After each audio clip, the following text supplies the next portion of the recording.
to be able to tech out here. Glacy escapes. Yeah, Glacy gonna get a whole bunch of meter off of this too. Yep. Ooh, there we go. That was actually a genius 6-2-3C there to actually beat the parry afterwards. Yeah, the react. Super flash, you see it, you're like, wait a minute, but still 100 meter available from Chef Boy as the HP whittles down. All right, gonna get another 100 meter guess for game. Throw does kill here. Run out, beta green shield, but delay VO. Who VOs like that? You're Batman. You could actually do that. Yeah, that's gonna be plus. Yep. 6 XP to go airborne. Doesn't bait anything. Nice tech from Glacy. Overhead. Ooh, 6FF, my beloved, the follow-up. Sniping you with the overhead, but good patience from Glacy, right? You have such a big life lead, you really don't have to make too many big risks against Chef Boy, who was, using all his resources to try and scout something out. Nothing ever came. Set point Glacy. Great pickup there. The counter hit, air fireball. Goes for the Vorpal Cycle instead of the damage. You love to see it playing the game. Yep. Respect on the 6FF, so we used it to just keep the pressure on, but challenge on the install, Chef Boy. Yeah, man had no fear with that one. Gonna put some meter on this to push all the way to the corner with the 2-3-6C. No meter on the side of Glacy. Great open up here. Gonna get the Vorpal Cycle. Drops the combo, but we're still in charge. It's okay, don't mind. We're seeing a lot of these immediate CSs to make something out, but the jump back caught out by Chef Boy. You like that? Okay. Put as much meter on it. Gets a great knockdown here. Throw does kill. Even that throw lethal range, force a response. Now it's 100 meter down the drain off of the guard thrust. Big chillin' though, he secured Vorpal.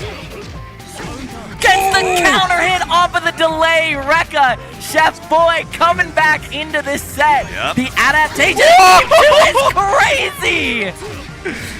Brother, what are these sets? If the roll worked once, we're gonna do it again, but see overhead not gonna work out here on Glacy. All right. Has the corner pressure. Great shield there. Al tried to get away with it. Plus frames. Yep. Still got CS available as well. Oh no, tried to be a little greedy with it, but now we're seeing the mash out from Glacy. All right, gonna put some meter on it. Get the hard knockdown. Secure the damage. You get the up back fireball. Nice parry. Woo! Get in that corner. Swiped right into its side. Swapped. Glacy secures Vorpal. Oh no. So revolving door in the corner. We're back out here to the mid-screen mash out. Yeah, that 5A has worked like counter hit like 6 times now. Yep. Glacy getting away with murder, but dropping the combo. Gonna lose the Vorpal Cycle as well. We're gonna push to the corner with 2-3-6C.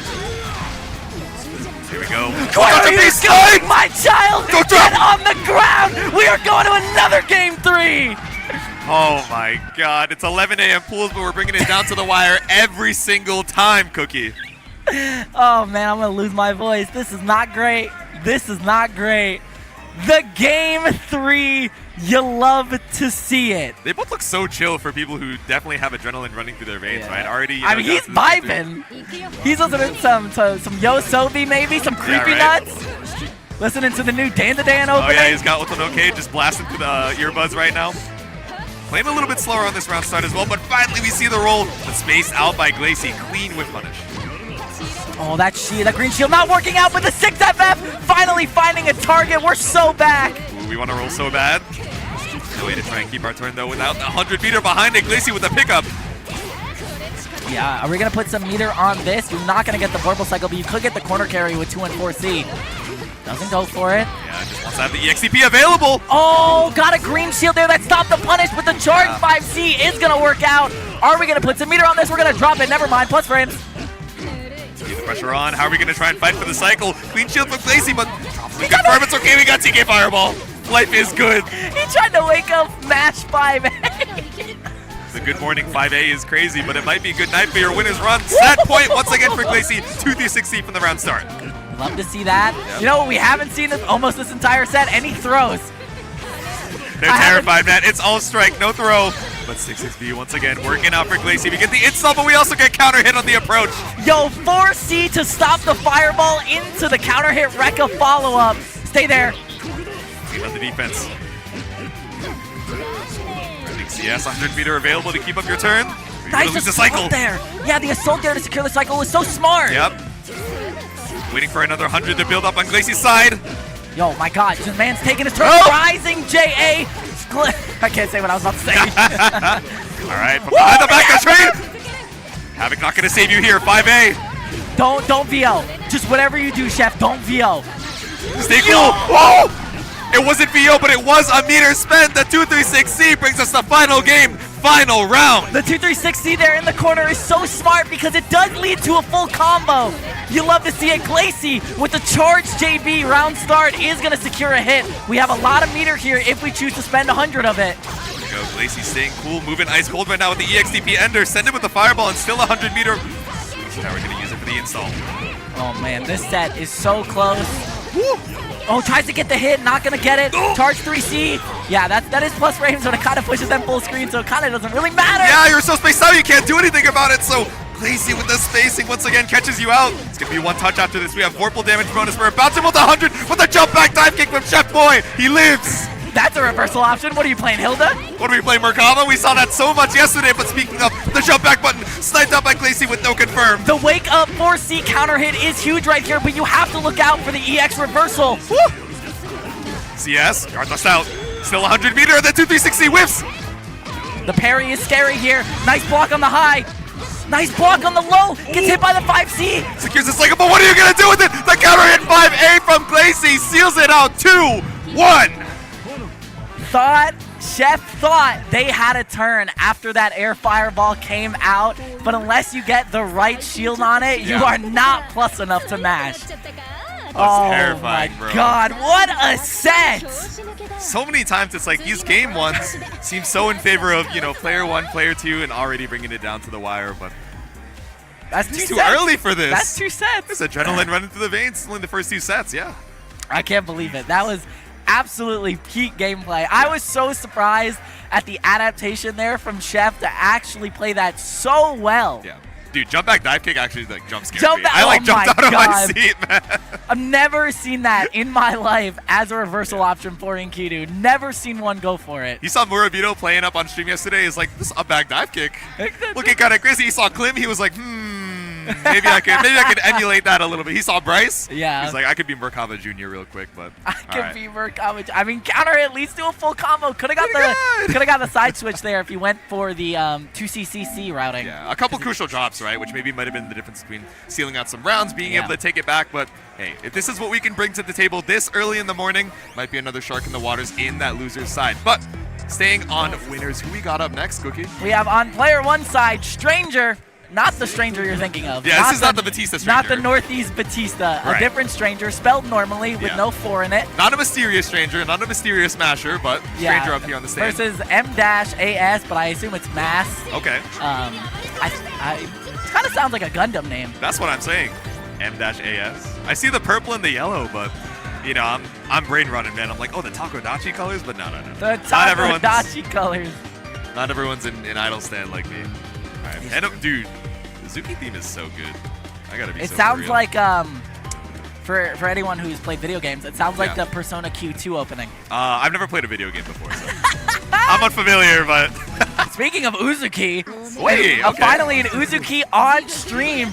Wait, Mika Uzuki. Okay. Oh wait, I do know Stranger. I've seen him play before. Okay, this makes sense. Oh! This is the second Uzuki I've seen this weekend. Yeah. One not by the name of Bolt Strike, who I haven't seen this weekend yet, so I'm excited to see play. But that is a great open up right now.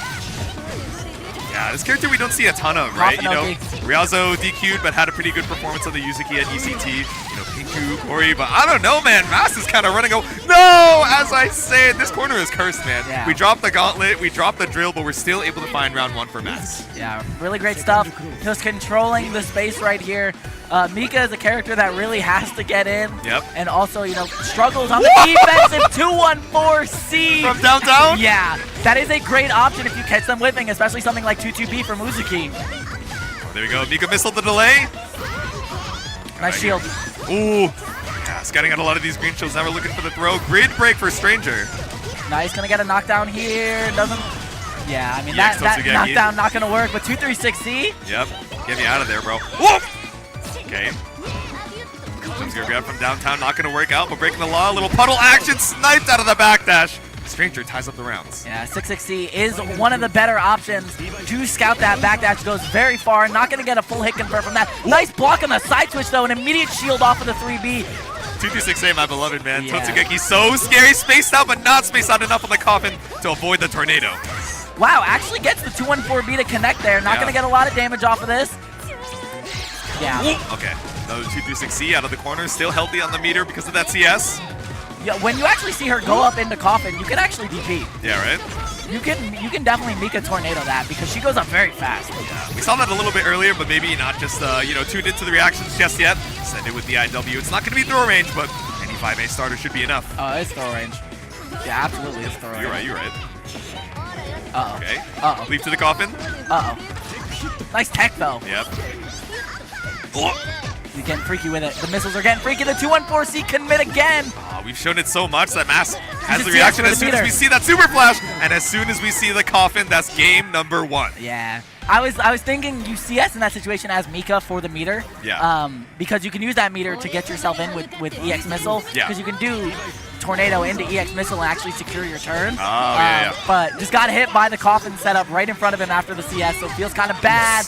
Getting hit by the coffin yet again with the A follow-up. Yeah, we're just playing the spacing game with the coffin right now when we don't have the 100 meter for Stranger, because there's not really too many jump scares we got to worry about. 236B. Yeah, what a great choice to anti-air there. Is one of Uzuki's anti-air options outside of 3C. Yep. Get tricky with the air movement, but finally catches you on the ground with the gauntlet. Nice. Almost lost the cycle with the FF Ender there, but that's the only way to stabilize off of that route. Yeah, every single time we try and go for the leap, it's 236C straight to your face, but finally, with no meter on the board, that's a grid break. Spacing. All right, FF again. Gonna secure the next vorpal cycle. Go for the missile knockdown. You love to see that. Ooh. Where are you going? Stop pressing buttons. No! And that was such a good round for Stranger, right? Because not only we had the grid break, which killed the meter, which meant you weren't going to get 100 for another EX Totsugeki, we also stole the cycle, so CS wasn't a factor, but still able to bring it back for Mass. Yeah, really great stuff. Gonna confirm another hit. Get the knockdown into the corner. 214A. Yes, sir. Yep. Oh! Meter piece right at the end of the cycle right now, but Stranger should be able to secure on the combo. That green shield was huge. Doesn't commit to it. Gets the back throw here. Do we set up poison? Yes, we do. Okay. Poison the coffin. There we go. Command grab. Oh, goes Yep. for the bats. Oh, you're dead. Ooh. A little too spooky for your own good, Stranger. Ties up the rounds. Still set point for Mass, though. Yeah. I mean, all it takes is one Mika time. Ooh. Nice hit confirm. It's not looking like Mika time just yet. A little early for the appointment. 200 meter built up on both. Alright. Whoa! If that actually blew through the coffin follow-up, I was gonna scream. I was gonna go ballistic, man, but we're just sending out the space coffins.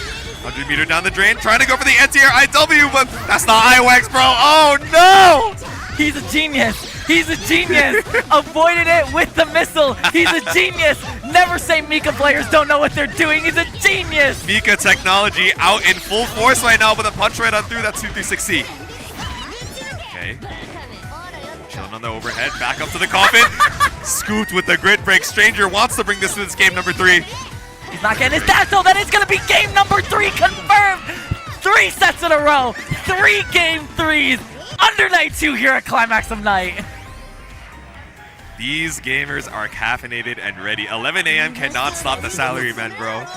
He's also wearing a Shrek shirt, so I mean, you have to fight long and hard to beat a Mika player wearing a Shrek shirt. You're so right. They got the whimsy. They got the 3D. The roll's not going to save you, though, from another Mika missile. Here we go. A couple shields to secure cycle. 236A. It just works, man. It just works. What a mash out to actually get out of that situation. The double puddle. No, you ended up. You got the hit, but didn't confirm. Now Stranger is going to find a mash out. EX Tornado. All right, not going to have 100 meter. No. Oh, he jumped to avoid it. Okay, 236C, but there's 100 meter on both sides right now. Yeah, we're chilling. No, send the coffin. Put him in a coffin. No! You're so. He doesn't get the dash again. Oh, but he gets the 236C. Me when I finish my combo. Me when I kill. Set point, Stranger. Oh my god, man. Alright, Tornado 2B comes out. Listen, I'm just saying this is poetry here because both characters on the screen are both Strikes characters. Oh my god. Yeah, This is poetry in motion. They are definitely speaking words. Oh, The word in question is... Oh, Mika missile. Alright, you get a full confirm off of this. Okay. Yeah, and we have such a big meter advantage as well coming up at the end of the cycle. Yeah, just to drain a little bit more time. Oh. Gets the hit, yeah. Not enough to kill. That's only -3, but Mika really can't press in that situation because she gets pushed so far back. Yeah. Final game, final round for the 3rd set in a row. Awkward spacing of the Totsugeki, 100 meter apiece, but they're playing it passive. You can feel the nerves on both sides. I can't even believe it. The run up 2C is going to connect. Going to get a full confirm here. Yeah, keep this going as long as possible just to secure Vorpal. No, it's the leap off the coffin. No trust, but the grid break just barely secures Cycle for Stranger. I can't believe it. It's worked. It's worked 9 times out of 10. Oppa, avert your eyes. Cover your eyes, child. Don't look. IW coming out for mass. No! No! Uh-oh. Didn't let go of the concentrated time. We're going to tie it up right here. Yep. One hit away. Gets the 2A confirmed. All it takes is one more mix-up. One more 2-1-4C to secure everything. Here we go. We got CS. How are we going to leverage it? No! You wanted the CS. The concentrate comes out, and Stranger takes it 2-1. The 360C on the run-up. Stranger is going to take it 2-1. That's such a heartbreaker, man. We see the immediate check of the controller because we know what we were looking for, right? CS to assess the situation, see what's going on, but that's how it goes, man. That is how it goes. That is so unfortunate. Did his stick stop working? We're not even getting the rematch. Oh, no. You guys can't see it. We're testing out the D button just to see what happened with the controller, but that is a heartbreaking time for that to happen. You had the resource to at least try and scramble out, but it's how the cookie crumbles. Appa, cover your eyes. Appa, avert your eyes. It was that was shameful. Don't look. I'm mind broken, man. Don't look. It's as simple as that, I suppose. As simple as that. Man. That's how it goes. Hopefully, that's you know, able to borrow a controller, maybe get it checked out by some of the friends here. I know a lot of folks, especially in the French Red community, you know, pull up with the repair kits just to make sure. You know, these things are unavoidable. It sucks when it happens, especially in bracket, especially on stream, but hopefully able to, you know, recover the stick or at least get a replacement as you head into that loser's side. But heading into our next winner's match, I don't know, man. There's no way we get 4 Game 3 last rounds in a row, right? We should get a whole 2-hour block of Game 3 last rounds. So we'll only have like 10 sets, man. That's true. That is true. But who do we got up next for our next set? So on the Player 1 side, we have Killer Kitty 19. Who has been an Under Night player for a while. This is a name that has appeared in several brackets and has been to several Climax of Nights versus Dutch on the other side, who is a name I do recognize, but I'm a little unfamiliar with. I want to say they're from the East Canada scene as well, so traveling from up north, but I forget who they play. So I'm waiting for this character select to see who we got up on this next matchup. You got the AirPods in. He can't see. He can't hear you. He can't hear the card. Truck-kun, no! They got the Battle City cards laid out on the table, ready for whoever ends up taking it winners. That's all what it comes down to. That is the Climax of Night, you know, signature. We have the Yu-Gi-Oh! Battle City cards. Yeah, explain it for the people at home who might not be familiar. So, whenever you enter a bracket, you get 2 cards. You get one for winner's side, you get one for loser's side. When you lose, on your winner's side, you have to give up your winner's side card to whoever you lose to. And when you lose on loser's side, you have to give up the other one to whoever you lose to. But when you make it out of pools into whatever, you know, the next division of bracket is, you will get a second card. This one will come across as red or yellow. It was yellow for 2021. It was red for 2019. Yeah, I think it's red this time around as well, So there is, you know, a little bit extra on the line here. You walk away with a nice little prize. Actually, when the camera cuts back to us after the set, I still have the ones from 2019. Okay. A little drip check going on here, but let's see it. We got Batista versus Orie for our next set. Yeah, I mean, we're going to see this matchup a lot, especially in these sets of pools. We got Spoinkman and Gutsugu in this as well. Yeah, right. But yeah, Killer Kitty on the Batista, Dutch on the Orie. Top 1 Japan guaranteed. Ooh. Yeah, caught up by the B-drill. Top 1 isn't going to block the dome automatically for you. We have CS available. The jump over off of the gem debt. But JC put you in the corner.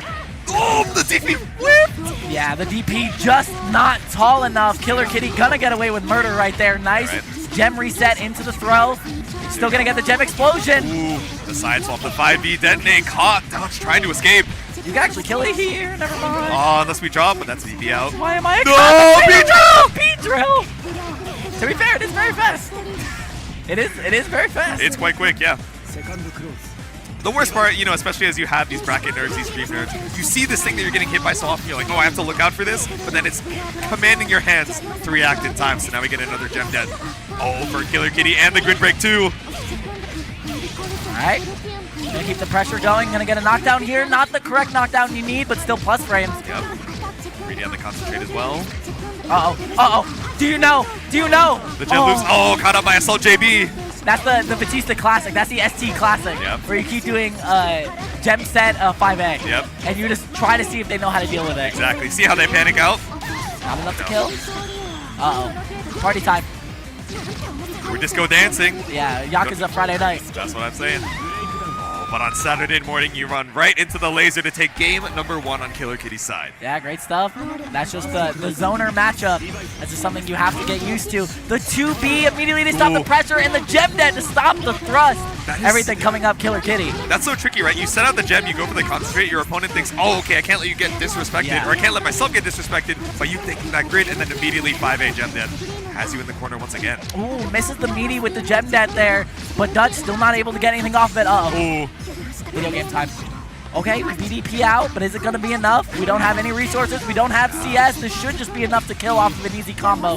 Oh! Why do I speak? Why was I given the choice of speaker? That's the curse, like 2 games in a row. I mean, that's how it goes, right? 200-meter available for Killer Kitty to try and seal this out and set point. All right, the zoner matchup is back. Can you dash block? Are you say jam? Oh yeah, the training mode trial. The tutorial going crazy right now, but caught out here by Killer Kitty. I can't believe that hit. Yeah, right? I can't believe you actually got clipped there. That's insane work. Dash right to the ball. Playing more patient here. Okay, we got caught in a lot of throw attacks, a lot of arid shields from Dutch, so playing a lot more patient, but oh no, runs right into the ball. Yeah, I mean, you're still in zoner hell. Oh no, the whip JP, it's a B-drill. Yeah, who gave the zoner an overhead? Yeah, an overhead. Who gave the zoner an overhead? Surely we're going to do it 3 times in a row, right? We need to pull up that ST/EL meme. How do you approach a girl with a fireball and an invincible flash kick? Yep. Uh-oh. Right, FFCS, run up 2C, afraid of the drill, but finally to close out the set, it's the low to 2-0. Yeah. We're not going to see a game 3 there, so our streak ends there.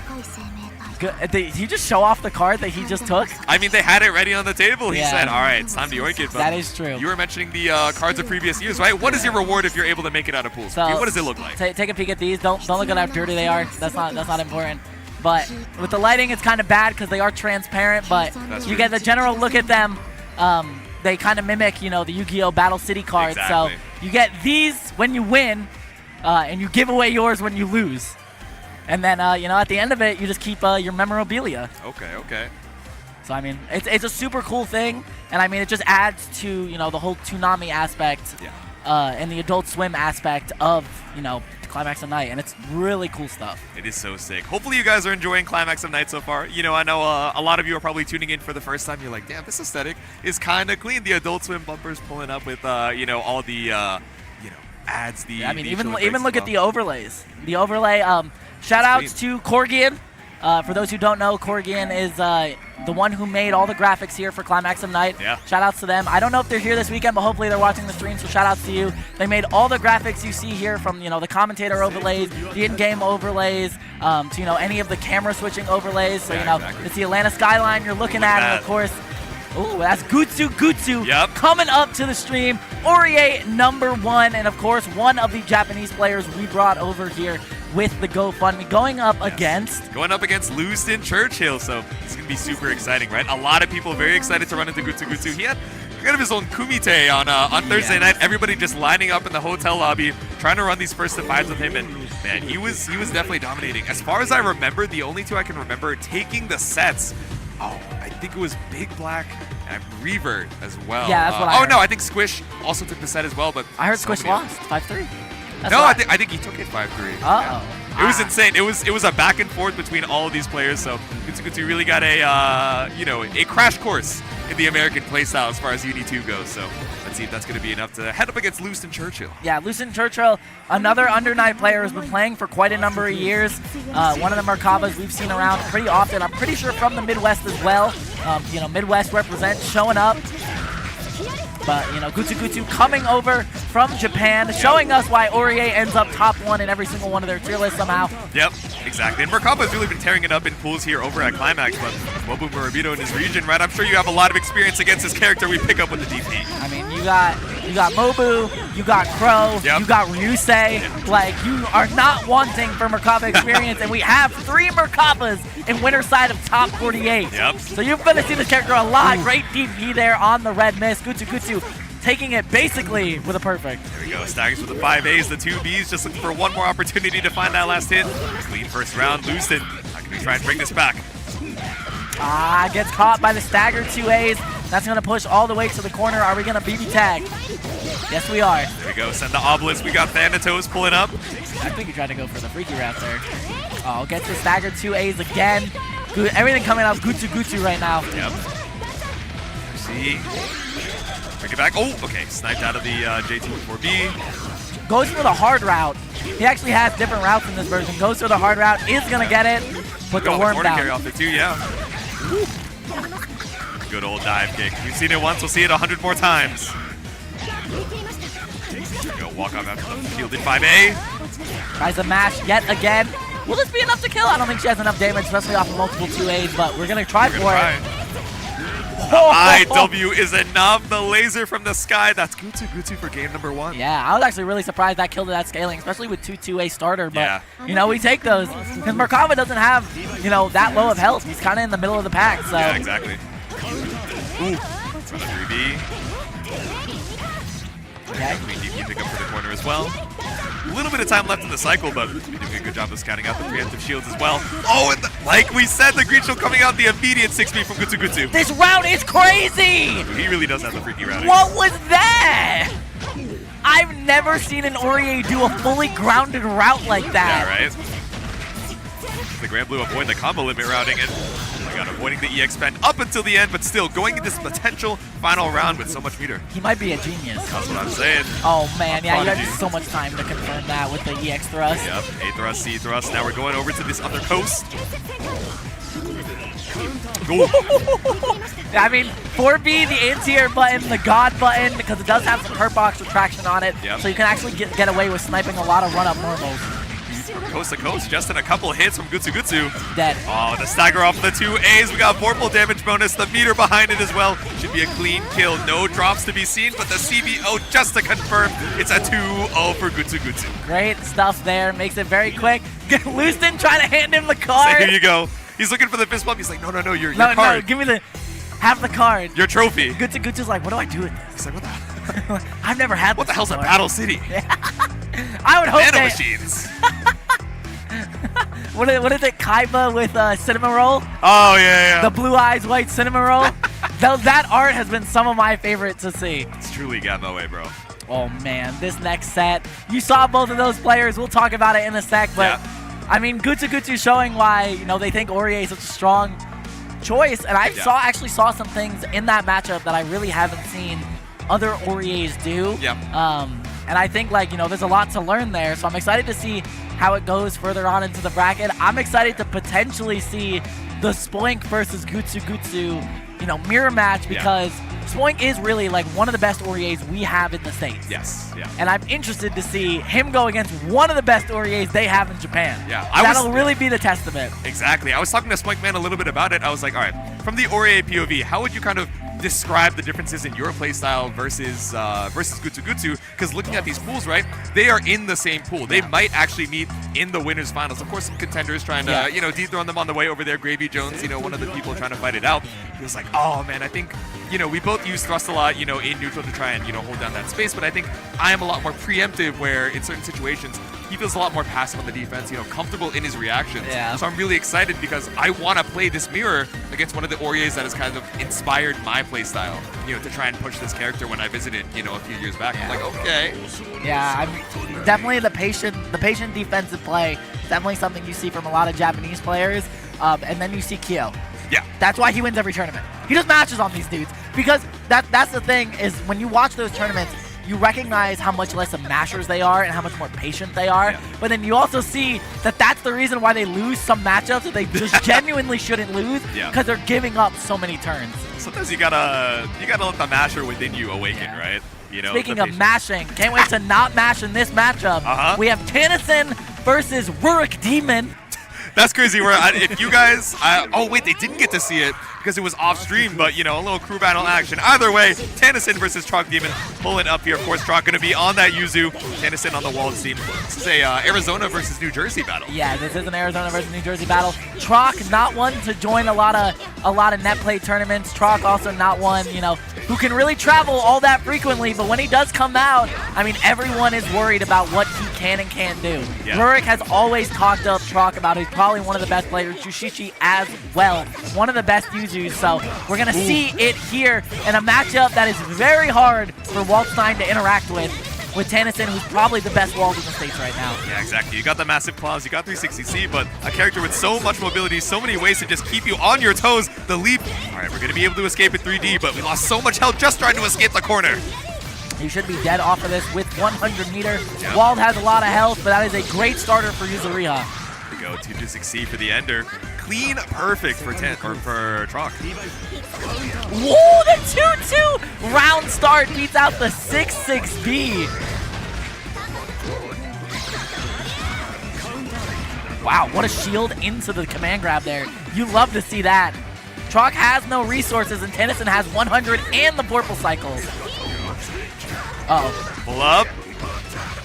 There we go, swiped out of the skies. All right, guess for your life.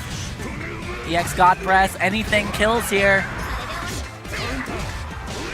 Got him with the frame trap. You really love to see that. Caught him mashing. Tannis answering back with almost a perfect in and of itself. Yeah, right? Already looking pretty back and forth, even on the meter situation too, so maybe just trying to play for this first grid cycle. Saying, all right, I know you got it like that, so let me pull up with a Vorpal, but no. A little bit too passive for your own good. Tannis lands the first hit. Yeah, gonna get the knockdown here.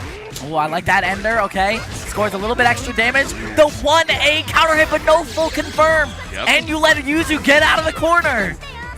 Teleports behind you, nothing personnel. How are we gonna use the CS? Not gonna be able to secure cycle, so we try to scoop you out of the skies, and the Fury swipes work. Yeah, the issue from this point on, Tannis is a great defensive player. He will never bite, and you need to open him up to secure that life lead, and Yuzu does not have a great way to open people up. So that is going to be the first game to Tannis. There we go. And starting it off with a perfect, right? Being able to bring it right back with 2 clean rounds in a row. Trock's like, all right, maybe I underestimated you. Yeah, that means, okay. Round start by B is going to counter hit. Trock trying to do too much on the round start is getting caught out for it. Yep. Uh-oh. Run up to the scoop. Half health. This is where the onus is really on Trock and Yuzu to try to open up Tannis, but you're not getting out of the corner just that easily. The slam, EX leap. Uh-oh. It's going to be a full confirm here, but no drops. It gets the side switch, though. Not done just yet. Yep. Going to secure the Vorpal cycle off of this combo, too. 2A, run the timer down. Got so much meter built up for Tannis, though. All it takes is one more open up. There it is. All right, now you have the life lead. So now what are you going to do with it? Are you going to run away or are you going to play the offense? The double jump in. Just barely lost cycle. It was close on the grid, but so much meter on both fully loaded guns. Yep, Trock playing it super slow. Tannis knows he has time. Should be a little behind you. No, we see the... No! Yeah. No. Yeah, I mean, baited it out, but 63C also doesn't have the fastest startup for a reversal. Yeah. So that is like one of the things you have to take account of. Do you do 360C or do you do 63C there? Yeah, just a little bit too slow. Be low, but nothing found. Trying to bait out some shields with his TPs, but Tannis, like you mentioned, right, so patient on the defense. Not trying to give up the cycle for free. You really need to as Wald. You can't really, play proactive like you would with other characters. Yeah. You really have to pick your battles because he is a slower character. Yep. Like this. 3D out. Scoop. Yeah, I mean, you can't sidestep. You can't sidestep a command grab. Exactly. So spot dodge is not going to work out, but that is going to work out for Trock. Trying to tie this game up 3 apiece. All it takes is one more hit confirm. Right. 260, clean ender in the corner here, so we VO out. Tannis says, I want to live. Okay, I like that. 30 out. How do we use the end of the VO timer? No, we just run up with the increased grid gain. This should be enough to kill even without meter. Nice job. All right, tying it up, one apiece. Yeah, game number 3. Trock feeling himself right now. bouncing around. Are the AirPods in? No, he's not. No, music. This is all just vibes. Oh, man. That's just the person. I was looking at the ears too. I'm like, okay, what song we got bumping? No. Thinking This is about the energy of the bald crowd. heads. Aren't we all? Many such cases. Oh, I can't believe Rurik just stole his color for the crew battle. True. That's crazy. To kill his region. It's true. Channeling the power of Trock Demon. There we go. The Trock not going to steal Rurik's color here. Is fine with his own palette to pull up with the TP, the scoop, and the pick up on the 2FF. It costs Rizzo. Yeah, I don't know. Oh my god, the 2A mash after the throw tech walled a little bit too slow. Yep. Trock knowing where to pick his battles right now. Oh, you see that red miss, but it's 3D out. He's trying to snipe you with the stance low, but nothing found. Okay, we're gradually walking Tannis down to the corner. So patient on the defense. She's pure purple for it, but chipping away at the health. Yeah, I mean, you don't have to fear the overhead, so down back is a thing, but Yeah, exactly. eventually you have to fight your way back into this because you got to secure the life lead. Ooh. Okay, trade off the 2-2. This isn't bad for Tannison. Oh, but we lost cycle for it. Yeah, gonna play a little bit slower. Still scared of the CS. Gets anti-aired with what looked like 6A. This should be enough to secure the round. Never mind. I don't know why I talked. Every time, man. It'd be what it be. I'm gonna make a commentary reel of everyone just dropping combos when I say anything. That's gonna be my next commentary reel, yeah. The commentary no! You love to see it. You love to see it. Keep it going. Please give me a final game, final round. We might be so back in 3D. We've been showing so many of the rolls, but here we go. Counter in 2A. Coming out from Trock Demon, trying to even out this health lead. Can we secure the cycle as well? Just running down the timer. Watch this. The 3D is gonna go crazy. Not to watch this. Okay, whip empty low off the ICJC. Next to this woke up shield. And he gets caught by the no mix-up mix-up. Sometimes you just gotta keep it simple. No throw, just strike. But we find the pickup for Trock Demon. 200 meters, so next hit is gonna be the kill. Secure the knockdown. Guess for game. Gets clipped by the fadeaway JA. Trock Demon taking it 2-1 over Tannison. He just did his anime power-up. That's what I'm saying, man. The vibes empowered by everybody pulling up here. We see Lupul off-screen, the Tri-State folks pulling up to cheer the lad on, but Tannison putting up a damn good fight. Yeah. That's another demon in the loser's side. That is another demon in the loser's side. But that demon is going to be in winners. The Trock Demon is going to be in winners. Winner demon. Winner demon versus wall demon. There we go. I mean, great stuff there from Trock. Moving on in his pools match. Yeah. I mean, it is a hard matchup for Wald. Once you secure the life lead, it's a little bit different because Yuzu does not have great ways to actually open up, people because she lacks a great overhead. She lacks a fast low.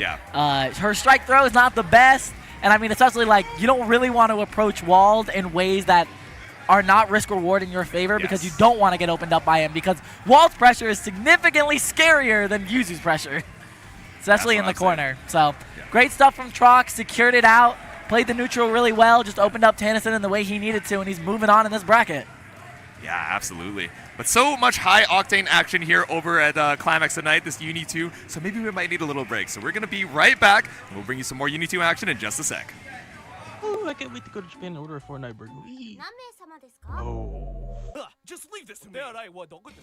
Whoa, how'd you know what to say? It's I got the Iago, which teaches you how to speak Japanese to common situations. Oh, you know, I tried that before, but it was really boring. It'd be more interesting if it was a visual novel with a story like Uganeko. Well, good thing they just released a big new update that turns it into a visual novel. What's more, we're both in it! No way! That's right! Who knows what other funny adventures await us? I'm gonna try this right now, and if I like it, I'll recommend it to all my friends too. Hey guys, it's me, Beatrice. Yeah, like the real one. Just saying you can download for free on the App Store. We'd really appreciate the feedback on Discord or whatever, and we also leave a review, please.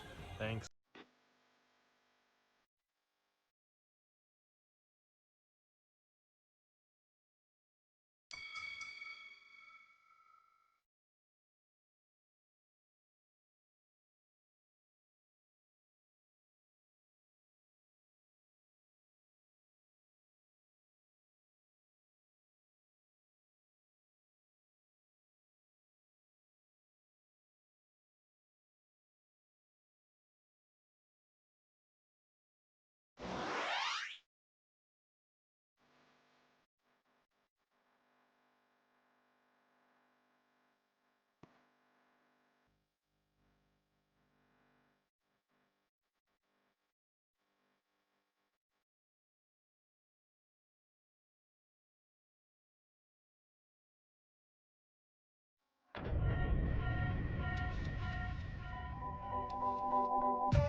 What's good, what's poppin', gamers? Welcome back to Unity over here at Climax of Night. Hopefully you guys had a good break, but of course, we're over here at Climax of Night, not just through ourselves, but through the help of a lot of our, gracious sponsors. So we got a few shout-outs real quick. One sec. We got Slashback coming up once again in 2025, so that's April 12th to April 13th, returning to Guildhouse in San Jose, California. So if you guys are excited to stop on by, it might be my first Slashback this year. Follow at Slashback Event for more updates. Yeah, Slashback has always been a great event for Uni, has always done, really well to help out on all that. But of course, as well, do not forget to vote. November 5th is not the only day that you can vote. It's the last day you can vote. So please go to vote.org to see what's on the ballot and vote before November 5th. Please get your votes in. Please vote if you can. And if you are registered to vote, let's get it done. Yeah, make sure to say what you mean, say what you feel with your vote, and say what you mean if you're trying to be a Nihongo Jozu gamer. Of course, we got Iago, a official partner with Climax of Night. So make sure to learn some practical Japanese through common situations, conversations, and a visual novel story. You can give it a try on iOS now if you scan the QR code on your screen, or stop by getiago.com/download. Yeah, and as well, Blazing Strike helping out the event. Available right now to play on PS5, PS4, Nintendo Switch, and look at all the goodies that you can get with the Collector's Edition. Shoutouts to Access and shoutouts to Blazing Strike for helping out. Of course, you can always get it on PC. Yep. Best place to play your fighting games. Hell yeah. Looks like a sick little game to play, but we got some more games to play over here at Uni Pools. Up next, we're going to be seeing Lena Hazard versus... Oh my god, is that Agnes Tachyon? Nice, very nice. The horse is Lorse. Lena Hazard pulling up to the Sandbuck Boltstruck. Also going to be repping the Nana Sega. He said, I don't have a plushie. I'm just me, man. Yeah. I'm just here to hang out. Canada friend from, that East Coast, or that East Canada scene, rather. Yeah, I think this is his first offline major. Yep.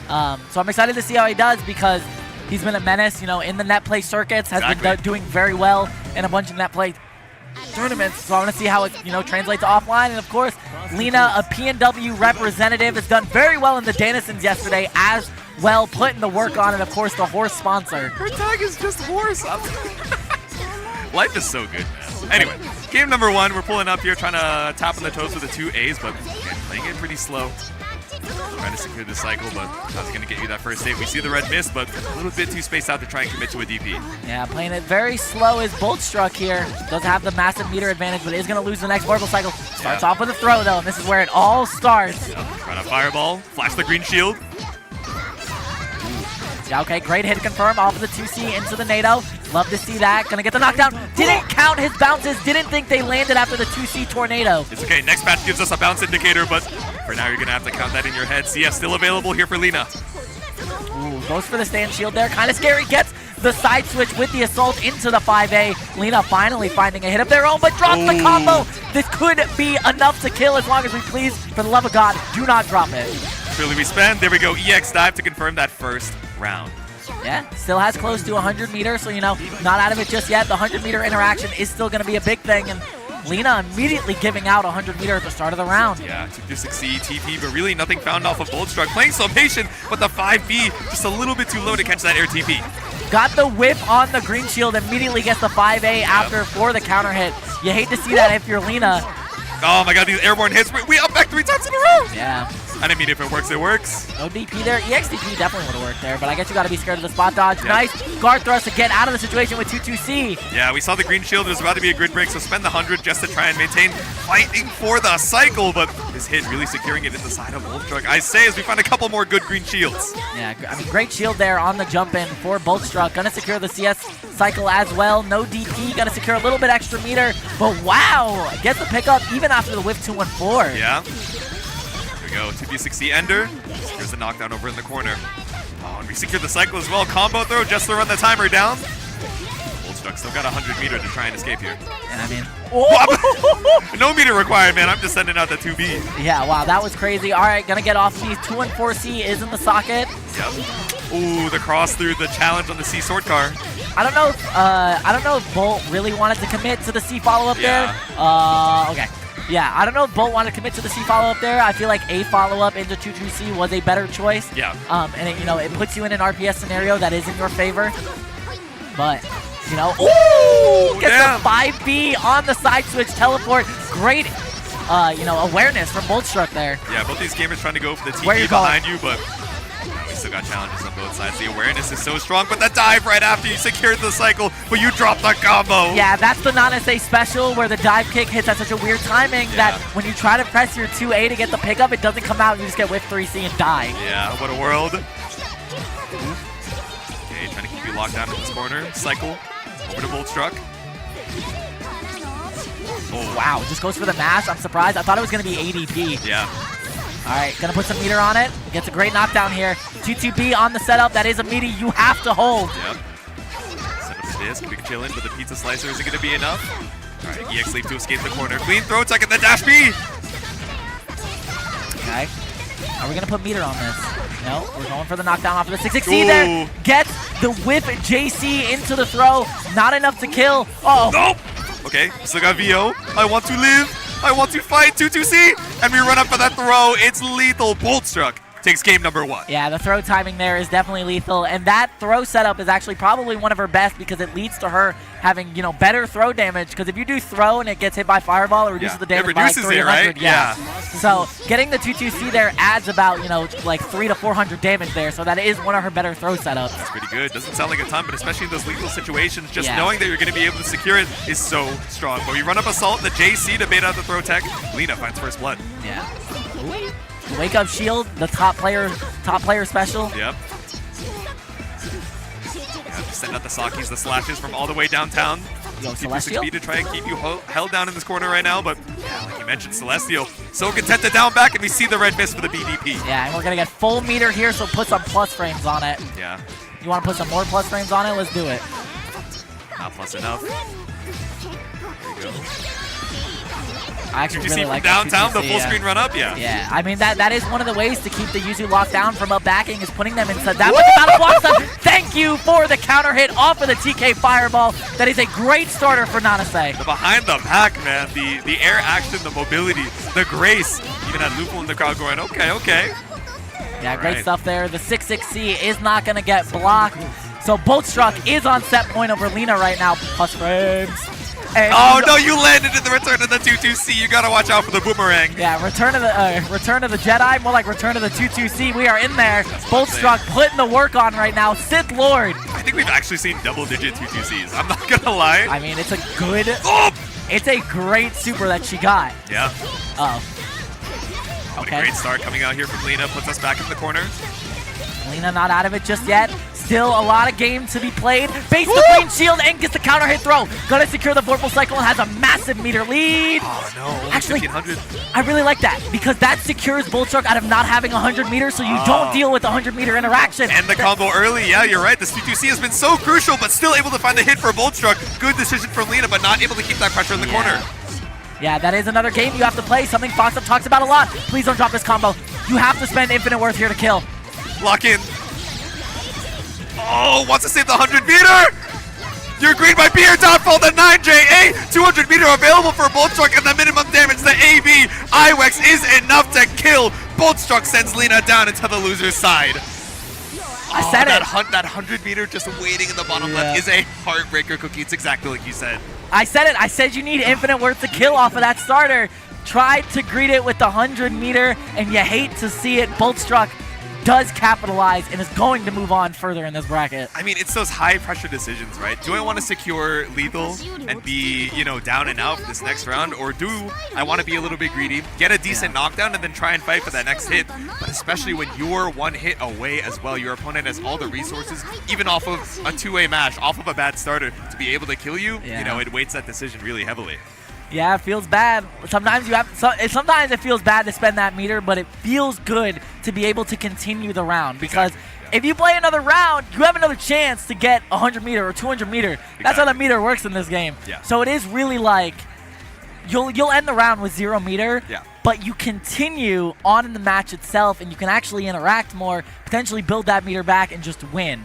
Yeah. But you know, those heat of the moment things is something you gotta get used to, something you gotta think about. It's easy for us to say because we're not chilling back here, exactly.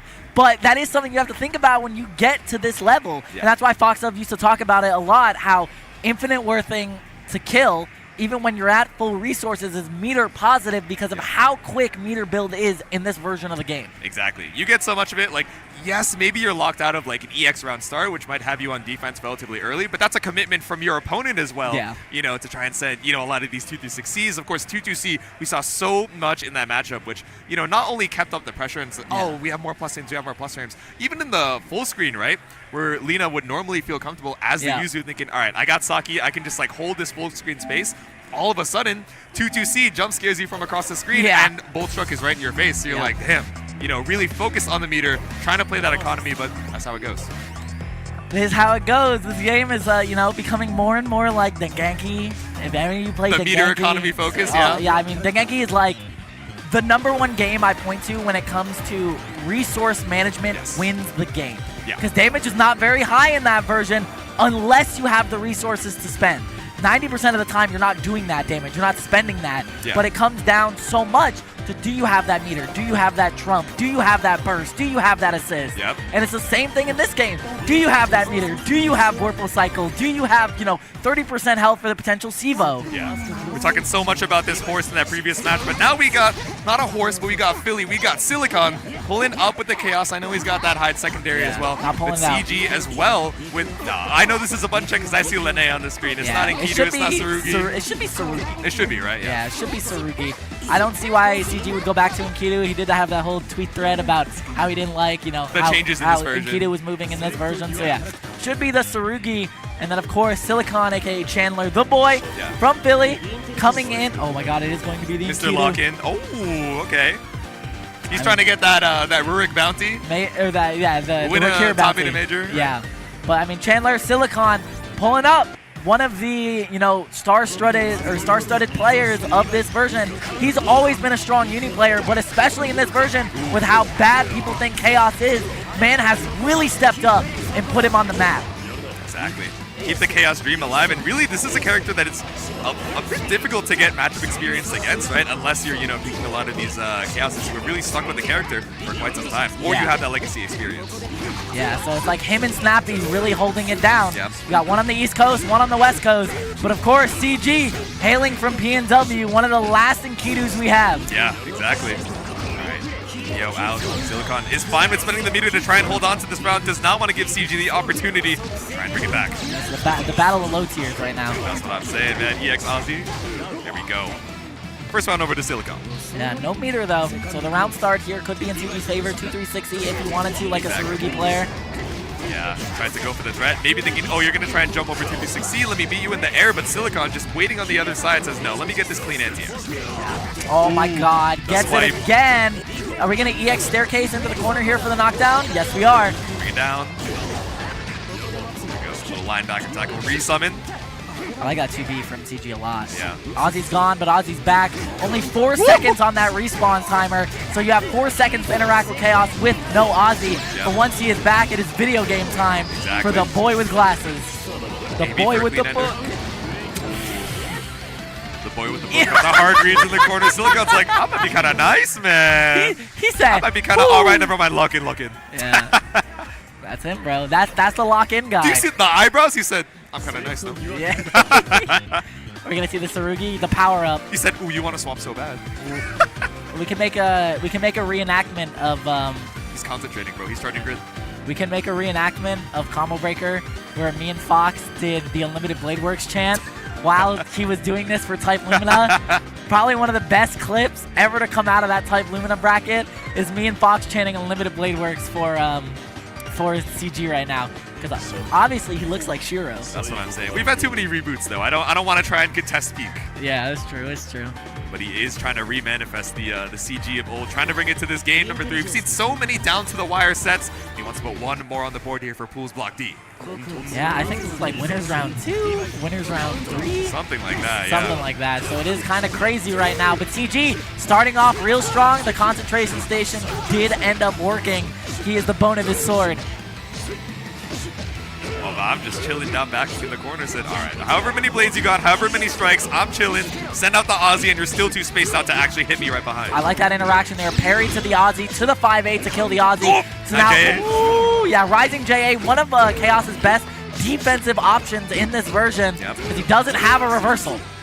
So Rising JA is definitely great. You're going to see it a lot. Exactly like you said. We see it once, we'll see it 5 more times. Grady trying to bring you over to this corner. Clean stand block coming out from Silicon. Nice back Not dash. quite able to secure Celeste. Oh my god, you actually lost the cycle just barely in the last second. Yeah, what a grid swing there. The up back did not help, and then the shield immediately from CG was the decider there. And I don't think you want to give up Vorpal in this situation. Uh-oh. Speaking of, you definitely don't want to give up Vorpal. Hey, goodbye. And now I get a free walk-in. Stay there. Good 100 Ozzy. meter, though. Could be Veil off, could be guard thrust, could just be the 5cc match.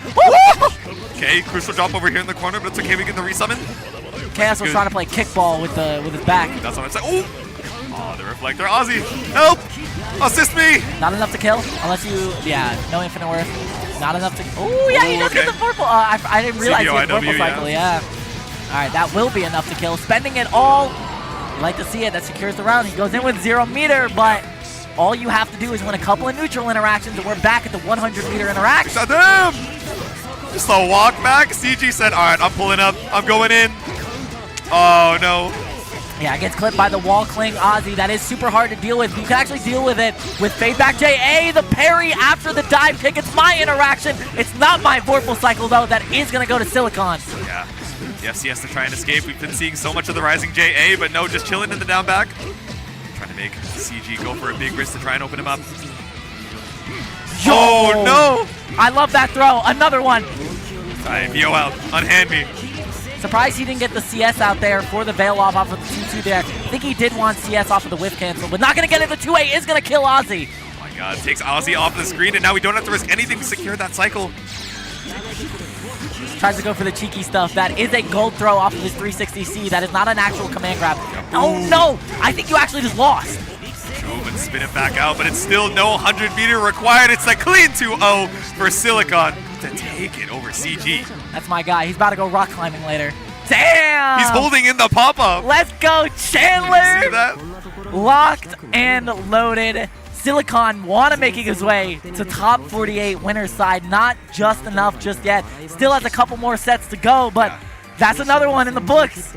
Yeah, exactly. A clean win over CG. Definitely a titan of PNW in his own right. Yeah. So being able to have such a clean performance really sets you up well with the momentum. Yeah, definitely. I mean, that's the battle of low tiers right there. Those are two very underrepresented characters in this version. Two characters that a lot of the community doesn't look at, you know, with a lot of limelight. It's like, character's kind of bad. And, you know, it's really hard when you look at their kits, like, even on paper, it's just like, why pick this? When you have that. There's, like 6 other characters that do what they would do better. Exactly. Like, especially in a simpler with way, in a more Enkidu. consistent way, yeah. Like, why play Enkidu when Aka's right there? Exactly. Like, you don't have a run, you have a step dash, but, like, you get a fireball, you get 360 more damage. Yeah, like, it's just like, it's really like, it's that game where it's like, do you want to be loyal? And I think CG in this version is still really trying to figure out, like, where he wants to sit with his characters. Do I want to play the Tsurugi? Do I want to stick to the Enkidu? Is it worth it on the competitive level to actively stick to a character that, you know, hasn't been changed for the better since last version of this version? Yeah. Do you want to go for the win, you know, someone that has the tool sets that you're so used to, but in a stronger way, or do you want to be the bone of your sword? Yeah. Do you want to be the main rep of your character? But we got a couple gamers headed up to the stand who are trying to be reps of their character as well. The double Byakuya, the Byakuya mirror coming up next with Just Evan and BM. Mr. Bad Meowers, bisexual Morpheus headed up to the stand. And I'm pretty sure Evan is cosplaying right now as Marilyn Manson.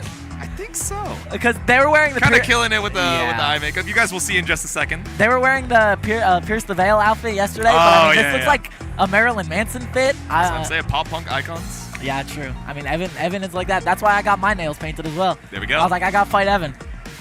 But Evan, do me a solid real quick, and there we go. It's Halloween, out baby. For the stream. It's Halloween, baby. That's true. It's spooky season over here at Climax at night. All right, and BM also on the other side. So, you know, both Byakuya players, but of course, you know, the playstyle is going to be quite different, right? I feel like when I see BM, definitely plays a lot more active, a lot more skeevy. You know, is fine taking to the skies and, you know, forcing a lot of their game plan as they try and head into things. Just Evan, you know, a little bit more on the passive reactive side. Yeah, I mean, in the Byakuya matchup especially, it's just like really who becomes more impatient the quickest, because that's when you really, like, if you get that frame trap, it's like Byakuya really doesn't have a lot of great options to get out of his own web Oki. Yeah, exactly. Not gonna have that meterless DP. Ready? 236C. Of course, you gotta have that 100 behind it, but let's see. Game number 1. His name is so long it had to go under the overlay. He's got 2 lines. Wait, is it in the Hell yeah. It's in the health bar. Once he gets down to like 30%, he has IWEX, and he's also not Morpheus anymore. Yeah. He's just bisexual. Yeah, he's just bisexual. Okay, I got it. Listen, that's how Matrix Reloaded went, right? It's the mark. Yeah, that's what I remember from the Matrix. Oh no, but we're still gonna match out here. Finds the 5A. Great hit here. Not going to be able to set up web Oki, but you get the knockdown anyways. Yep. The forks at home. Forks. The forks at home. Of course, we got the light green for BM and just Evan over here in the purple. Block of the FF, the overhead. Not going to catch you out just yet. They're both wearing the white jacket. I know, it's tricky, man. Both in the pastels. I understand. Both trying to be dripped out in the main. There we go. Cycle should be able to swing open for BM unless something crazy. Oh, but even with the throw, the TRM, it's not enough to secure Warple. Yeah, Evan tries to go for some, funky mid-screen web setup off of the throw there. Yeah. A lot of the time, you don't want to do that. You just want to go for the dash into the corner. Exactly. We go to the corner. Now we're up against the corner with BM, 200 meter apiece. So of course we got that web Oki. 1, 2, 3. Okay, gets a great throw. Oh, no. no. It didn't trigger the back web. Oh no, yo, the 171 AD, love to see that. Jump back shield. Yeah, big chilling off of the cycle. Both just staring at the timer, running down with the clean punish. Yeah, not gonna secure the Vorpal cycle off of that one, but oh no. Just barely still Morpheus. Barely still Morpheus. Uh-oh, dead, yeah. There we go.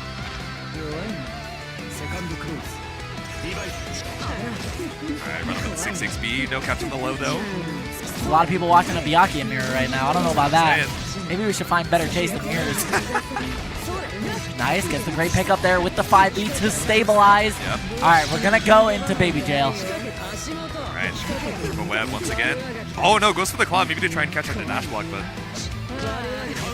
Oh, there we go, side for the 5C, no confirm.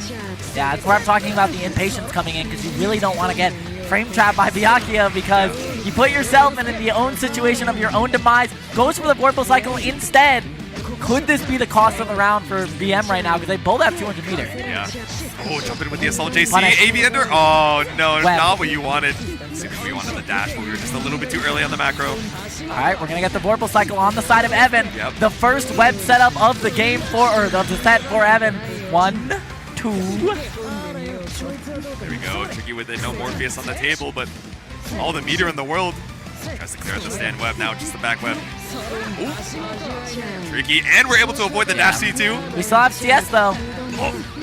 Scary top web right there. Yep. Scary webs all around. Oh my god. And you're dead, right? Yeah, you get caught by the web. Great pickup from BM. Should just be enough to 236C and kill here. Yep. Even with all the scaling in the world, BM able to take that first game pretty commandingly. He's got the eyeshadow on. That's what I'm saying. We see the 3DS in the background as well.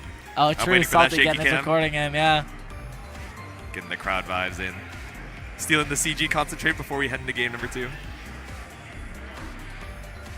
Taking that break, thinking about it. I mean, Yeah. Evan did have something going in the last, part of that game. Just got a little bit too scared on the offensive situation there. They whiffed the run-up throw, Yeah. and they just kept going for the frame trap there. They didn't try to throw again. And I get it. You don't want to lose your turn because maybe you don't trust your defense enough. Sometimes, though, you got to commit to that risk-reward. Exactly.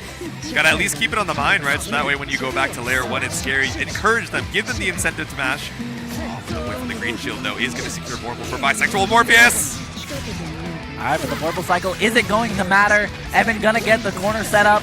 Not gonna have webs though, not 100 meter. There we go, with the green shield. Just a pause after the 5B. The staggers are so scary, but you're spaced out so far. It's a lot of room for BM to maneuver. No stand shield, goes for the gold throw. Hey, the immediate 5A, but BM does get the 2B. Are we gonna build enough 150 here to go for the web setup?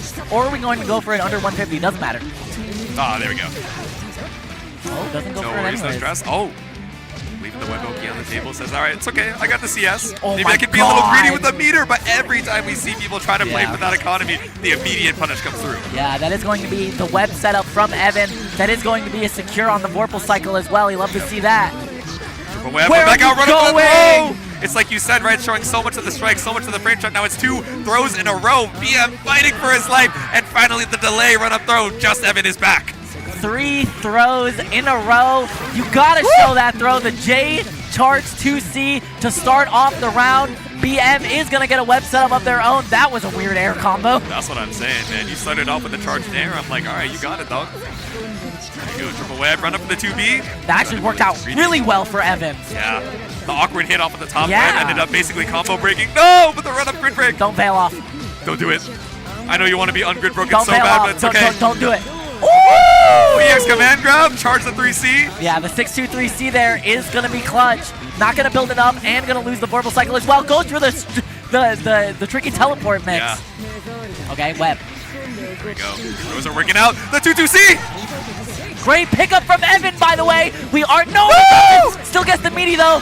You cursed him. The 2-3-6C from BM. Now it's set point. It is a set point. No meter on the side of BM though, which means it's 2 combos into the web setup. So Evan can play a little fast and loose right now. Down back to stare down, but the 2B straight out of the skies. So awkward off that airborne hit though. He tries to go for the run up throw. That's scary. Never gonna do that again. Watch this. Oh, run up delay off the 2B. Okay, you're gonna get the throw into the web. Yep. That's a full confirm. Yeah. Are we gonna spend for the web setup here because you are gonna build it? Yeah, 100 in the bank. Doesn't Oh, have to kill. worry of the medium Yeah. penalty. Oh no, CS back throw. Oh, gets caught stand teching with the stand web right there. Please do not drop this web setup for the love of God. All right, one, two, three. How many licks does it take to get to the Tootsie Roll center of a Tootsie Pop? Oh my god, how many 2Bs does it take to open up BM? The assault JC, but it's the drop. Another 2-3-6C to escape the corner. Nice wake up 5A from Evan. No fear right there. Good They morning, knew Orie. BM was going to respect the wake up CS. Yep. Timer's ticking down. Trying to go for the dash box to try and steal the cycle, but the assault just a little bit too greedy. Stand shield clean from Evan. I like that. Wow, I like that 2-2A right after the 6-6C there to not let it extend. Immediately goes to the cancel, gets the counter hit throw, lands in the web. Oh, tries to go for the freaky combo. Set one more web. Run up, staggered here. I'm not going to work out. Gets clipped by the 2B, but too far away. The throw is scary here. Flash the green shield. So much time left in the grid. 100-meter apiece, and BM. My God, we're going to game number 3. Evan stays alive. I can't believe I'd be so excited for a Byakuya mirror, but here we are, climax of night. And of course, the person standing in front of everyone else in the crowd right now is Ethics Buster, one of the other Byakuyas in this bracket. Yeah. Trying to steal some ideas, but also just staring upon the fellow Byakuyas, saying, all right, who's going to prevail? Who's going to stick around in this winner's side? Oh man, game number 3. You love to see it. This is about to go crazy right now.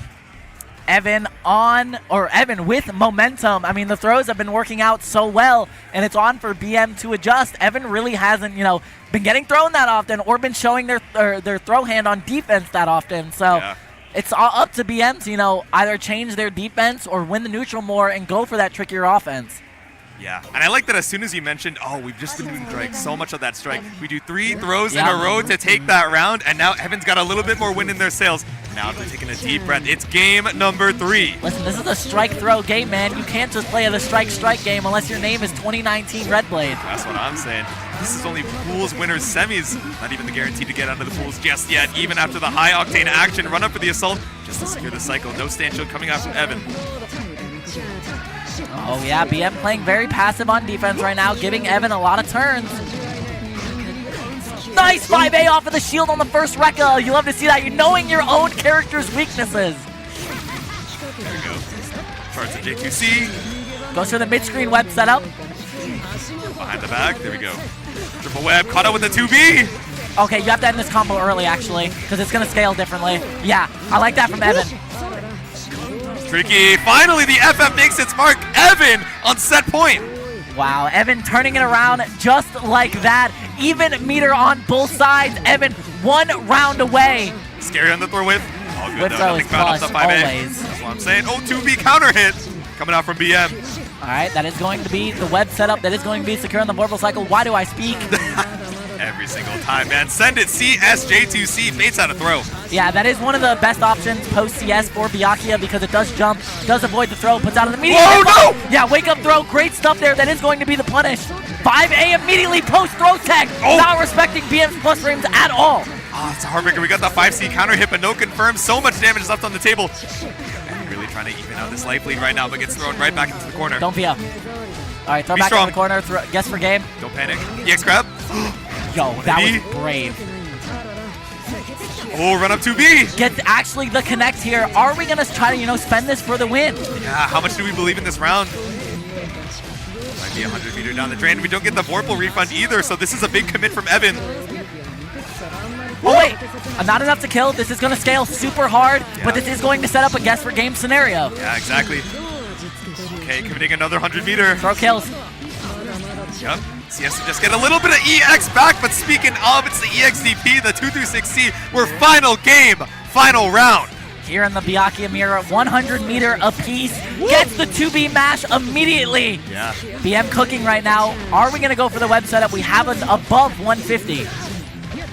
The situation is really good to set up the triple web. 1, 2, 3. In this game, number 3, counter hit 2B, but again, saved by the top web. Yeah, okay, back throw into the web. Yeah, it is going to pick up this time. No drop. But Evan, one guess away. There we go, the lead, the empty low, but clean blocks coming up from Evan. How are we going to escape? The immediate 2B mash on the whip. BM believing in the buttons, believing in a perfect, and taking it 2-1 over just Evan to move on. That feels so bad. Why did they're going for the hug, but why? I was wondering, I was like, wait, why did you take his hitbox? Yeah, why did you put his hitbox on the table? But it's to show all love for the Byakuya homies. Oh. It's a heartbreaker for Evan because in any other way he would be cheering on BM, but even after such a close loss, able to keep that sportsmanship up, that's what we love to see. Yeah, I mean, great stuff from both players. I never expected me to be interested in a Byakuya mirror, but BM is going to move on. One more round ahead. Evan getting put in the loser's bracket, so still has a chance to, make it out of these pools. But the losers are where the sharks are. I know, yeah, it's scary, right? And like we mentioned before, that was only the semis of that pool, so we're not at that phase where, okay, we're just playing to see who stays in winners and who makes it out into the loser's side. There's still a chance that they get knocked out before making it into that top cut, so fighting for your life. It is going to be very interesting. Just like this next set is going to probably be one of my favorites because there's one man coming up right now with a lot to prove in this version of the game. Yeah. In this lifespan of the game. At his current point in his fighting game career. Yeah. I'll say it because he asked me to. Okay. We got registered EXS offender. Mr. Redblade. And who is Redblade going to be up against? Versus Boltstruck coming back up. Yep. We are going to see Redblade for the first time this weekend. The man who with a lot to prove. And, he took a break from the game for a while. Yep. And then he came back, with a vengeance. He's been playing Wagner. Played that Tsurugi for a little bit, but I think he's fully committed to the Wagner at this point. And, I think he believes in this character. I think he believes in how things are going to go down. But he has to go up against one of the strongest in this version who has been playing so consistently for the last 6 to 7 months. Yeah, and it's like you mentioned earlier when we saw Boltstruck, right? It is so cool to see him pull up to these offline events now because so many times we see him tearing it up in TNS, in WASD, in BBB. So getting to see that offline skill, how it's going to be able to translate, how we're going to be able to manage these in-person, on-stream nerves, it's going to be so huge, especially against a Titan like you've mentioned who really needs no introduction like Redblade. Yeah, I mean, have you been following Uni since the ST days? Redblade needs no introduction. Yeah. If you know who Zero from Smash is, he was practically our Zero for the years of 2018 to 2019 in Under Night. He practically went, undefeated in tournament until Japan came over. Yeah. He was really showing us, how that version of the game was played when you played Wagner. Yeah, exactly. Now he's saying, let me show you what the previous strongest in NA is really like. We pull up the CS available, but take the throw. Just try and keep you locked down. Oh, change the future. Yeah. Thank you very much. I will take that with your up back. Now the question is how much, I'm not even going to say Wagner experience, I'm going to say how much Redblade experience does Boltstruck have, because he is a different level of Wagner. Yep. You think Mario is nice? Redblade is the one who invented it. Exactly. The progenitor, and now we're heading into round number 2 with full meter, but man, such a commanding round. That perfect really sets the mental momentum here for Redblade. All right, keeping the pressure going. Guard thrust out. We're going to give me double buff when you push me full screen like that, and that's not really what you want to do. No! Oh, man, that's such a heartbreaker. You finally got the hit, the counter hit on the fireball, but drops the confirm, but it's all good. We got 2B. Yeah, we are in there. The Vorpal cycle is going to be very close. All right, EX Fireball Ender still 100 more meter to try and keep it up. 2-2C for a turn extend, but trying to bait something out here. And we see the red miss on the up back dive kick. Yeah, I mean, that's great stuff. Gonna get another knockdown. 2-2B.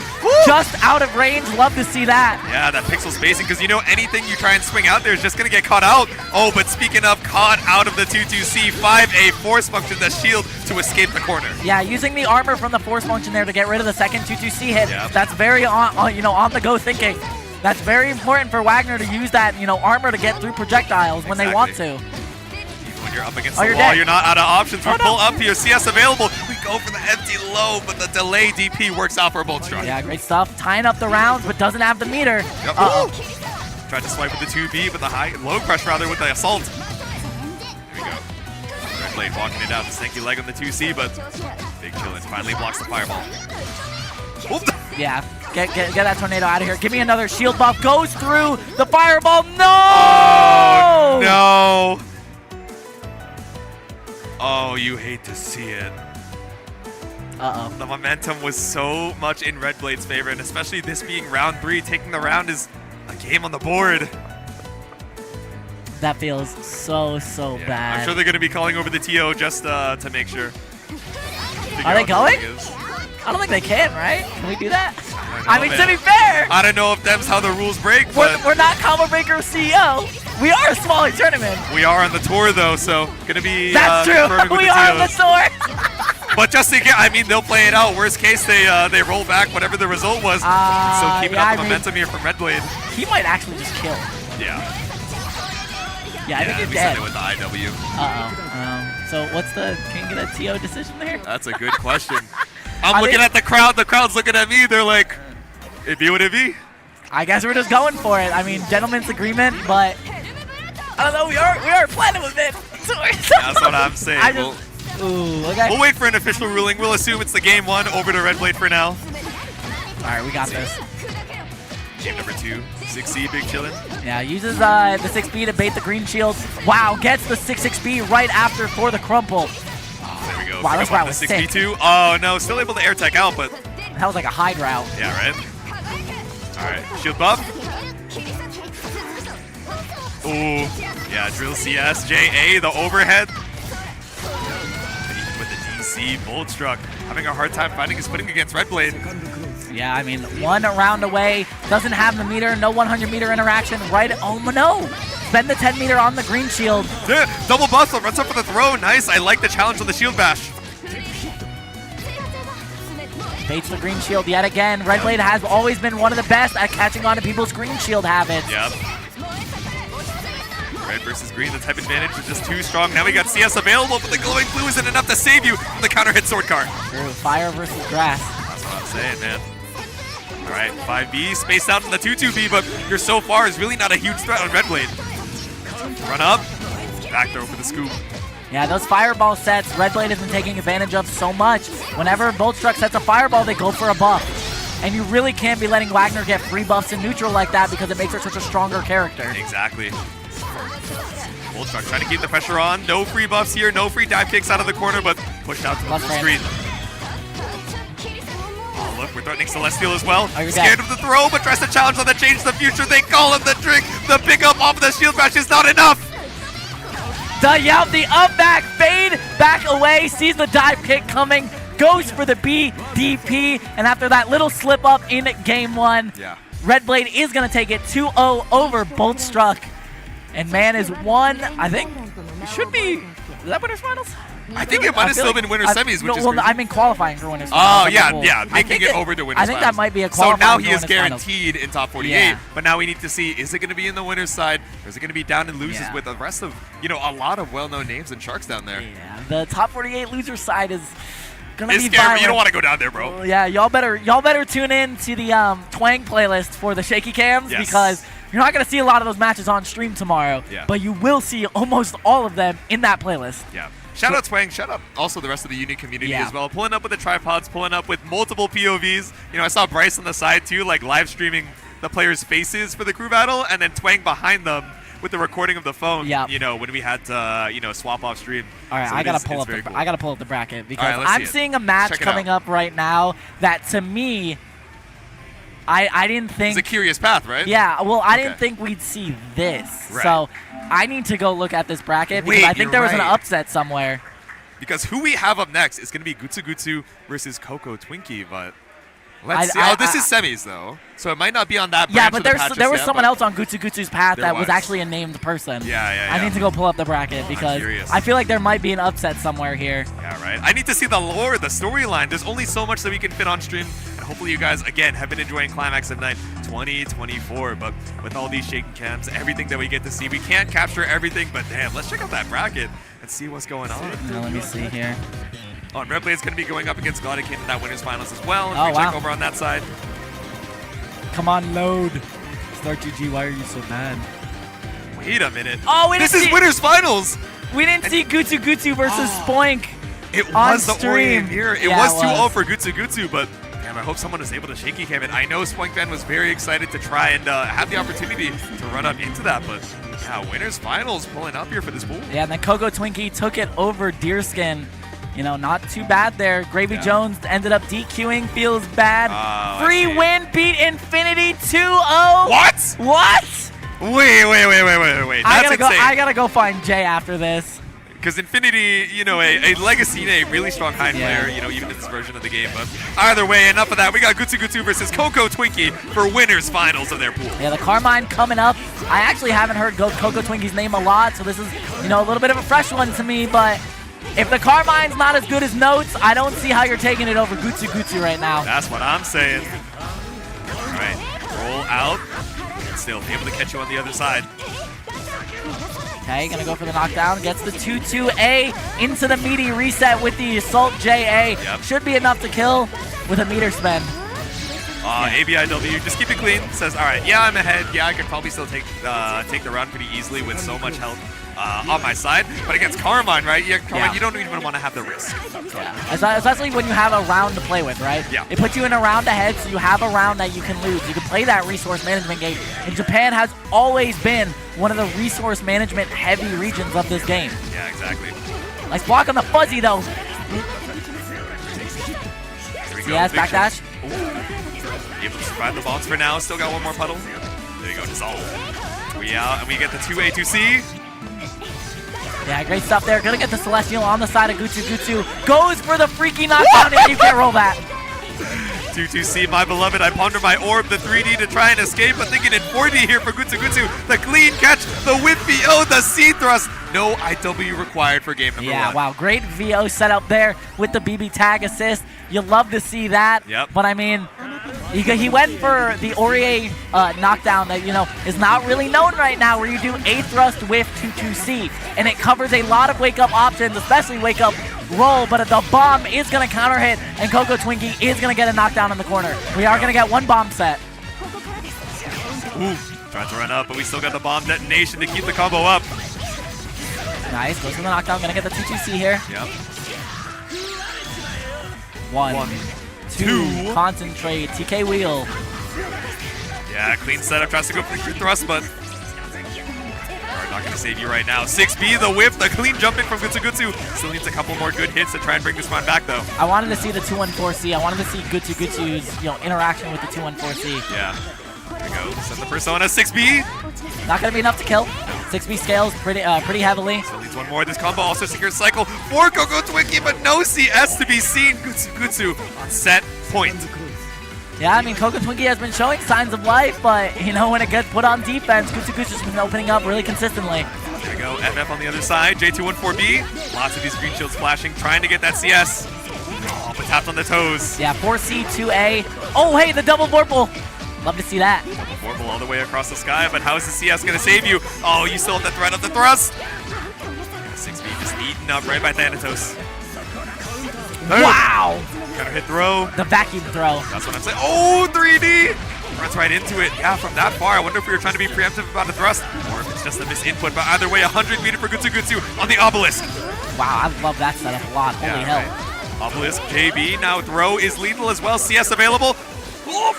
And the throw is going to do it. Gutsugu makes it into winner's side. Top 48. Yeah, it's going to put Coco Twinkie in the top 48 loser side. Yep. Not too bad, but that is another Carmine on the loser side, and I don't know if that's what you want to see, but the Orie top 1 allegations are coming true right now. Exactly. Man, so sick to see. And once again, a big shout out. You know, a few of these Japanese players supported, you know, in their travel, in their hotel as well from the GoFundMe, which you guys were so gracious and charitable to try and contribute to. So now we get to see this top level talent come up against the best of the best in NA. But speaking of the best, we've got another winners finals of a pool. Who do we have up next, Cookie? So I think we should have Reaver versus Trock coming up, which is going to be one hell of a matchup. And I mean, you're a Lena player. What do you think of this matchup? You know, my character's broken. I'm not gonna mince words about it. She's so fast and she got faster. 5cc versus 5c2c is evil, but still trying to pin down, you know, Yuzu. So many big normals, the Kiris, the Sakis, the TPs.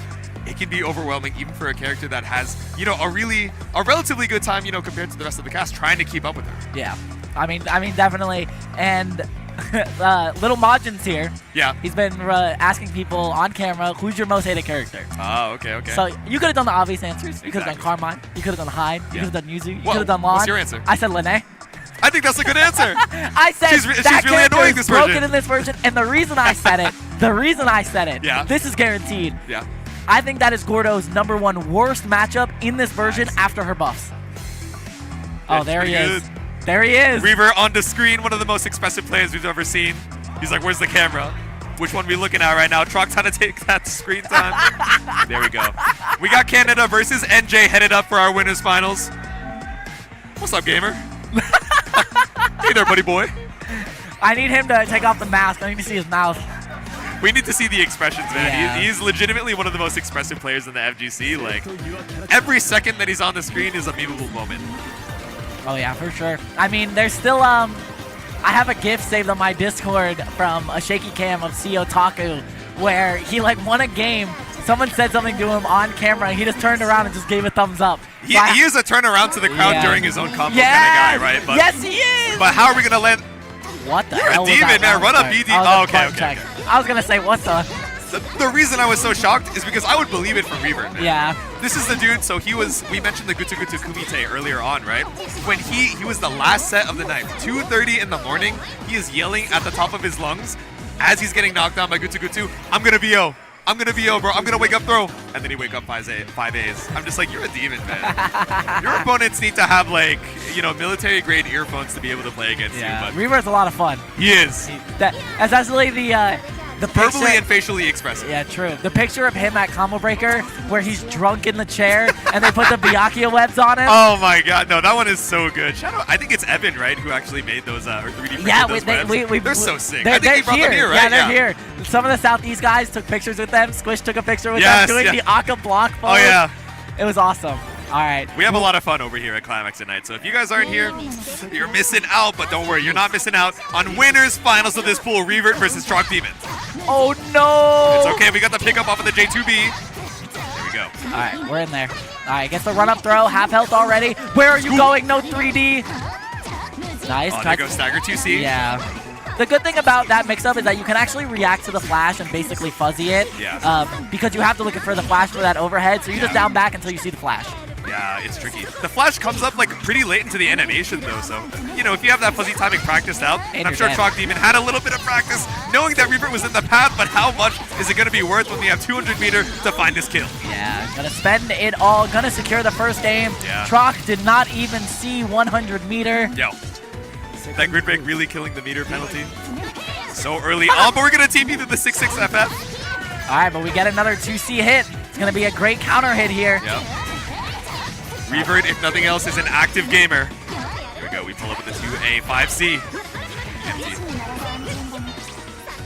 So that's the veil off. That extends it a little bit. When you do use CS during veil off, it actually pauses the veil off timer. Yeah. So you do get it for a little bit extra. There's going to be a knockdown. If he's not spending the 100 meter, I don't think he wanted to go for that round. It felt like that didn't make sense. Probably not. Yeah, run up TK Kuga to try and bait out a throw, but Trock is just going to send out the 2A, the counter hit. Yeah, that's a fuzzy mash on the overhead there. Yep. That is what you have to look out for when you go for that mix as Lena if you have a 5-framer. Yeah, but now it's scary, right? Because now we might be looking for partial charge 5C to look for that frame trap. Let's see if Reaver goes into it or if we're just going to stagger 5A, 5A, 5A. Either way, we're so ahead on the life lead, no risks need to be taken. And just down back. You can take a couple of throws. Whoa! Okay, it's fine. 6-6 FF. You still have the air action, but speaking of active in the air, finds the slash here from Trock Demon. Yeah, the air mobility is great stuff. Gonna spend the money for the knockdown. Yep. Teleport away, jump back away with the JB. There we go. Assault JC. Big Chilling Reaver gradually chipping away at the HP, but the jump back J2B, you dropped! No! Okay, we should be spending all 200 here to secure the kill. Oh, might just be the EX, man. Yeah, okay. There we go, 236C, Reaver leading in the chair saying, damn it, man. No, he How says. could this happen to me? Oh, it cost grid, though. It cost grid, though. There we go, bring us over to that other side. Seeing some wind in Trock Demon sails, finally. Oh, man. I'll look back in the crowd as he's being combo gamer. Reaver got grid broken and immediately looked over at Trock like, are you serious, bro? He's like, come on, man. He looked at Trock, he looked at the crowd, and now the 200 meter has just been sitting pretty. How are we going to spend the EX to escape? Whoa. What a trade. Run up, neutral CS. Oh, stagger 2C, but still the fuzzy timing working out well for Trock. That's a combo. Yeah, you get a full confirm off of that. Great stuff there. Trock with the realization. That's a heartbreaker from Reaver, man. You saw he had that kill. Trock's like, curse of Raw. Curse of Raw puts the dust on him. That's what I'm saying. Pocket sand. Yeah, pocket sand. All right, going into game number 2. Kuga round start loses to the Bato. There we go. A little 6B action to try and keep you at bay, but still Kuga dash. Love to see that. Gonna get the knockdown. That's a Rourke match if I've ever seen one. That's what I'm saying. The blessed 2A. Yeah. Alright, run up for the TP, looks for the low. Big chill and Reaver content with the down back. That shield is actually scary because you weren't almost going to be able to switch your block there. Yeah, right. Gets it just in time.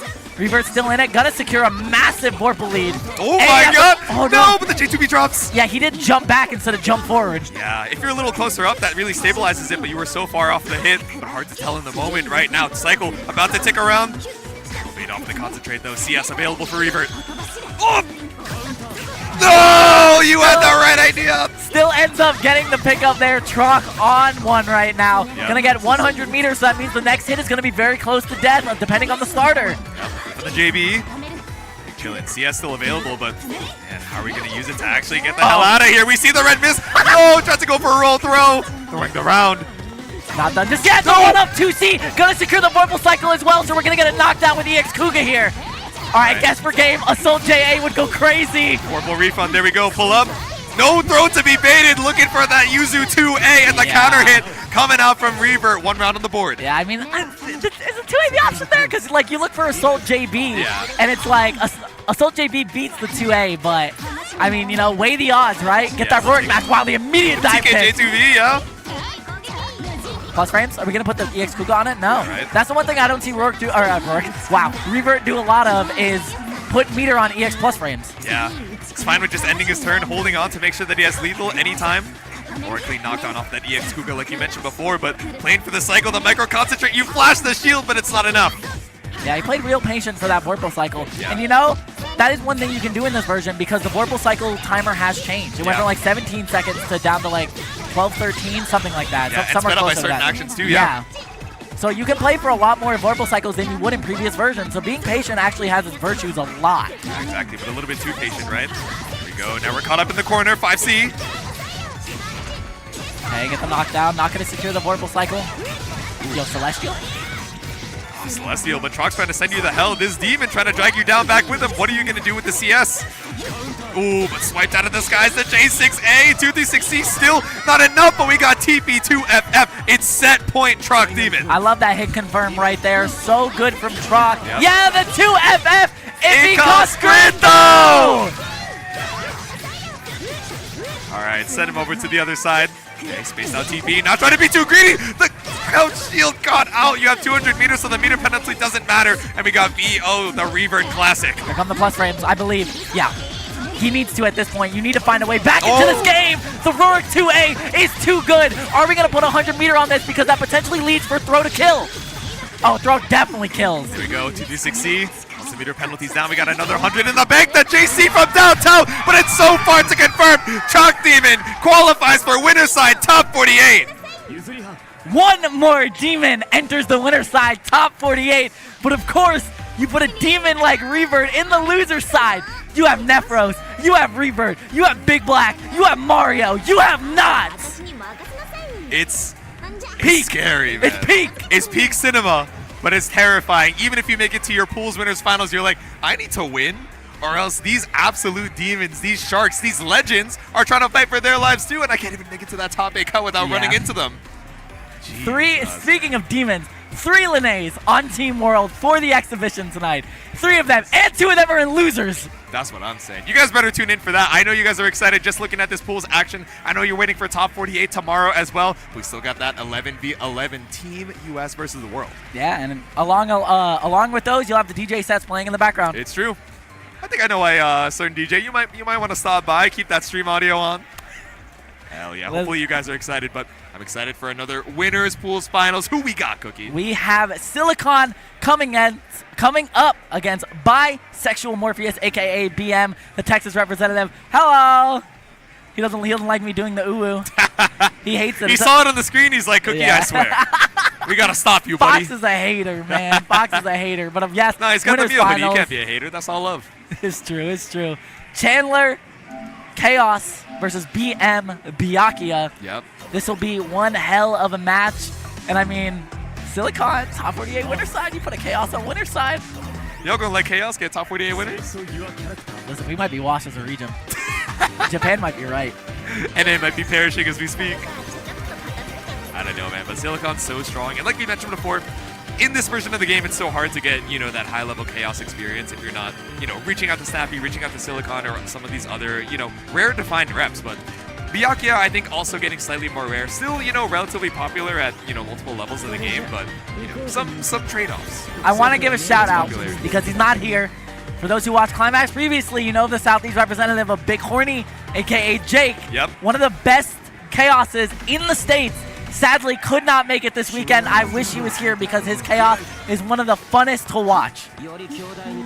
But of course, going into the game, winners finals of this pool, Silicon versus BM. Silicon starting out with a great hit. Full screen for the Byakuya. Here we go. We run up, try and go for the JC, but the Nair not going to work out here. You have the web, but lands right into Ozzy's paws. Yeah, going to be 100 meter already for Silicon. Send out the air fireball. Ozzy be like, clumps you. All right, we're trying to poke out with the 5A here. Secure the cycle for Silicon too. Yeah, the concentrate there because BM is too scared to press anything. Yeah, exactly. And we're out of there, back to the full screen video game. Oh, you're dead. Yeah, that is going to be a perfect no! All right, big chillin'. We run up with the 2C. 3C not going to work out. Silicon's been taken to the skies, trying to snipe out Ozzy as well, but one more touch. Oop! Throw with plus. And throw with his plus. All right, gonna keep on the block string. Back up, the Ozzy does get clipped. The 2B is gonna come out, and are we gonna get a potential web set? Do you believe? You have Vorpal for the meter refund, you have so much meter as well, so might as well try it, but no, instead, just gonna go for the back throw on the web. We'll get it this time.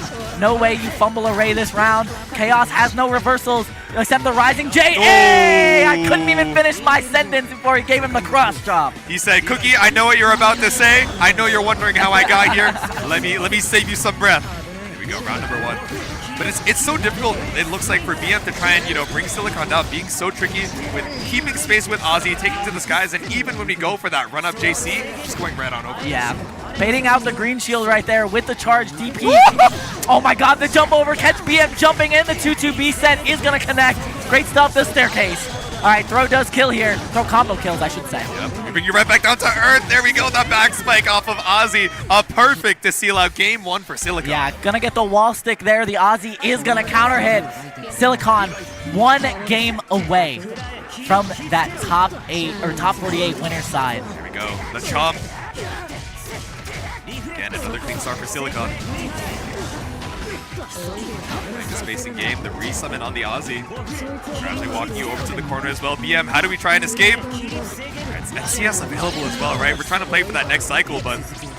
One thing I like specifically is that Silicon's usage of CS is never almost in a defensive manner because Chaos really doesn't benefit from a defensive CS. He likes to use it in neutral, he likes to use it in offense, he likes to build that extra meter because all that meter means he'll be able to cancel into more EX staircases.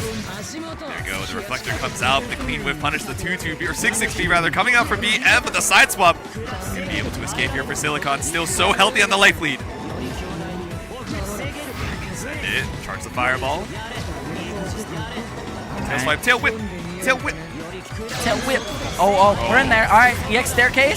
All right. Is this going to be enough to kill with the follow-up? Tail whip into Nene. It's so Oh, no. high across the sky, but no pickup. You were too tall. Oh, but the TRM, a little trim off the top. Silicon. That is still one of the Set point. reasons why Chaos Staircase is still one of the most broken moves in this game, because if you do Staircase at certain heights and certain spacings, the Yep. last hit will actually whip, and it's actually detrimental to Izoki. Yep. We think about broken moves, we think about hide 6-6C, but this is a broken move in a bad way, derogatory, but still able gonna swap up the sides here off that triple web. All right, we're in there. Oh no, drops the combo. Let's Silicon get out. The backdash avoids the 5BB. Ozzy's gone though. You have to play honest. Yo, the 5B. Step kick, 6-6C. All right. Cycle secure, BM. Nice, the dash out because the web doesn't activate immediately. Yeah, That is one of the exactly. things about Byakuya. It's about 12 frames until that web activates when it gets put on the screen. Exactly, so enough time to dash out. Smart recognition from Silicon. Here we go, Nice BM back looks for the dash. 3C. All right, Staircase. Yep. Bring it right back down to earth. Resummon on the Aussie. TRM. Nice, yeah, 2-3-6C out is gonna catch the 6C startup. Wake up CS into the rising JA. You love to see that. Not gonna be enough to kill though. Guess for game, one hit away, anything will do it. Now you're full screen and you lost the vorpal cycle. The 2-3-6A will connect. Silicon, Chandler, moving on, top 48, winner's side.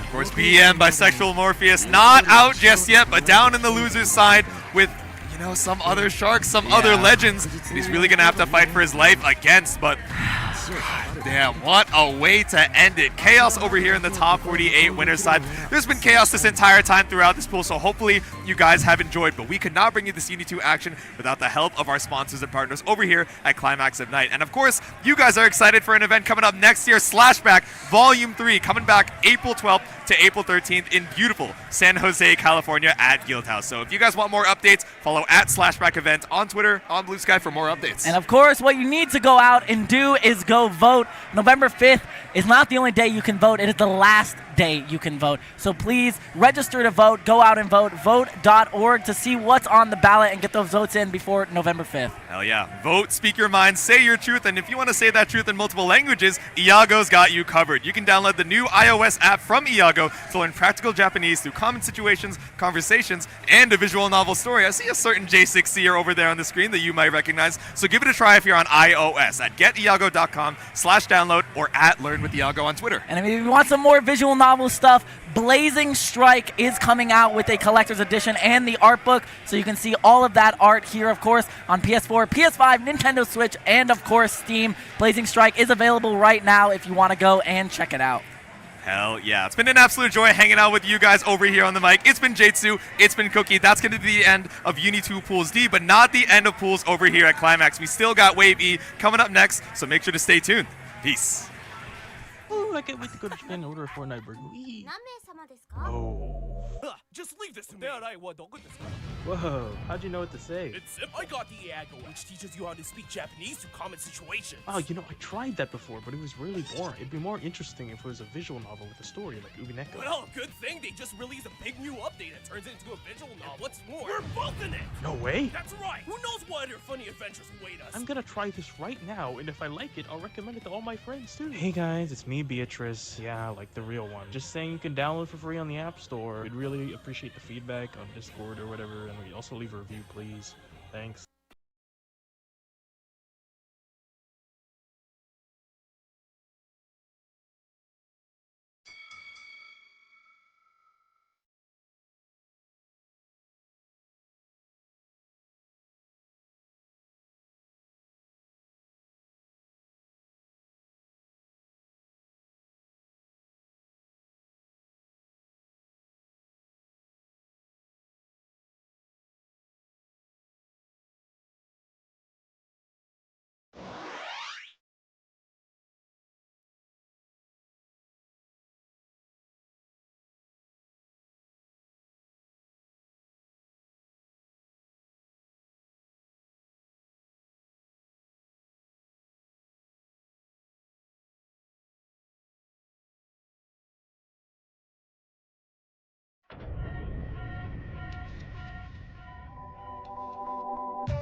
start popping.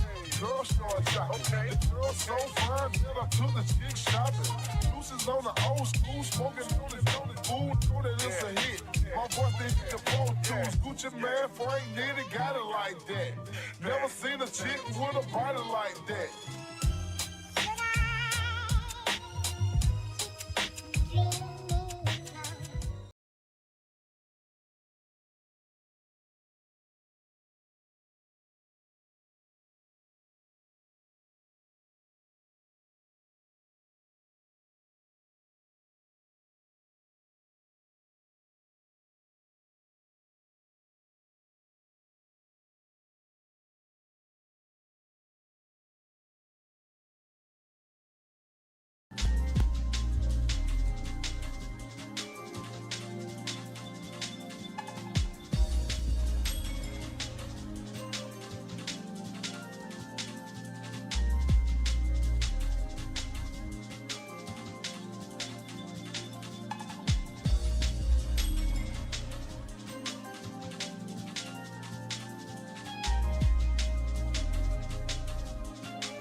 everybody.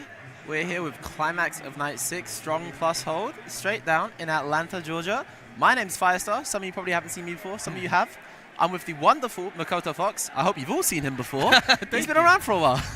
Yes, I've been here for a long time, very long time. I'm old, but it's okay. I got carded at the bar yesterday. Yeah. I walked in, I was like, hey, can I get this? And the bartender, she was just like, can I see some ID? And I was like, huh? Oh, that's She was crazy. like, can I see some ID? I was like, oh, here you go. She was like, oh, wow. And I was like, oh, here you go again. I was like, okay, cool, whatever. But enough about that. You're all here to watch some Uni 2. We had some good matches earlier in the pool before us. I think we saw a Byakuya mirror. I wasn't expecting that, honestly. Yeah. There's also an Orie mirror as well. There is also a good match between what's his name, Reaver and Trock Demon. Just now, Trock Demon is an incredible Yuzu player as Yes. well. That was a very tense He match. only net plays, so it's hard to get him to go out to anything. Yeah. So you're just like, wait, how do we play you? You're gonna play him on net play, and it's like Yuzu on net play is kind of a nightmare because you're trying to keep up with teleports, trying to keep up with slashes, so it's really hard.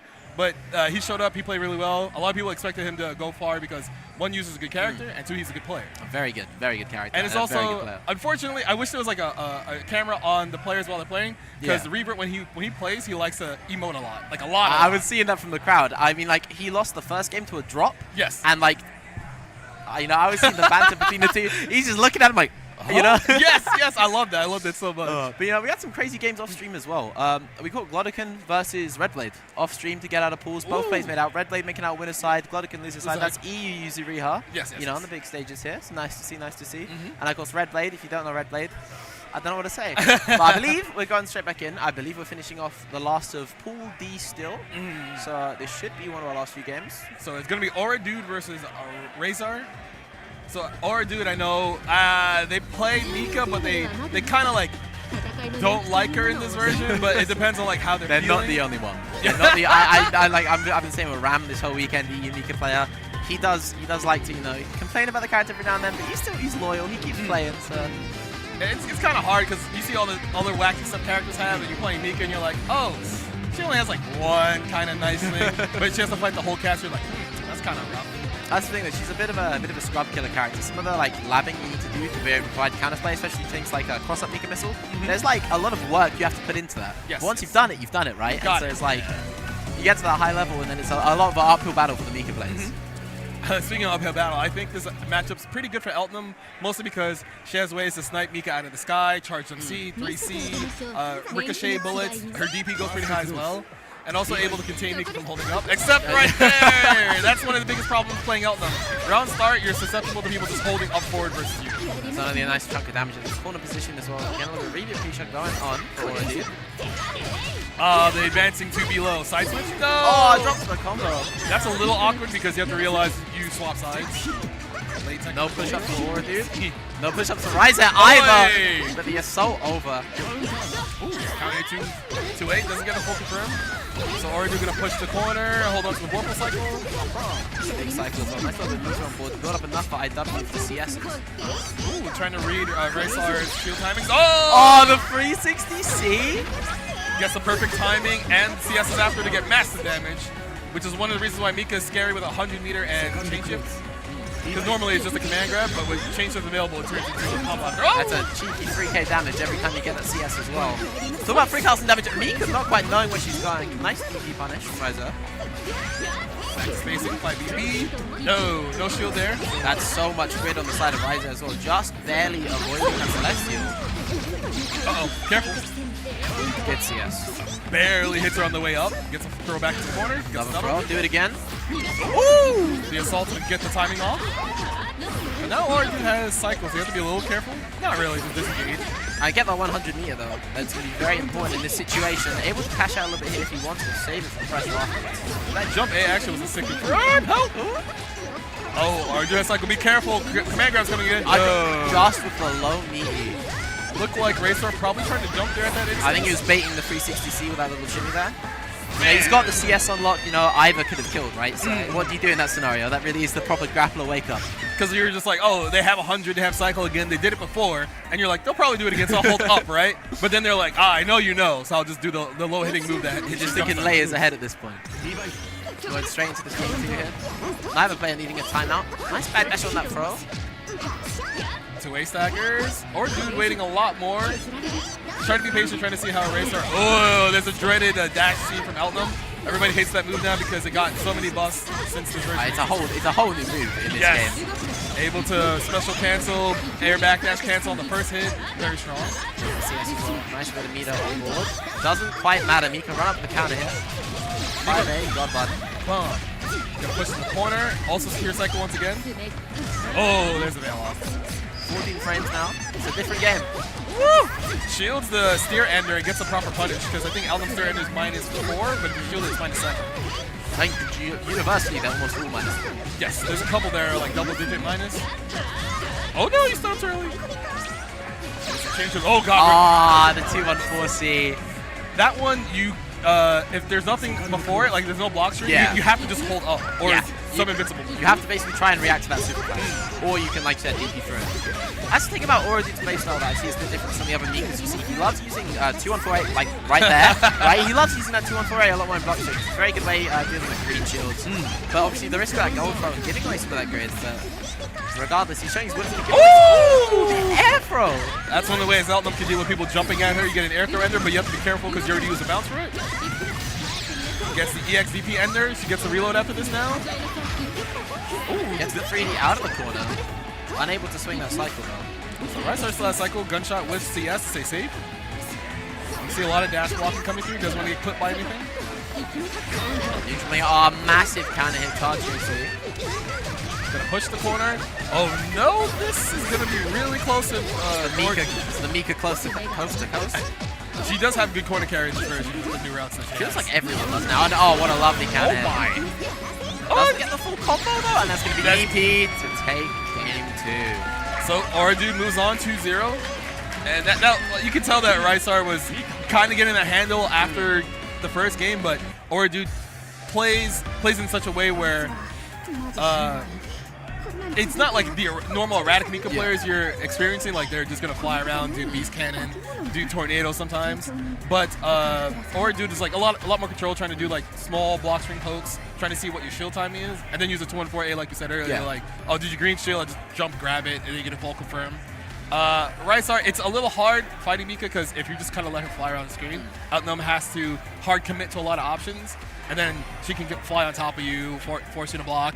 If you just decide to say, hey, I'll block, it's okay. I think it's one of the like tournament scenarios. With Razar, a few of those drops are very unfortunate. I think there's like 2-3 combo drops that would have drastically changed the state of the game, especially right at the end. Yes. And otherwise, just some very solid, fundamental uni being played by Orie. Like we talked about that short block strings, catching those green shield timings, and of course holding that CS for that pause button DP right at the end. Yeah, the classic way to lose a set, right? Yeah, because you finally get momentum, and all of a sudden it's like, hey, I'm not paying attention to a resource. Yeah. They have cycle, so you're like, oh, I'll do pressure. Then they CS, it turns red, then you're like, oh no, I'm dead, I lost this set. Hesitation kills just as much as not hesitating does, right? You think about that for too long, and he's mashed. You go for it, he's DP'd, right? Yeah, because like you think, oh, I finally got my turn, they'll respect me, but then you notice that they have cycle, and cycle's always a very important thing to keep track of at the end of the round, because maybe you have enough life to take a risk, and it doesn't kill you, but then sometimes you're like, if I don't pressure, they get to jump out, they just get to go back to neutral, now you have to fight your way back in. Especially when either hit can kill, and we already said before, right, that neutral for Elton is a little bit more committal when she's playing against Mika, right? So do you want to risk getting that pressure structure, or do you want to try and play a committal neutral game, right? Like, pick your poison. Right, because a lot of people in this game, they're just like, just force your turn constantly. It's like, a lot of characters have tools that say, I'm just in, or I'm just going to fight my way in. We're looking at you, Orie, by the way. I'm just saying, but Divine Frost, Up next, we have Geo Commander versus Chris Bardou. Geo Commander, I believe, plays Gordo, and Chris Bardou plays Tsurugi. Okay. He plays Tsurugi and Enkidu. I don't know which one he's going to play. Is it just me? I mean, A, there's a lot of Enkidu players that also play Tsurugi. Yes. CG also on the list, right? Yeah. But B, I've not seen a lot of Tsurugi in tournament this year. It's strange because a lot of people say the character's kind of a gorilla, but then you would think more people... I'm trying not to disparage the playstyle of the character. There's nothing wrong. There's nothing wrong with that playstyle, you know? Yes, but you just have to fight it. That's the thing. A lot of people are like, I don't want to fight someone who constantly runs at me, but it's like, I mean, look at that. Round start, he runs right at him. With the dash B, and of course Chris is just making sure he gets his way in. He's going to take this knockdown and probably set up to win the cycle. And the grid's going to swing massively with that shield, however. Actually, the first cycle going to go to Chris Bardou. Incredible shield. Squirtle slide whiffs. Oh my god! Actually might have been able to Reaper there, was kind of worried based on the spacing. Oh, there's a 2-8. Coco with some very strong loads as well, going to be able to contest that Tsurugi force function quite well. For those of you that don't know, it's strong armor that loses to those. So Chris on the Tsurugi gets the roll out. Oh, catches the backdash with the follow-up. That is not safe unless he has resources. CS or 100 meter. So now, Geo Commander using a lot of Gordo backdashes. Oh my god, I thought that 3C. If he backdashed after that CS, it might have been godlike. Yeah. So now you can see Gordo players, they're blessed with one of the best backdashes in the game. They're willing to use it. Unfortunately, however, Tsurugi blessed with some nice anti-hits. So Chris already He was running brackets all day yesterday, and now today he's playing in them, so I wonder how he feels. Oh, I know he feels bad after getting hit by that 3C. I think everyone feels bad after getting hit by 3C. Auto combos are so stylish. Push the corner. Small staggers, trying to find the shield timing. Hey, gets Massive icy 5C. So I'm gonna assimilation ender. Working with that cycle as well, but the DP. Oh, CS. And again? A lot of Tsurugi players will see the chain shift and just commit to the DP there. I mean, with the ADPs as well, you know, that frame one throw invulnerability, it's a good RPS option. A lot of ADPs as well, cancelable on block. Oh no! Ooh, what a punish for the Rusty Nail. Chris tried to do jump 2C there, maybe the slide across the screen, but Geo Commander was already committed to doing Rusty Nail to snipe from that space. Oh no! Gonna get full corner carry. Maybe spend 100. He has a lot of meter. Oh, it was a reset. Yeah, the reset. That's the overhead here. There we go. And then the ASDP Ender is actually really good at timing out more of the cycle, so you get to hold on to it more. Oh, what a backdash. Gonna catch the VO with the shimmy. He and should be dead, yes.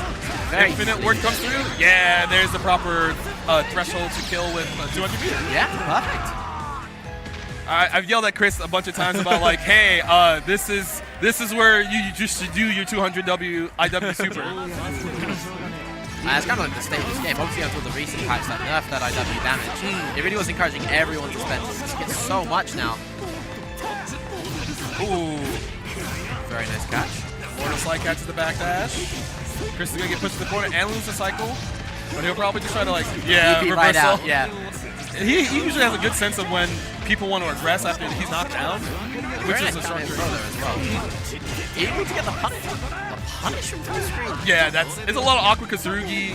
Oh! Again, very unfortunate. The command grab this time though. Not quite the full punish. It's gonna leave him alive. Chain shift after Rekka. I'm wondering if Geo Commander is going to use any of that tail off meter. No. Oh, lovely shield. Massive punish. And that's Celestial Vulgar awkward halfway through the combo. Geo Commander can actually do, T2A. It's a chain shift. They can actually kill here if they just do EX Reaper. Oh! That was probably EX Reaper. That doesn't quite matter. Able to get a very nice whiff punish. So Chris is probably going to do EX arm round start. Yeah. Nice and plus catches a backdash there as well. Well, he is plus 8, plus 10. Yeah. So and it's kind of similar to a guard crush almost. You're unable to basically do anything during that little bounce. Oi, there's a grid break. Geo Commander might probably bail off in another instance because a lot of uni players like to bail off when they're grid broken. But it looks like Geo Commander's blocking out. He's going to play the timeout. Does get the hit. Unable to get a confirm though. Chris being a little bit more careful until he held up there and got hit by the IC5C. It's a little delay in the icy timing that makes it look so good in those scenarios. Massive Rusty Nail, not pick up however. No! A sim though. Chris, that was yellow. 10 push-ups later, and a nice counter hit as well during the Reaver crush. But the drop is maybe the right scenario for Chris Bardou to take this round with the IW. We're looking at the right threshold here. 2A starter, the Paration not quite mattering for that minimum damage. Yes. Around that life threshold, as long as you get your 2A start to some sort of decent combo, you're fine. It's always about roughly 1,000, 1,500 extra damage. Ooh. Rolls through, gets a punish there because Bardou still in recovery after the roll. Very crucial punish now on the set point as well. Oh, Chris was just willing to sit. Oh my, Chris. Another? A sim gold throw. Chris is okay, don't get tilted. Just go to the gym after. Oh, combo drop takes advantage of it, gets a confirm in zone. Might push the corner with some meter. Very plus ender here as well. Gonna make sure it guarantees that next cycle too. Walk up command. Oh my, he just stood there and waited. Don't do it again. CS. Oh! I love the IWEX attempt. You gotta respect it. Chris kind of feeling himself there. Like he kind of just knew Geo Commander was going to do something eventually and didn't want to aggress, so he just waited there and did nothing. He'd caught 2 VOs already, so you know you kind of You always got to play around it. When they're willing to show VO as well, especially. Obviously, before a bit of a weaker option could OS it a bit easier with 2A2B. Now a lot faster. You have to respect that option a lot. When they show it twice and you block it twice, just block it again. Again, yeah. Usually they're thinking, oh, I'll just do it again anyway. It'll work eventually. But then if you have that in the back of your mind, they're like, they're just kind of gonna VO when it's like they want to win the cycle. They want to take away your Vorpal cycle or just make the space. Yeah. So you have to be kind of conscious because doing an EX reversal sometimes doesn't stop that. Like you don't win the cycle, you don't make enough space depending on the move that you use. So veil off is really strong, and a lot of people are like, I don't like the fact that it's faster now because it's harder to bait. It's incredibly harder to bait, and it's just harder to do with all makeup as well at 40 frames. Yes. Like you said, that option's like not working anymore. And you know, there are trade-offs. You can't Vorpal strip anyone anymore. Yes. So you know, you can't remove someone's Vorpal during a combo. But you know, the new mind games are very interesting. I believe as well, we're moving on with Pool E4. Is Silent coming up to play? You know, a foreign player from Texas, for those that don't know. Silent's a strong proponent saying that Texas is the best region in North America. And I think he attributes that to himself mostly because I think he's the Texas player next to Masoma during like late 2019 where they were doing really well in tournaments. I mean, not just late 2019 as well. We're talking about sort of like 2021, 2022 when Masoma was winning anything. Climax Night 4 actually, you know, what, 2 years ago now? Actually, 3. It was this second. Yeah, the thing is like 2020 into 2021. That was a weird time. Yeah, it was a very weird time. So Either way, it's there's a lot of what did we do again? Wait, because we missed one. We missed 2020, and I think we missed last year, so it might be 2021. And then Big Black won the year off. That's it. 2021 Climax, like the Masoma era of Uni, really. He was the end of CLR. Byakuya was winning everything. It was Masoma, then it was Big Black's turn. You know, the character's done the world tour, really. But Silent playing Phonon here up against Atari. So Silent probably has the most experience, I would say, against Uzuki because there's a couple Uzuki players in Texas, if I'm not mistaken. And also Uzuki, when she came out, a lot of people were labbing at how to fight her exclusively. Yeah. Because she doesn't have a meterless reversal, but she does have ways to cross the screen like that dash C normal. She's got a lot of moves very similar to Byakuya's. That EX reversal, very similar to his horizontal. The free C, basically the same, a little shorter. Anyway, we've not seen him for a minute. Silent gets a big corner combo. Does catch the 3D attempt, takes the corner back. A nice jump over as well. Oh, counter hit 2C. Big confirm for Silent. Silent very strong at confirming 2C. Counter hit whip confirms. Oh, and his combo game is so optimal as well. Ooh. Meaty fireball. We're seeing dead here, no matter what. Yeah, he just has to. Maybe he doesn't have to spend anything. That's how efficient Silent is. He's, again, probably the strongest Phonon that we have in North America. I mean, I feel like definitely. Fun little character with a lot of very good routing too. Nice block and very good punch on the coffin as well. Especially if you block that coffin, you can just use like a rising jump normal that will catch Uzuki up there.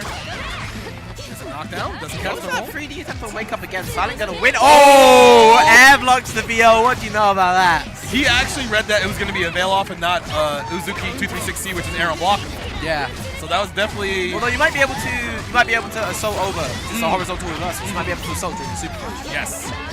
Oi, double overhead. Uzuki does have that with jump B, jump A on the way down. Nice combo as well. And the poison status actually once run out. Once you get poisoned, the next like hat hit that she has or some of the special moves she has, she gets extra hit stun. So she gets like slightly better combos. Oh, I love the punishment time gets the shield. Oh, he's still an install. He actually killed. Out of all of this grid, doesn't quite build back 100 meter. Actually goes for the double FF at the end there. Oh, just gets a simple run up throw to end the round. That's one of the coolest thing about Phonons. At the end of her combos, when she's using that FF there, the amount of hits it does, lots of minimum damage. It just like every Phonon combo, when you're trying to do your best to kill, as many times as you can get FF at the end of the combo. As much minimum damage as possible. Yeah, because you're using like force function to like maybe stall out the timer for a CS, get the 200 meter that you need. Back away. Shield the jump A, proper punish. Gonna get a full screen corner carry. Oh, and a nice cycle to boot. Gets the first 6XP. Nice confirm. Silent here. A lot of instances when Phonon runs at you, she's doing that 6XP normal, and it's airborne. I don't think it's frame 1, but it's not frame 1, no. It does catch people staying tech. It's frame 3 throw invulnerable. That's the biggest part, right? It's effectively like an OS crush as well. Right. Because you run up, they think, oh, they're gonna throw me. You go for throw tech, and bang, 6XP hits you, you're gone. Yes. Like that's it. So now Silent is kind of speed running this set so far. Yeah, he is. Catches that 6XP with a massive jump back. So a lot of Phonons will actually do route start, jump back, charge, jump B, because that's the new tool she got this version. covers a lot of space. There's the install. Oh, and there's a bail off, just making space. Should win this cycle? No, silence shielded correctly. Nice. Gets the mash after that again. Goes for the setup. Yes. Should be. They play different in Texas, man. I'm telling you. I'm going to say it's just silent because I've seen him play for a very long time, and there was a small period of time where he was kind of doubting his ability to play the game. But now it feels like since this version came out, he's kind of more in tune with his character and how he should be playing her. He's been tweeting this weekend as well. I'm pretty sure he's coming into it very confident too. So we're seeing quite a different side of him now. I think he's locked in. Yes. He wants to do well because the last couple of tournaments he would get top 8, but he would not perform to like get top 3, top 2, where he thinks like the competition is not up to his level. But you know, sometimes someone just steps up and says like, no, actually I'm good enough to beat you, and that kind of hinders your confidence. And I feel like Silent is a very confidence-driven player. If he's feeling it that weekend, he will play really well, and it looks like no one can stop him. And the other thing about Uni as a game as well, we talk about that like top 3 range. It's like Uni is a game that's very based on reading your opponent, finding their timing, especially when it comes to doing things like punishing shields right, winning the cycle. Knowing your opponent very well is very important. And everyone plays differently on different days, right? Yes, And you need to be ahead in those mind games every time. And it's not that isn't like the core of fighting games in general, right? But I think Uni especially, that high end of play, being consistent is very difficult because you have to be consistently ahead of the opponent like in almost every aspect, especially even just in neutral, you know, moving forward, building your grid, moving backward, losing your grid, right? There's so many different things that factor in and so many little reads you have to make constantly.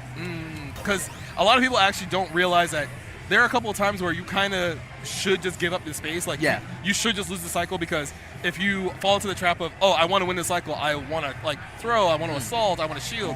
This kind of plays to all of those things that people say like, oh, you're about to win the cycle. I will just make sure that you don't get the thing, do the thing that wins you the cycle. It's the old, the clear lamp, you want to get Uni guide. End the cycle, what do you do? Assault AC, right?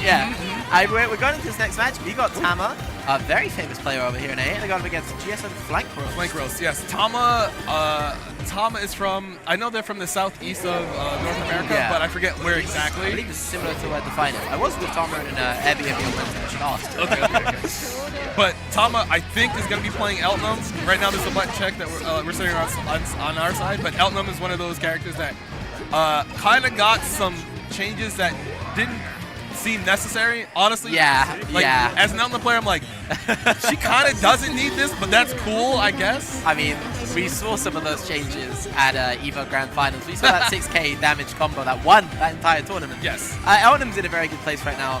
I think there's been some discussions, I mean, again, after EVO, talking about her J623A. Very good OS crush, plus on block. A situation after that you need to lab. Yes. If you haven't labbed that situation, good luck beating this character sometimes, you know what I mean? Especially if they play like Sonari, right?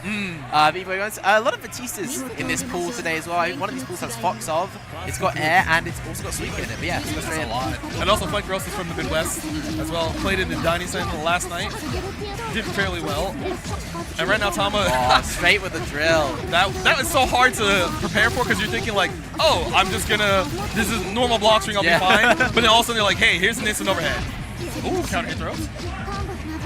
There's a change shift for after ball. Eltnum force function, really strong at getting rid of projectiles on the screen. Very important thing to be doing against Batista especially as well. And that's also how you fight Eltnum. If you think she's mid-screen and gonna press a low, you just assault over, you press your jump button and it'll hit her most of the time. Now the key to the setup here as well, goes for the throw, not quite going to kill, got CS on board however. Tama just down backing, waiting for his turn. It might not come, but he finally gets the cycle. Air throw. Off the F throw, nice. Small scale combo damage for that one bounce already. It was a little bit too far. He needed to like do a combo that would close the distance faster, but he kind of defaulted to his standard confirm after that. So now Tama just trying to slowly win the cycle, doesn't want to engage too much and get chipped out early. Nice FF to clear the projectile. Very nice option as well to keep Flank Roast locked down a little bit longer afterwards. Tama able to win the cycle hit too. Great punish.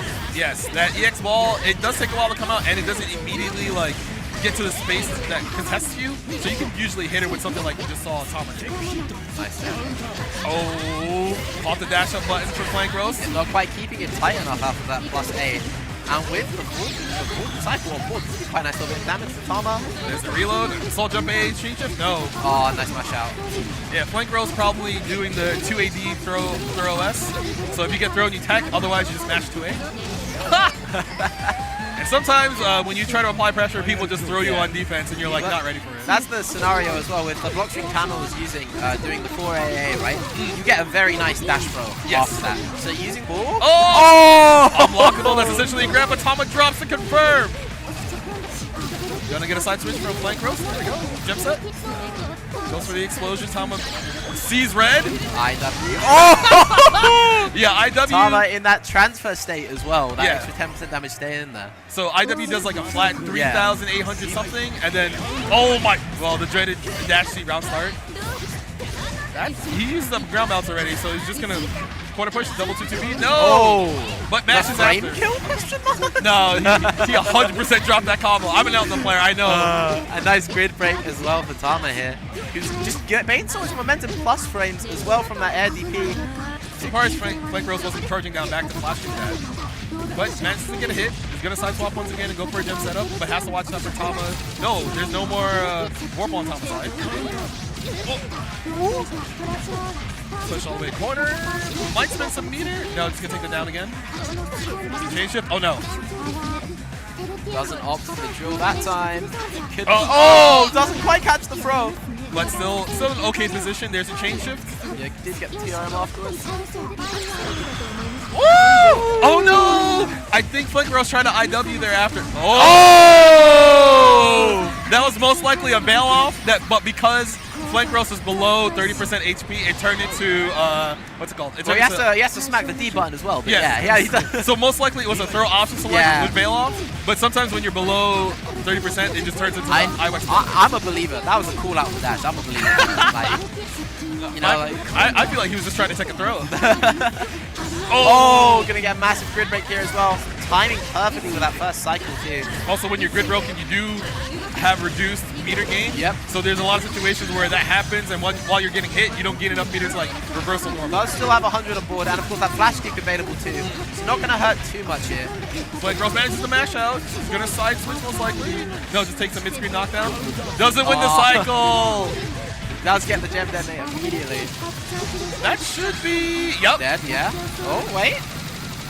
Oh, didn't make the threshold, but still in good position. There's a wake up CS. Nice back throw for Thomas. I think it's a one-hit situation for either player, really, here. Ooh, there's a throw. Thomas trying to win the cycle. Oh, that was a throw OS from Flank Rose. Doesn't get anything, though. Nice option. You're going to get the flash kick through that 6P. Most likely, Flank Rose saw that there was a gap and was just like, I'm just going to mash I'm flash just throwing kick. out right. You do not stagger me in those scenarios, you know? Because, like, VT's is holding down back, and you're like, she's not going to flash kick here. She'll lose the round. But I've seen a lot of players just kind of take the huge risk of, oh, I haven't done a reversal yet, so I'll just do it now and see what happens. I mean, if the stagger is kept frame tight, right? If that rebeat is frame tight, then nothing comes out. Exactly. So now Flank Rose being, ooh! Nice anti-air. She can now be counter hit, ladies and gentlemen. That's one of the biggest changes. Everyone was like, thank you, finally. I saw people quit the game over it. Thank you indeed. Shout out School Bus, by the way. Oh, we miss you, School Bus. Come back, man. Ooh, Nice protect. CS. Working with that Celestial as well. No side Oh, gonna lose it due to the back tech. That 5C actually anti-aired. Oh Yeah. my god. Tama being a little too aggressive. And as long as it's, ooh, lovely assault from Tama, Tama from Flank Roast even. But as long as it hasn't got that foot property, basically anything can anti-air in this game. Let's go comes out. Ooh, Matt. We're probably looking for a TRM, but it's okay. There's a chain shift off the ball. No, Tama tried to press buttons, got counter hit by dash B. Oh, got caught trying to press buttons late. Tama doesn't go for a side switch, but he's just gonna take this mid-screen damage. And with that bauble now and the meter, he's in a scenario already where the next hit can kill as well. Nice block on the C. Nice block on the 60. The green kill flash goes unpunished. And he just walks up and catches the hit. Yeah, Flank Rose was willing to mash there because it was just like, all right, you lost your turn. Yeah. Oh my god. But this time, Tama's like, I'm just gonna salt over your button this time. See how you like it. Meter, push. Position blocks Oh, no. the flash kick this time. This is a massive combo. I was worried that Tama was going to do the gunshot punish or maybe whip, so he decided to do the 2B punish instead. But it still does a lot of damage. Keep it safe, keep it simple. Throw. Plus frame, waiting for a response. Oh, catches the throw attempt this time with the assault over. Flank Roast not waiting a little bit longer to see if Tama would like get closer to do a lock string. Kind of committed to just mashing through right away. In this scenario, he had the health to take that throw as well. Hey! Oh, once more catching that option select again. Uh-oh, drop combo a little bit too high. Ooh, shield on the jump C. Tama winning this cycle. There we go. Winning it confidently as well. More dash up normals. Flank Roast not mashing right away. No! Tried to throw again. The same situation happens. Tama gonna push for this corner once more. I love watching that ender in action. Oh, and also got Celestial off the reload.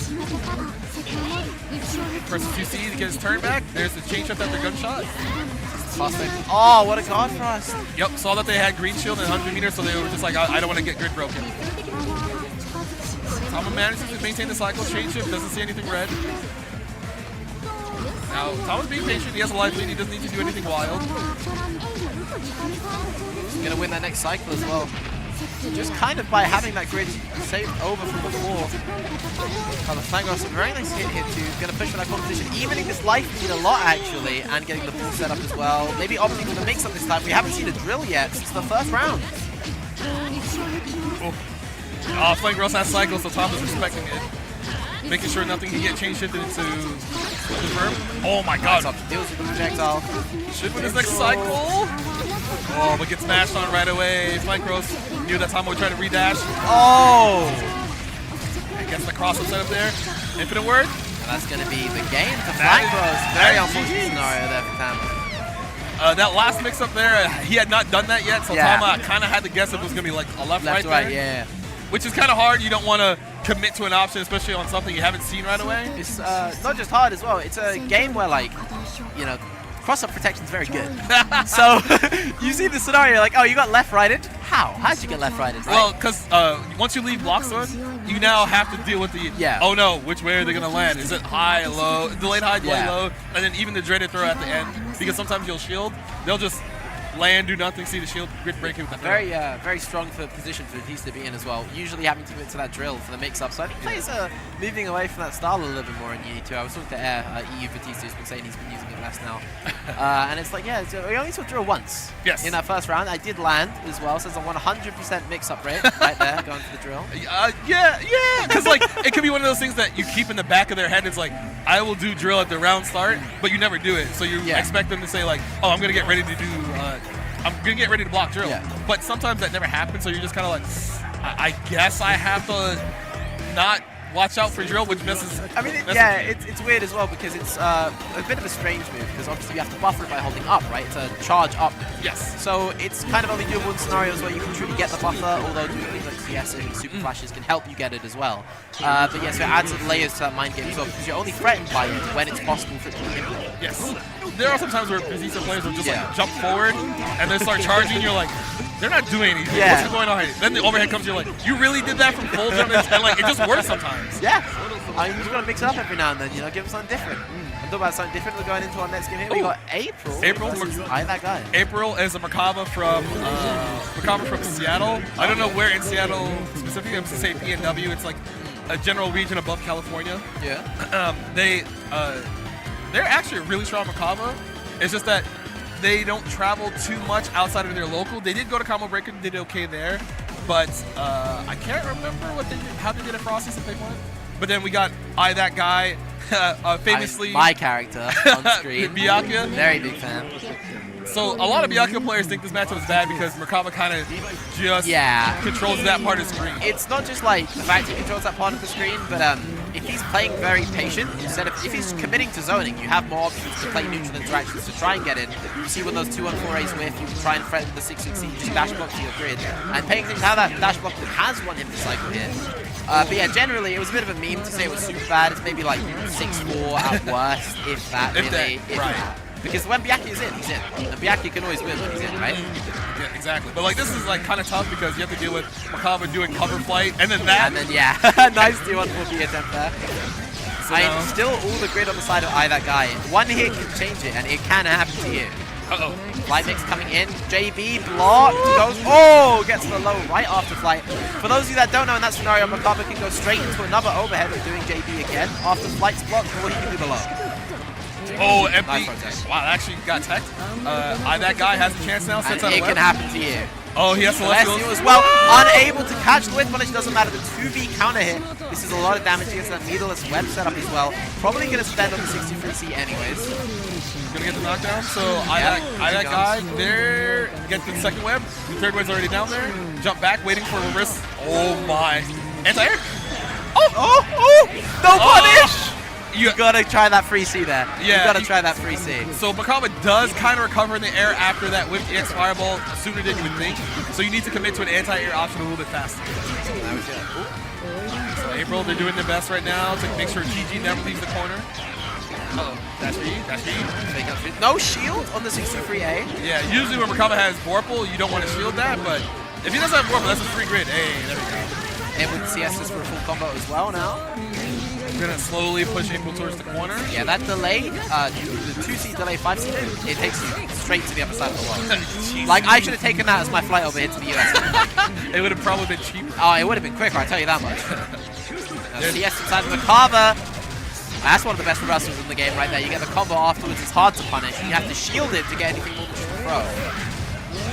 Full screen? No, just takes the Worm OP. TG does win the cycle because April did hover backwards in that one instance and lost in the grid. And now TG be a little bit careful. There's a dash C. Doesn't go for the regular combo there, actually. I don't think he was expecting it to land. But CS and it still gets the hit regardless. Right, he still gets a push in the corner. Gonna spend 200 meter here. Oh, 100. Oh. Could have tried. There's yeah. a whiff. So you do 623C. Oh, very nice. Assault JC. Yeah, you do 623C. You get a couple extra hits in, and then you VO afterwards, and then go into the IW like that. A trade. 214C from April. They were just like, I've had enough. Raw command grab. Let him know. Sometimes you just gotta do it, I guess. You just gotta talk to him, man. You just gotta talk to him. So I think TG's gonna go for like one web set. No. It doesn't in the end. Throw. Upset. Dash up. Nope, spike. Nice block. Goes for the normal throw. Doesn't want to risk messing up the field timing. So now I'm that guy there in a great spot. Oh, the free C with the back hitbox. Still able to catch him out of that 63. Worm set. April, they now have cycle. So you have to be a little bit careful with your TG. You don't want to jump preemptively. Welcome to the whip throw. You know, the classic Uni moment. With the 660 as well. Doesn't take 2-on-4A there. Doesn't take the space. TG loses the cycle again, but slowly pushing April to the corner by moving forward. There was that mid-screen 2-on-4A there as well where he could try contesting the 660 but he doesn't quite need to. He's got the life lead really. The chip damage isn't quite enough. He can just whip Vorpal and play around that right now. The biggest risk is just not getting hit when Makaba decides to go in. And right now, TG is doing a great job. Although they might lose the cycle, but they decide to spend it just to make sure they're safe. They have that 2CC available as well. Yep. I'm a Byakuya mastermind. What can I say? The dive kick CS incredibly plus scenario catches at the 63A. No combo. However, that could have been the game. And this now should be able to kill. Vorpal as well. 10% extra damage. What's your option? Oh. No! It doesn't matter! Oh my god, it doesn't matter. I think that guy tried to... he's trying to play with my heart. He's trying to play with my heart right there. I feel like all Byakuya players kind of get in that instance of like, oh, I have the hit, I have 200 meter, I'll CS and do half circle forward D and do my IW. Yeah. But I think he did a little bit too early before he got to 200, so he got the assault forward, that's why. So now, that guy kind of have to make sure, like, shake off that last instance. Doing pretty well so far. He gets the 2v hit. Yeah, goes for the dash in at +1 there, actually. It's not a trade. If Makaba presses 2-8, he just cleanly wins. Because Byak is also a super. Yes. Now TG doesn't want to spend any meter. Oh, no! We're faking this, bro. Oh, my God. What do you mean? You go for charge 3C there. He's a different kind of guy. Goes for the Assault JC as well. No shield. Gets hit by the 5A, 5C stagger. 1 frame gap on the block. So it's very good for people who are trying to mash out in that instance. They're like, oh, 5A's coming out throw, but then the 5C comes right after. So one more chance for April here. They might CS. No, they decide to block. There's CS. Oh, does actually get the punish there with that 3C. Incredibly strong move from Makaba. Basically impossible to punish you plus -10. Come on, man. It's live as sometimes, you know? It's live as sometimes. Because you don't expect the AX man grab to come through because you're assuming, hey, if I see it, I'll just hold up and punish. Yeah. But if you're already committed to something, you're not ready for it. It will catch you off guard. It's that threat in a tournament scenario. That is not a lot of time to react, right? exactly. That super flash is not easy to react to. And talking about things you can't react to, that 2B, massive hit, pushing 100 meters as well, able to get that 63C if you would like it. He's feeling it. What web set we going through? That B web actually quite weak against Makaba because you can clear it very easily. Yeah, just the easy stand-up. Usually want to place those hires against people who don't have a tall hitbox. Then we get pushed to the corner, trying to find a stand tech. No, good. So that guy's defense is on par right now, except where he matched the same place again. He did it again. And you know, talk about doing it again this time. Abel not dropping it, getting the full combo here as well. This is a lot of damage up to 63A. This is also the boys coming. Oh my word! Just constantly saying, "Oh, you're not ready for this." Yeah, man. Yeah, Byakuya command grab. What do you know about that? I know it's cheap. It's not cheap at all, man. It's called skill. You wouldn't understand. Nice. Try to jump out after this. The change shift doesn't go for a 2-3-6C. The web. Oh no! Not the infinite. It's going crazy right now. Does get the 3C, not a low anymore actually. So that was blocked mid. Nice reversal. She's going to kill scaling. That Vorpal, however, is going to make the situation after very awkward. Ooh, jump back away from any reversal. Jump A gets blocked off the assault. That JB is so plus as well. That guy being really patient knows he has enough time. And time is not the only thing he had to deal with there. I can't believe that actually beat Makaba 4B. Because I was expecting Makaba 4B to just kind of snipe him out of the air, but it was a little bit too slow. So that's why that counter hit happened. He got the... That button's really ridiculously strong in this matchup as well. Round start, the 5B can beat basically everything, right. Apart from walk back from Byakuya. And if you do walk back, you can punish it. You can either get a 5C or a 2C. The 2C is very hard. The 5C is easier now because of the 2-2B confirmed, added in this game specifically. But yeah, that round start is incredible in this matchup. Because like, a lot of Makabas usually have presence over a lot of characters who want to either press a button or dash forward.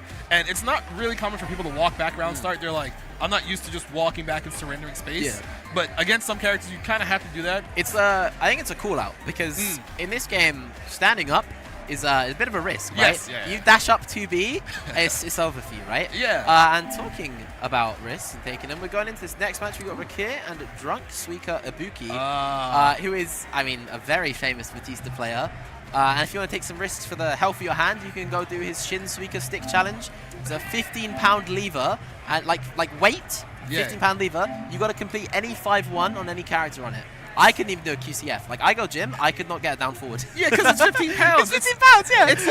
It's like trying to take out Excalibur from an arcade stick. Yeah. It's impossible. I need Saber in the venue to head over there, man. I don't know if Saber could do that because Suika, he must have used super glue or something because there's no way. Because he showed it to me. I was walking by to come back in here and he was like, just like, hey, partake of this. And I've known Suika for a while, so I'm like, what kind of curse setup is this? And he was just like, oh, just do your character's 5-1. And I was like, there's no way it's this easy. So he was just like, somebody else was sitting down. So I asked him, how easy is it for you to move on that thing? And they were just like, try to move forward. I move forward. It doesn't move at all. I'm like, oh. Yeah. I was like, oh, so this is really messed up, huh? Yeah, I mean, this is the Batista pool as well. Again, this is the one with Fox Up in it as well. I mean, Fox Up and just Suika by themselves, arguably two of some of the best Batistas in the world. Rakir as well, absolutely no slouch himself. Coming into this game with a Londrekia, a very well-known player if you're from NA. He actually went through a small character crisis around the start of Uni 2 dropping. He was like, I like Enkidu, I like Tsurugi, and then one day he kind of just messed around with Londrekia saying like, I wonder how easy it is to do some of this stuff, and he was just like, oh, I see, and made the hard switch to just playing Londrekia now. He's not the only one, that's the craziest part. And that's going to be the first cycle going to Suika. Gets a nice back throw, doesn't want that corner position. And Suika known for his famous charge partitioning, being able to dash forward and do a forward laser. But Londrekia has that big jump C, hits all the way down to the ground. And Londrekia 100 meter in the corner. Oy. There's a myriad of setups you could be witnessing here. Either way, a flash kick going to stop us from seeing any of them. Just gets the ball from the screen. Oh, catches the jump out. A little bit early there, maybe, from here. But Suika has the cycle, so he might do a funny here. That's CS. Ooh, immediate throw strike. Would have been able to punish that if you shielded that last hit of the record. Overhead gets blocked. Rakir still wins the cycle, but barely. Oh! There is a gap in that Rekka string if you're paying attention. However, if Wandrekia has cycle, he can just kind of change it Yeah. to see what your response is. That's the thing, because you know, Suika knows he can't shield it in that scenario either as well, or Rakir will see it. Oh my goodness. Gets hit by EX Ice Fireball. Gonna get the Ice debuff stayed on. So now Suika just trying to get out of this pressure, but Blocks that JC, +2 by the way, so he does get the green shield punish afterwards. Screw that move by the way, that's like a personal thing. Don't talk about that. Moving on. It's probably one of the strongest moves in this game, period. Easily. How it acts. Yeah, I mean that +2 is absurd. And you shield it and you still save. Yes. Either way, nice protect going back and forth. Takes the CS, isn't able to get the punish, gets the plus frame projectile. Puts that free stay onto Suika. Not quite gonna matter, the FF does in fact land. Side expensive meter. Yep, push the corner. Gonna get a knockdown with the dim setup. Rakir's probably gonna hold this. No! Oh, hold what? He's gonna hold what, man? JC. I mean, he does your taxes. He's gonna hold washes the the C button. dishes. Yeah, I know. He's gonna hold the C button. Oh, knockdown EX Ice Flower, waiting for a response from Suika. Suika not biting, just down back, and there's a change shift. And oh, nice option from the air to against Suika, getting caught on the way back down. Does win this cycle, able to TP any gap if there ever is one. And maybe I spoke too soon. Gets a nice short to confirm off of this, possibly end of here. Very well played from Suika, taking it 1-1 in our first game here. So now, I know the... Oh, God. Low there. And yep, after that, Rekka, there's no resource for launch Rekka. That is punishable by most characters 6 frames away. Yeah. Uh-oh. Doesn't get hit by drill. Does catch, however, the B+C, the 1 button DP. You have to punish it with a foot button to go under that next move as well. Get a nice counter hit punish though.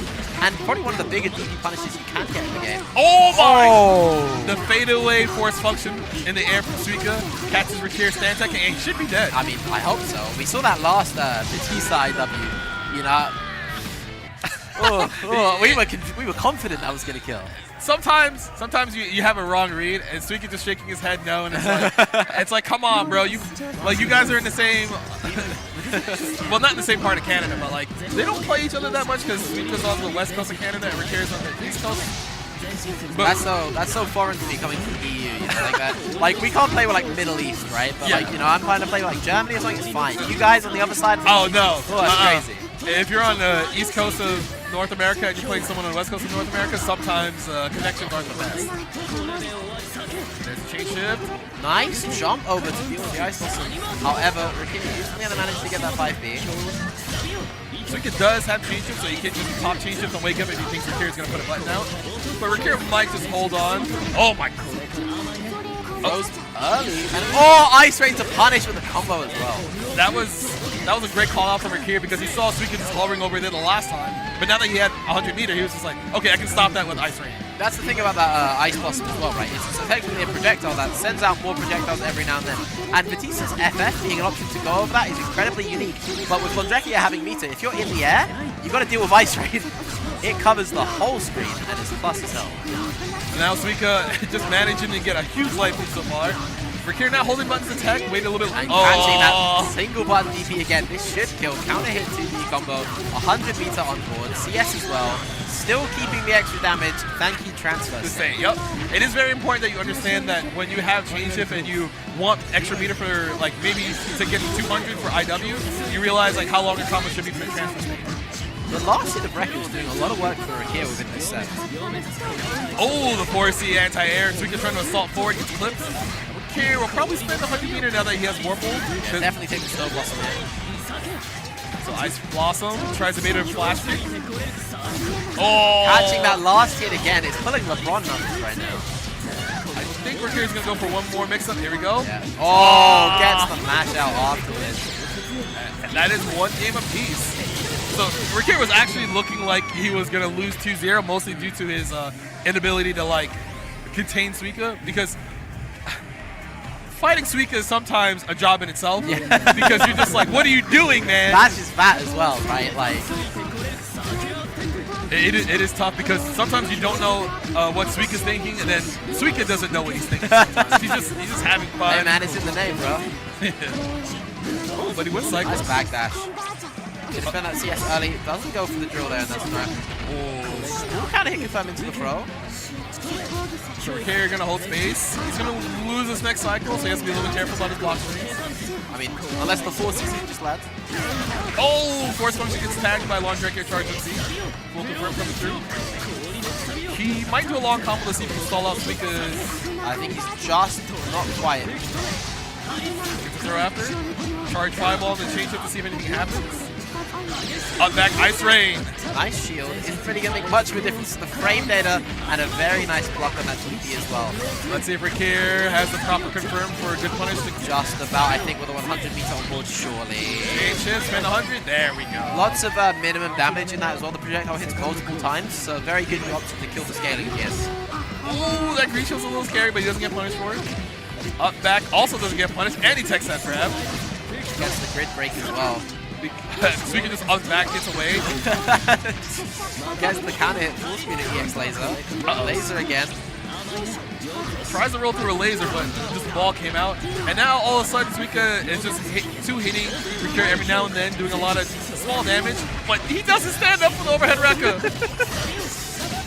And now coast to coast once more with Laundrecchia. Just mashes out of the Snow Blossom. I mean, the projectiles come out at certain timings, right? So if you catch when he's going to dash in to go for that throw, it's nice. So there goes the disco ball, but it comes out second time because she's still blocked and didn't get hit. Oh, the shield gets thrown. Oh boy, tell me guess. Oh, what a block, but able to keep it safe with EX Laser. Could have actually done another drill. You have enough time during EX Laser to buffer it again. It only whiffs if they shield EX Laser. Yeah. Oh, he actually didn't get punished for that last record because Suika didn't want to shield it to get mixed up. Now, Suika's back pretty close to the corner. Reaver's going to take advantage of that. Oh, gets the throw there. Again, very minus for Reaver. I believe that was a TRM one. Oh, count it, throw at least. So now more fireballs. There you go. Hold that. Overhead from half screen. Jesus, he just moves so fast. It's hard to predict. Once again, dealing with that Ice Blossom. Oh, the side switch because the Ice Blossom pulls you out of the corner. But he dropped his combo, but it's okay. And he gets the one button DP during the CS.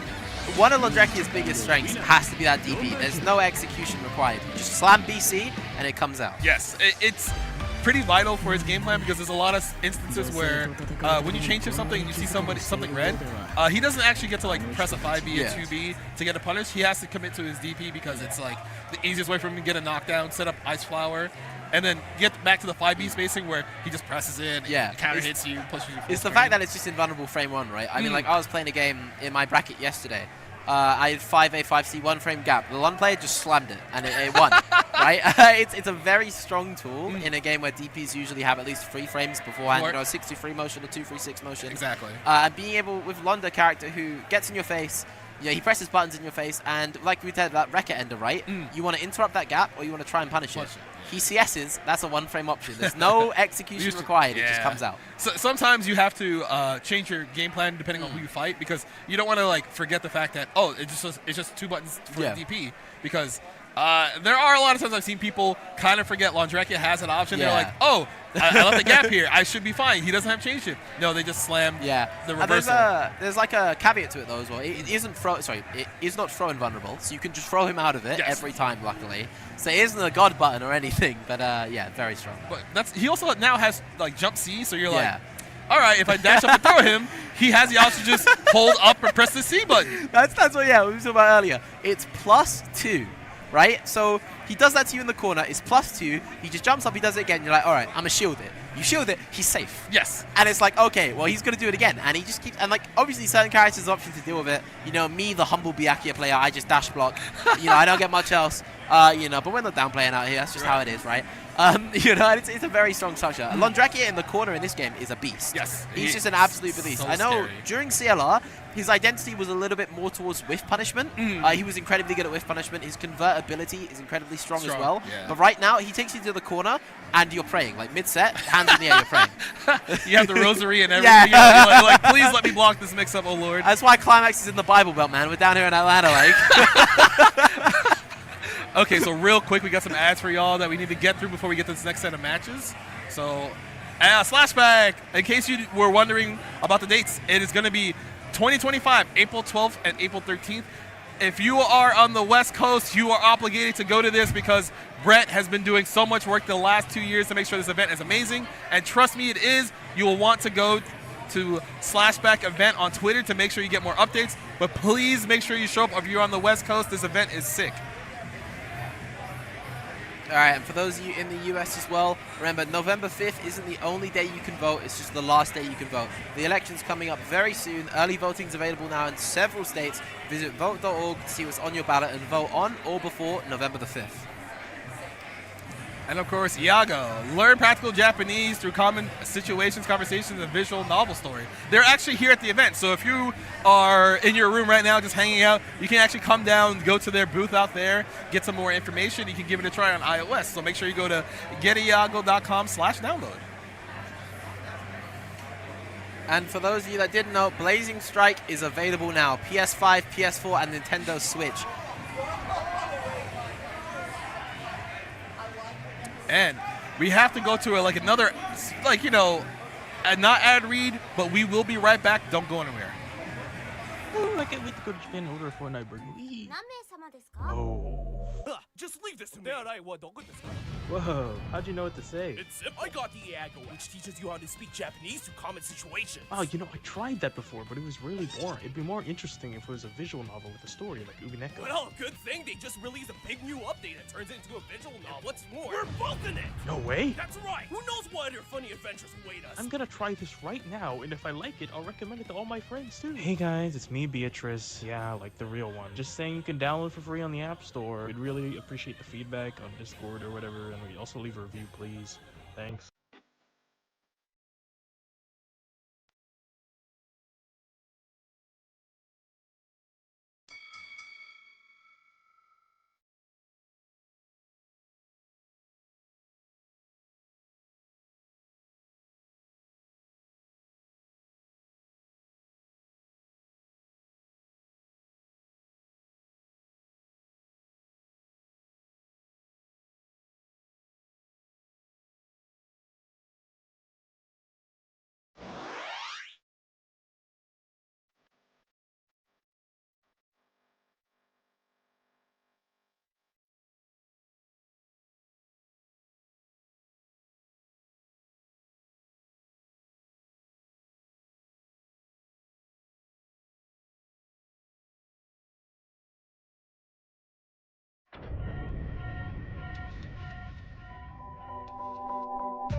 Hello and welcome back to Climax of Night 6. We're back with more Uni 2 pools. I'm Fox. I'm joined here today with Firestar 707, straight from the UK. You know, 10-hour flight to get over here. Oh, man. Just in time for Pool E, which has some absolute killers in it already. We've seen already, you know, Suika, we've seen Silent, we've seen Tama. You know, we're going to be seeing Foxov hopefully soon. We actually don't know how he's doing right now. Last I heard, he was still like progressing through pools. I don't know if he's in losers or not because there's a large number of people playing Uni today. It's like 400 something. I think 399, the exact number on Star GG. So those pools are gonna take a while because like people have to play, wait, be on stream, and wait. 3 people make it out of every pool. Is it 3? Yeah, 3 people. 2 on the top side, 1 goes to losers, and 1 on the bottom side going to through. Okay. So it's 16 pools, 3 people from each one, 48 in total. Okay, I gotcha. Bit of quick maths, and we're going into this next game. Bit of national pride coming out. We got Air over from the UK as well coming on here. Batista player.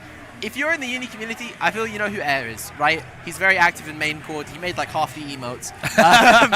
Yeah, he's very well known. He's a very good Batista player. I'm excited to watch him play. It's a privilege to commentate a friend of mine.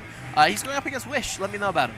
Wish from the Midwest region. I forget where exactly, but from the Midwest plays Nanase. Okay. Very strong. Is probably one of the better Nanases that we have in North America. Even though we have like a good population of Nanases now, they just kind of came out of nowhere. But she's way strong in this version. Like 2-1-4 series is so strong. They command so much respect mid-screen because if you're dashing up to her and she's already buffering, if you don't have something that immediately hits her before Tornado comes out, she just clips you, gets full confirm.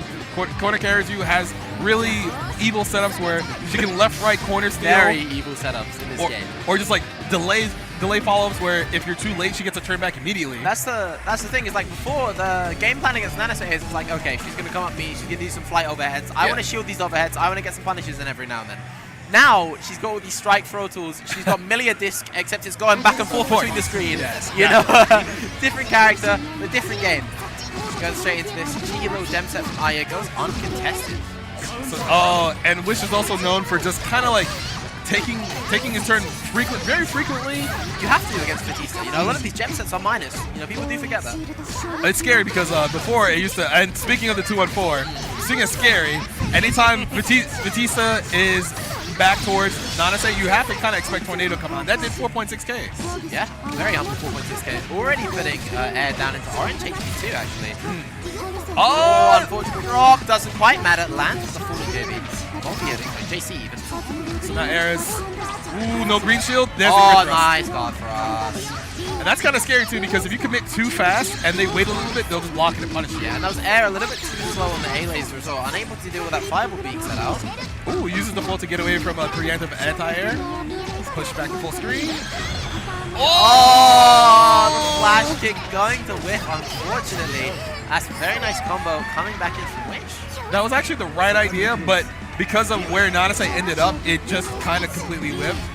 So maybe laser was a better option, just to figure out how she would redirect herself. It's the part of the DP everyone forgets, you know. It's always about the invulnerability, but they still have startup. Yes. You know, it's still, you have to wait for that first active frame. Nice shield coming in. Oh. Isn't going to be able to stop that cycle at all. That's a lot of grid. This is about to be a lot of damage. Wish is very optimal. So now Air doesn't go for a flash kick there. Actually could have flash kicked that dive part of Nanase 2-1-4. I think if it's done very tight, it's very hard to do. Yes, exactly. I mean, Nanase can delay that for 700 years. Ooh, green shield doesn't try to get the punish on that. So Wish making space, but has to block his jump C and then got kind of crossed back to the corner. Oh, gets the drill this time. Gets the extra hit as well. Doesn't get the full conversion. However, dashes up, gets the 5A. No confirm again. Ooh, Kind of back to this neutral position now, following that ball around the screen to get away. Using the force function to get rid of the tornado. Strong air-to-air, and that tornado gonna catch. Very nice confirmed with the dash up here. With that grid available, with that meter available, we should be looking at the game. Goes for the CVO. Talk to him, man, talk to him. Nice and easy, has 200 meter. You use one EX, then you use the 200 meter option. I love that IW, by the way. Nanase with a slam dunk. It's got like shades of Kishimakoma coming in, yeah. Right, like. But she used to have one of the worst IWs in the game because the minimum damage was, it was abysmal. I mean, she's a different character now. That's all I can say. She's a lot stronger now, and very nice confirm coming out here. I mean, so Wish once again gonna get this cycle straight away. They're trying to. Ooh, that dash up 5A was really, yeah, it was kind of brave too, because like Nanase could just push Fireball there in front of her, but if she doesn't do it in time, that does happen. That has to take those chances. No one taking chances, gets the BB actually insane. That trade pickup from Wish was actually pretty clean. Might spin 100 meter here. Nope. Knock down this setup. Nice. Able to get out with the EX flash kick. Gonna go back to mid screen, set out Gem, tries to bait a reversal. Oh no, counter hit 2C. What a pickup with the counter hit 2A, gets put to 2C, gets the whiff 2A follow up. It doesn't quite matter when you slam a button, bro. Yeah, like Wish is so confident about pressing 5B in those spaces. It's kind of scary because in a lot of situations you would just get counter hit, but Wish just knows. And that's the thing about the tornado projectile, right, as well. Other projectiles don't need to. If you can't clip Nanase during the startup of tornado, you kind of can't start zoning her out in that position. Gets the tornado knockdown, spends, gets knocked out this setup. Ooh. Very bad scenario now. Grid broken for Air as well. A CS available for Wish. You're going to see the overhead follow-up. I think Air trying to match them, maybe going for IW. And that's the issue of trying to deal with this move, right? Is that follow-up? I mean, aside from the fact it's an overhead, so you do have to be standing. Comes out whenever. If it's blocked, the CS makes it incredibly fast. So you don't really have to like sit there and think about the move too much, because you know when the CS is on board or that 100 meter is on board, it's going to come out and you can't really do anything about it, because if they don't make a gap, you might be caught not blocking.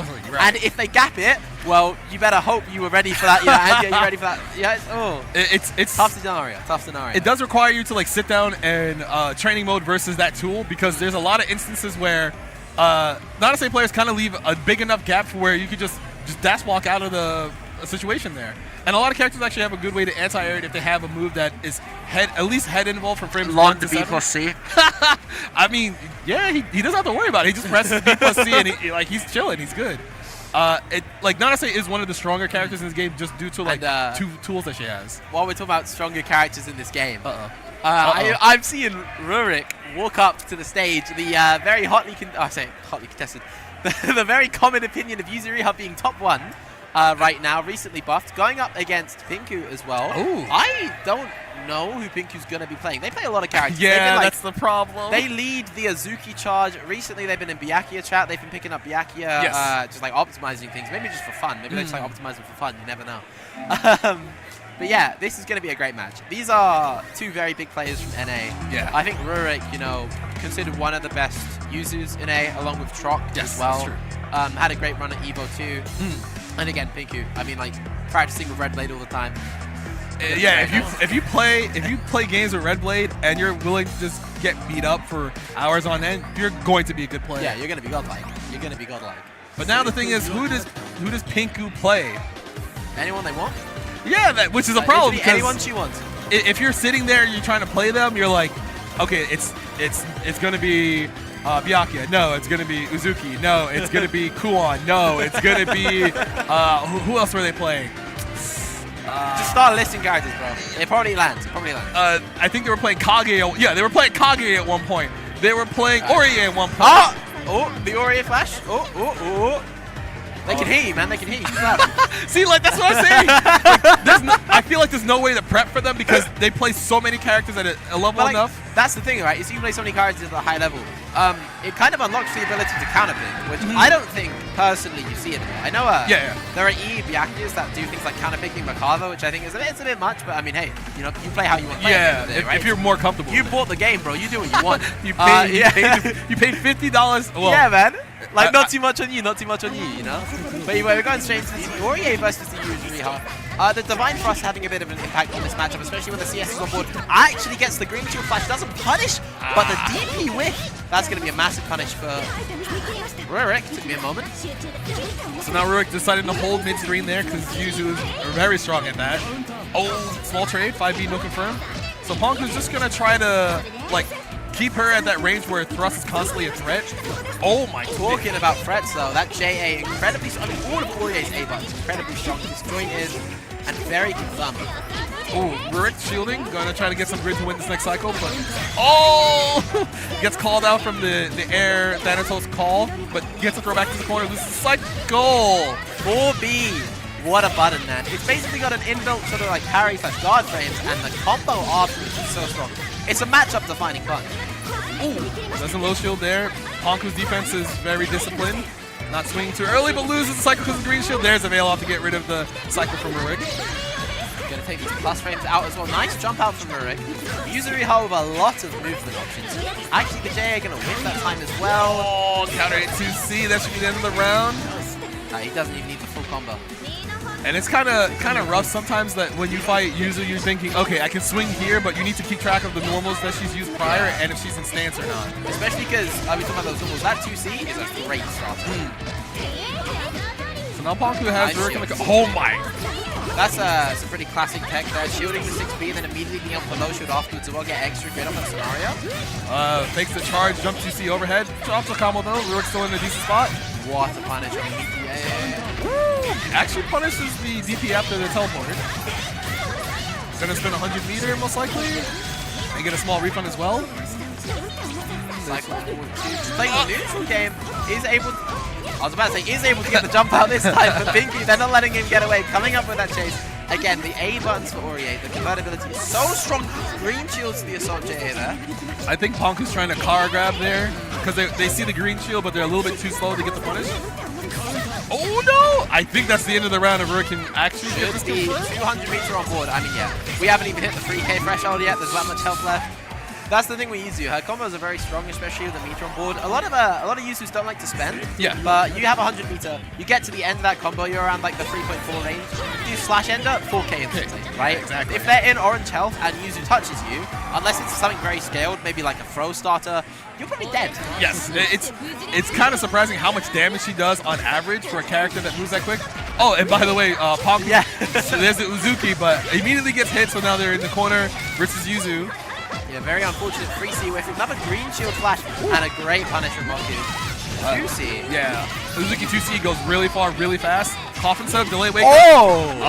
I think Rurik That tried was to a throw. Yeah, it looked like it was a throw, so now Rurik's gonna have to hold this combo in the corner, still get repoisoned. Take the coffin setup, plus frames, blocks overhead. There's the VO, but Doesn't quite matter, yeah. Immediately wins that next cycle. However, the extra damage from VO here is going to get a nice little bit there for Rurik, unless it drops. Goes for slash to keep it neutral. What an option from Enkidu, however, using the 2-2X, getting the CS to keep himself plus. And I mean, increased button landing, you know, Rurik's some push-ups after, man. Push-ups after. So Ponku using the coffin to delay their block string, so that way if Rurik is mashing, they get counter hit by the coffin and pop up. But Rurik known for just not caring sometimes, just trying to swing constantly, keep his turn. That's how you got to play with Yuzu. Your character is very oppressive, right? You control basically every range apart from true full screen, where you just have like that dead zone. Ooh, goes for an empty jump setup. Ponku doesn't bite. Well, raw IW. Fat stack of damage from Enkidu here. Nice little 4K. Tries to get a setup. Oh my god, got sniped off the coffin, but no confirm. Does not react to teleport. That should be the end of the round if Rurik decides to spin. Oh! If Rurik doesn't decide to drop. Oh, what an option as well. So now, Ponku doesn't get that full confirm, but should win this cycle. They're playing with us right now, man, I'm telling you. That roll actually lost Ponku this cycle because if you don't interact with anything, you lose a block and a half a grid. Same as shielding as well. Ooh, swap sides. Oh! Ooh, that's a massive hit, doesn't get the confirm. Does block the 3C trades. Which is unfortunate because 3C's supposed to have a decent amount of upper body invul, but it comes out slightly late though. Is the problem. That's the problem. Yeah. I think in that scenario as well, they could have risked the horizontal reversal unless we're teleported. Teleports, yeah. So usually when you fight Yuzu, you want to keep track of her stances or his stance to see if she's about to run out, but that can kind of be overbearing because you're trying to keep positioning on Yuzu. She can FF now as well. Right? It's not just overbearing, but you have to pay attention for when that FF comes, and then you have to restack your mental idea of what stance to be able to use correctly. Exactly. Ooh, gets the pick up there. That was slightly odd, using a lot of delays. Might spend 100. There we go. Teleport back. Damage doesn't quite matter. Lovely wake up mash. Nice damage shift. Gonna get a coffin set up as well. Oh my god! It looked like Ponku was waiting for Rurik to maybe bail off or press a button there, but Rurik being very disciplined, not pressing anything, just waiting for the response from Ponku, and just managed to mash right after she landed. That's the thing about that like coffin setup as well, is a lot of the threat is obviously the button has to come out from the coffin, it sort of meaties for you, and obviously that's basically just like traditional set play, right? Yes. That doesn't come out, they go for the empty, they're just falling. It's like a little bit of landing, recovery, you know. So yeah, you can go for anything. Don't go for grab. If they hold up again, you're jumping in this game, you're frame 1, throw and run. So if they just hold up again, you're going to go, swift, right? Yeah, and like Uzuki has a lot of good buttons that go from the air to the ground. Not as good as like someone like Laundrekia because his actually goes to the ground. But if you time it correctly, her jump C will actually hit you from whiffing throw. Or if you think someone's like low shielding, you just do like an early jump C, a hit on the way down, get the extra hit stun, get a full confirm. So that's why Uzuki's kind of scary, even though people say like, I don't know what this character does. But it's mostly because there's not a lot of them playing at a high enough level like Honku is right now. But it does mean that people should just keep trying to play her. That's like the thing that's interesting thing about Uni 2's DLC season, right? Is this is a game where characters are quite complex. They can be played in a lot of different ways. You know, people have very distinct playstyles, right? And when we get a new character in this game, I feel like it takes a while for them to really cook and develop, especially now we're at such a late stage. Before you kind of look at the late era, you look at ST era, when you get a lot of characters at once, and people, you know, the game hadn't developed to like the level it's played at today, right? It took a while for these characters to all bloom, but they're all in that state. Uzuki right now, I think, is lagging behind because she hasn't been out for that long. We haven't seen her that much. You know, there's only so many players as well because people do think she's bad, and there are certainly problems that are identified, but that doesn't mean that's, you know, the be-all and end-all of the character. Right. A lot of people have this idea that because a character isn't inherently strong right out the gate, that they're not good, when it turns into, yeah, the character, like with Laundrekia, just needs some more time. Unfortunately, it might be like all the way until a new version comes out, but I don't want to think that way. We got a patch coming soon. We got Ogre coming out. Ogre comes out. Yeah, I'm so excited for that character, by the way. And he looks really cool, but the thing is, what are they going to, everyone's question is, what are they going to do for balance? Because it's notorious that after a long period of time, there should be some sort of, you know, balance change, but some developers don't think that way. They want stuff to just keep developing on its own before they think it's, okay, it stayed the same for long enough, or we need to fix like some character inconsistencies or something's too strong. Yuzu FF stance refresh, bro. Okay, all right, okay. So the refresh was kind of egregious, but them making 2FF not just mashable that's great. That's kind of what I wanted. I mean, like, it's the Yuzu debate is like more of a long-standing issue. It's like FF stance refresh is cool, it's interesting. It does cost grid as well, right? And nerfing 2FF is really important. But those aren't solely the issues people have had with Yuzu since ST, right? It's a wider problem. Either way, we're going into this. We've got a button check right now. We got Silent. You know, we had him on earlier. We talked about that Texas farm gameplay. It's something else. Against Psychotic. So Psychotic is from West Coast Canada. He plays, I think that's correct, because I don't know. Is it East Coast? I'm trying to remember the region. Yeah, like Canada, East Coast. I forget the region exactly, but he was Orie main for most of ST and most of Clear, and then he kind of just switched to Walled at the end of Clear, and now he's playing probably Walled's best version outside of like EL, because EL was kind of like, you know, had an infinite, he was really strong, but now he has some of the best moves in the game in terms of startup. System mechanics are helping him a lot in this game as well. And he also got some new moves that just kind of make it obnoxious to fight him if you're a quote-unquote zoner. Like that's free frame grab as well, by the way. His fastest button is free frame. It does make it the fastest button in the game. So you do have to worry about anything that's like -4 now, because you're just like, oh no, he can just command grab me. But he has Celestial because of all his proper shielding and blocking. Oh no! Celestial not going to do much when you get hit by 616. Watch the grid go down, by the way. Yes. Taken out of Celestial. This combo is going to last long enough for the cycle to change. Silent with the option to spend sword doesn't take it. Just takes a sample of 3 by the game. Oh! Called out the the claw swipe startup from Psychotic. Used the EX Fireball. Gonna get the knockdown. Psychotic might try to block this out, get his turn back. Probably win the cycle with does win the cycle with that very well placed blue shield. The air-to-air lands! It's not invincible. So Silent tried to do Photon 2-2C to get in the air, but it was not fast enough. So now just making space. Oh! One up throw. That's a lot of confidence. That's that Texas gameplay, man. Ooh, reach shield, be careful. Gets the block on the instant over. Oh, what a cross up from Silent. And it's hard to tell sometimes if she's going to take the corner or not.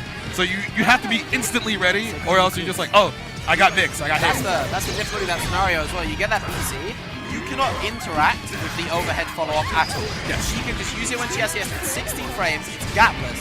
Use it when she CS, she's plus as hell. Either way, that doesn't quite matter when you've got Photon in the corner, you're walking up, you're landing the command grab. Lovely shield from Silent is going to push him out of that mid screen. Ball swipe, doesn't see a response. And that is safe from that range because most characters don't have a way to punish it. 2C, no. Oh. Clap plus frames. Silent with Celestial now. And Fonon does have the ability to two-touch you if she has this many resources. And install as well, right? You can see 2,000 damage to the throw alone. What an ominous crush from Silent. So now this is going to do a good stack of damage because the install does make her special moves better. More damage, more frame data, more hit stun. He did 5k because he has Celeste. Oh my. Wait, he's dead. Yeah, he's gone. Oh my. Still got Celestial. He's going to get it again. He's got 100 meter. He's got the ability to CSIW. He's got the ability to CBO. Spend infinite worth of EX. Yeah. There we go. I mean, that was an insane round from Silent, right? Like, down but not out. Orange HP, one hit lands, goes straight into that install, and it can happen to you, man. Because like when he got Celestial, I think he had roughly 200, almost 200 meter. He decided to install, and then because he got the hit during the start of the install, it just made the install last longer. I was able to cash out on damage a lot sooner. And of course, when you have Celestial and you get another clean hit like that, you might as well just be doing 5k all the time. Yeah, for those of you that don't know, that install basically just returns her to her ST version where she was top 3, right?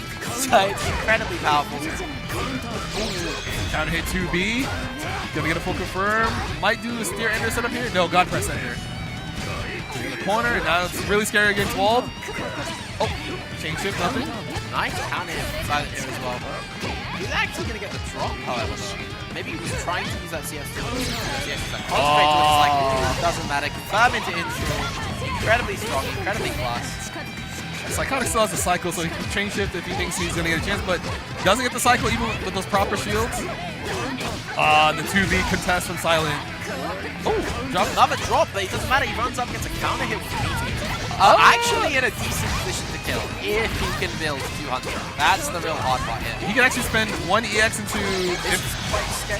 Oh, no, yeah, he got it, yeah. So because you're under 30% life, when you cross veil off, you actually get more time on your cross veil off timer. Oh, I didn't know about that. So normally if you do it like closer to like 50% or whatever, the timer scales faster. Yeah, but because you're... special control. Yes.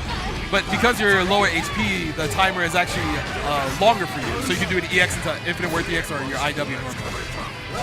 But right now, Psychotic doing a great job. This was kind of what we saw before in the last game. And in the last round, honestly, but... Yeah. Anything can happen right here.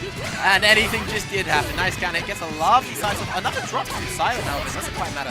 Landing a lot of the memes after the drops. He's kind of doing more damage than he would have done normally. Gets force function into the Oh, counter hit 1A! Not quite going to do enough damage. Unless... Maybe. Oh, EX? CS for more meter? Oh my god, that was the tech out! Uh-oh. Silent can still run this back. All he needs is 1 HP. We're looking at EX phone on right now. Counter hit 2C. That's actually a great starter for her. And he's going to get this Warple as well. Just drop it to get this set up. PC. Oh, the overhead. Wait a minute. It's gapless. Wait a minute. I'm pretty sure he just won. He did just win. It's gapless, man. I was telling you. It's gapless. Like, BC, BC, A, B, IW. It's so easy, so simple. And Silent, he moves on out of winner side of the pool. He secures, I believe it's top 48 winner side? Yeah, top 48 winner side, which is probably something like top 16, top 24. I think it's 2 more games for top 8, yes. I believe. So he's up there with some killers. But yeah, that was incredible. I mean, we watched so many comebacks in that game just now. And I like to talk about that end, that force function. The follow-up to that force function, 16 frames to come out. It's gapless, it's an overhead. You CS it, use meter, it's plus. That's maybe like one of the more oppressive structures in the game because you also have to fuzzy guard, right? Yes. Because if that overhead doesn't come out and they go for a low and you're not ready to fuzzy there and you get hit, what can you do about it, right? Once you block that first hit, there's nothing you can do apart from fuzzy and just make sure you be patient, don't try anything too silly. Which is kind of hard because when you see that force function, you're like, okay, she's using grid to make sure she keeps me in place. So you think like, okay, maybe I can shield correctly. So you might low shield because you know you can low shield mids. But the overhead actually comes out really fast, so you're like, I will just low shield a little bit slower than normal. Then it comes out, you get grid crushed, and she like now does a lot of damage because you're taking 10% more, and if she has Warple, it's another 10%. So it just kind of like keeps adding on. It's a snowball effect. It's almost a trend of the game to have like instant overheads that come out at specific points. So like we just talked about the BC there, right? You have Byakuya's B spike as well. Always has to come out after a fling or a web set. Yeah. So you know the only real exceptions you kind of have like are assault JAs, which are reactable, although it's not very easy. But yeah. Yeah, because a lot of people have the gripe that now that you can block jump A chain shift, it's like they can just keep their turn on block. You're like, wait a minute, I blocked the hard thing. Why do they keep the turn? It's like, oh, you know, they spend the resource so that way they can keep it. But there's a lot of instances like that in this game where people have like that small gripe. It's more than just like spending the resource; they won it as well. Yeah, right? yeah, So sometimes they didn't have to win together. You know, like if you won that resource, I kind of have to hold that really. Yeah. You So know? a lot of people are like, that doesn't feel fair. But at the same time, it's like, I don't know. All right, we're going back in. This is the finals of the Batista Ball. We've got Rakir, who we saw earlier playing against Drunk Suika, Ibuki, and we have Foxoff. Rakir is being put through the Batista Gauntlet. He's gone from Suika, and now he's going to Foxoff. This is just a buzz check right now. But yeah, how are you feeling about this game? So I think Rakir can win, but the issue is that because Rakir also plays Landrekia, Foxoff, I feel like Foxoff is one of those players who doesn't want to play the mirror, so he'll probably default to Batista. But as we just saw, Rakir beat Suika, but it's considered that Foxoff is probably the strongest Batista in North America. Maybe one of the strongest in the world. Like, obviously, you know, it's a bit of a big thing to say, but I think it's a fair compliment. Like, he's very strong when he, because at first when he saw Batista in the start of UD2, he was not confident about her at all. Just played Landrekia. But now, after about 3 months or so of just playing Batista, he realized, like, hey, this character's actually pretty good. There's another angle here as well. Foxoff was basically the player who developed Landrekia. Yes, that's If you look at his YouTube, there's a tutorial on everything. Ice blossom mode, dealing with Rekka, using Rekka, blocking Rekka, right? He knows Landrekia. He plays Landrekia. If he loses his game 1, he may even want to go to a mirror. But already Rakir gets the whip punish, gets the full confirm, pushing Foxoff to the corner. Only just evening the life lead that Foxoff got for all that chip, though. Ooh, blocks the jump A. Has to worry about the pull out. Oh, but he tried to mash on the wreck of that space so he could get the whip punish there. Gonna get a knockdown. Ice flower set up. Nice assault. That is a very specific answer to that 6B. A lot of people kind of just try to reversal with like a flash kick or DP and a whip. So you actually have to assault forward in that instance if you're fast enough. Foxoff in a decent spot. He has a lot of meter, but backdash gets caught by the hydroplaning because you can, as fast as you can input it, as fast as they'll come out. Yeah, and that's the other part as well. That with 5A, a lot of players after that, those sort of whiffs you can't normally contest, you're backdashing, but we mentioned earlier, Landrekia's strength is whiff punishing. That Rekka crosses the screen in like 5 seconds, right? Like, if you press a button like a 5A, and they know you're going to backdash immediately, that's not the hardest reaction. Because backdash is like 20 frames, right, depending on the character. Oh, EX laser knockdown. Quite a large life piece for Foxoff. Maybe 2 as well. Vorpal on board here. Nice! Catches the green shield. And now Rakir is just stuck in grid break status. And anything that touches him can kill him right now. Foxoff sort of taking to that zoning. And he's really adept at playing that style of either being a hardcore rushdown character or just staying full screen, throwing out lasers, throwing out fireballs. Oh my god. But gets clipped by... yeah, greeting for that Vorpal. Way too much with that life lead there. And really eating it for it. Expecting the throw there. Gets the A flash kick, keeps it safe. Like Rakir the actually only throw didn't swing there. I guess he was scared of getting hit. Oh. Yeah. I mean, he did bait a flash kick. Just not the one that was striking button, right? Back to full screen. Oh, wait. Oh, what a lovely shield of the assault. Does get a massive punish here. He's going to get Vorpal as well. This is a bad situation for Foxoff. There's 30 seconds left in this round. Okay, he doesn't go for the cross veil off combo. He's just going to hold on to his advantage with meter and... Oh my god. Dash blocks Foxoff. Yes, yeah, keeps it safe. Oh, great press. Maybe even that 2AD OS we were talking about earlier, right? You see those 4A staggers? You know that dash for afterwards is so strong. So Foxoff going back to a little bit of zoning, then it switches up and an instant goes right in. Oh my goodness. Jumping over Rakir, Rakir no anti-air responses. 4C, very clean.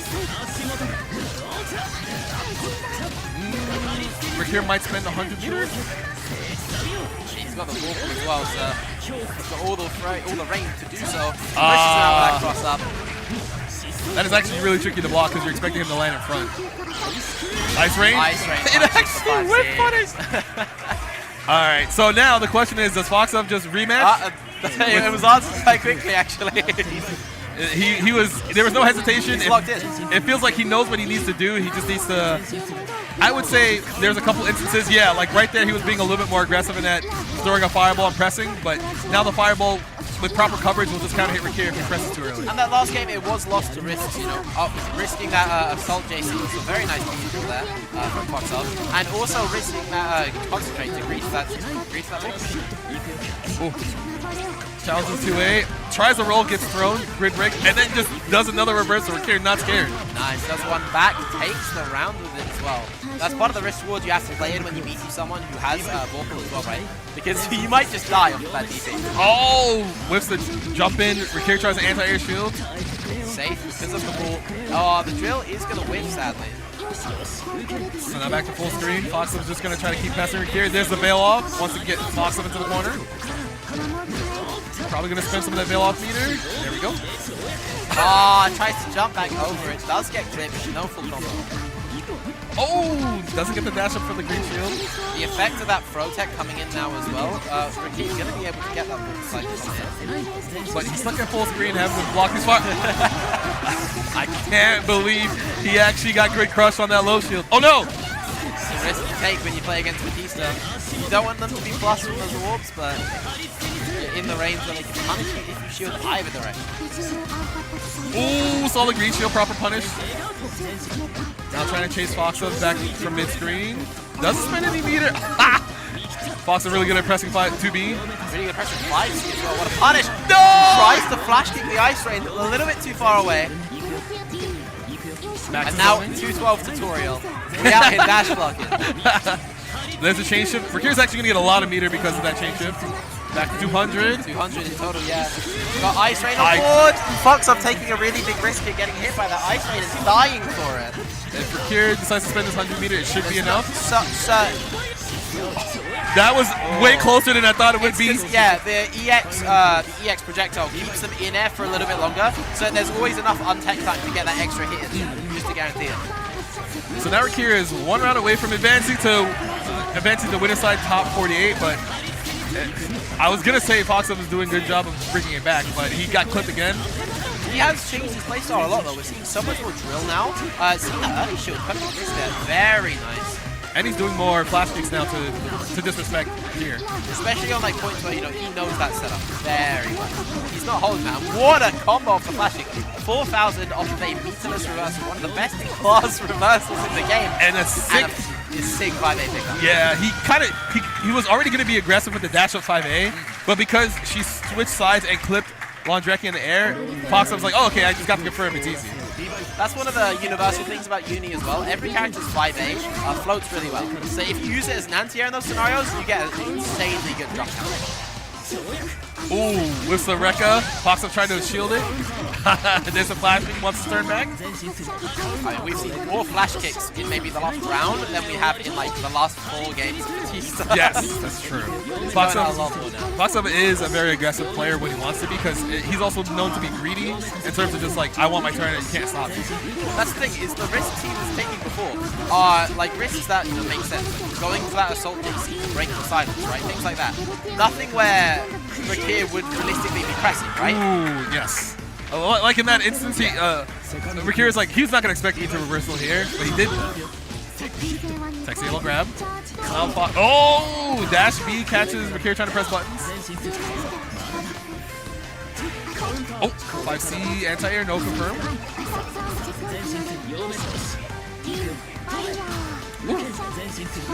Gets the fireball. Oh, and there's the jump C we were talking about earlier. Hits all the way to the ground. It's also a very good starter. Combo's going to go long enough to watch this grid swing. 100 meters going to be built to. We're going to be seeing Ice Flower. Catches the backdash, however, with the flash kick. Going to get the confirm offense as well. Probably going to get a mid-screen gem setup. Yep, there we go. Tries the back tech away from it, but still has a block in that setup. Disco ball. Gets hit with the throw. Comes out. Does air block. And that's so plus that he's able to throw that wrecker out. Catch wants to do anything. Nice back dash. No punish on the throw in, however. Oh my! Actually catches the 4CC with the orb. The orb stays on screen when it's blocked. This is the thing about Batista, right? Is You know, people talk about the mix-up. They talk about the sort of mid-dispensing block strings. She's got projectiles for days, and they're so good. The orb staying on screen, we saw it earlier. He tries to low shield that orb. He doesn't want Foxov to be plus right in his face. Foxov reads that, goes straight for the Assault JC. Yes. Because, you know, even if the Assault JC is shielded, that orb's covering him as well. That's what I was talking about, is that the adaptation I think Foxov made as that game progressed is he had the life lead of all time. He was like full HP. And, you know, Rakir has like orange health, 10 HP, right? And he's like, okay, we're sitting here for 30 seconds. We're doing the grid dance. I'm going to Assault JC. Rakir's like, we're doing the grid dance. I'm just going to do nothing. Because I know that comes to swing, he's going to Assault JC. He wants the grid from going forward. He wants the grid from it being blocked. I'm going to shield that. Yes. And then you get another grid cycle, and Fox's like, I'm going to concentrate. And Rakir's like, oh, he's going to, you know, he's going to try and read that cycle again. And I'm just going to try and take it from him. Yes. I think that's what Fox realized was going wrong, is the risks he was taking were all entirely played around the cycle. He has a life lead, he wants to play the cycle, he wants to win that cycle and try and just steal the game out with a CS setup. That next game afterwards, he realizes he's playing the cycle too hard, and he just starts playing a fighting game. We're seeing reversals for days, right? You know, we're playing some Street Fighter. You're really good. You don't even need me here. I'm very impressed. I'm like, damn, he kept up with everything. I don't need to say anything. I was like, why am I here? I've been doing this for years, man. I'll tell you that. I respect that, because it's not easy to keep up with all that in the thought process, because as you were saying earlier, Fox realized that, hey, I'm playing too much towards the grid cycle, which can be your downfall, because you're constantly thinking about how to get grid as opposed to how to stop your opponent from, like, you know, closing the distance, making sure they get their offense started, making sure that, okay, if I have this much meter, I can disrespect anything you do here. But yeah, you're doing a great job. You're killing this. What? Thank you, man. Thank you. I do need to do my due diligence and come out to EU one of these times. BSF but next year in August. August. If Evo's not in August, then I'll do my damnedest. Yeah. If Evo is like in July again, I think it is.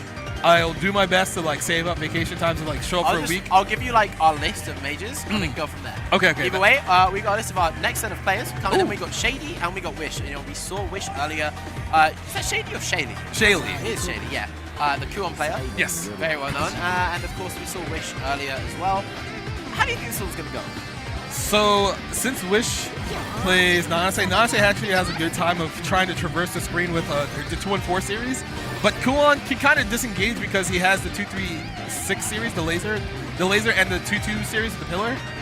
It kind of shuts down Nanase as long as he does it preemptively. Because doing it reactionary sometimes doesn't come out fast enough and you get hit by the tornado. But then also you have Flash Kick. He has some of the best buttons in the game because they're really big.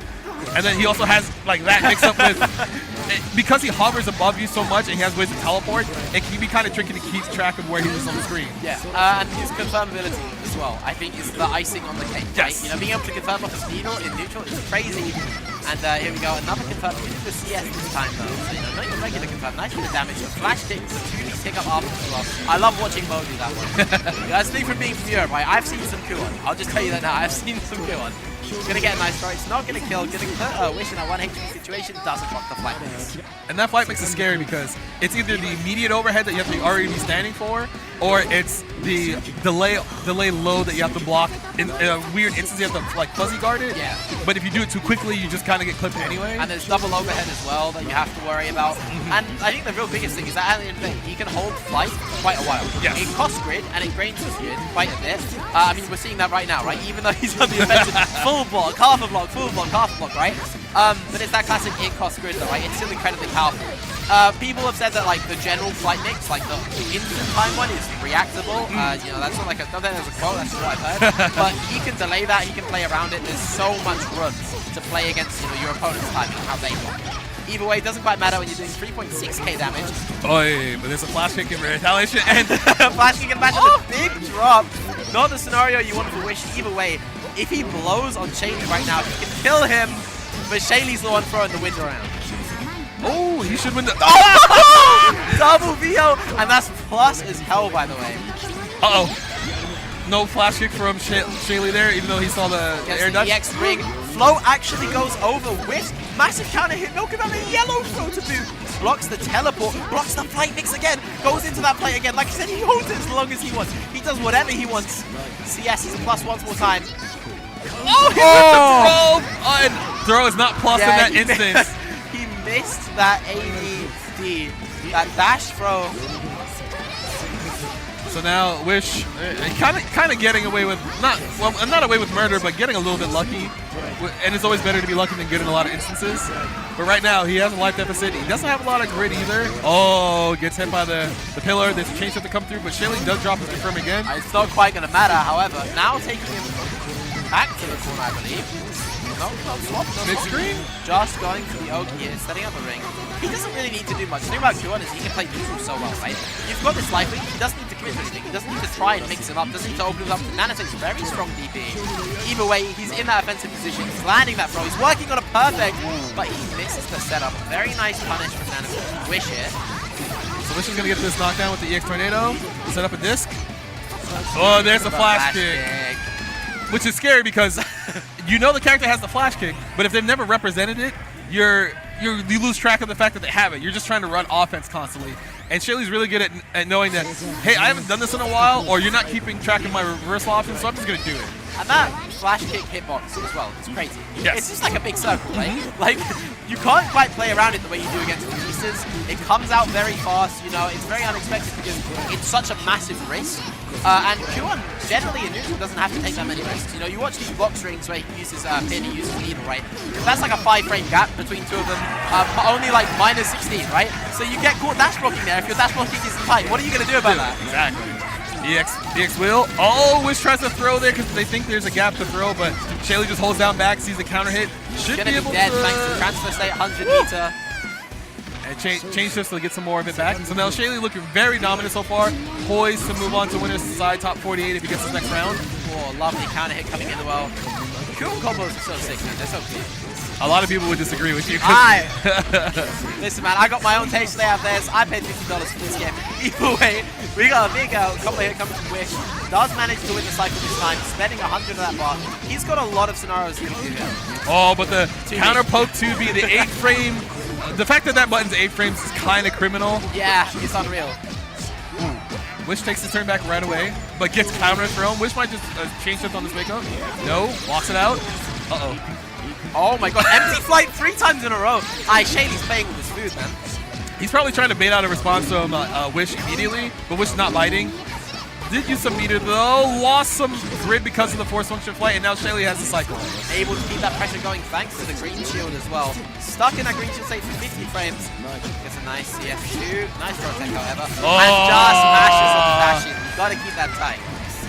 That's the other thing about this game, that in the situation after a throw tech, even though you're +8, a lot of people will just try to aggress by dashing forward again. Yeah. When the play is normally to put a button out in case they try to aggress. That's the thing, right? It's like people who don't play the game don't really hit +8. What the hell, man? It's it's +8, but it's like a special type of block stun, right? So it's kind of like block guard frames in Tekken where you can't get hit during it. So if you press like a 6-frame 5A that reaches like Byakuya's, for example, I love bringing that character up, it won't do anything. It'll whiff because during that +8 you can't be touched. Right. So it's this weird RPS because after +8 they can try and DP. So you can delay your A button or your B button to try and meaty them, sort of, right? Because essentially it's like an 8-frame knockdown. You can try and dash in, you can go for another throw, and it creates this weird RPS situation where the player who's just had their throw tech can go for an absurd call out, maybe risk a backdash, maybe risk something like that. Right. You know, that backdash might lose to the meaty, might lose to the dash up throw. But if the player who's +8, they go for a dash in, that dash in isn't tight, and they don't get that throw in time, and they get mash checked. Because a lot of people see that and they'll think to themselves like, hey, why does this work? Like, I'm +8, why did I lose on the mash? Well, it's like you wait too long and that +8 is not there anymore because it's pretty quick. Yeah. So dashing in this game as well, it's a free-form action, right? So back dashes, they're a traditional 2D back dash. They've got a certain set amount. Forward dashes, the dash happens and then immediately you're action, and you can press anything. Yes. So that's why when people talk about dash blocking in Uni, they refer specifically to the input 6 and then 1, right? You go forward and then you immediately go down back. And you can't be touched by anything unless there's a specific frame trap, right? So Batista does air ball into A laser, that's a frame trap. You can't dash block that, right? We were talking about Q on there, there's that 5-frame gap, you can't dash block that. Afterwards, that moves -16, you can dash block again, but if you hold dash, you get hit. What did we see happen to Wish? He got hit, right? Because a lot of people think like, oh, Kuwan's not fair because you can't fight any of that. When in reality, it just turns into doing a little bit more research on how to fight the character makes the matchup easier because you don't have that lack of knowledge. to say that, oh, I don't know how this works, when if you have the training mode put in, or like someone to teach you how this works, then your life gets a little bit easier on each interaction. Yeah. So there's less like, I don't know what to do here. It's more of, I know what to do here, I just need to execute properly. Yeah, we're going back in. We've got April back on again against Straylight P. Now, I've not heard of Straylight P. Oh, this is, he used to go by as Yokai, Oh, okay. and he's from New York City, actually. He's from my region. He used to play Wagner, but he switched to Kaguya once she dropped, and he's liking her way more. She controls a lot of the screen. We're seeing that right now. Her I dash. didn't see the button check of it. No, I think they already did the button check. So this is just going through. And I think Kaguya fights most of the cast decently well because she has a way to fight the zoners. She has a way to fight some of the rushdown characters, even though some of her buttons are on average 6 frames. That's like the Kaguya mix-up. That was an amazing answer. But this is the Kaguya mix-up. People are like, oh man, her mix is fake, it's reactable. Lin was knowledge checking you, bro. Lin, like, come on, like, she controls the screen so well. She's got full screen buttons. She doesn't have to mix you up constantly. You know, strike throw is the thing in this game. She's got a good throw. She's got good buttons. She can try and play a stable, consistent game. And we're seeing that work right now. You know, Straylight isn't taking too many risks. He's not too much pressure until now. He does go for the mix-up here. But he's already got down to that one-hit situation, right? Yep. And you can see April trying to figure out how to contest. They're not in the best place right now because obviously once Kaguya gets a pretty decent life lead, you now have to start taking risks and saying, okay, do I anti-air her, but if she does a grenade toss and flips past it, I get punished? Or do you aggress after blocking full screen laser? If she does it again, she just keeps her turn, or if you press a button too early, you get countered.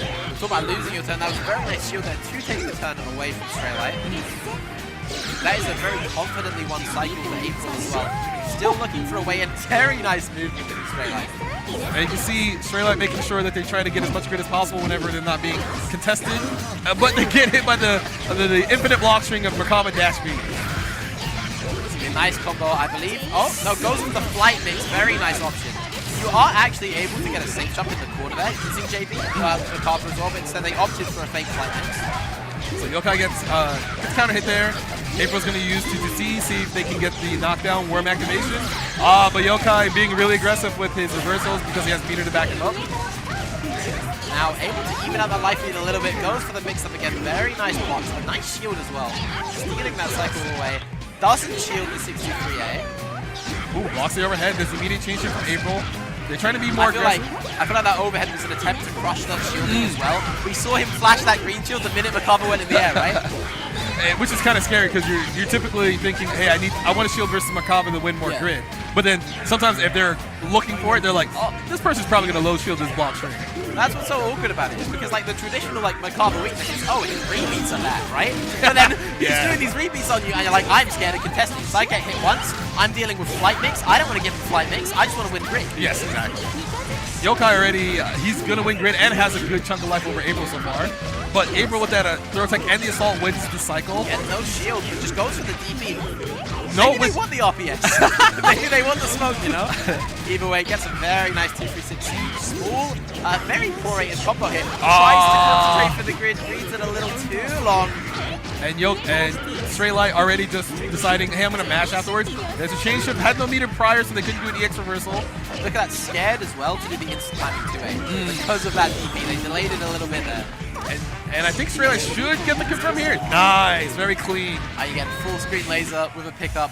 How are you telling me this character is like unplayable? You want to call her bad, fine, but unplayable.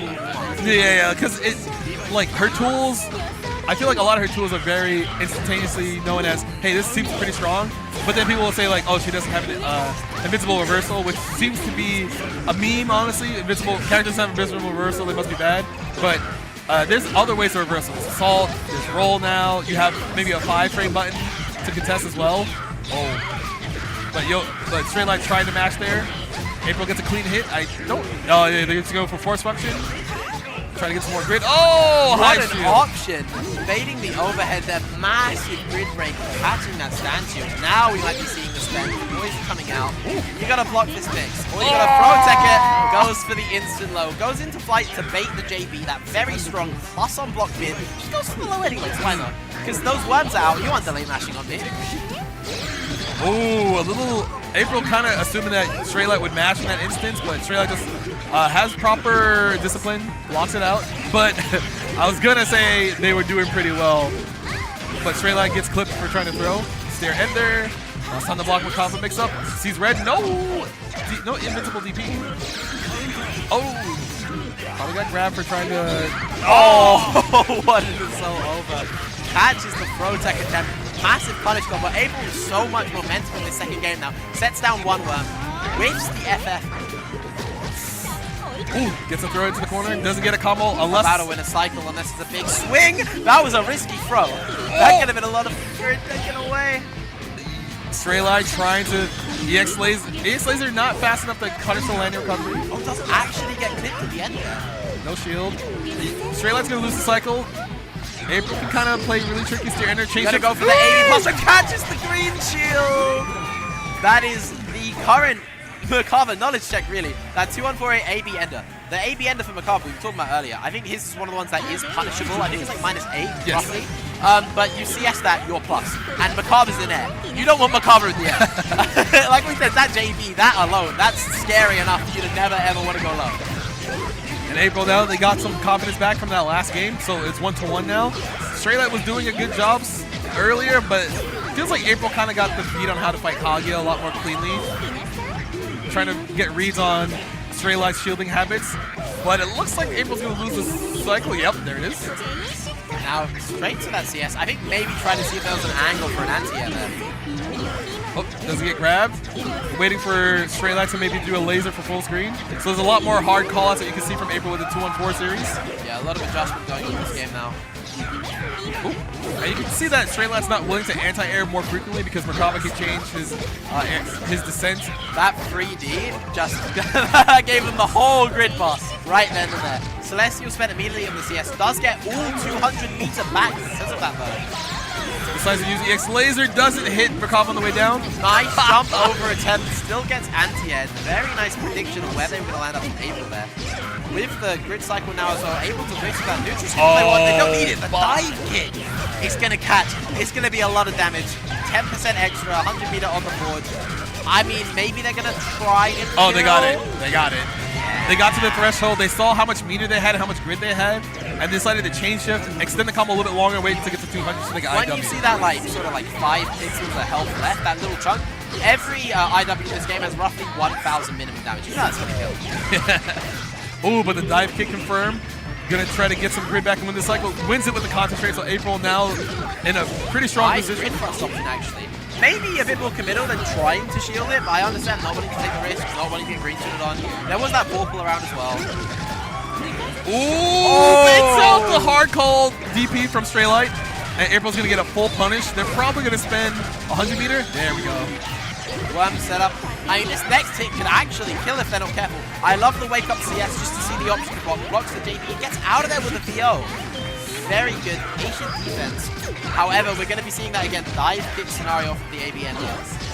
So now Yokai, they still have a lot of Veil off meter. They could win Celestial, and that has not been working. Oh, there we go. Finally gets a full screen snipe, but it has no meter to confirm off of it. That's the risk there. I like the option of using the neutral skip, do a gapless string, just apply some pressure, get that spacing, force them to the corner, but you've given them Vorpal now, and you've taken that risk because, you know, you're getting impatient. There's a lot of time that Straight Light has to work with here. 40 seconds is nothing to scoff at. Turning to 30 now, and oh, what an option! Not the full confirm. A Protect though, +8, keeping that momentum on board. Get the grid is swung. Yeah, April got that throw tech, so they got a lot of grid. Straight Light has to be careful. The fuzzy 5A gets the counter hit.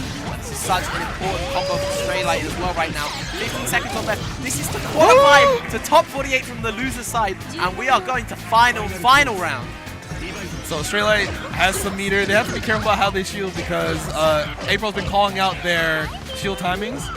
But as long as Straight Light can manage to stay at a decent spacing, it should be fine. Oh, but gets hit by 5C. Ah! Gets the proper knockdown. Gets the FF this time. Mashing that stick for a little bit of extra damage. Gets a massive counter hit with the BT as well. 2C sets up the worms after this knockdown. They activate. Oh no! Oh my goodness, he blocked all of it. But he gets the green shield punish, however. 1 HP left. Isn't going to have enough time to catch the backdash with the CS. Working on a perfect and landing it with an assault chain. What a nasty way to finish that set. Good work to April. I could tell they want, like, obviously, they're one of the stronger players in North America as a Merkaba player. Because I just want to say that there are a lot of Merkaba players in the States in North America, but it feels like only a certain amount of them are at the top of their game. Because like April, I would say, is probably the strongest right now, just due to the fact that like they travel more, they play against a lot of high competition, they win a lot of their locals, and they have the game plan of being able to adapt to things like what you saw from Straylight earlier. Like they were doing a lot more full screen sniping.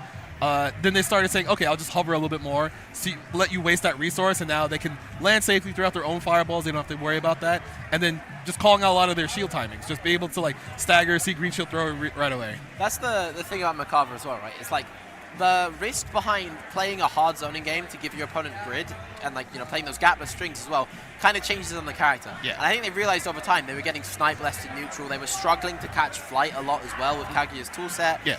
There are a lot of scenarios where the Kaguya's trying to play around that full screen zoning, and then they, April Gale's patient sees them jump into that range for the 2-1-4B, snipes them out of the air, gets the combo off that as well. So I think as they got more and more comfortable throughout the set, they were risking playing short strings of the zoning more, not fully giving that grid, but realizing that letting them have Vorpal isn't the worst right now because it wasn't getting used super well. It was going to CS quite early on, or the CS was being used to block the mix-up, and if CS is used to block a JB, you're still plus. Plus, yeah. There's nothing to worry about there, really. So yeah, congrats to April, making it through the top 48 on the loser side, one of the 3 to get out of that pool. I believe we'll be cutting to an ad break. Yes, so we're going to have some quick ads for you right now. Hopefully they'll pop up right away. And once again, Slashback Volume 3, 2025, April 12th and April 13th. Make sure you follow Slashback event on Twitter. You get more updates. It is probably one of the more important under-night tournaments that you'll see in North America within next year. So make sure you go to Slashback event on Twitter for more updates. And do not forget, for those of you in North America, and I can't stress how important this is, November 5th is not the only day you guys can vote. It's just the last day you guys can vote. Early voting is available now in several states, including Atlanta, Georgia, right here where we are right now. Visit vote.org to see what's on your ballot and vote on or before November the 5th. And once again, Iago, learn practical Japanese through common situations, conversations, and visual novel story. You can scan the QR code on screen and give it a try. You can go to getiago.com/download and follow them on Twitter at LearnWithIago. And you guys have got to tap into Blazing Strike, available right now, PS5, PS4, and Nintendo Switch. Go give it a look. Okay, so that was the last set of matches that we have for you right now. We're going to switch over the current code. But this was a good set, a great way to cap off with the top 48. Hopefully, we'll get to see more of the players later on today. I'm not sure what the schedule So is later on, we'll be having the 11v11 yes. at 7 p.m. Yes. Tap into that. We got the NA versus the world. You're going to be seeing Team Captain Mosin, Team Captain Big Black. Basically, it's the top 8 prequel. Yeah. So go tap into that. You got the top 8 prequel coming up. Tomorrow, we'll be back with top 48. We'll be back with top 8 in the evening. Top 48, I believe, starts at 1 p.m. And then, yeah, we have top 8 in the evening as well. Yes, so make sure to catch in. It is the biggest uni event of the year, I feel. I mean, EVO is very big. EVO is very important. But, like, this is more the community event. This is everyone, right? Yeah. This is the heritage as well, you know? This is, like, the event for people who love FBAN. Yes, We got everything here. So, stay locked in. Keep this stream up. Keep watching. I've been Firestar. It's been a pleasure to meet a lot of you for the first time. And, of course, this has been... I'm Fox. What's up? Make sure you follow us on our socials. Please follow Firestar, because I'm very impressed every time I see you on the mic for stuff, and I'm just like, why aren't you on the mic for more things? I would hopefully see you either I go to EU or you're allowed to come back to more I want to come back. I'm telling NA you now, tournaments. yeah. But it is expensive. I'm not going to tell you just to show up because, like, man. it's kind of a lot of money. We work jobs for a reason, bro. Slashback will Yeah. make it Oh, if you go to Slashback, I'm going to tell them, like, hey, get this guy for comms on Slashback. It might be happening. Okay. All right, everybody. We're going to switch over the current code. Don't go anywhere. We'll see you guys later.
Woo! I can't wait to go to Japan and order a Fortnite burger. Wee. 何名様ですか? Oh.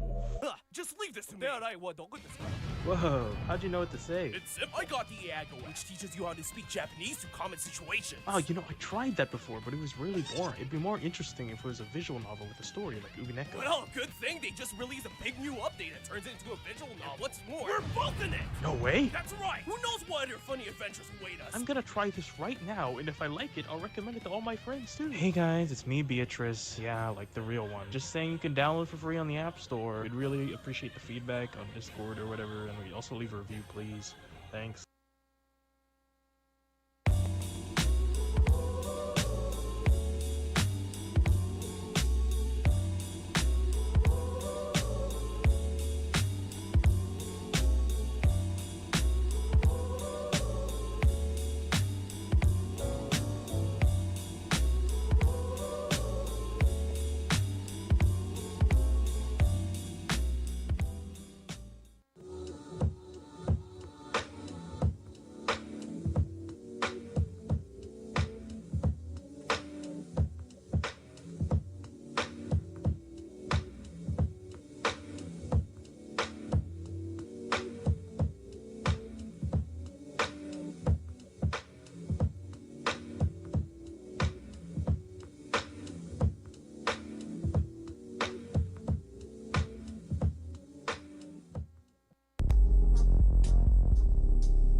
feel cause life dealt a deadly hand.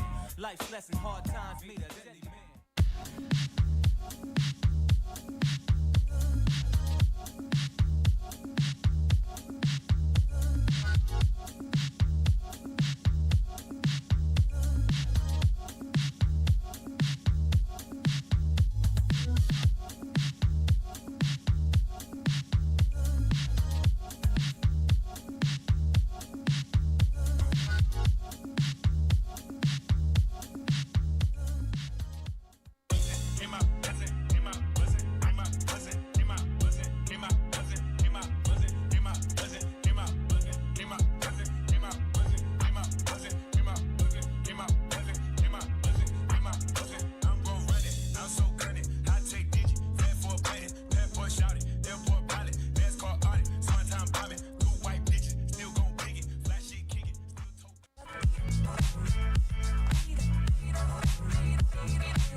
good with you people? Welcome back to Climax of Night 6, The Stronghold. We getting in here with the current code. Got Dogi Sam teaming up with JG, and we about to see what's going to be on our way to top 32. I had to think of how to segue into that. That was excellent. That was excellent. Yeah. So these are the F pools. There are a lot of really good players in them. Okay. We have Jin from Osaka. Hey. One of the other pools is Alps from New York, another top 8 favorite. Right. And the other thing is there's a million Aoko players. There's a couple of Hime players that we're about to see right now. We have Halo Hector, a young up-and-coming Hime player. And Swamp is a rare character player. Who's he play? Crescent Neko Mech. Oh, no. Crescent Neko Mech. And believe it or not, like that character can force a lot of interesting scrambles. Like this matchup would be Hime's favor for sure, because you can sniper a lot of the special moves with Geyser or EX Pillar. Right. But in that mid-range, the C-Mech character has far-reaching buttons and also can hit the Neko and force a trade. Huh. So, and other than that, like Neko Mech is going to need to find ways to jump in on Hime to bait anti-airs. Otherwise, you're just going to get Geysered, you're going to get pushed to the corner, and you're going to get mixed up. So pretty much the daily life for anybody standing in front of Hime, right? Yeah, so a lot of the Hime matchup is baiting her into mistakes. So let's see how many mistakes Swamp can make, if any, or if Hector is going to be able to keep that Halo firmly over his head. What's up? I played Swamp in this matchup to prepare for this event. Okay. And, I mean, I'm 1-5-0. So I don't know if that's going to help, because Hector, you know, like, this matchup is very difficult, is what I'm trying to say. Right. There it is, double overhead, and this round is not looking good. It's probably one more hit. Actually, you might hear that. This combo's way too good. That was a crazy combo. Yeah, There was a lot of pillars in that combo. And yeah, the other thing with Mech is on their lower part of her life bar, she takes more damage. So it's like reverse dice. Oh. Very unfortunate. Well, I mean, the life bar doesn't really matter at this point. Through our introduction, Not the meter, through everything that we've said so far, it's literally been all Hector. Like, Swamp, I don't think Swamp has pressed a button so far and has already left a bar and a half life broken on the defensive and hoping to just get any save in this game. So, like, you can obviously see that Hime's buttons are very large, but the other thing is that Geyser that's hitting the floor is also an air block below. So anyone out there that doesn't know, it's really hard to move against this character because of that. Like, you can't walk backwards. If you try to jump, it'll hit you, etc., etc. So it's a lot of like red light, green light when she's pressure. Bro, there is no green light. That was a double perfect to kick us off. I mean, you gotta get a triple, you gotta get a quadruple perfect to match Panda. Shout out to the Melty community. Nice DP, Hector. That's looking like it's possible. But yeah, that's the way that Hime is gonna win. It's like you have to maintain the dominance of the skies because your opponent's gonna jump at you a lot. You see right now, Swamp has an opportunity because Hector does not have 100 meter for EX Pillar. Right. He's gonna get it. Gonna get it back. That's big Punisher then. This could be the quad perfect. We're looking like it 3 straight, bro. Ain't no way. Ain't no way. It's been a while. Swamp, get a hit, please. Yeah, that's not the funny thing about this. Yeah, all right, there we go. That's the one funny thing about this matchup. If she hits the Neko and then Hime EX Pillar's a little late, it actually tracks to the Neko instead of the point character. Really? Yeah, so she can like kind of get away with it a little bit. Huh. Yeah, that was unfortunate there. So you hit the Neko, but Hime floated over it, so it didn't get the trade. Like, you really need those trades. Okay, somehow that hit. Okay, sure. Yeah. Getting a little bit sad in this. Now here's the pressure. Right. You gotta watch out for Hime DPing. Because, fuzzy, you can just fuzzy DP. But Hector's just chilling, patient defense. Yeah, just let the 2C rip to get out of the pressure, get back in mid-screen, pressuring from long range. And Hector is spacing well because the one thing is, what I mentioned earlier, okay, hey. big hit. Ooh, double overhead. Yes, sir. Everyone gets hit by that. And she has so much time to OTG you with the Neko. It's kind of cool. And we just need a little bit more to get in here. Gets a gold throw, but drops the conversion. That was a big mistake, though. And nice getting behind. That was good movement for Hector. That was like kind of checkpoint. So what Swamp needed to do there, instead of committing to the button, you know that Hime's running under you, it's a bad situation, you gotta either air dash or away, run away from her, or maybe try to use air dodge to escape her attacks. Because when she gets behind you, it's like almost a checkmate situation. Right. It's really, really tough to deal with. Especially in the scramble, I imagine it'd be really hard for Swamp to pick anything other than wanting to attack. Because again, 3 straight games without doing anything, and finally getting to. Not like I agree with you. No, I know, but that's the problem when you play against Hime. Like, she's a boss character that's playable. Right. And she often doesn't allow you to play the game. And even something as simple as moving around the screen is very difficult. So a lot of times people will say that she's like a prototype of like Under Night and Birth character. But in Under Night and Birth, you can dash guard immediately. In this game, 99% of characters have dash startup that can get hit.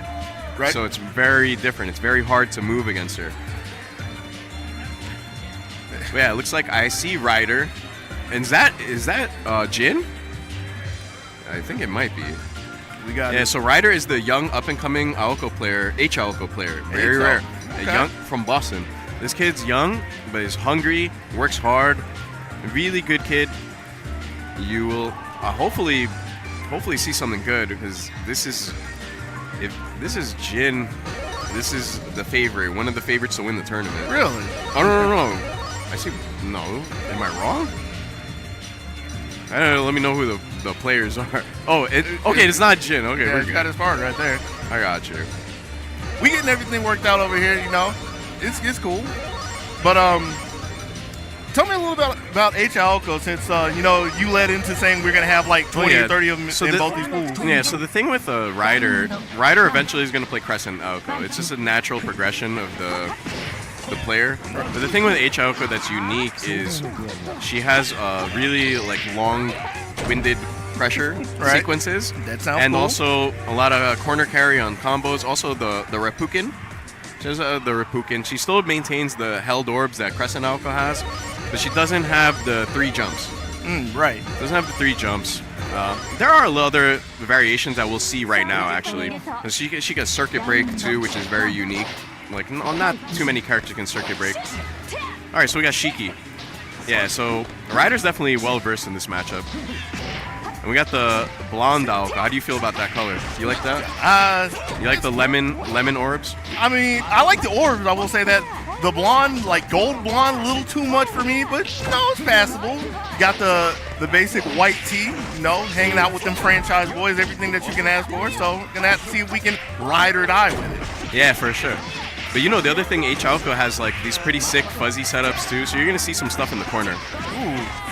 And the conversion, just wanting the damage and willing to reset the neutral, throwing full screen instead of looking for the side swap, looking pretty good for Ryder so far, except for the shield. That's all Nania needs is 1 DP. 1 DP, and you can swing the whole set around. Didn't find it in the first game though, so it was looking good for Ryder. Yeah, Ryder chasing that tech a little greedily. I feel like Espard could have did a golden air throw, like tech golden air throw. You had to be really careful when you chase an air tech like that. Like back air tech has invul. Yeah. All right, here you go. You see a little bit of the loops, but Nania don't gotta respect nothing in this game. That's one of the best DPs. Ooh. Yeah. Bit of an unnecessary burst. Like that was like an auto bait because of the 3C jump cancel anyway. Right. Yeah. Double fakes, not getting anything out of Ryder the spotter, trying to that find was blade. Ryder popped that super late. But now this is very dangerous because Aoko has heat. Oh, this is unblockable. Hey. Yeah, that's unblockable setup. So what you have to do is you could shield and then go into bunker, or you can try to shield every hit, but that's pretty hard. That's pretty hard. That sounds like something you do in that other old game, the third strike variety. Right, pretty much. But it's kind of hard in this game because the time that initial shield is pretty difficult, I would say. Right. Let's see if Espard can switch it up a little bit. Goes in for the throw. Again, faking. Good block on the overhead. Ooh, a little bit of footsies out there throwing a 2B just to get the whiff punish on a 2-8. Good looks from Ryder. Yeah, look how these combos keep going is the thing. Look at that. I mean, we're not going to talk about it being invalid, right? Nah, it's all good. I mean, come on, man. Yeah, I know. Only a little part of it was invalid. It's all good. Ooh, we're back in the corner, Razar. That's what I'm saying, but you gotta finish your food though. Yeah. Immediate spark. Nice, catches out of the rain startup. feel like Esparr just gotta be a little careful. You don't want to run into those reins though. Right, yeah, you see That's a circus I was gonna say, you see his spot of playing respect to it, like hanging out in the mid-range before Ryder chased him down. Has him in the corner, only needs one more hit. Anything will do, and getting the punish on the DP, good enough. Expect the Ryder to dash all the way in, but kept it spaced. Ryder actually was showing a lot of good conditioning in that pressure sequence. Like first catching the jump out, next time going for a low. Finally baiting the DP at the end. Totally agree with that. Here comes the spotter. Low in the start. Ooh, wow, but what nice. a jump A. Yeah, and I see the spotter's getting a little jumpy, like you were pointing out earlier, really expecting Ryder to run in a little bit deeper. Second DP that's been whiffed as of late, and probably only going to get one more chance, and that's another one whiff. One more. Yeah, just gonna fall back. You don't gotta really do none. It's okay, you can heat. Yeah? It's like you can heat, you get that life back, well look at the life bar. Yeah. Look who's still winning. Like, you don't gotta overextend just because someone heats if they're at such a deficit. We see that Ryder's doing That's it. punish. Hey. That was a misinput there, going with a 2-4. Yeah, Ryder chilling, that's done. Hey, just dove on the golden grenade. Down back on the proxy orb, Ryder will move on. So I'm assuming this is still winner side, right? Yeah, winner side, pool F, yes. Yeah, we literally just started the pool. Hopefully nobody's starting down and losing. Nice. That'd be kind of jacked up, man. I mean, you know. I know. We've been here. I've been here. I got here last night at 1 in the morning. Really? Like, my flight landed at 11. I got on the MARTA took like 50 minutes. Sounds about right, yeah. Yeah, and then luckily some of the Melty Butt players picked me up from Doraville, and they were actually eating across the street. So it was like Deus, Jin, the Coma player from Japan, and a couple others. We were hanging out a little bit. It was nice and fun. And finally I got back, and then I was like, bro, I don't want to go to sleep. Oh, no. Like, I'm not just going to show up and go directly to bed. Like, let me get one drink. Oh, no. So one turned into how many? I only took 2 shots. Okay. But I didn't eat, so I woke up with a headache anyway, and no water. I should have drank more water. But I'm doing fine right now. Okay. Like, you got to take better care of yourself. Nah, but, I mean, tonight, it could be worse. Tonight we are sleeping like babies. Because, I don't got to do any other job today. Okay. Until tomorrow. You see me for more Melty Blood. Hey, you're going to see both of us. Yeah, but right now we have J-Bell and Yui's. J-Bell is one of the favorites for top 8 for sure. Right. One of the best players in American history. Actually went to Japan earlier in the year. Really? And was bodying everyone. With Baby Jam? With Miyako. Was bodying like almost everyone in the arcade. There was only like 1 or 2 players. I can't remember exactly off the top of my head which players J-Bell was telling me he couldn't beat. But everyone else, like, there's footage of it. You can watch it. Like, J-Bell, like, with 17-game win streak in Japanese arcade. At the good arcades. Like, not joking around.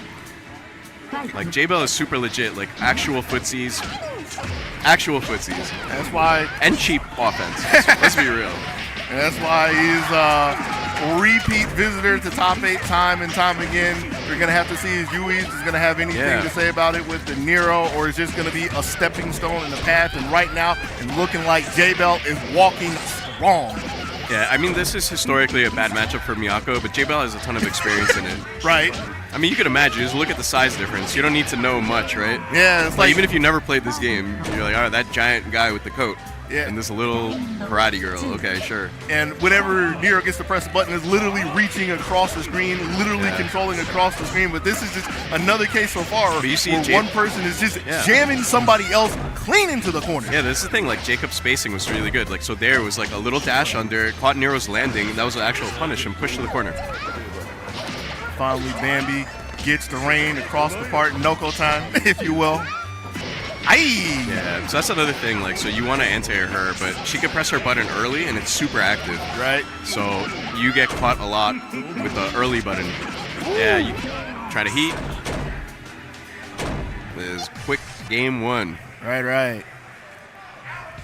I mean, I feel like the only way that we can get any kind of say in here for US is just to get a clean start. And you see that US was looking for was backing up, trying to get the space away from J-Bell, but J-Bell saw that with the experience, chased it down, gets an early conversion right back into the corner. Because that was still in Miyako's dash range. Right. So it's like you want to create space with Nero, jump backwards, and press jump B, or, move away.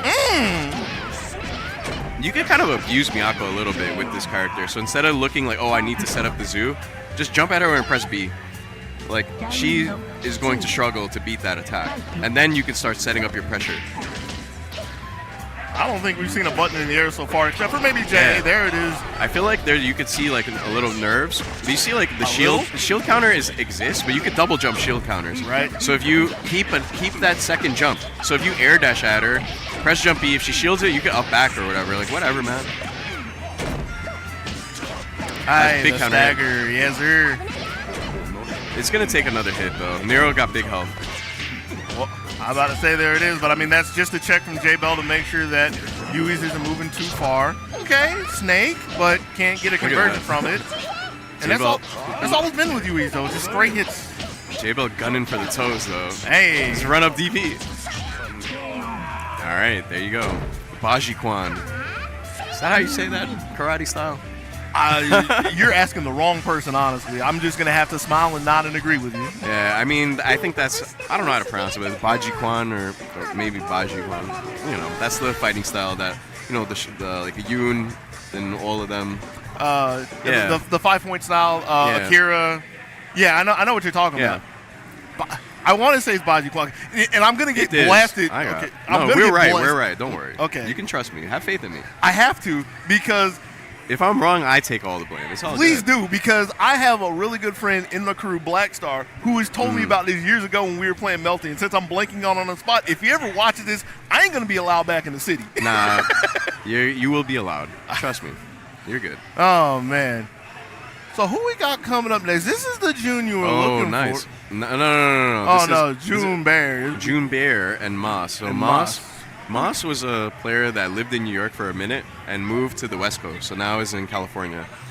Is another F-Hime player. This is the second F-Hime that we're going to see today. Multiplying. Yes, that's too many, honestly. And I'm saying that as someone who plays the character. Like, I do not like playing against her at all. I don't like playing against her. I'm pretty sure we can go and poll everybody over there now. Yeah, probably even including the Hime players and ask who likes playing it. There's some weirdo Hime players that are like, I like playing the Hime mirror. It's like, no way. You don't say that out loud. Like, that's weird. Like, we're just down backing at each other and geysering in return. It's so awkward and weird. Like the old artillery game from just you know, the Under Night and Birth is right down over there. You want to play that game? It's over there. Wow. But I'm saying, like, I'm not taking a shot at that game. That game has a lot of other systems that make it fun, right? But imagine Under Night and Birth without the GERD system, or however you pronounce that. Grid? Yeah, all right, grid, but it's GRD, bro. It's GERD. It's GERD. GERD with the Zerd? Let's be real. Get the word. Kamone just writes stuff. And that's what he did when he balanced current code. He just said, oh, let's just put a random number anywhere. He said that he only had like a week or something to balance. Oh, no. Or a week for each character, maybe. It's kind of lost in translation. We're not sure. If it was a week for each character, there's no excuse.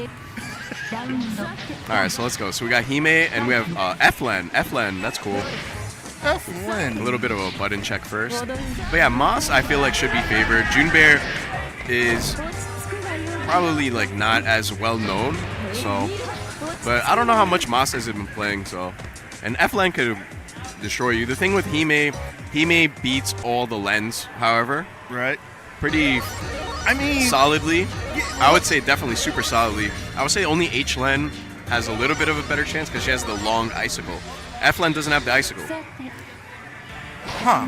Yeah. She has Doritos, but Doritos are not going to be effective. I mean, see, like there, Moss got a DP. You got to DP that. If you're not on DP Len, you're going to lose. You gotta play Super Turbo with Hime. Like, you press buttons, if they whiff and you see them jumping, Shoryuken every time. You know? Well, with that being said, that's what I'm saying. Junbear is just running a train. No, that's what happens when you miss one anti-air with Hime. You can just die. Like, she has low health, right? You know. Well, we've missed 2 so far, and that's led to a start. We don't even need it for any. Apparently, listen to you and just firing them off from the hip. No, that's what I'm saying though. Like, Moss is playing like this hard read style that is volatile though. You could see like run up DP, held shield. That's very volatile. Instead of playing like Hime, you see what I'm saying? It's volatile. Like, Hime's strengths are spacing, like dominating with spacing so your opponent gets checkmated. not guessing with her super strong moves. Right. So it will work out here and there, though. How you feel about that one, though, walking away from the button and getting a whiff punish 2B? Oh, of course. That's Hime. She has the best walk in the game. See, like, there. Oh, I would have ran up. That abnormal walk that you're saying, creating some more space and getting Moss to Her back walk is amazing, and her run is actually incredible, too. Right. Like, her forward run. That's a good anti-air. And confirm the one hit into a geyser. That's really difficult. Yeah, she gotta hold this. She gotta just hold it. Doing pretty well, though, as Moss is dashing back in. June with the defensive, wasn't ready for the fastball. Got the ankles clipped with the 2A. Gonna have to look at this one more time. This is really tough because of the meter situation. It's actually dead. Oh, no, drop. Yeah, you started talking a little too soon, but not the worst yet until it got lit up. Random EX pillar. Sometimes you just gotta bust out the random EX pillar. You just catch them like pressing the air dash macro, right? Or just like a jump startup or anything. Look, you were asking for anti-airs, and I mean it wasn't the DP you were looking for, but look, she was in the air, you pulled her out the air. No, of course. But I mean random EX pillars, like, why not? If you have the meter to just throw away sometimes, just do it. Right. But this combo is actually hard. I don't know how to do it. All the Hime players on Hitbox can do it. I can't do it. Maybe that's a sign. There's a connection there. Nah, we old. Arcade stick for life. Ooh. Nice overhead. Yeah, Moss is really good with the offensive setups, like the Oki, the flight mix-ups. Right. We have another really good Hime player in this tournament as well. Maybe we saw yesterday. I didn't even see them today yet. That's another thing. That fireball that F-Len has, useless. She's an EX pillar every time, or you can just geyser it, and geyser, she jump cancels. Right. Well, we might not be seeing any more of the fireballs until there's a drop. I guess I should stop running my mouth too. Another random EX pillar, and it works. As you saw, it even if that was blocked, it like negates the scramble. Yeah. This is dead. And even though the start was a little bit rocky, you can tell Moss was laughing that whole time. Yeah. But now it's obvious, but I don't know what we're showing. Oh, it's the cards. You take the. It's like I saw you take the loser's card and you start stacking up cards or something. Yeah, it's like there's some like meta. There's a meta game going on at Climax tonight right now. Yeah, it's Yu-Gi-Oh! If I remember correctly, the battle card, Battle City from like one of the oldest. I did not do that. I was playing early. They gave me the cards. I'm like, all right, cool. And when I lost my match, I was like, bro, I'm DQing. You're that spiteful, huh? No, it's not like that. It's like it's funny though. But I was in Degeki and I was like, the top 24 coincides with this spot. Right. So I was thinking if I win in winners, I would play in top 24, which is on the other stream right now. But if I lose my winners match, I'll just DQ so I can make sure I can commentate these pools. So it was fair trade. Abyssur, I'll get you next time. I'll get you next time, Abyssur. Oh, man. Well, even though you're talking about Dengeki, we still got to move on with the pools, and I see that we got the Rider coming back, so we're still moving on through. This is Chester. Yeah, nice. It's Chester. Cool.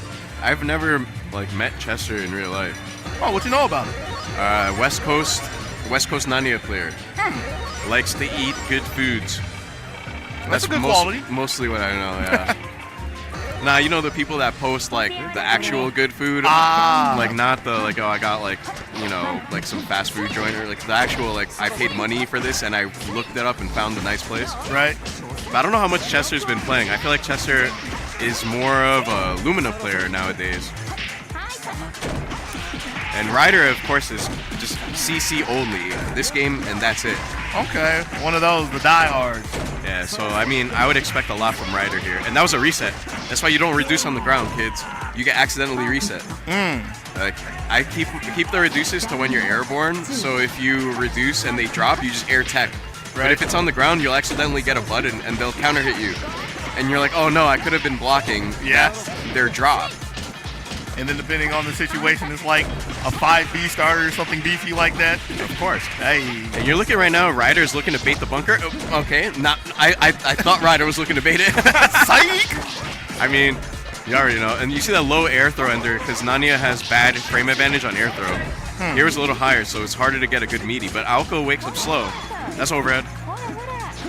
Shout out to Half Moon Nania. If you're... Oh, that could have been a... Hey. Yeah, that move is actually kind of hard to dodge. Oh, yes, Chester. 2B, 5C. No, shout out to Georgia. Georgia historically had the greatest H9 player ever. Shout out to Butterfree? Name unknown. Name unknown. Oh, we got to keep Shadow it up. person. Okay, my bad.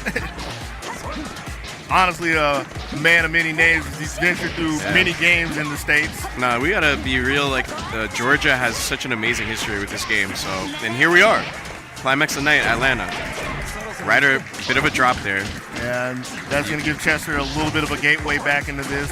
Yeah, you got to play really solid because first to two, like, you know, Chester could just win this round. Right. You see the slashy hands taking away those proxy orbs. This is dead. Yeah, expecting Ryder to be on the ground. Ryder just hovering in the air a little bit with the fadeaway JA, gets the counter hit, gets the conversion, gets the first game. And this has actually been a good back and forth game, though.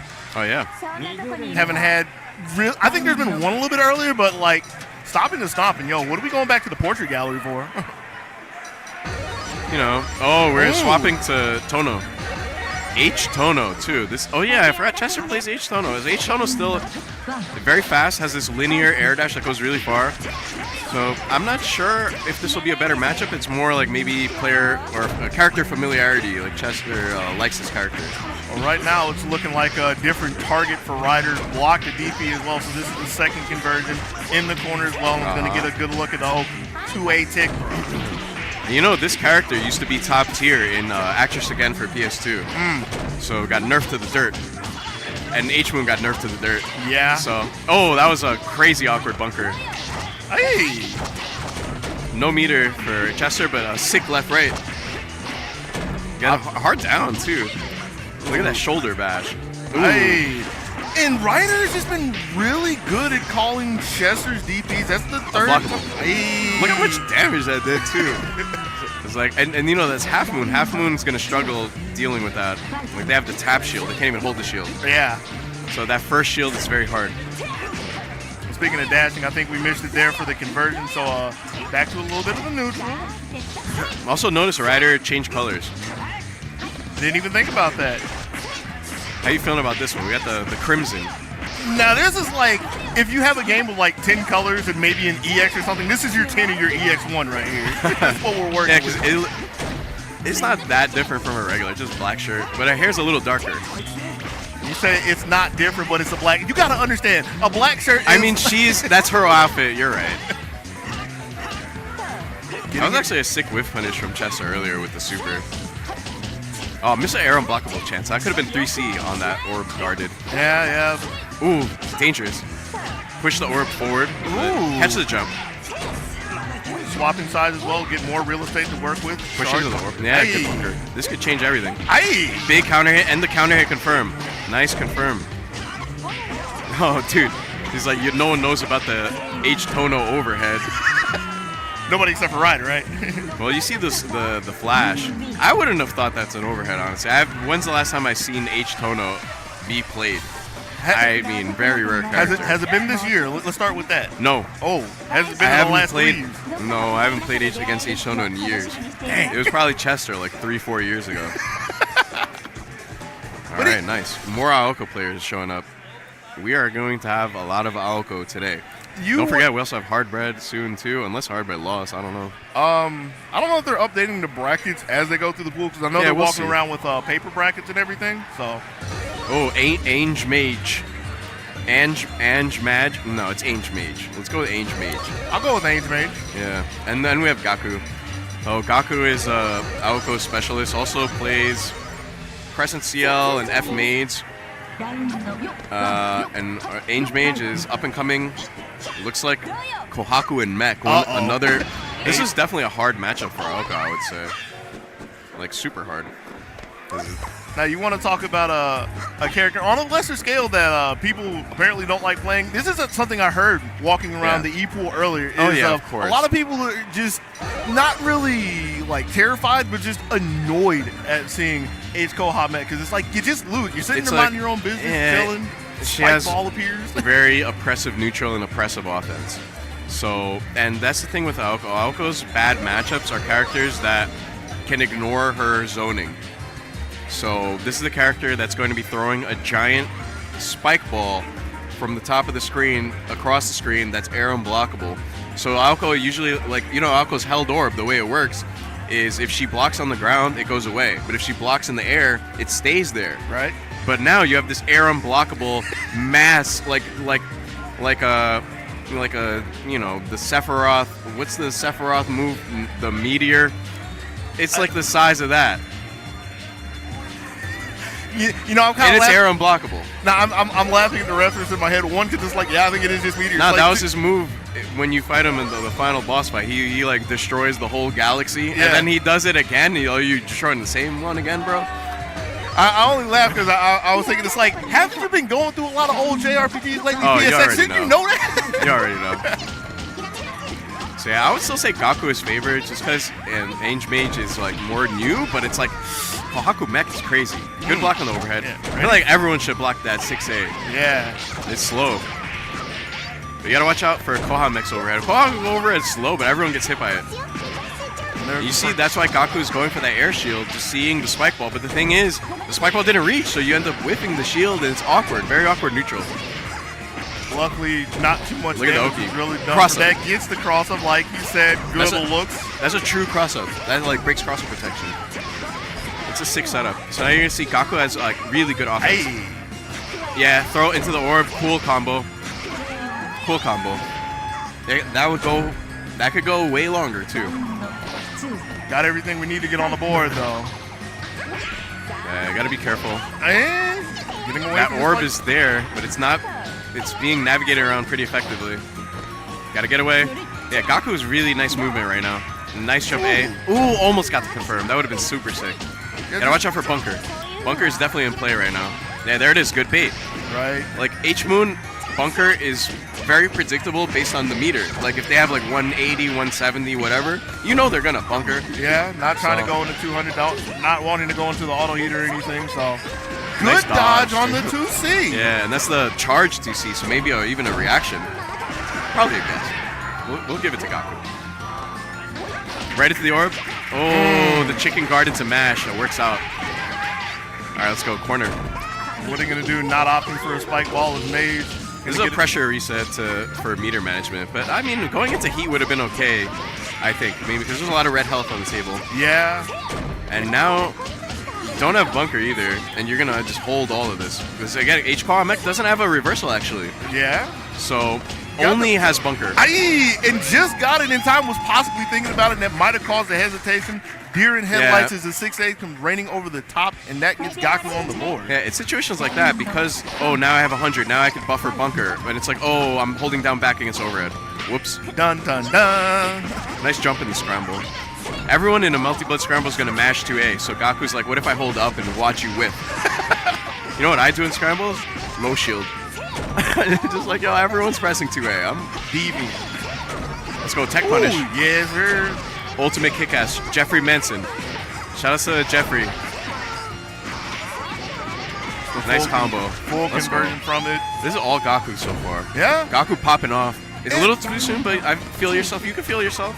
And, like, I kind of feel a big tell of it is, like, whenever Gaku's getting the knockdown, he's willing to take the setup with the orb. The few times that Mage has gotten a knockdown, hasn't really been looking for spike balls. Hasn't been looking for, like... Even in neutral, right? Like, neutral is, like, jumping in a lot and not using spike ball. Just use spike ball more. I feel like... I know the other assists are cool to use, but just use the one that got you to the dance, like the cheapest one. I feel like we can count how many spike balls have been thrown throughout this set. And I think it's like 4. Maybe less. Maybe less, yeah. Yeah, it's like 3 or 4. And there's probably not going to be another one. With this might be a wrap. No meter on the board. You got to just block or mash. Far away. There's a shield. Is that mash enough? Yeah, good side swap, yeah. So now you get started. One more confirm or maybe a block string. You build that meter back. Okay. A little bit of dashing 2A this time. Gaku's going to mash, yeah. Gaku does like a lot of like fuzzy 2A. So you got to be really tight with your frame traps. Make sure that they work. I am pretty sure we can say that you've got to at least put something out there because Dashin Flying Mech is probably not the end. Probably a miss emblem, right? Possibly, yeah. So Gaku, we're gonna definitely see more. Ooh. What we looking at, boss? Is that Zapoke? It is the Pope. That's F-Wara. Oh, and Dabs. F-Mech, baby. Shout out to Zar. Shout out to Zar, the creator of F-Mech. Sensei Zar taught me everything. And everyone that I taught, you learned from Zar via me, in a way. So everyone's like a child of Zar. If people don't know who Zar is Google Battle by the Gazebo on YouTube. Team Spooky. Like the old, playing one. the Snapple machine. That's Zar. Okay. Like Zar invented the community in North America with Spooky pretty much, and was even around to help me. But now Dabs picking up the mantle with F-Mech, and there's a problem though. The problem is Wara destroys this character. So Poke can play F-Wara or C-Wara. C-Wara will destroy F-Mech, unfortunately. And that's super unfortunate because I love Zapoke, like really nice kid, funny, always joking, pleasant person. Right. But F-Mech, man, she's the most American character. She got machine guns, she got RPG, finger guns too. Kind of fits. Flamethrower. Kind of fits really well with the South if you think about it. Oh, of course. Shout out to Georgia. Sun's out. Yo, why is there no sidewalks here? Because you would expect us to be with the rest of civilization and have like transportation and walkable cities, but we're still too busy with horses and carriages and stuff, man. I got you. Like Atlanta is literally the civilization of the South. You come around where I'm from, I literally pass farms just to make it to the interstate. Yeah. Like they got good farms or is it cornfields? Both. They be making all that corn and poisoning our kids with that high fructose corn syrup, and it's banned in all the other countries in the world. What's up with that? I mean, let's not go there. We're just here to talk about F-Mech. So hopefully we get an F-Mech that gets a say in the game. No, I hope F-Mech gets to play. I'm actually super rooting for Dabs. Like, no, I mean, all bias in the world. Shout out to the Japanese there's a player, Akahoshi, in Japan, that Sisatsuki player. Also, incredible F-Mech. Oh, God, I forgot the South American player's name. It's like AX something. Another super sick F-Mech player that I saw recently. This character I saw it online. It was net play. Okay. South American player, super good. I don't want to say the name wrong right now. If you get in the ballpark, somebody who's looking to do the rest of the way, that might be the gateway to it. So. Of course, Darko from Canada, another F-Mech. Oh, Canada. All right, we seeing. Wait. That is. No, it's a button check. This is a button check. Okay. We're being trolled. What do you think of this palette for Reese? It's kind of weird colors, right? Yeah, that's that blue doesn't really match. So CVS2, console CVS2 with the edit color. Right. That's what I'm looking at. The color edit. Yo, God, I love that color edit though. It was so much fun. That was the most in-depth color editor too. You could like change like their calves. You know what I mean? Like a lot of details, like more so than a lot of the games even now give you. And you could change the hue. Like, it wasn't like, pick red, green, or yellow. It was like, you made the color. As far as I remember. Maybe I'm wrong. No, you're right. I'm just looking at, we're getting a million button checks. Yeah, I was like, wait a second. Yeah, these are neither player's character. Shoutouts to, we were, Climax of Night. They have the arcade room, too. I was playing against Hardbread in CVS2, and Hardbread is super good at CVS2. Really? Yeah. What's his name? Kim Yamazaki. Oh, I didn't even make it to his final character. He knows how to do the Kim Infinite. I'm blanking on his final character. I feel like it's definitely not Sagat. No, he's Cammy. He plays Ratio 2 Cammy. And Hardbread grinds with Min, and Min is like top one in America. Yes, Min the master. Yeah, like shout outs to Min forever. Too Old, Too Furious. When's another Too Old, Too Furious, bro? Like, I know it's not easy to run an event, but I mean, that's one of my favorite events. We need to bring back EX2 Plus. I missed that game too. And God, the CVS2 collection. Thank God that's coming out. And then we could finally play without like being like, let's go. Anyway, finally, this match I've been waiting for. And it's F-Wara, so F-Wara is a little worse in this matchup because his dash is like Morrigan, speaking of CVS2. Right. He floats. So Mech likes that you float more. Also has the angle with it as well that we're seeing, but could lead to some tricky mix-ups. You get an extra early cancel. Yeah. Hit the So deck. that's the big difference with Crescent and FWAR is a big mix-up monster. Yeah. And F-Mech is not going to have the defensive options to deal with them. Yeah, we're seeing this. Yeah, the mix-up is crazy. And there it is. So Dabs try to guess a few times, guess wrong. Maybe just try to block it out a little, but it's hard, right? Because it could be a left-right as well. And like, I don't want to go against There you go, beautiful. I don't want to go against your suggestion, but Yeah, that DP is invul, dude. That is invul. That was a hard read, though. Yeah. Nice block string, but the shield counter, yeah, maybe an air tick throw would have been a better option. Nice backdash, but jump into it. Maybe wanted to jump shield it. Shield counter doesn't reach. Nice DP. That was some Street Fighter 2. Right, and that was after throwing the shield too, so that was how long Dabs was sitting in the air. You gotta watch out. Yeah, so he can late cancel the DP. So if you try to punish it the wrong way, you'll get canceled into and die. It's the Butters classic. Shout out to Butters, old school net player.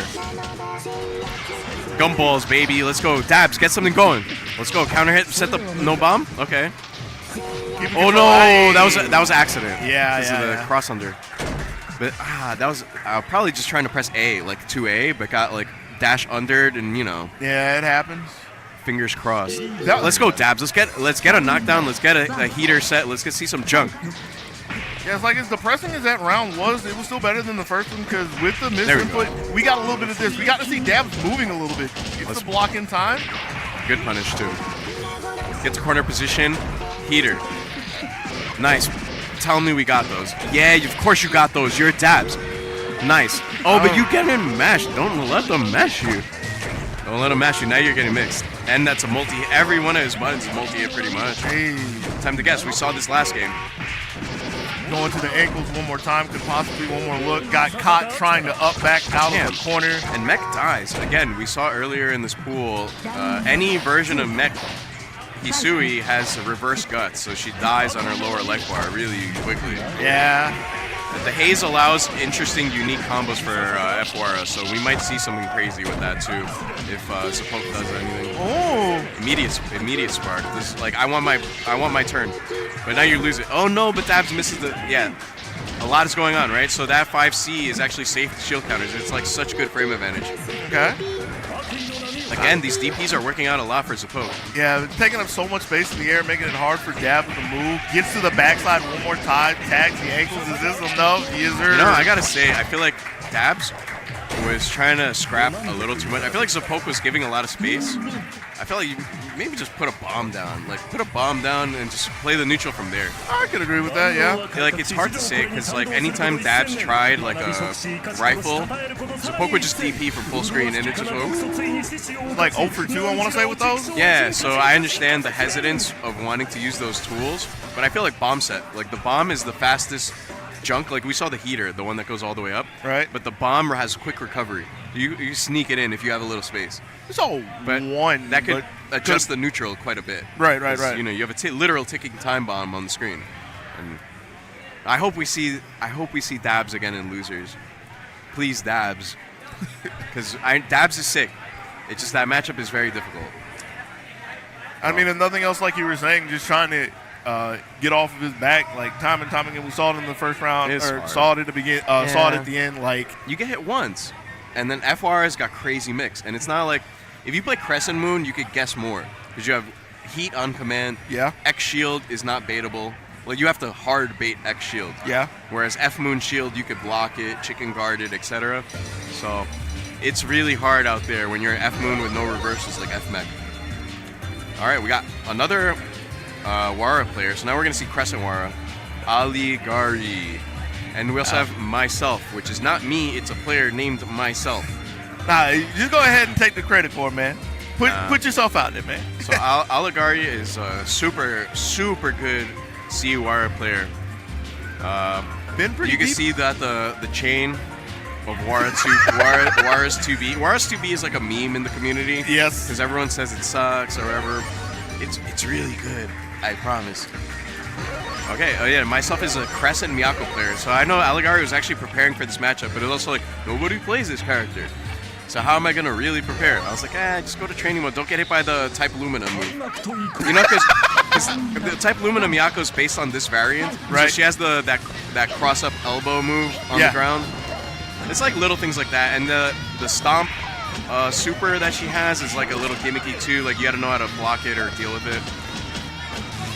I think other than that, like I think Oligari would be okay. Just zone. You got the giant buttons. Just don't get hit. That's the story of this game in general. Don't get hit. You just get mixed. I mean, there's very few games where you're okay with getting hit, you know? So that's a fair thing to say. I'm saying, though, there's a lot of games where if you get hit, you don't automatically lose the entire round. That is true. But that probably won't happen with Crescent Miyako. Like, she's good. Not to say she's bad, but she can keep you locked down a little bit. Gonna have to see how much work myself can do with that as Oligari is able to squeak out, get back into the neutral for now. Yeah, fading away. Keep it safe.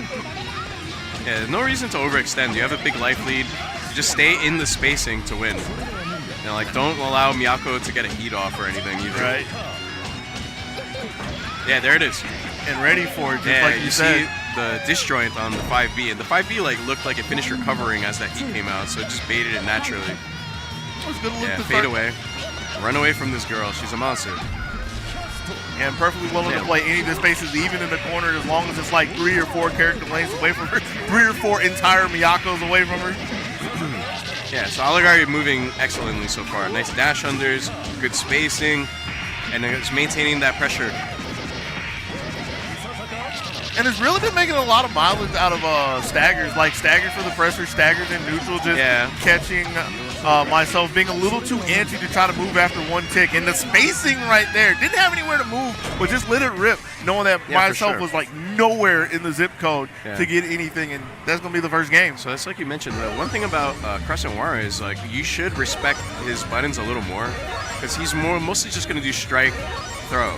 And his re-dash is very deliberate because he has such large buttons that in order for him to dash back in, it's going to be a big, sweeping dash. So it's okay to just block him out, and oftentimes he's okay with just making you block, pushing you out, and just fighting for corner control. Like, it's not worth it to mash on his frame traps like that. All right, so we have a stage swap. May have been looking for the music more. Who knows? I know. I mean, there's a lot of cool stages. You might as well have a little fun with it. But you see, like, Oligari's not doing anything crazy. It's just like, all right, a little block string into Nanya. You know, you can respect it. I kind of held my breath a little bit because you say nothing too crazy, and I see a dash into the corner. It could have been a whole lot worse, but I mean, we survived. You know, no harm, no foul. Oh, now put that back. Overhead hits. That's also a super slow overhead, but it was a counter hit, so it got hit mashing. Doesn't get the tag, but throw also not enough two-way to catch the move. That was a tough situation in the end because when Wara has the Nania set up and the grab will kill, you have to make a decision. Right.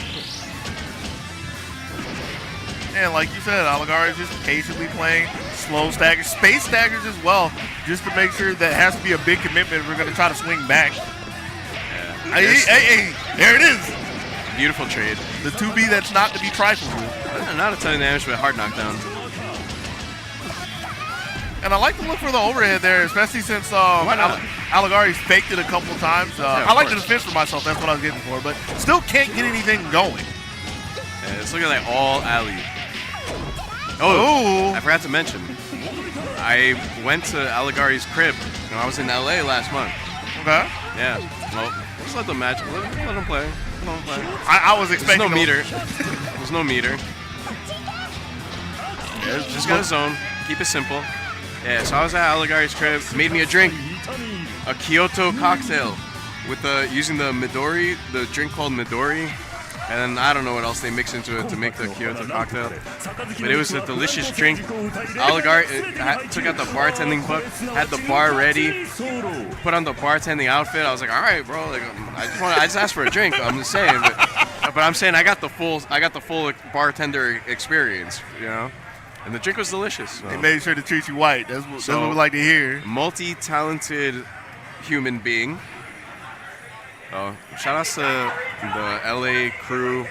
They're all super nice. Like when I went to visit, Like, my friend was working that one day, so I was like, "Yo, any of y'all want to hang out?" A bunch of the players came out to hang out with me. So it was really sweet. Shouts to Mech. Shouts to Mech.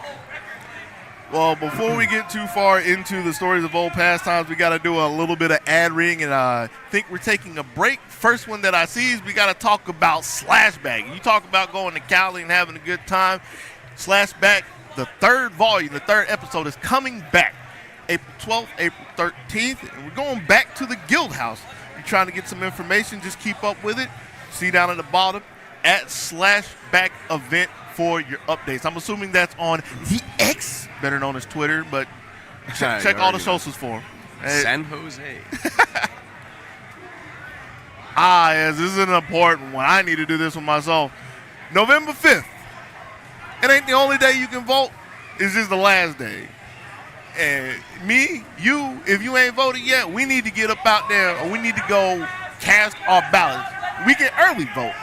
If you want to check and see if it's eligible in your state, vote.org. See if you can do it online. See if you can get somewhere and get it online. I know I've been hearing both of them going down. We need to get our voice out there. When are we going to be able to vote to ban high fructose corn syrup in America? Man.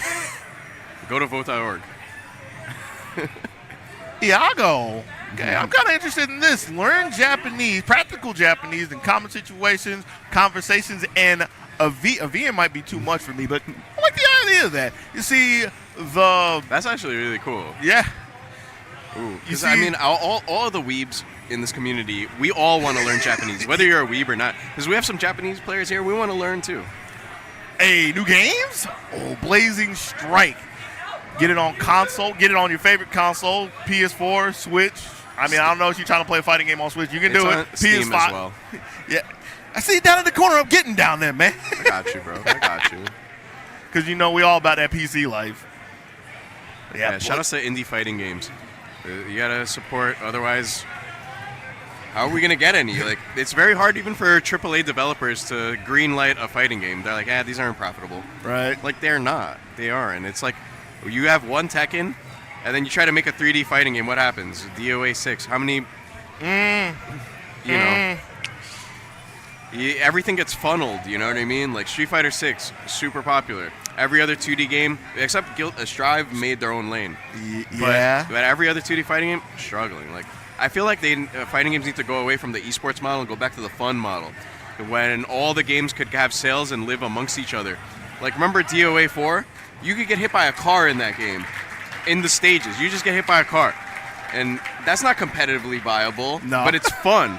Like, we need to go back to making fighting games fun and less worrying about, oh, this character's 5C needs to be 8 frames. Or, like, you know, make it fun. Give Sakura 3-frame fierce. You know what I mean? Yes. As a huge soccer enthusiast, yes, give him my 3-frame fierce I'm back. saying we need to have fun, and we need to differentiate characters more. Some characters, it's okay for them to be bad. Some characters, okay for them to be top tier. And we don't need to homogenize all our fighting games. Please, fighting game developers, stop. Please have fun when you make your games. Pause for the cause on that real quick. It's okay for characters to be top tier. Opinions on He-Man. No. This is the thing. So, like, say, like in Third Strike, the right characters are top tier. Mm-hmm. If Urian was top tier, the game would be less fun. So in Melty Blood, all of the Urians are top tiers, and that's problematic. Because the thing is, all the corner carry characters into hardcore set play, those characters are all top tier. So in Third Strike, it's like Yun is the rushdown archetype, Chun is the defensive archetype, and Ken is the well-rounded archetype. So playing against all three teach you how to play the game. Okay. What does playing Sisei teach you about Melty Blood? Absolutely. You actually learn nothing about playing the game. The way to learn how to play Melty Blood is playing the mid-tiers. They teach you movement, spacing.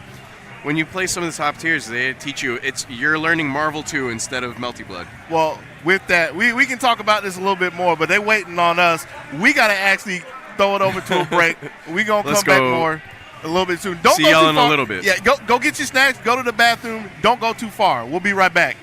We'll see that Twitch chat going crazy.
Ooh, I can't wait to go to Japan and order a Fortnite burger. Wee. 何名様ですか? Oh.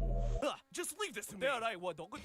Whoa, how'd you know what to say? It's simple. I got the Iago, which teaches you how to speak Japanese to common situations. Oh, you know, I tried that before, but it was really boring. It'd be more interesting if it was a visual novel with a story, like Ubineko. Well, good thing they just released a big new update that turns it into a visual novel. What's more, we're both in it! No way! That's right! Who knows what other funny adventures await us? I'm gonna try this right now, and if I like it, I'll recommend it to all my friends too. Hey guys, it's me, Beatrice. Yeah, like the real one. Just saying you can download for free on the App Store. We'd really appreciate the feedback on Discord or whatever, and we also leave a review, please. Thanks. Welcome back to Max Mode, Atlanta, Georgia. Razar, oh my God! No way. Oh no, we're not there!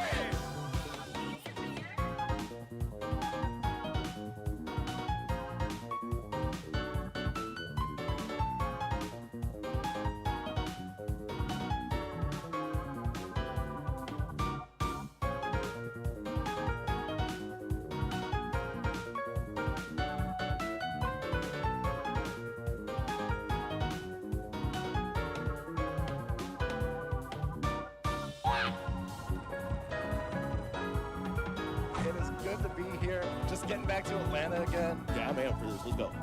Climax, we should be seeing a reset here at Max Mode.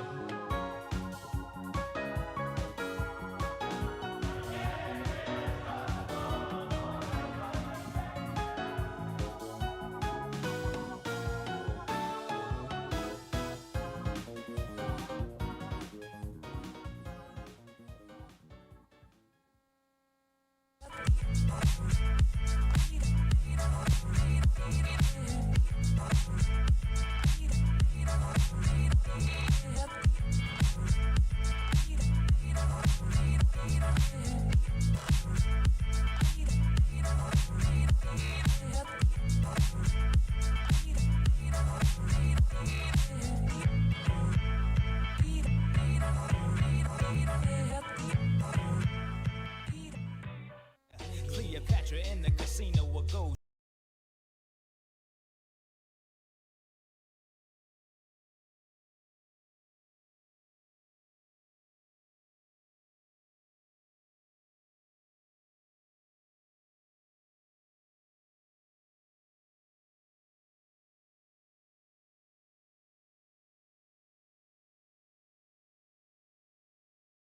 Let the sugar lovely high keeps you wide. I'm scared to close my eyes. I'm scared to open them.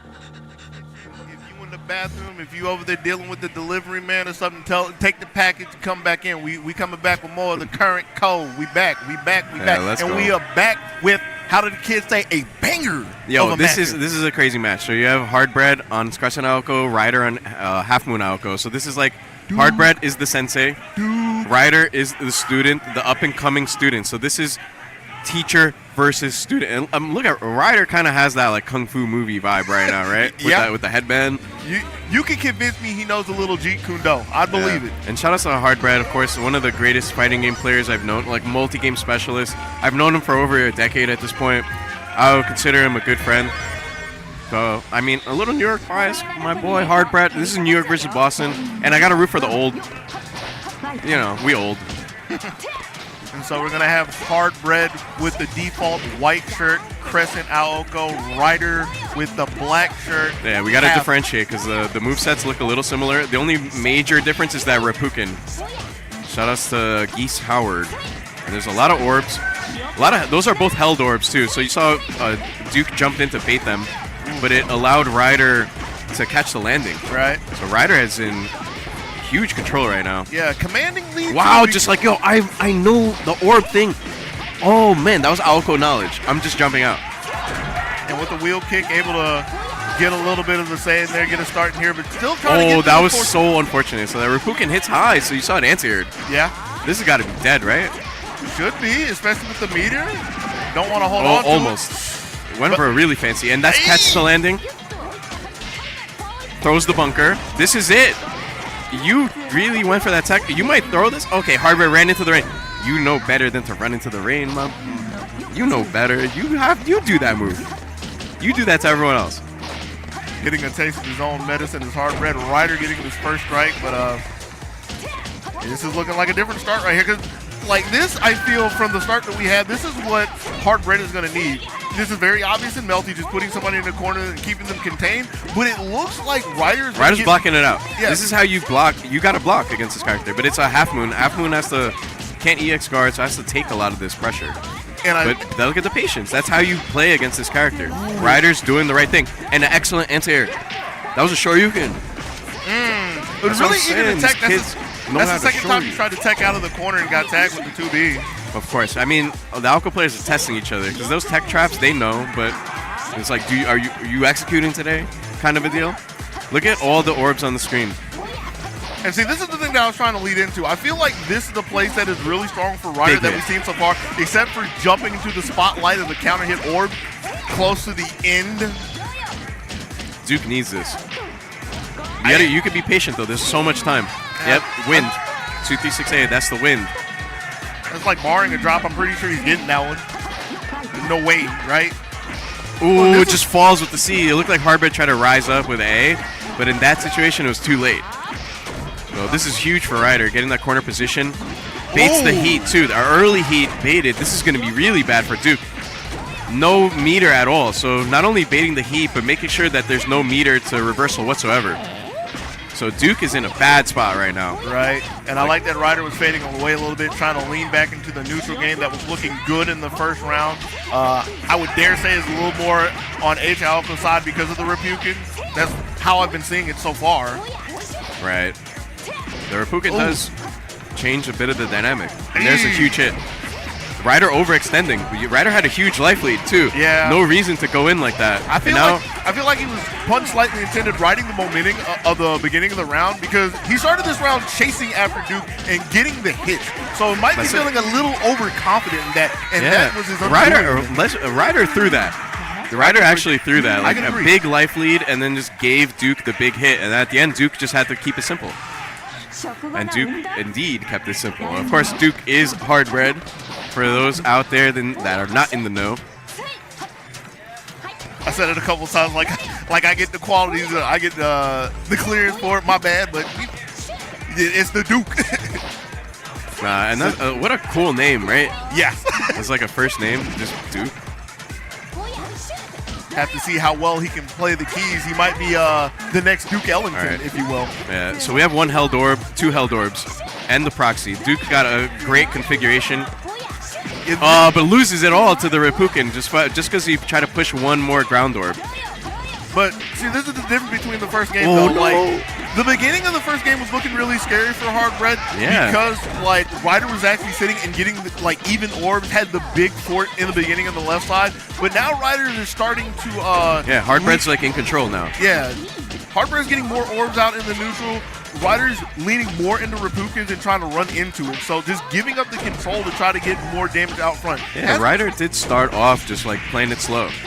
But now going in a lot more. Hammering on 5A for the meaty. Like, that says everything right there. It's just a casual jump over the top for Hardbread. And you can probably hear you can hear New York in the background. Kamina, Naito. You got to see Kamina's suit right now. Shout out to MBAA players. Kamina, F Coma, Classic. Naito, Night Road. Y'all don't know about the battle by the gazebo. So here comes Ryder again, catching Hardbread, holding down back, getting another throw, breaking the meter. Let's not forget, Ryder is representing the new generation. This is Sensei versus student. Big hit. I know better. I am the teacher.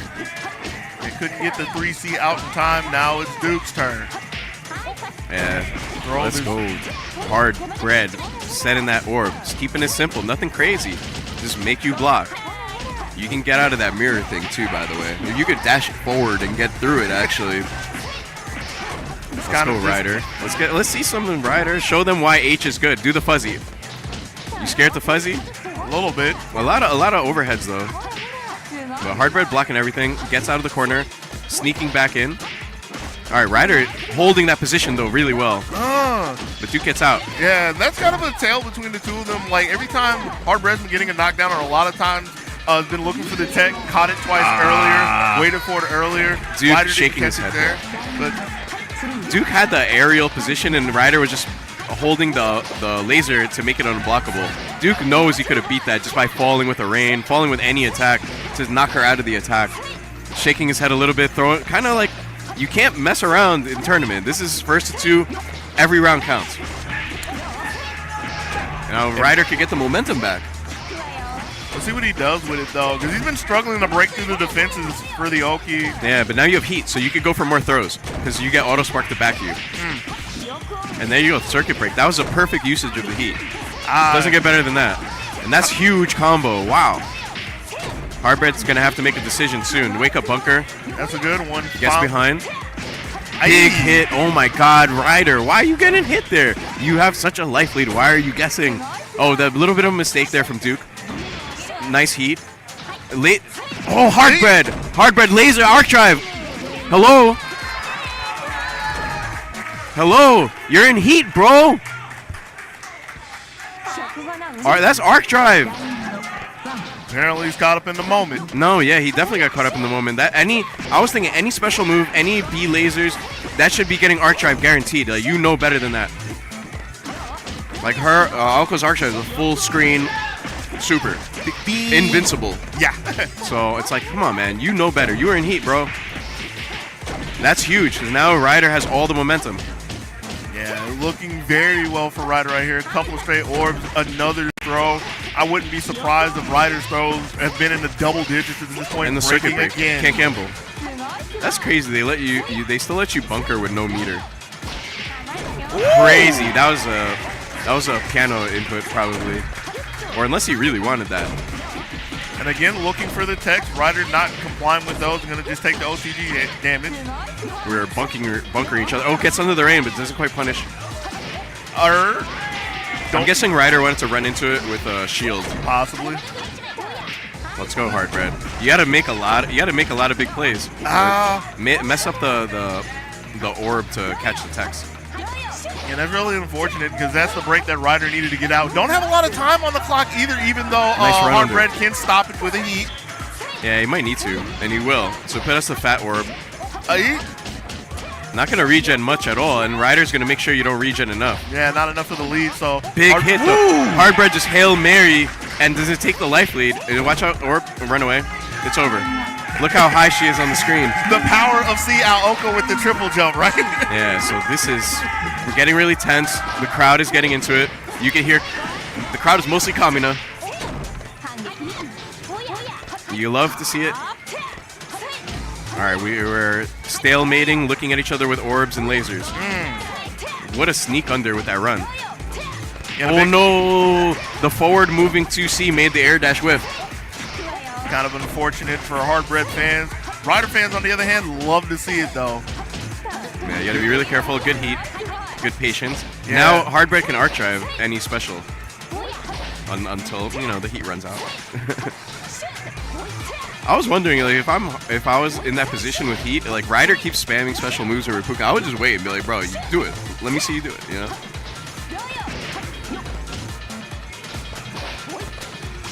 Alright, let's go. Ryder is really just stalling it out. Ryder doesn't need to go in whatsoever. Like, this next 40 seconds should just be, like, turtling. Yeah, and he's very content just sitting in the corner as well, not even trying to take the dash unders, just... But you can see Hardbread breaking the orbs formations with the reins. Yeah, but this is a little over. I had to get something done, Has though. to get a big hit. And there it is. Oh, that was... Okay, I got confused who's who again. Oh. Yeah, this round's over. Yeah. And Duke is not in a good meter position. Yeah, hopefully you get some meter back, but I would say Ryder's in a prime position right now. Just quite near 100. First hit's going to be huge, and there it is. Yeah, air counter hit. All the way to the corner. Yeah. This is going to be kind of hard for Hardbread to get out of. Gets the heat baited. Painful. And the circuit break. We saw this before. Now the defensive options are very limited. And that orb is going to be popped. Almost got out, but did not. This could be one more hit. Like, Ryder gets a nice clean hit right now. It's over. Takes the throw into the orb. Oh my god, what a throw tech. And that might be it. The OTG, yes, sir. And look at we're going to get a hug. You know it, man. The student. It's like, Sensei, you taught me well. But now I will surpass you. Even handed him the card too. Yeah, but we'll see Duke again. We'll see Duke again in loser side. He made that big mistake in that game where he didn't arc drive the unblockable. That was, bro. Why didn't you arc drive the unblockable? I guess that's like a brain fart moment. Czar is probably at home tight. Yeah, I'm just trying to piece it all together in my head. It's like that's the big thing. It's really just, I can't say just the conversions. They both had solid conversions. No, it was just a little situational moments, I would say. Yeah. And sometimes where they were both in the air, like who's going to get the better of the exchange. I mean, Heartbreak made several mistakes throughout. Like there was a couple of JA misses that you got fooled on with buttons. Ryder got some clean air-to-airs, and then got baited on defense quite a bit, too. Yes. Like Ryder, Ryder won. Played pretty well, too. All right. Okay, so we have some more heavy hitters. So J-Bell, Florida Man. I mean, actually, Florida Man is like one of the Discord tags J-Bell uses. So yeah. And put it together. Actually, from Florida. Gaku we saw a little bit earlier on the Crescent Aoko. So this is a matchup where Miyako struggles mightily. So we might see Jacob or J-Bell. Also, Jacob's his name. He might swap to Nero. F Nero. So he's got a pocket Nero for the matchups that Miyako really struggles with. Now, I mean, this is kind of a tongue-in-cheek thing to ask, but does Miyako kind of struggle with like pretty much every match? Not in the literal sense. I know it's more of a character thing. Well, but yeah, like, it's just the zoning of the orbs, right? So the thing with Miyako is like she can fight in matchups where it's like head-to-head, like you don't got fireballs, and I can fight like say like Koma or Nanya. She could just fight them, play footsies, right? Like it's hard, of course. Like Nanya is actually a hard matchup for her too. So I mean, yes, Miyako has a lot of hard matchups. It is what it is. She has a short step dash that's very deliberate. She doesn't have a run, so you know how to space her out if you know how to play. But he's gonna go with it anyway. So the big issue is the orbs. Really, the orbs are crazy, and Aoko's movement is just so hard. It's so hard to catch. Like so, when Aoko lands, like even if you make Rain miss, like Miyako can't really close the gap. Well, we've seen J-Bell do this quite a few times over the years in Climax at Night. Let's see if this is going to be any different of a tale. Catching a wheel kick from Gaku and a rising JA. Yeah, just intercepting. Beautiful stuff. But you saw how like J-Bell tried to make that scramble on round start. It's like I can win neutral before the orbs come out. You know what I mean? Has to try to quickly get look in at the again. spacing. The spacing is really good from J-Bell. Like any Rain would probably miss. Clearing the orb slowly. Being very patient. Yeah, you see that walk away, but now what is she going to do? She has nothing that reaches. So J-Bell's avoiding the attack and looking for the opening. But that was a held orb. The Gaku popped it. And now you will take big damage. This is huge. And, this would be a major upset, by the way. You're actually going to die. Are you going to? Nah, right? No. From James Chen. That wasn't even the end of the combo. Bruh, let's think about that. Just wake up and hammered on the 5A button. Made sure it was working. You gotta let him know sometimes. Yeah? Maybe J-Bell's gonna try to jump into that orb with a shield. You press a button underneath and then jump cancel it. It's actually pretty sick. You can like go under, hit her, and then jump cancel into the orb with a shield. It's fun to do. Let's go. That's the thing with Miyako that makes her viable is that her combo, she gets full corner carry. So she can start running her offense. So she gets one good hit, she could play. Hey. Oh no, once again. But Gaku's just like Aoko 101 right now. For a second I was kind of scared for not getting the side swap right there, but coast to coast looks pretty good. Eventually getting the 2C as well. Gaku's going to have all the dirty conversions, all the good setups. We got a good defense on the other side ready for the overhead. Yeah, you see that? Look how much, that was Gaku just mashed backdash twice. Miyako struggles so hard to catch backdash, even mid-screen. So what J-Bell would need to do to beat a backdash actually, air dash. Yeah. Like she can't even dash OS the backdash because her buttons are very stubby. It's crazy. Let's see the offense sequence. Very simple. Throws in the orb. You want to show your cool combo. You dropping. Shout out to Chen. Chen would have hit that combo. All right, let's go, Jacob. Drop that bar.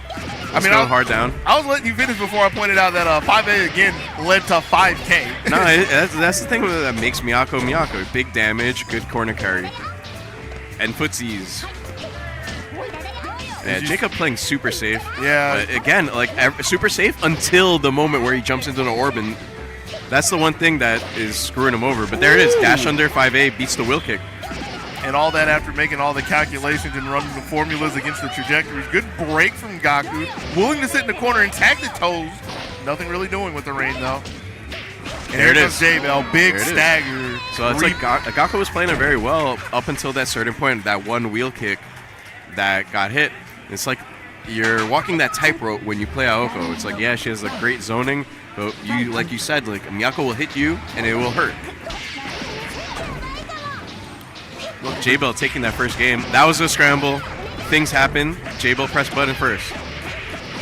Huge damage. 5.4. Nice mash.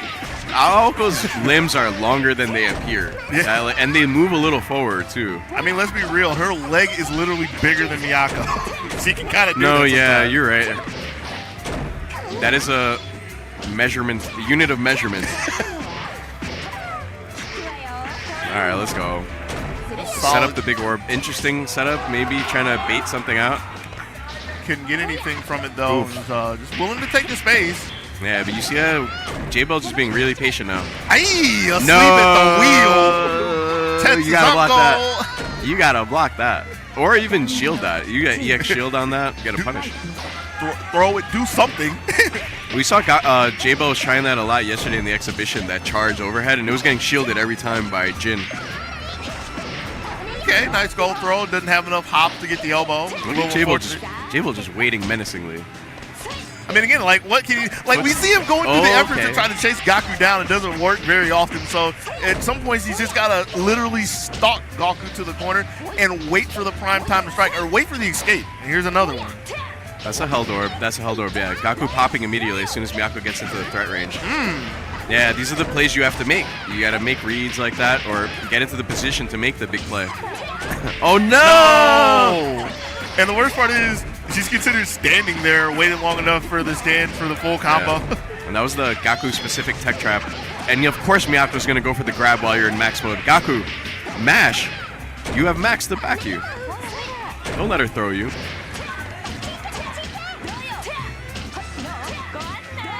Patiently waiting as J-Bell finally just throws out that sweep. Yeah, so that max mode situation, it's like if Miyako throws you and she gets a combo throw, you can't burst. Right. Because it's a throw situation. Yep. So when you're in max, you know that's some level layer 1 stuff. If I throw the max, they can't burst. So if I'm Gaku, I'm just mashing. I'm mashing because what am I going to burst? Like, I'll burst if you hit me. You know? But J-Bell made some good... That first game was looking dangerous for Jacob, though. He was jumping into a lot of orbs. So now we're going to get Jin. Oh, it's finally time? Yeah, so Zapoke has made it into... This is winter semis of the pool still. So, yeah, Jin, Osaka, Athena Arcade. Shout out to Athena Arcade, all of you watching at home. I don't know what time it is in Japan right now, but I know they're probably watching, so... Shout out to all of you. You probably don't know what I'm saying. Do you know any Nippon? I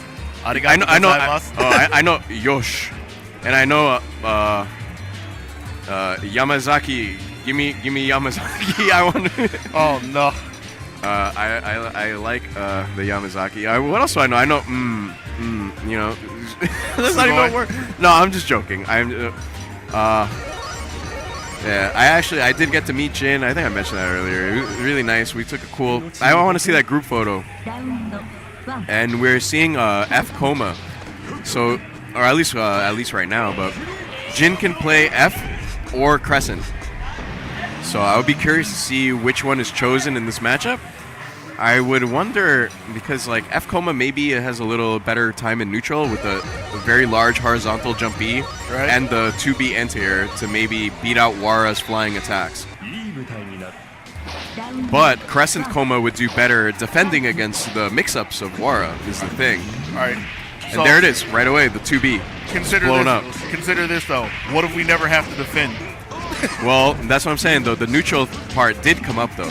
Yeah, you're right. If I dominate neutral, I would be... Oh, no, that didn't work out. It's all right. We blocked. And you're going to get punished. Oh, no, he baited it because he didn't believe in the punish.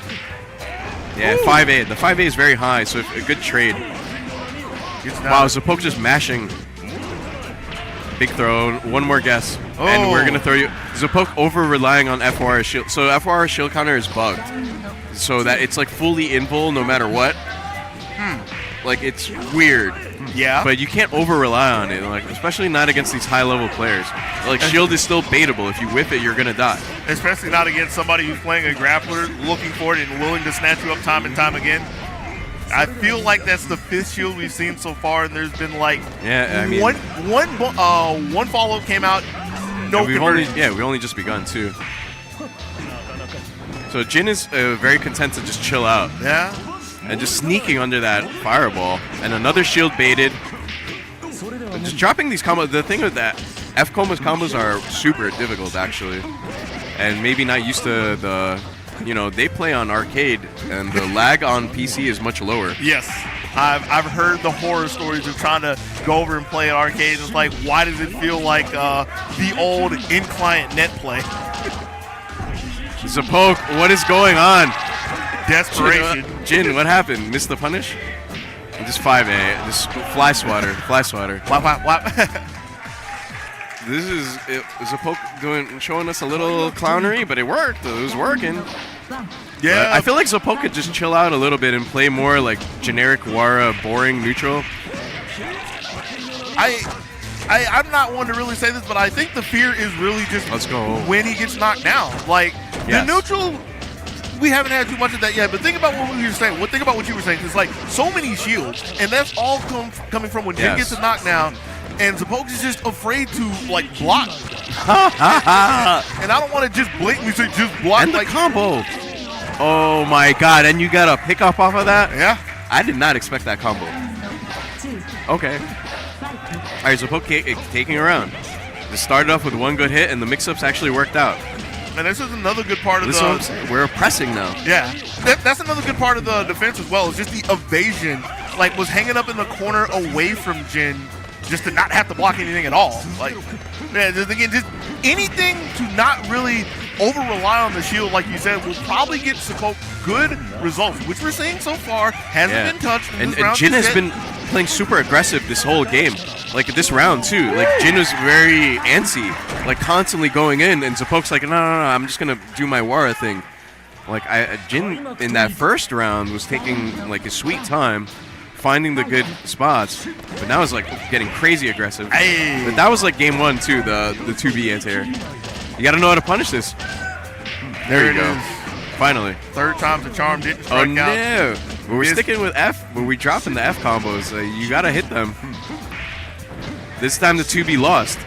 And you see again, now we're going super aggressive with these air dashes. Zapoke's content with fading away with buttons. Gets away from the grab. Yeah, misses punishing though. Nah, I'll shield you back, but misses the shield counter. That was a huge drop from Jin.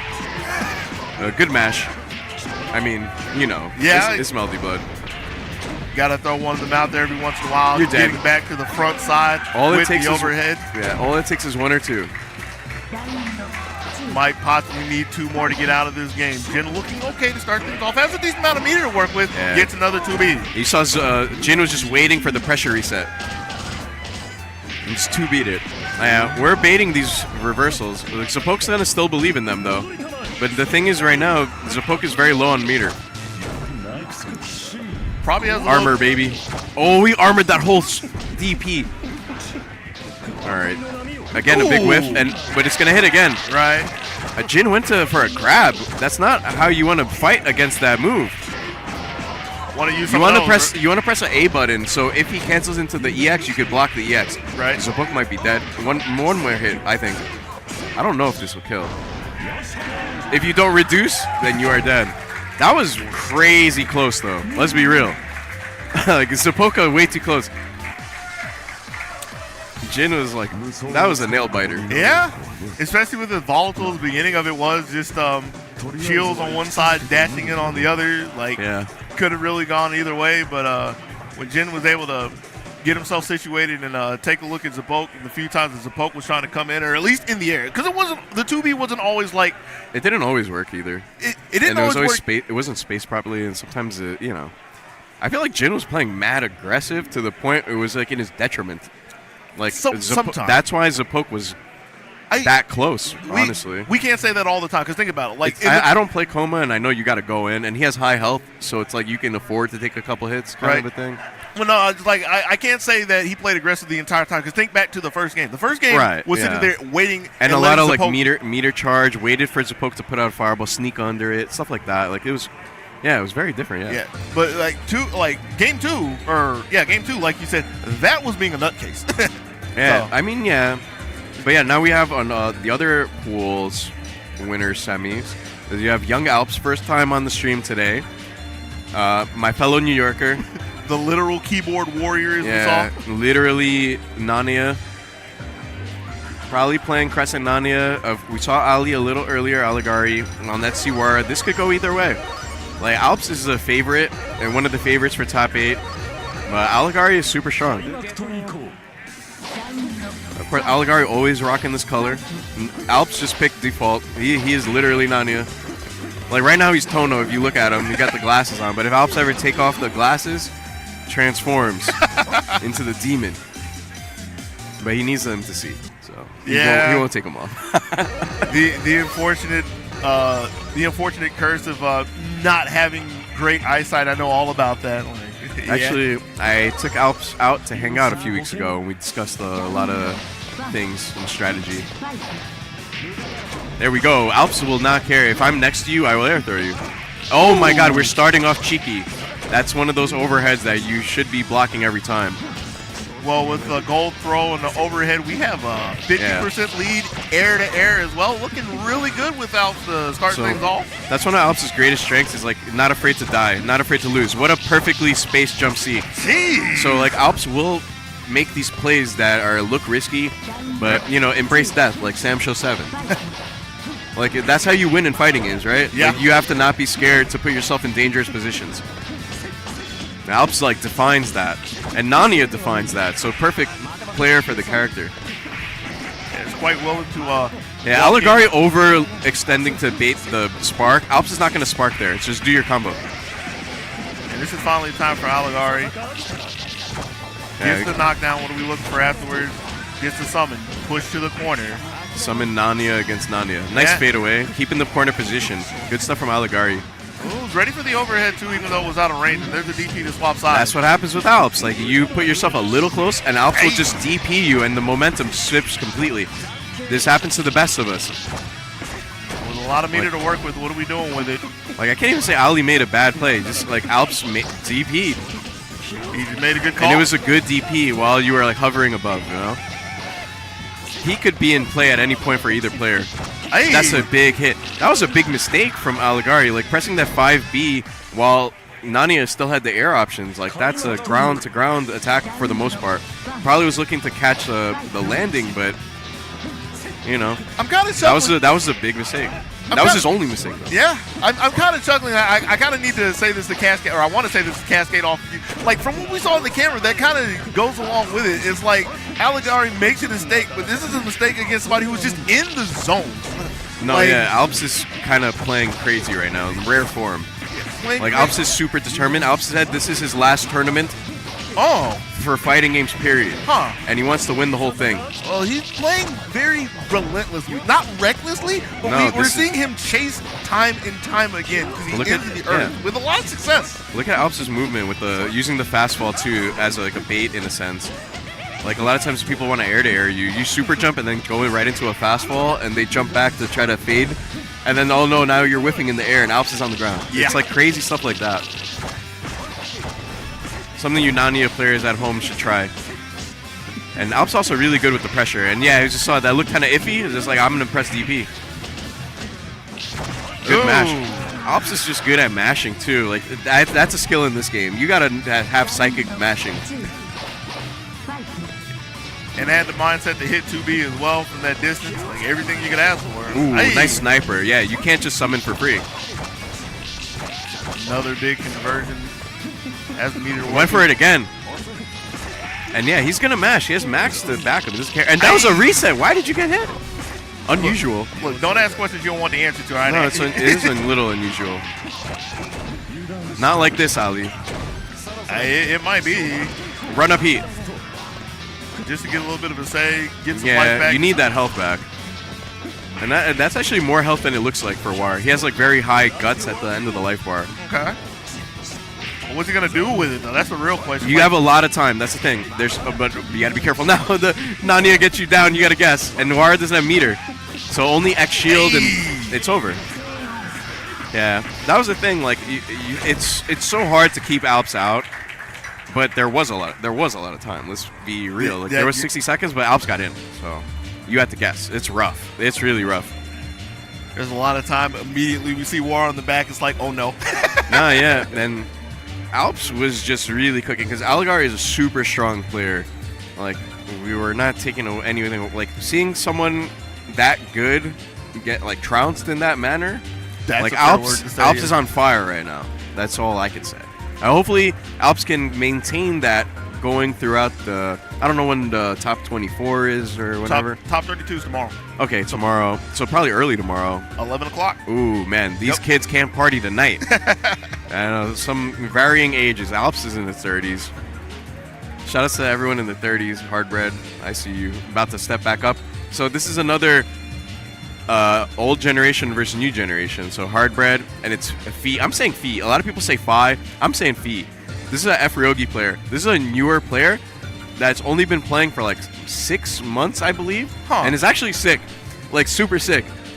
And I feel like, I don't want to take any credit, honestly, but I feel like I did make a lot of guides, and I noticed that all the new players that play now, they don't play like reckless. Like, they play fairly intelligently, and I'm like, I'm always amazed by that. And they always tell me like, yeah, watch your video. I'm like, yeah, that's sick. I'll give you the credit, but I also say that feels like a product of the time with like fighting games as a whole. Well, this is your credit too, because there's information out there. It's not like when we started and we were just trying to find things out ourselves. When I was learning this game, I had to look up moon runes. I had to go find a hermit in a cave to teach me neutral. Like, literally. Shout out to Zar. We must shout you out a million times. But that's how I learned neutral. Otherwise, I would have been another jump at you, press all the buttons, waste all the air options player. You know? Jump back. But now that's a start. Well, you know what I mean. But I get you. I feel like now all of this knowledge is spread throughout the community, and it's not just me, right? So whoever I teach them how to be self-sufficient, and then they teach other people. So it keeps like forming this web of more people learning. You know, and it's not just me and Zar. It's like there's other people too, like, you know, like Webb and Vivi. There's a lot of people that help people learn. Inami, etc. Alma. There's so many great teachers. Of course, Belresa, which we will see tomorrow in top 8. This is the Belresa color. I couldn't begin to tell you. Yeah, it's been a while. But yeah, Fee is legit. I'm not sure how this matchup goes, but we'll see. It's probably kind of hard for Alco. The Ryogi got big-ass buttons. Yeah. And this is the F variant. F variant has the biggest. So, like... orb clearing. Yeah, so that's what I was thinking. They're trying to lead into some of the orbs that can be cleared. Not going to be lasting for too long, but... Yeah, and the movement for Aoko has to be very smart, because she can tag you from downtown while you're trying to linger in the air. It's kind of rough for Bread in the beginning, even though it's equal. Like, hasn't been able to put too many orbs out. Been stuck in the corner for a lot of the times. It's nickel and diming just to keep pace with 5. Yeah, but not but now Fee can just like lame it out, like straight up just lame it out. There's no reason, like, Aoka has to engage, but now the life data changed just because of that. Like, you didn't need to engage, you would have been fine. But sometimes you got to play to win. I understand that. Right. Don't play to not lose. Well, with all this being said, we're getting down on time. Hardbread's the only one who's going to be able to stop the clock. Doesn't want to do it, though. Just down back. Don't press anything. Just down back. Reduce the grab. Oh, you can't take... I don't know if you can take another one. The time ran out. Hardbread took that round. Just down back, baby. F Ryogi has an overhead, but it's fairly mediocre. So if you just know how to reduce her throws, her pressure isn't that crazy. She has that unblockable move, but you can shield it. Right. All right, let's go. So Heartbreak taking that first round, but don't sleep on feet. Yeah, that's the thing. You got to be careful mid-range with Ryogi. Like the knife toss is sick, but if people jump over it, you can't cancel it. It's only so sick. Oh, we're going for the big combo right now. Cracking 5, there it is. Cracking 6. Hey! Let's go. 6.3, no invalids. This is punishable. It's hard to punish. You know how? It's a hard punish. It's all right. Look, after 6.3, maybe wind could have punished. 2-2-6. Possibly. I'm saying you finished the round in style, bro. Punish that. Like you did the cool combo. You did the 6,000 damage. Look. Punish the move. NA players, you know all we care about is the combo. We ain't worried about punishing and being solid. Nah, that's why I said like Heartbreak's New York. I gotta let them know. Hey, we are hard on our own. I'm gonna see Heartbreak later. Like, why didn't you arc drive Ryder, dude? Like, why? What do you? He's gonna be like, I don't know, man. I fucked up. Look, that's my Heartbreak impersonation, by the way. Look, we're past that, all right? We're in a whole new match. That was after the break. We're like 3 or 4 matches past that. Let it go, all right? I like the spacing, though. I like the Ryogi color. It's pretty sick. I like the hair. Backdash in the corner, gets tossed. You like the color. I feel sorry for V, though. Like, looked at the knife the entire round. Like, can I please have that back? I probably won't do anything with it, but it's mine. I wish this wasn't losers, because I really want both players to continue. I'm a fan of both.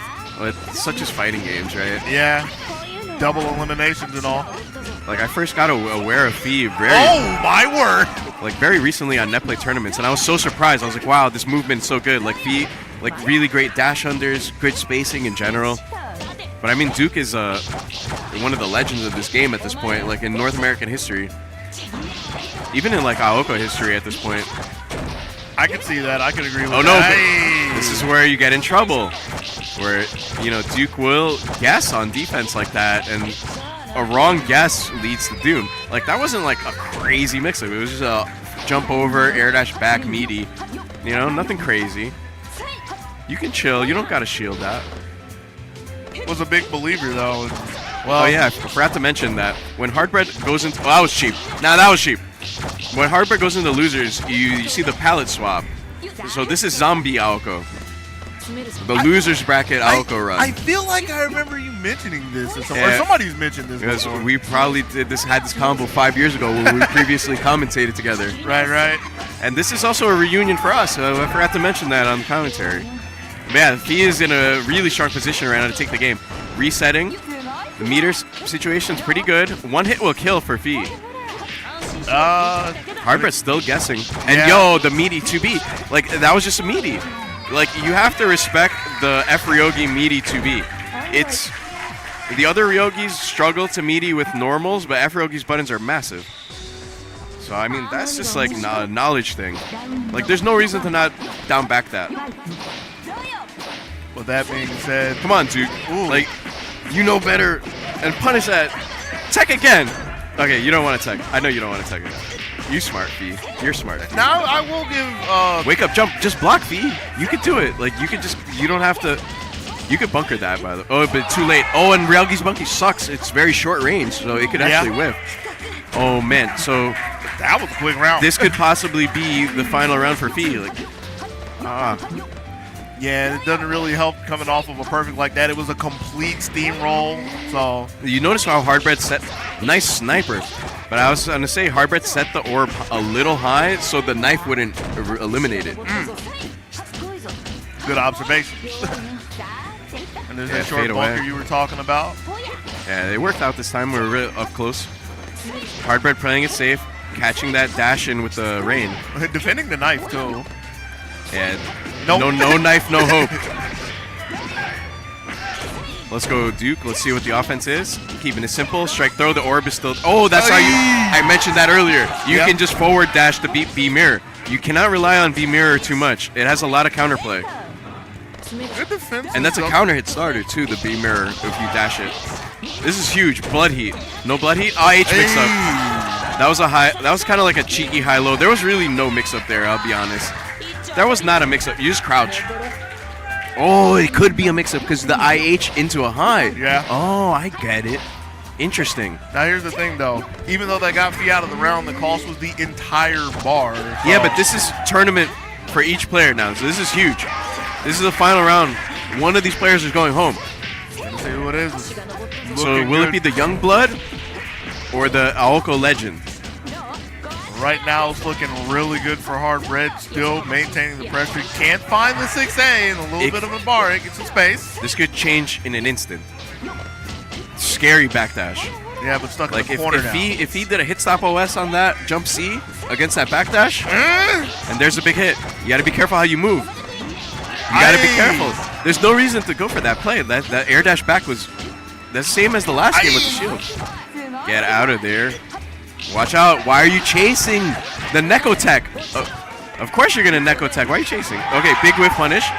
But Ryogi's going to be very close to Blood Heat soon, so you have to bait the Heat. Or Initiative Heat's going to happen. Blood Heat. Oh! This is scary. Watch for another arc drive. Another arc drive. It can happen immediately. It's over. Unless the... This is dead. This is dead. It is? It is. That's a big upset. Oh! That's why I was like, you gotta watch for that Blood Heat. You knew it was coming.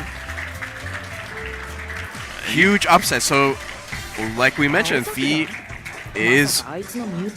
I was saying, I'm a big fan of the player. I only became aware of like a couple weeks ago, honestly. And, you know, seeing their playstyle, I'm very happy. I mean, I'm mad in a way because Duke's my boy, right? Like that's my boy. But I like to see up and comers rising. You know, like I think that's a huge thing for the sake of the community. Like more young blood getting strong. Would you go as far as to say solid? Because like with everything that Fee was doing, like okay, maybe not the greatest, but like everything that you were saying, Fee has a long road, but I feel like they're super good, especially for the amount of time they're playing. Like, right. And I really mean that sincerely, like super good. And when I say you can improve, I mean it because it's like, who can't, you know?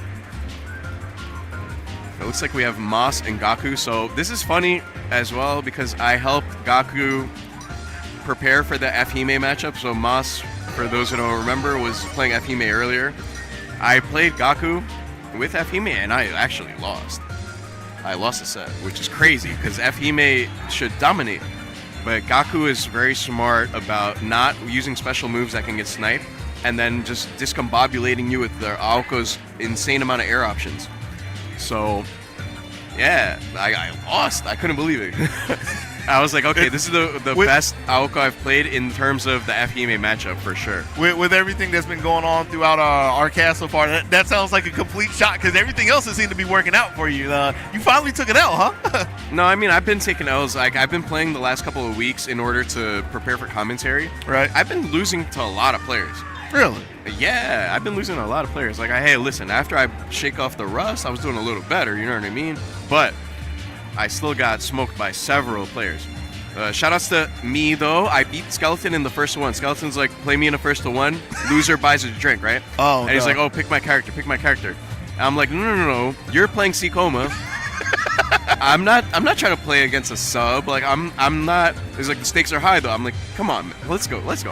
I won the first to one. Skeleton still owes me a drink.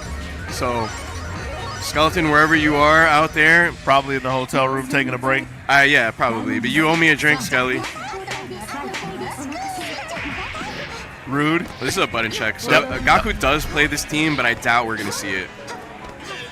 This team is actually super sick, though. And Gaku is so good at the setups and has actually innovated the setups to make it like so that you can't reversal, you can't bunker. It's crazy, the F-mades. And we're actually going to see it? Or is this some... I think they're talking to each other still. I don't see Mas on the... No, yeah, they're still memeing us.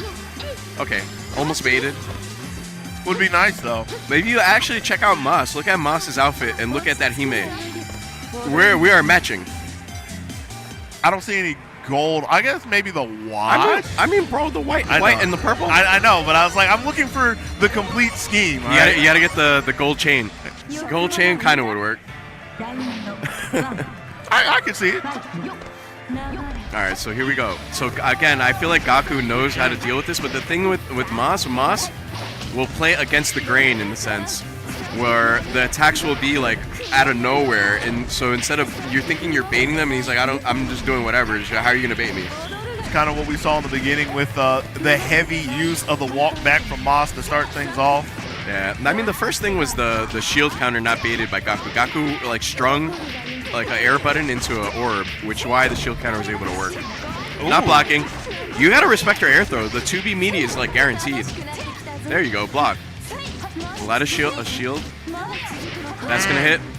Oh no combo, Gaku. That could have been the round. Baits the throw.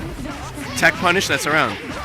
Moss did a little head grab there on that ground tech. Yeah. You wouldn't have died if just from the OTG in that situation. It's the fear. There it is. Random geyser. Random geyser, and you're in the corner. It's tough. Yeah, just making sure there's Nice no air snipe. movements happening. Look at Gaku though, that movement, and all that happens is Hime's like, what's going on? I'm gonna press CC. I like all the usage of the air, and I like that backdashing the geyser too. Ooh.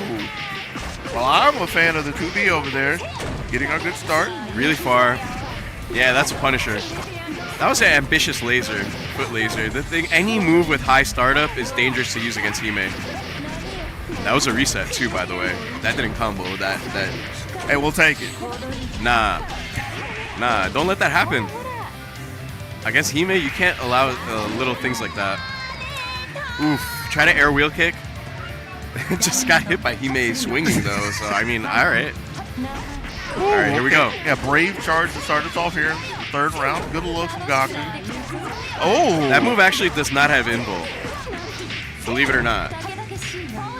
That's been a thing that's been said time and time again. So yeah, just possibly looking to charge out or just trying to challenge. That was so tragic. Gaku just mistimed that jump in. Maybe did it too high. Maybe thinking for a double overhead.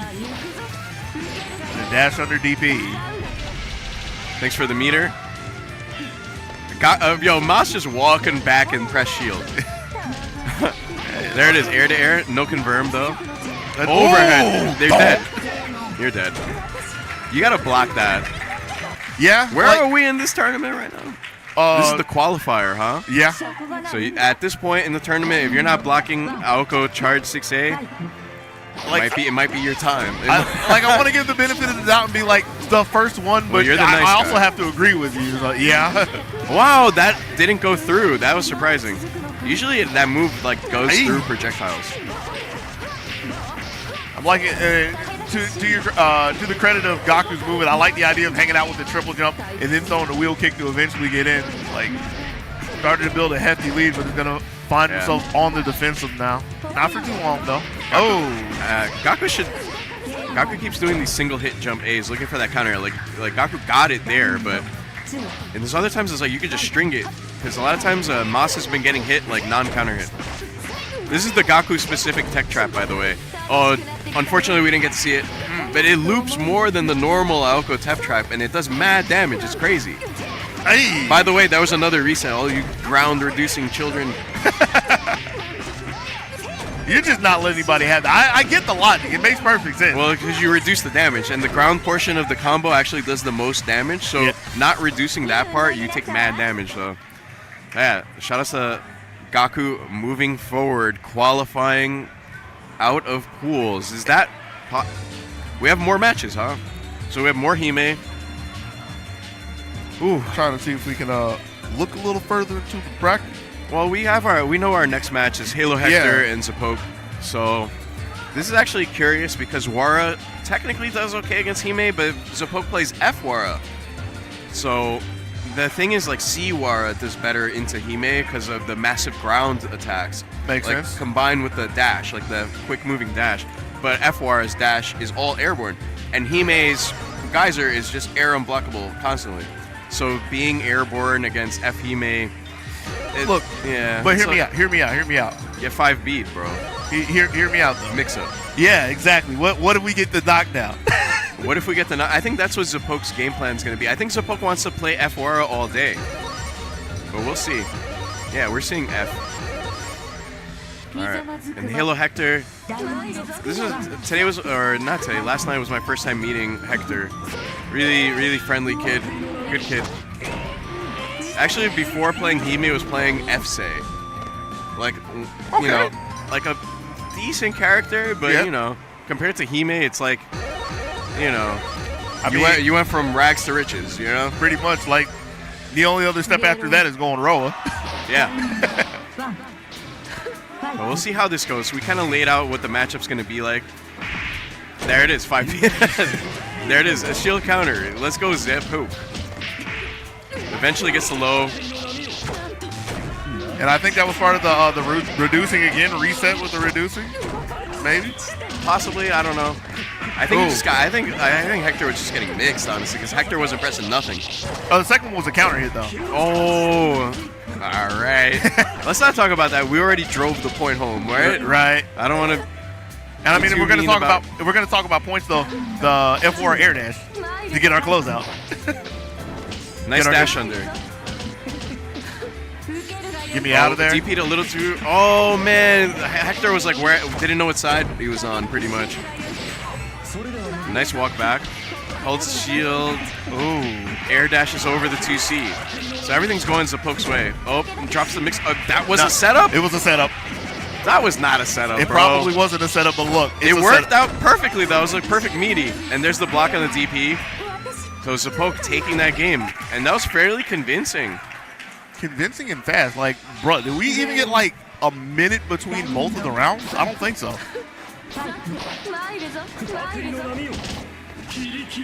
Yo, that's actually dangerous. So Hime can't cancel her 2A, so you want to do 5A in that instance. Oh. So if he cancels into the super, you can hold shield. Right. Whiff cancel. I feel like there was 2 points the geyser there on those like whiff pillars.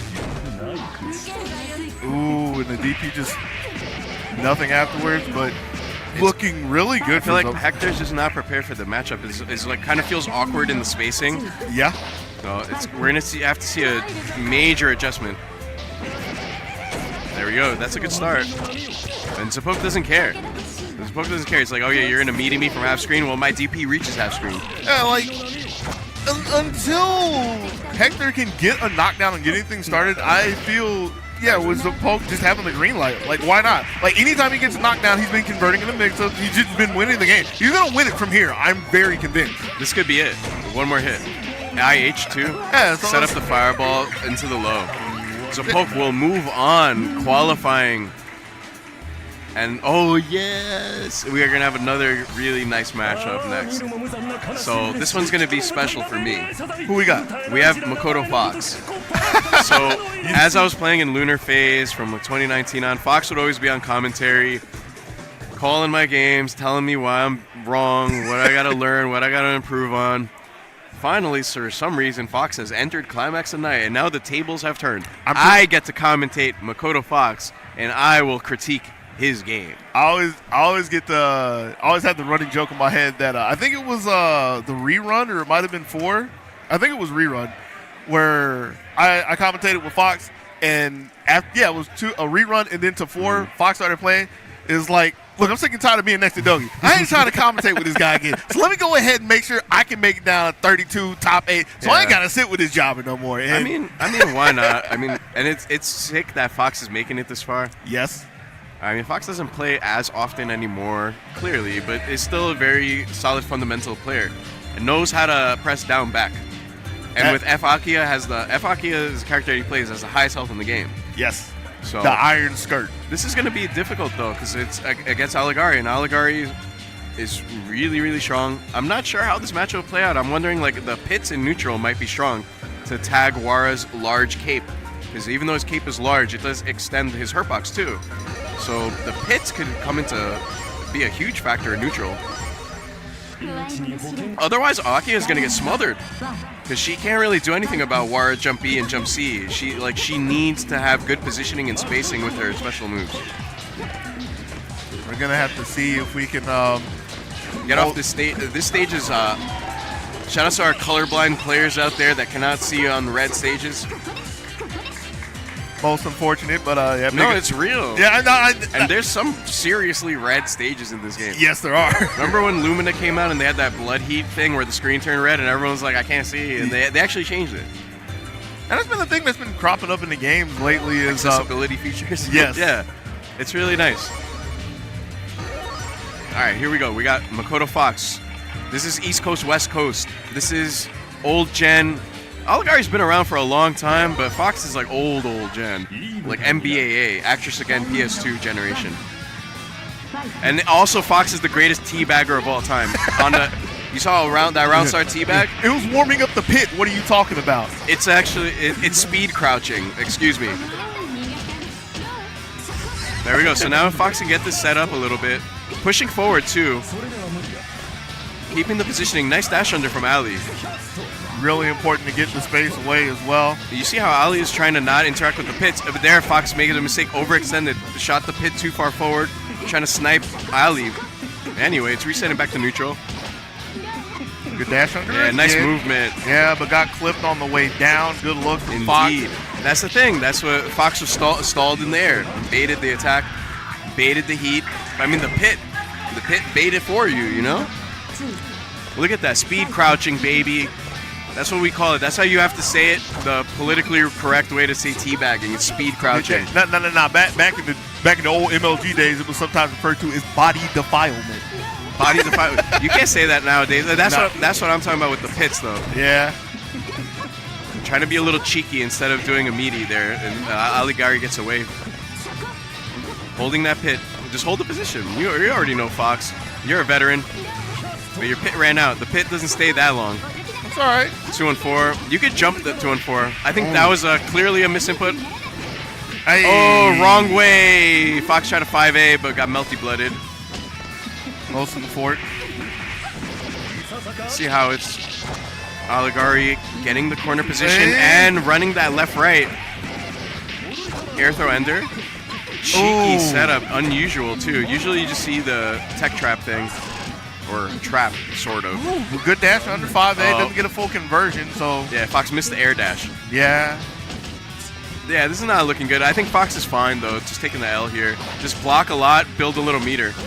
There's no... Yeah, like, Fox will just block. Like, no reason to swing. Any meter will help. Got 172 of it, so that's a good investment into the next round. Yeah, so this meter situation is really good for Fox. Oh. Wow, dash under 5A. The big down. Not a lot of damage, though. Again, she's the iron skirt. We're more worried about the position, though, because this has been looking really good for Oligari whenever he gets it. Gets another conversion. Going to look for another knockdown. There it is. Where we going this time? Staying in the front side. Just keep Fox pinned in the corner. Yeah, these Wara players have been doing these left-rights. I thought I was talking how they just do basic pressure, strike throw. Yeah. Nice jump in from Fox, catching the whiff on the 5B. But Fox set the pit where Wara was not. Well, that was a big counter in the air. Not enough to take the round just yet, but so now blood heat could happen, initiative heat could happen, or nothing could happen. I think right there, Fox, on that pillar, you could shield the pillar and go into initiative heat. So you get the health regen immediately. Yeah. And that would have been guaranteed. Like, the pillar was definitely happening. Even if you didn't know, reasonable to say you can just react to it, yeah? 100%. That's a big startup move, and he did it like super meaty. Yeah. Let's go, Fox. Change stage. Fox always yells at everyone for picking the Tono Mansion stage. So Fox is like, no, I will pick my preferred stage. A true gentleman. Ooh. He's tagged by the summon to start things off. Not the worst. Fox started off good, but now it's looking like Oligari's cooking. Yeah. I can agree with that. Empty jump low, hit the deck. Fox might have to get ready for type Lumina commentary. No, say it ain't so. I believe in Fox. If Fox just needs to get a little momentum and get his feet set well in the ground and start getting these pits out and stuff. Maybe throw some spider webs too. That would be fun. Nice hit. Wasn't entirely ready for it, so no conversion. Yeah, a little far. Oligari, on the other hand, stepping up and looking for the closer with the overhead. Nobody home, though. and the spacing, making it difficult for Fox to have any kind of a rebuttal. Fox is about to just take the L on this round. It has to. You know what I think I noticed is when Fox gets a pit out, Fox starts jumping around. But I feel like Oligari's like being very patient in those times. I feel like in those spots, Fox can probably try to throw some spider webs out. We haven't seen the spider web move yet. Let's go OTG. A little bit of a life. Start us off here. Keeping it very simple. Oligari gets out. Is able to weasel away from the ribbons and make some space. The important space. Good patience. Good chase, though. Oligari, I feel like Oligari could have done a way safer air attack in that situation. But and it works out. A little bit of the overzealousness from Fox. He is playing super aggressive. Like that tech chase was pretty aggressive from Fox, but Fox has had enough. It's like, I just want to go home, bro. I'm just going to go in. Oh, that is so toxic. Just dash through the pit. Wara's dash is crazy good, actually. Nice little staggers.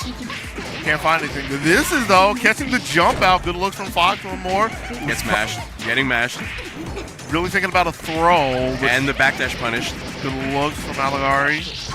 Fox is going to win this round, though. You still believe this? It's looking kind of scary. You're going to have to get off his back. Look at all that red health. Okay. Waited to get the heat. So, yeah, it's looking pretty good. 15 seconds on the clock, though. Do it.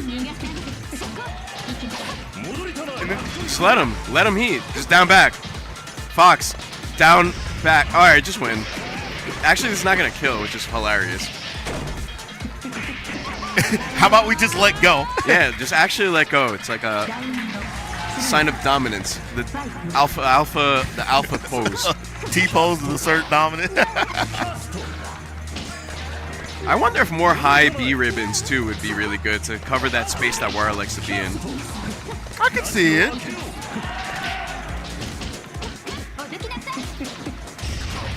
And just slowly trying to wall Oligari. Like, Fox has been doing pretty good to, like, slowly wall Oligari into the corner time and time again, but the escapes have been looking really good and really kept Oligari in this for the most part. Good tech.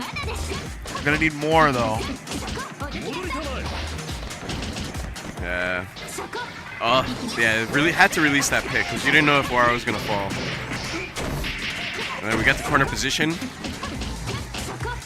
Checking for the fuzzy, trying to jump out this time. Nice, that's the classic confirm. The rising jump A into the double jump. Ooh, put that back. Don't want nothing to do with that. Oh, how did that drop? Did he do the wrong OTG? Possibly, and it could be Fox's undoing, looking kind of scary. Ollie dropping too. This is final hit though. All right, good games. Oligari will move on. Makoto Fox will shift to commentary role. Shoutouts to Fox. We love Fox. Fox knows. He's like, whatever, man. I entered. Whatever. Who cares? Like, he knows. He's chilling. Fox is one of our most successful commentators anyway. Yes. Has made a really big name for himself across the community. Not just in this community, also outside, like in other anime games as well. I mean, Fox is super legit now. They pay in Fox the big bucks. To fly all across the nation, have good times in every corner, even in the middle for whenever something happens in the middle, which is like once every other year, something like that. Fox travels a lot, actually. For me, I'm like, I don't know how you do it. I showed up here. I'm tired. I'm tired, man. Oh, man. Well, since you're tired, I don't think we have anything else. Yeah, that was our final match. So pools are done for now. And it looks like we're going to be switching to Melty Blood type Lumina's top 32. Going into this top 8. But before we walk off, just double check. Do we need to read ads or anything? Okay, we're good. So just had to make sure because it wasn't there. Good. We're chilling. All right. So with that being said, thanks for giving us your time. I'm signing out. We both signing out. See me tomorrow on top 8 commentary though. 32. Be there before you're gonna get the seat warm for you and everything, boss. Got it. But yeah, have fun with that. That being said, don't go too far because after the break, we're going to give you more Melty, not the current code variety. We're going to get to the type Lumina. So come back soon. All right. Peace out, y'all.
Alright, chat. We'll be back at 6. So about 40 minutes. Come back at 6 o'clock Eastern time. Yeah.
me fly snooker. Tomahawk dunk on all of you 5-footers. Speaker knocker, this that 45 woofer. Slaughter guys, and his hit was ordered by the butcher. Pain. More bananas than the zoo. Gorilla, and all my hammers got that.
I'm scared to open them.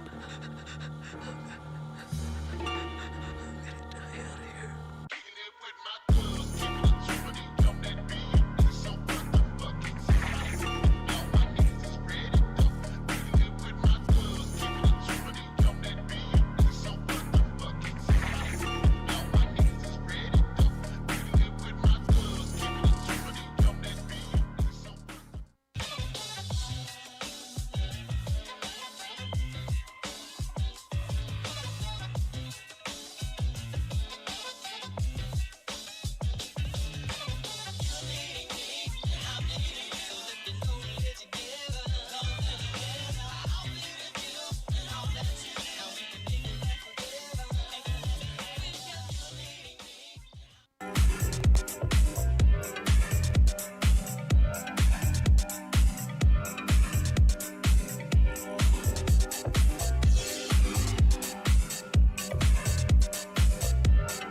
the casino will go.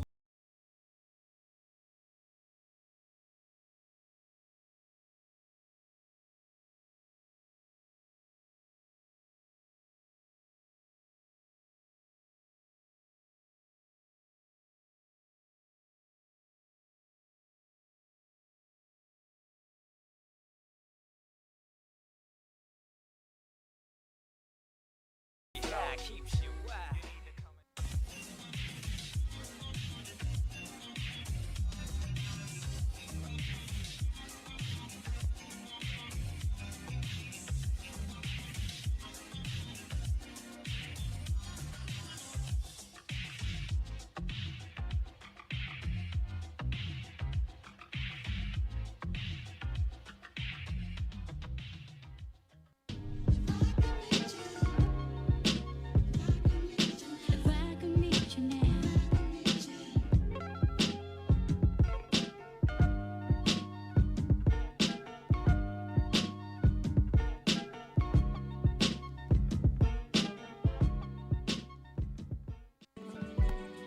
Yo, for sinners, saints, the scramblers, and gamblers, and dirty money handlers, dignitaries, and champions, narcotic traffickers, talented number runners, and raggers, stars, the stage plays, and camera swingers, and swagglers, double barrels, and derringers, automatics, and miracles, Europe, Asia, and Africa, all the time in America, Atlantic, Ashland, Albemarle, the Albany, Bridge in the Baltic, Bedford Ave, Burgundy, Clinton, the Cab, and Church Ave, the Glad, and Road, the Central Avenue, Cooper House.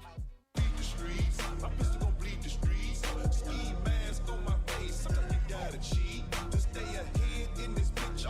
Drink, surf like it's liquor. Street life, I have been catching up to God. Stick off, AK-40 to your lip. Let the chopper bang on you like a blood or a gripper. So much bread, I'm a chimney. Made so much money off the dummies,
start popping, girls start shopping. Okay. The girl so fine that I took the chick shopping.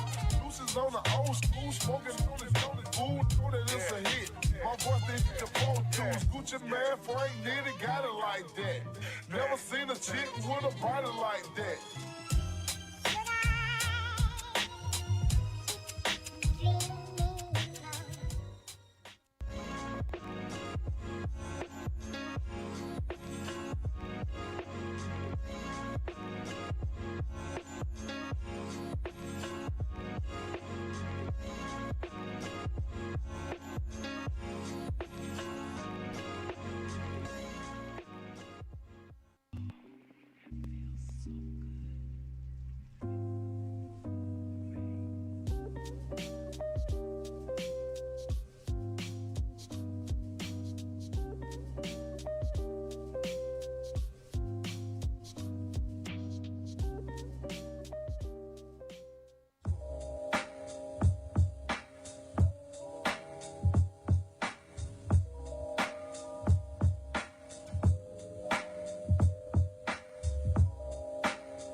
It's hard felt cause life's dealt a deadly hand. Life's lesson, hard times made a deadly man.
here we are once again. Climax of Night, Melty Blood type Lumina. Second day, we've got top 24.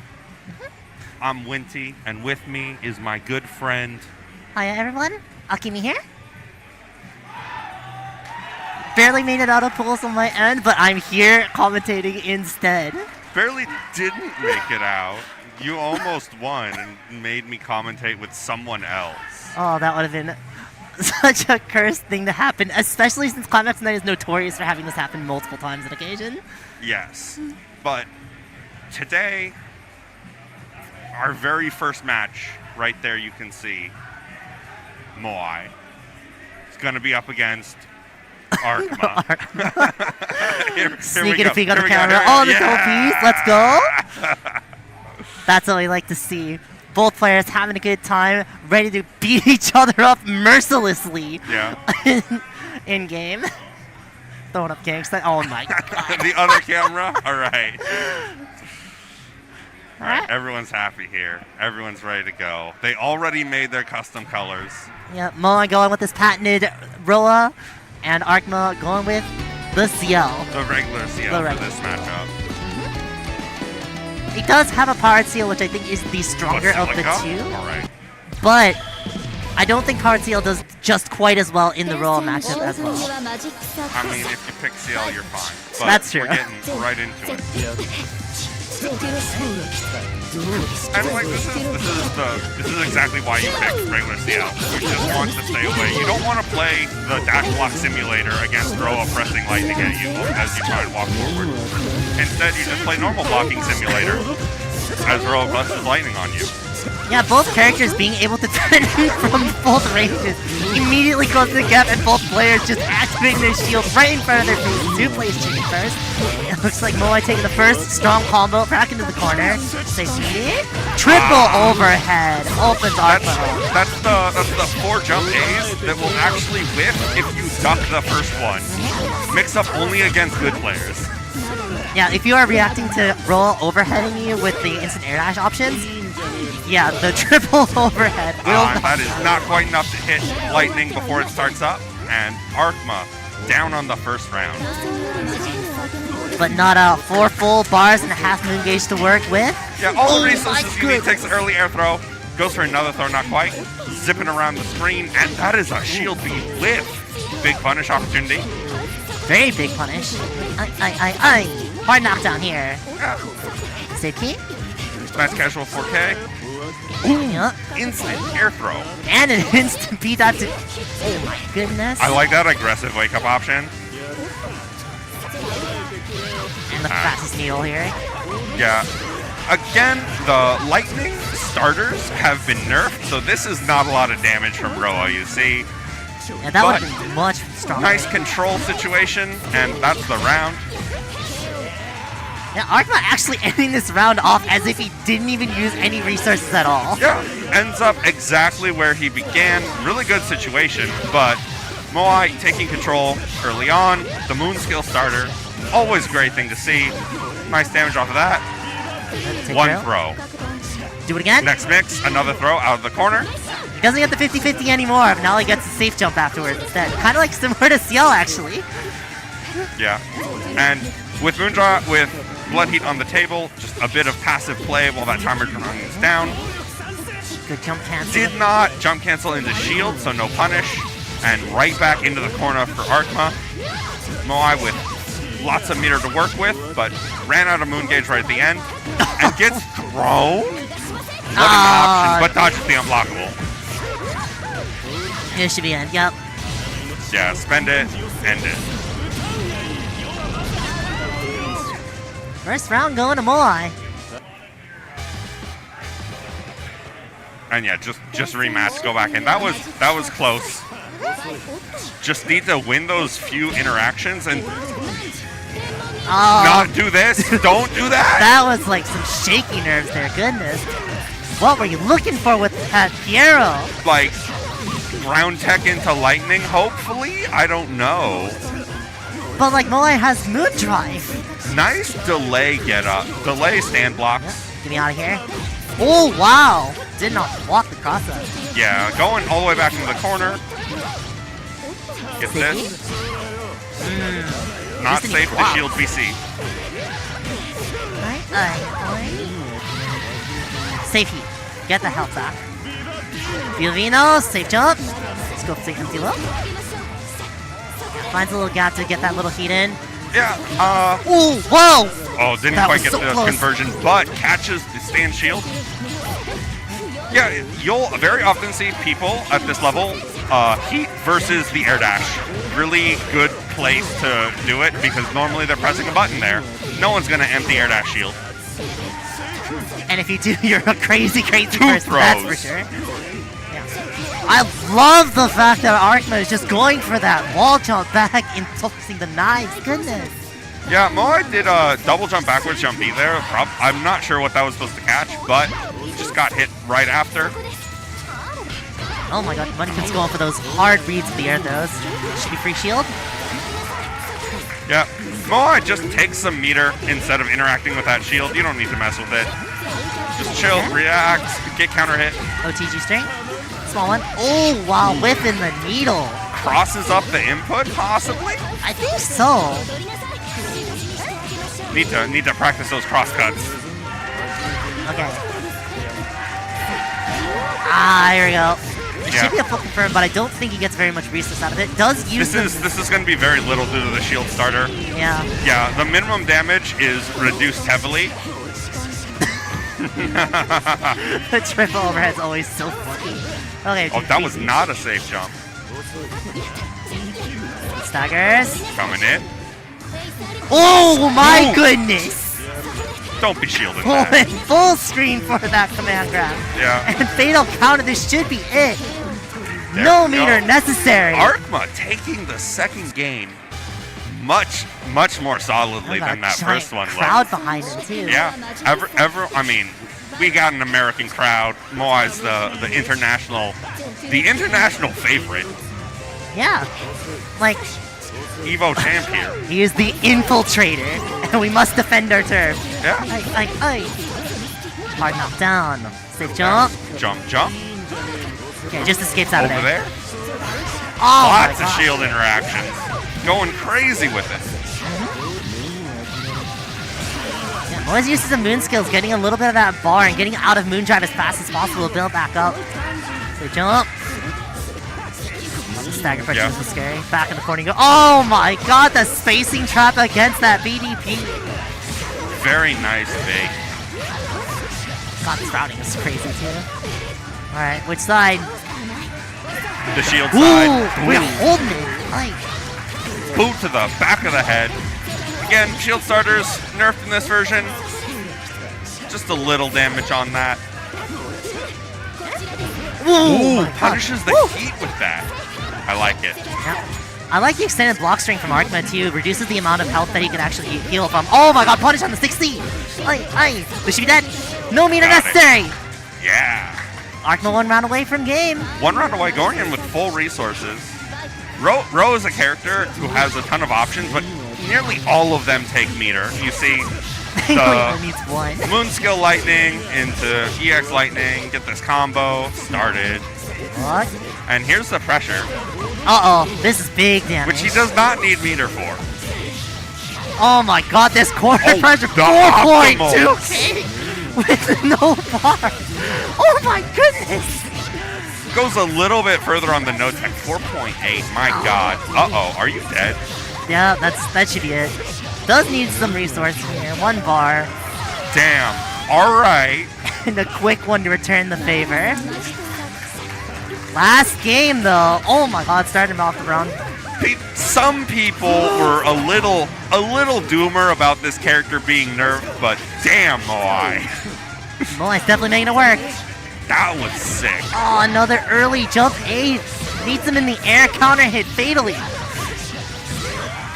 I mean, even without the fatal counter, the jump 2C does a really great job of converting all of Roa's air-to-air hits into damage. But Arkma gets this mid-screen knockdown. Ooh, funny. Oh no! Jump B, air-to-air counter. That might be it actually. There's 4 mark. Yeah, that's dead. Yep, that is dead. Done. Oh, just enough bar, just enough damage. 5.4k, so close on Arkma's side. But Moai, They're both having a good time with it. they're having a good time.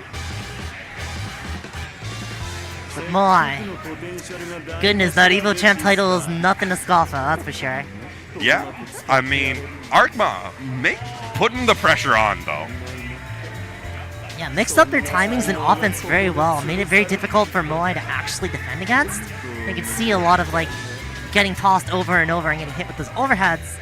Speaking of international talent, we have Magic Rider from Europe, a player who has labbed a lot of stuff on a lot of different characters, but last night I saw them playing Arcuid.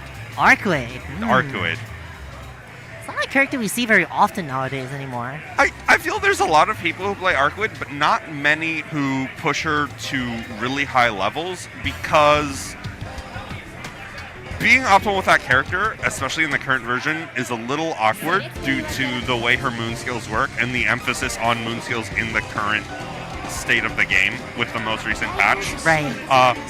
Pretty much all of her moon skills are combo starters. And so using them mid-combo is not impossible, but a lot more difficult than, but we're not seeing Arcuid. Instead we're seeing Roll, but we also have Maiden Heaven who plays the Saber. One of the also most notorious characters going all the way from low tier for the beginning of the game to near high to top tier. Yeah, this is the character that they do not stop buffing. Continue. It's not even Saber Alter too. Yeah. Get ready to prepare to eat your salters.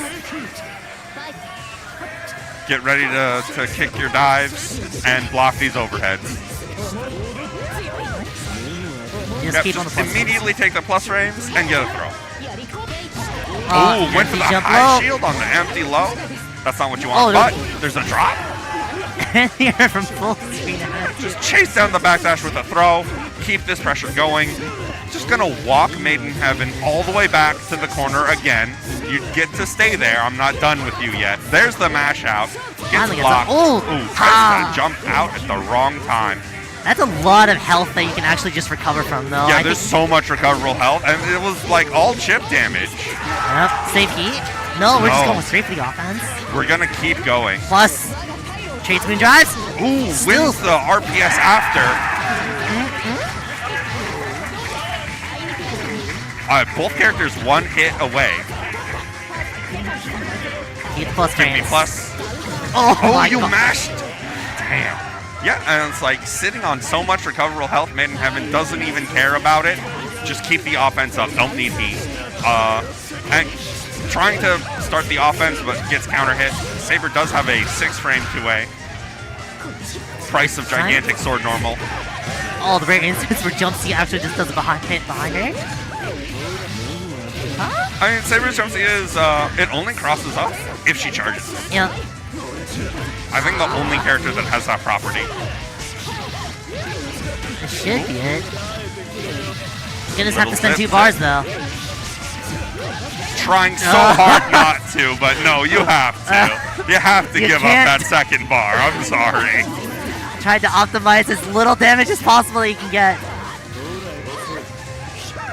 Oh, so scary. The Jump E. Jump E hitting so high there. That's one of the most interesting things about Melty is you really have a lot of uses for your normals that go in odd directions. Yeah, we just saw Magic Rider reel back in disbelief as Maiden Heaven goes for the most delayed shield B to get that counter hit. Plus frames. Oh, I'll try to jump out. Air unblockable on that move. Optimize that damage.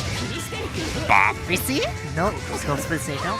Oh, the big knockdown. Just gets tapped in the air-to-air, probably trying to jump back into something to control space, but Roa is too fast. Which way? Oh god, hot hit. Yeah, was looking for the heat, tried to go for the instant check on it with the moon drive, but Maiden Heaven delayed and is now just stuck in block stun and not recovering very much. Not that there's much to recover, but losing more and then getting counter hit by the delayed air dash normals. Probably try to predict the triple overhead. Oh! Ooh, you got reset. Set up with the reset. Magic Rider. Happy about it? Pompey. Honestly, he looks a little bit, Planned? Unplanned? Who knows? This isn't going according to calculations. Oh. Oh, has to get that off his chest. Sweating bullets here. My goodness, that was a very close one. Immediately opened up with the IAD jump seat. Yeah, going into it. Bam. Okay, what's the mix? Take throw. It's throw. Do it again. Oh, nice. Yeah, keep the corner with the B follow up. I'm actually seeing a lot of mileage on Shield B too. I mean, maybe they were right to keep nerfing it. Maybe we were all wrong. Okay, safe heat. Magic Rider going for the safe heat. Whoa, Okay. Zoop, zoop. Teleporting to the ground with the Moon Drive activation, but still on defense. Take throw. Safe Not jump. letting rip with the turning blue ability. Oh no, you're dead. Yep. Built a little bit of bar.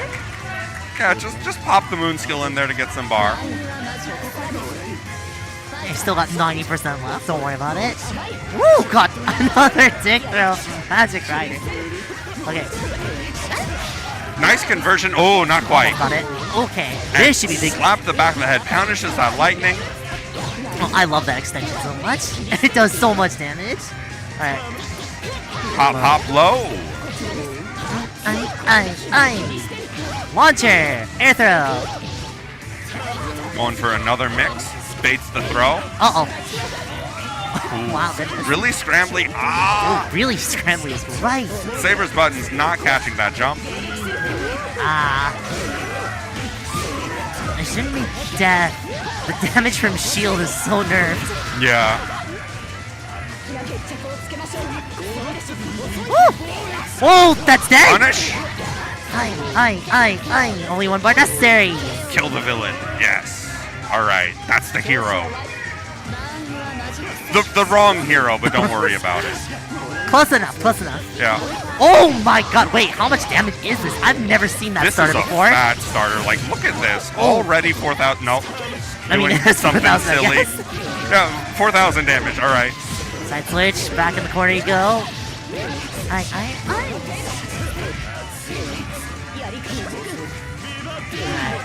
Here comes the throw. Here comes the strike throw game. Back that way. Oh, that was still me. Ooh, nice delay shield A.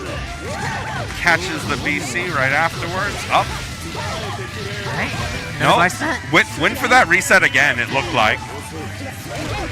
Immediately. Okay. Gotta be a little Have to careful. deal with. Actually, just gonna take this damage. Cash out. Yeah. Bam. That's gonna be so much damage. It's 5.6! Plus, trades moon drives. Yeah, we're just gonna turn blue for a bit here. Ah! Can you do it? I think you so. Cannot activate moon drive. You don't have it, but Oh, that's enough. just built it, but I don't think that's it. Is it? No, it's not.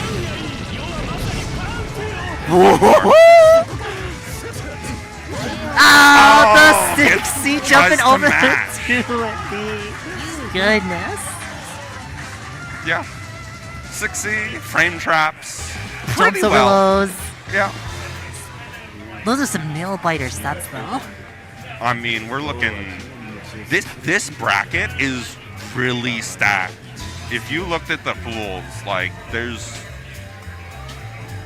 Lumina's in a state where the people who are super dedicated to the game have put in a ton of time. Like Kikoho here has definitely a player who wasn't super strong initially, but has shot up a ton. And then Raiden, who's just been one of the best Wait, West hold Coast on. players. Kikoho Raiden?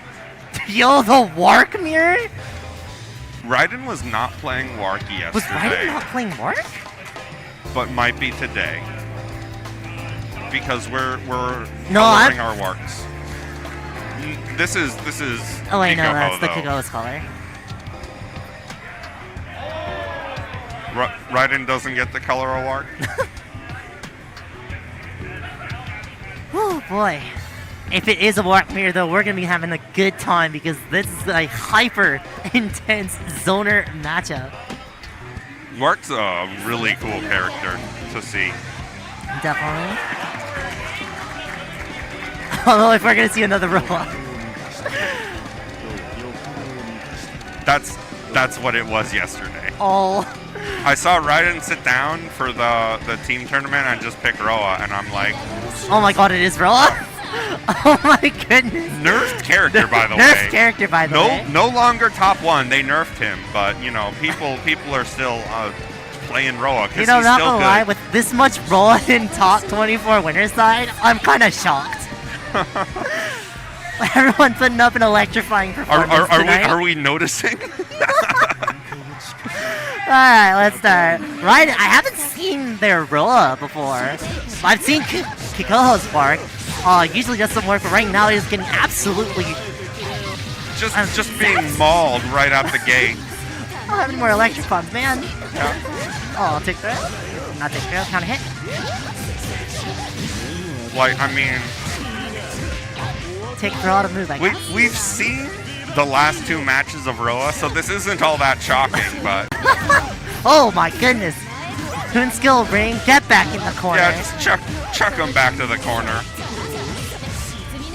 Or knockdown. Knockdown. Oh, the fake ring! Oh, there was a mash there as well. That's a counter hit. Alright, back down. Down. That ring is speedy and half charge. Unblockable on net play. Sort of hard to blockable offline.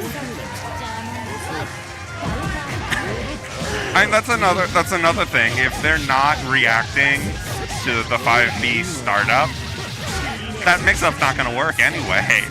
True. Oh, and jump low. Went to the high shield option. Hey. Launcher? Trying to go for a takedown again. Does not train Moondrive, just decides to let it go.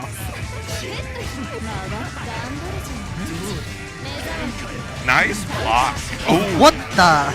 It's counter hit right after the shield BC. I don't think this is gonna. Oh my god, it did. You got the meter. Not the meter, but I didn't think EX would still do that much.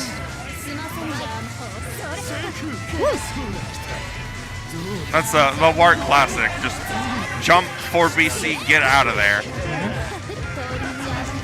The 7 BC. We see another notorious move by Wart. Ah, yes. The jump B that is 5 frames and absolutely massive. Does not commit to anything, just keeps playing neutral. Raiden very content with just slinging out those moon skills. Yeah, I mean, the ring controls a lot of space, converts really easily as you saw with the EX teleport. But we're just gonna have to be in the corner now. Nice heat. Oh my god, that was a crazy confirm. Okay, what's Coco got? Wake up Moondrive? No, we're just getting hit. Mash oh, something. that's a... Yep. The wiggle. Roll combos are always satisfying to watch. Has a bunch of moves that do weird things like hit on both sides and are jump cancelable, so he gets those silly things where he hits you on the wrong side, jumps away and picks it and keeps going. That looks like a showman. Yeah, and that's just letting the full overhead rip. Ready for the teleport reset on the block straight. Oh wow, micro dash, moon skill forward. Used up a lot of that moon drive gauge. But I think it's worth it for that 4.2k. Yeah, and with the newest patch, using moon skills in your combo takes off extra recoverable health. That's right! You want to be using them more. The bonus only applies once, but, you know, you're encouraged to let them rip. Also, builds extra meter, which Roa loves to have. Yep. Again, getting hit by the half charge, but I think this is done? Yeah. Yeah, goes for that 2-bar. Mark very good at converting all of her meter into more damage if she needs it. Oh wait. She He didn't have enough gauge to actually punish that from that distance. Woo! Oh, that barely didn't counter hit thanks to Roa having so much moon gauge from spending, getting the successful shields earlier. Plus, Ooh, got low this time. caught with the low. Oh wow, yep. Air block punishes that, and here we go with the fancy. Back the other way. Safe jump setup. Yep. Yeah, and shield be nerfed, cannot reshield there, guaranteed punish. Raiden will take that round, 1 away. Still not done now yet. Half moon gauge as well as 3 bars should do something here. Oh my goodness. It's the anti-air 236A. Definitely a move that looks like it is an anti-air, but you rarely see it just because of the kind of game Melty Blood is, and Wark having such a good jump B. But going with the mix-up as well, spacing for this teleport mix. I'm just holding it. Yeah, backing off in the pressure there. Yep. Moon drive? Hit. It's over. Yeah, spend it all. Speaking of cool combos, oh my god. Getting both hits of the 4BC is, it's cool that it works that way.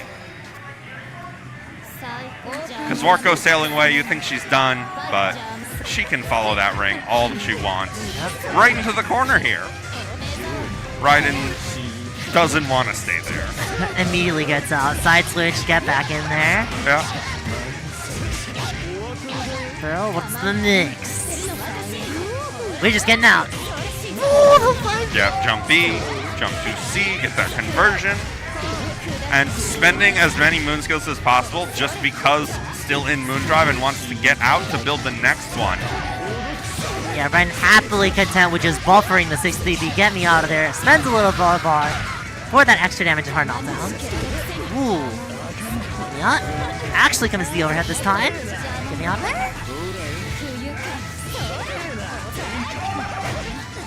Wow, I'm surprised that didn't fatal. Yeah, that looked really held. Not dead just yet. Yeah, solidly one more touch. Oh my god, smash. Yeah. IAD resets are very mashable if you do not have plus frames to enforce them. That's one downside of Wark's throw. You throw the full screen, she doesn't really get much out of it. Yeah, unlike regular Arkwood, she does not have an alternative throw for mid-screen. She has the best throw in the corner and the worst throw out of the corner. Good balancing act, not gonna lie. Woo! Scary. Tried to snipe it. Hovering above instead of just taking the shield. There's your shield wars. Yeah. It's that 5A anti-air again.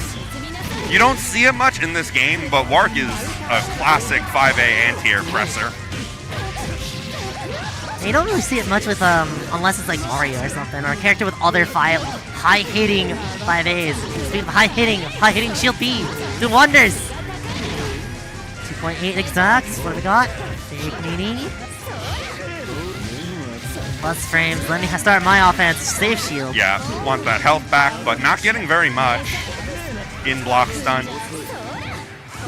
Ooh, that was a risky 236A. Oh, try the unblockable. Stops it. Oh no! Catches on the way down. No resource to have that kill though. Raiden gonna need to be a little bit careful. Uh-oh. Clip the should be it. Wait, yep. I was about to say that Rowdy looked a little bit suspicious. I mean, definitely could have gone for the grounded thing to get Arc Drive.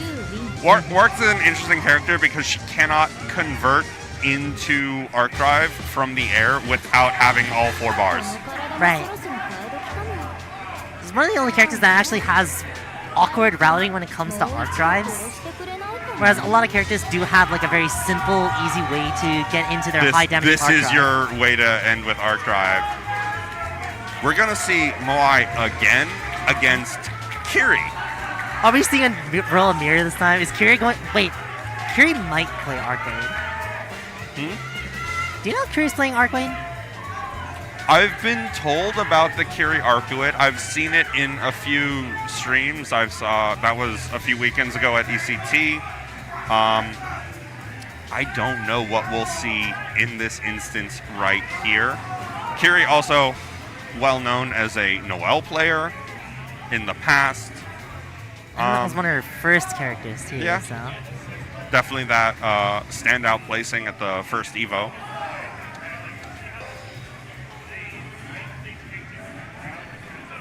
So we'll see who she picks. We've already seen Moai on stream. Strong role player. With excellent conversions and high damage optimizations. And then we have Curie, which we have not seen on stream yet. We'll see what she pulls out. Instantly, there's Arcuate. All right. Okay, it is Arcane. Yeah.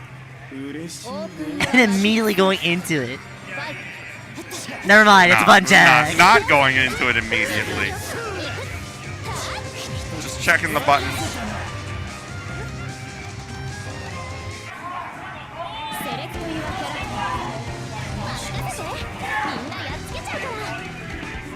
We are keeping it Arcuate though. We are keeping it Arcane. There's no funny haha I picked a different character.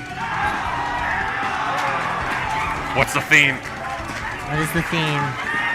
Strange Dreamer? Strange Dreamer. From Actress again? I don't know. We're gonna hear it. I cannot remember the names of the themes. I can't remember either, unless it's like Sakura Koyuta or Elegant Summer. Alright. Mix. Just the safe jump setup. Mid-screen optimization. Optimal. Do it again. Oh my God. You're low shielding. You think I'm going low from my empty jump. Empty jump overhead is always a funny option. Definitely racking up the layers, but here we go. Moai taking control of the situation, down on life for a bit, regaining a lot on the offense. Oh, wow. With the lightning, but a shield comes out from Curie. Curie blocking everything, and then getting a counter hit. This will not be a lot of damage. Don't worry too much about it. Just get this knockdown, run the mix again. Didn't even break 3K. Clearly not a lot of damage. Oh wow, Yeah. nice frame drop. Here you go. Done. Arcuate's not a very fancy character. Just very straightforward. Arcuate just hits you. Hits you like a forward F-150, that's for sure. All she wants to do is just claw your face. That's it. And there, boom, claw your face. Eat this elbow. Block this mix. Don't block this mix. Just moon drive. Yeah. Everyone holding onto that shield for dear life. Oh, it's baited by the ID backwards. No one punish? Dear punish.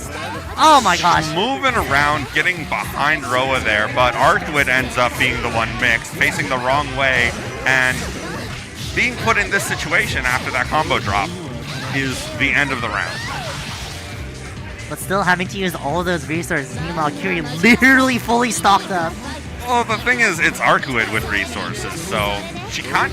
All of her good tools are generally unmetered. That is a very odd thing to actually see Arcuate bust out that and have it work that way.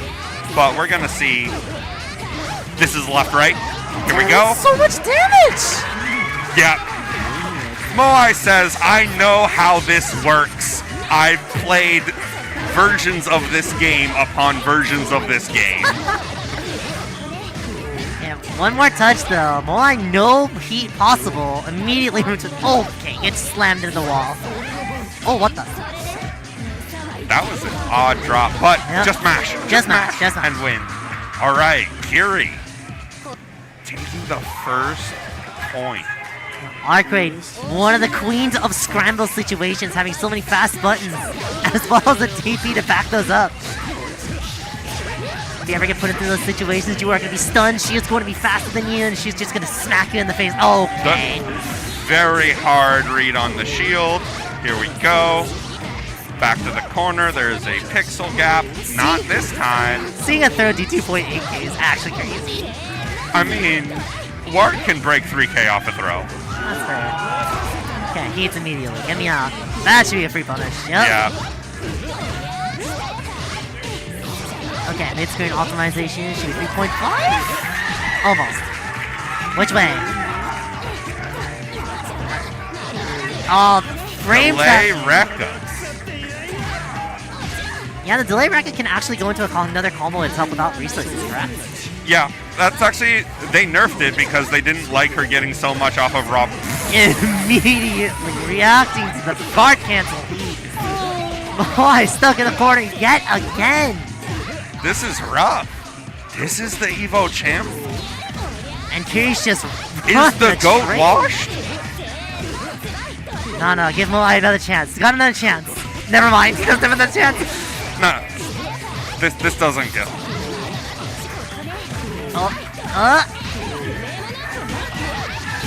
Oh my god, again! You were saying? I mean, the 2-1-4C didn't kill. I was right on that one. You were right on that one, but you still had another resource of Moon Drive. Yeah, Moon Drive into just squeezing everything out with that airstring. And, yeah, looks like Evo champ into losers.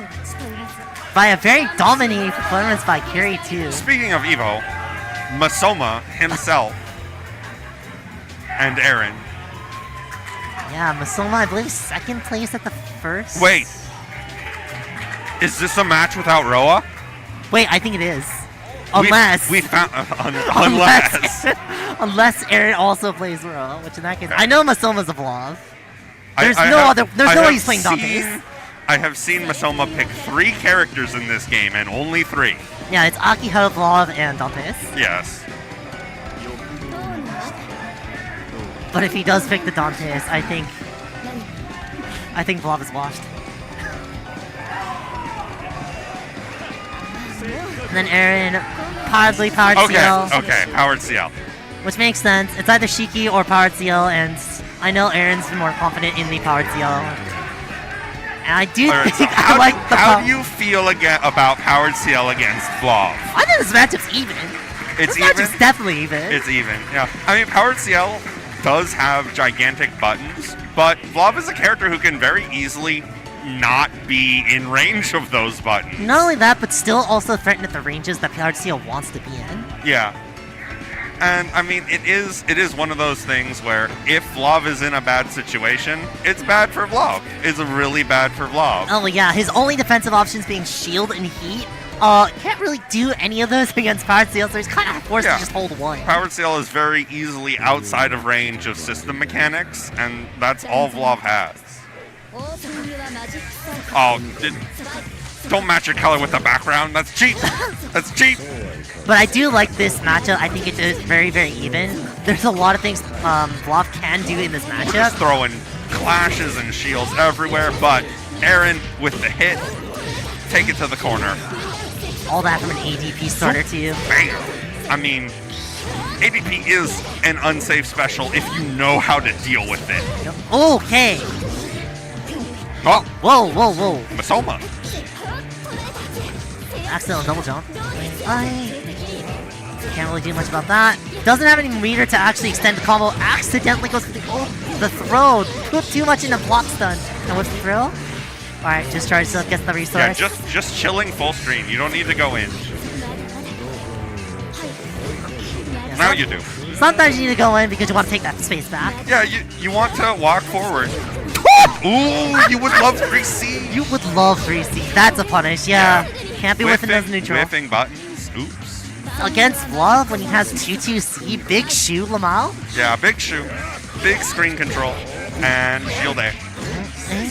Oh, wow. Oh no, speaking of whipping buttons, Vlov facing the wrong way. Eats this punish and is going to be back in the corner. Aaron with a lot of meter this time. Not a lot of moon. And yeah. I mean, that's Vlov in a scramble situation, so that's a rough place to be. I'm just wondering what Masoma pressed. To be. Probably. He really favoring that shield beam, that's for sure. Outspaces the 3C there. PCL big buttons, gigantic jump C that everyone loves. And that's just going to take it nice and easy. Send us to the third round. I was about to say, I don't know if Powered Seal has very good ways of actually spending only 2 bar as opposed to 3 or 1. There is a link where you can pick up after the Rekka EX Ender, but I don't know exactly how it works. It looks really awkward. Oh my gosh. Yo, the pickup after that too? That's crazy. Uncharacteristically low damage though. I say as it still does 4k over. Plus. We're going to keep making it plus? Yep, I keep making it plus. Yeah, just keep going. 5e, free shield. Ooh, gets the counter hit with the empty low. Oh no! Ooh, slightly too high, outside of the ideal Lumina combo zone that you want to keep them in. Yeah, the jump scare 4BC unfortunately does get reaction shield.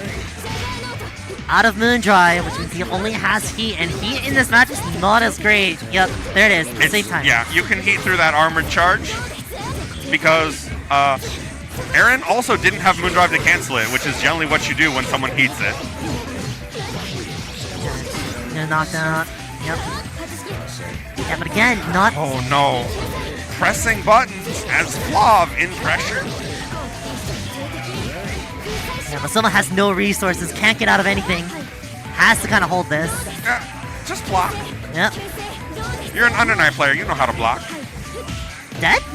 Oh my god, so close. One more? Yeah. Shielded. Now typically health heats cannot be shielded low, but because guard cancel heat unfortunately is not a held heat, it's still low shieldable. Yeah. That's well, did not commit to it's not unblockable because they weren't blocking. Yep.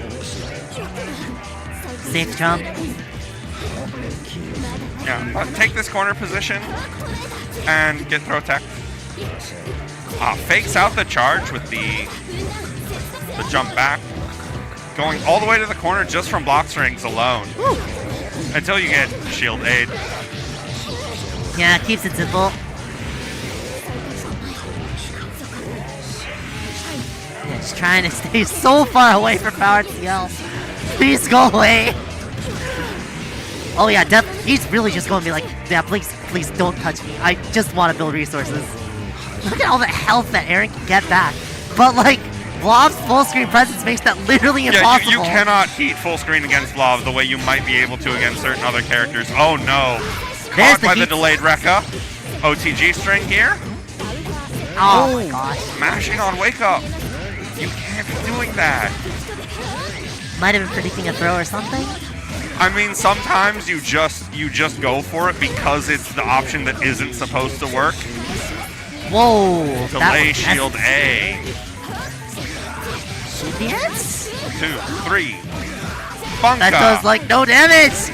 It's still doing no damage. Bunka. Yeah, minimum damage gets it there eventually. Decided to pump in every single resource for that win. And with both players at this low of deficit for health and resources and stuff.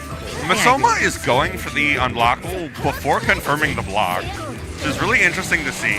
It's actually kind of difficult to get that unblockable on reaction. Yeah. I mean, Aaron's very good at avoiding it. You kind of have to be in this matchup, otherwise you're just eating a free 3.7. Yeah, I mean, we've had 3 years of the American Vlav army. Oh, God. You would love Vlav? Just weaving through this projectile storm, playing Toho over here, and you're in. Except you're not Gracie, you're just blocking. You're just jumping. You're just, maneuvering your hurt box between projectiles. That's Toho. Yeah, with punishing on the TC, try to get something there. All right, no Moondrive, does have heat. We know this situation. Throw. Thrown. I don't know if another throw is going to do it. Yeah. Yeah. Cancel heat. And that's that. Aaron popping off. Aaron happy about that one. Yep. Masoma taking a minute to process that. It's like, damn. Defense is hard. This game kind of hard. I don't know how much time they've been putting into Under Night, though, is the thing. Yeah, I mean, there's quite a few players who were really good at Lumina, but are definitely Under Night first players. And I don't know how much Masoma has been playing Melty Blood as of recently. Mostly just fundamentals, it looks like. We have Medusa though, who's another Speaking Vlav. of Speaking of of the Vlav. American Vlav army. Dude, why is all the dead apostles showed up? And Magic Rider again. So, as America is the Vlav region, Europeans against Vlav. I actually don't know any EU Vlav players. Yeah. So That's crazy. We get to see how Magic Rider rows through this matchup. Cause yeah, we haven't seen Medusa yet either, but their style of Vlav is much more different. Very backdash heavy. Just please stay away. Yeah, you'll see different playstyles from different Vlavs. I had to play safe and pools, and safe is a person a Vlav player who will just constantly run to the other side of the screen. Not interested in being near you at all. But Medusa is the one we're seeing here. I believe this is probably a button check. Because I don't know if... Yeah, okay. This looks like a button check, yeah. Magic Rider is not moving. Alright, to be fair, sometimes people don't move around start just to impose some sort of dominance.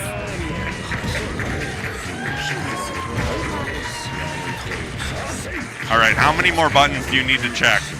Surely you've pressed them all by now. It's like, damn, Vlav jump B. Let's check out this button. It's pretty good. They buffed it again. It's very long. Every time that move just hits behind him, I just cackle. It's so funny. I mean, the graphic is behind him. Why wouldn't it? That's fair. That's totally fair. But also, why did it need to hit behind him? Watch that backswing. But here we go. Vampire matchup. Alright, time to rip out his heart, Vlav. Let's see what Medusa's got. That's a fast confirm off that.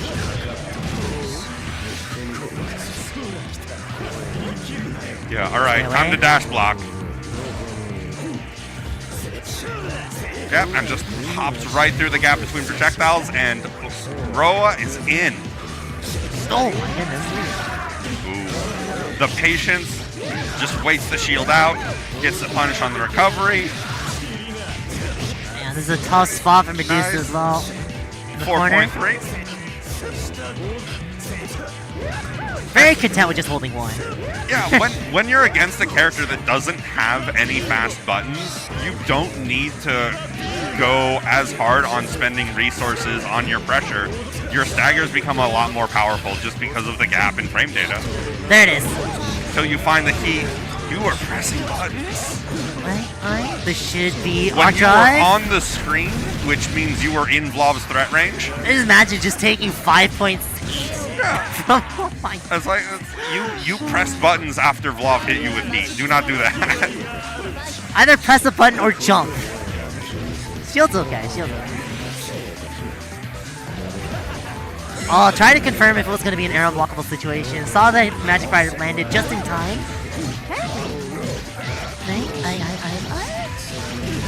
Yeah. Launcher. ABC, air throw, the standard. What do we got? Immediate IAD. Yeah, IAD back in. Catches a mash.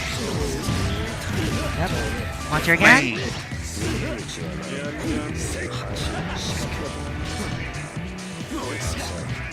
Okay. That's okay. It's okay. Oh, spent that moon drive though. Yep. Save heat. Yeah. And here is where you do not want to throw out projectiles, but gets that run under just barely. Can drain this blood heat away and just reestablish this neutral game or run in frame trap. Now I'm actually surprised Medusa just didn't stay away instead and just went for the offense, completely mixing up the timing on their neutral. Yeah, I mean, knockdowns are so good from EX moves that you have the... I mean, Vlav has the ability to just start throwing projectiles before they even get up, or you can just change the pacing because you have time to run all the way over there. That's another side effect of giving everyone a full-on run dash in this game, is that even Vlav can book it across the screen. And yeah, with the amount of like plus frames you have from that 2-6C ender, he just either charges up and then runs up, or charges up even more, build a more engage, and then just start throwing projectiles. But just have Medusa holding down back again, waiting for an opportunity to bust out. Throw is plus on tech, but, you know, DP, if you're minus, you should be pressing DP. Unless you're Vlav, because you can't. Oh god, side switch combo, yup. Misspaced that TK lightning ball, gets punished with 3C. The delay BC. And yeah, as we were talking about PCL just being outside of the range of pressure, Vlav can do the same thing with his gigantic sword. Oh, not teching throw. Wow. Yep, ID as a post throw action. Yeah, beats that Abare 2C very easily. And yeah, just chilling, getting health back, getting some chip damage in. Yep. But just gonna go keep the momentum as opposed to just trying to play safe and use it. yeah, but when you're in that lightning range, Roa controls the projectile game when you're there. It's lightning fast. Yeah, gotta be careful in neutral. Oh my goodness, just That's not the range you want to be pressing lightning at, especially when the carpet is already on the floor. I was about to say one aspect of this matchup is the fact that because both players don't have Moondrive, Vlav has to be a little bit careful throwing projectiles in neutral because Roa can punish with hero. Yeah, 2-3-6-C.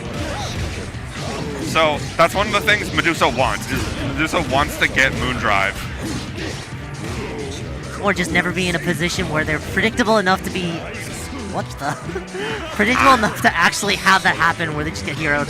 That's pretty funny. Yeah, and again, not having that half moon gauge until now means there was no shield BC as an option there. Have to commit to the hard RPS. Lost it both times. Holding it. And yeah, that's a held shield. Lots of moon gauge lost there as well as taking this damage, so really bad situation. Still without Moondrive to use on defense and gets crossed up. That looked like a backdash attempt. Yeah. When you dash into them, you were trying to backdash the other way. That's it doesn't look like it's a cross up, but it can be anyway. And so what? Whoa. Speaking of backdashing. Let's see, big button, keep it plus frames. Backdash, get me out of here. Okay, safe enough. Unblockable time. Yeah, it works that time when you do both of them. Okay, full confirmed. 3.8. Oh, caught so low. Holding up back. See, launcher. Once again, they're gonna go for the jumpy. Oh, they go for the coin overhead.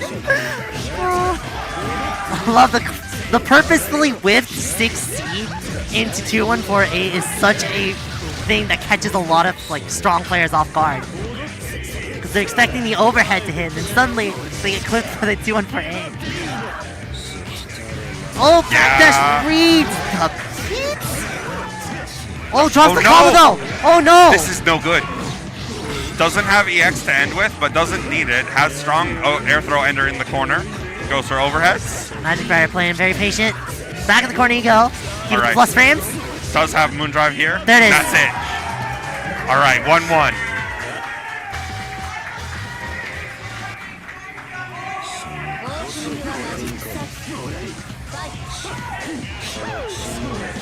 Already we're getting the shield. IAD jump back. Don't see good enough. Big damage.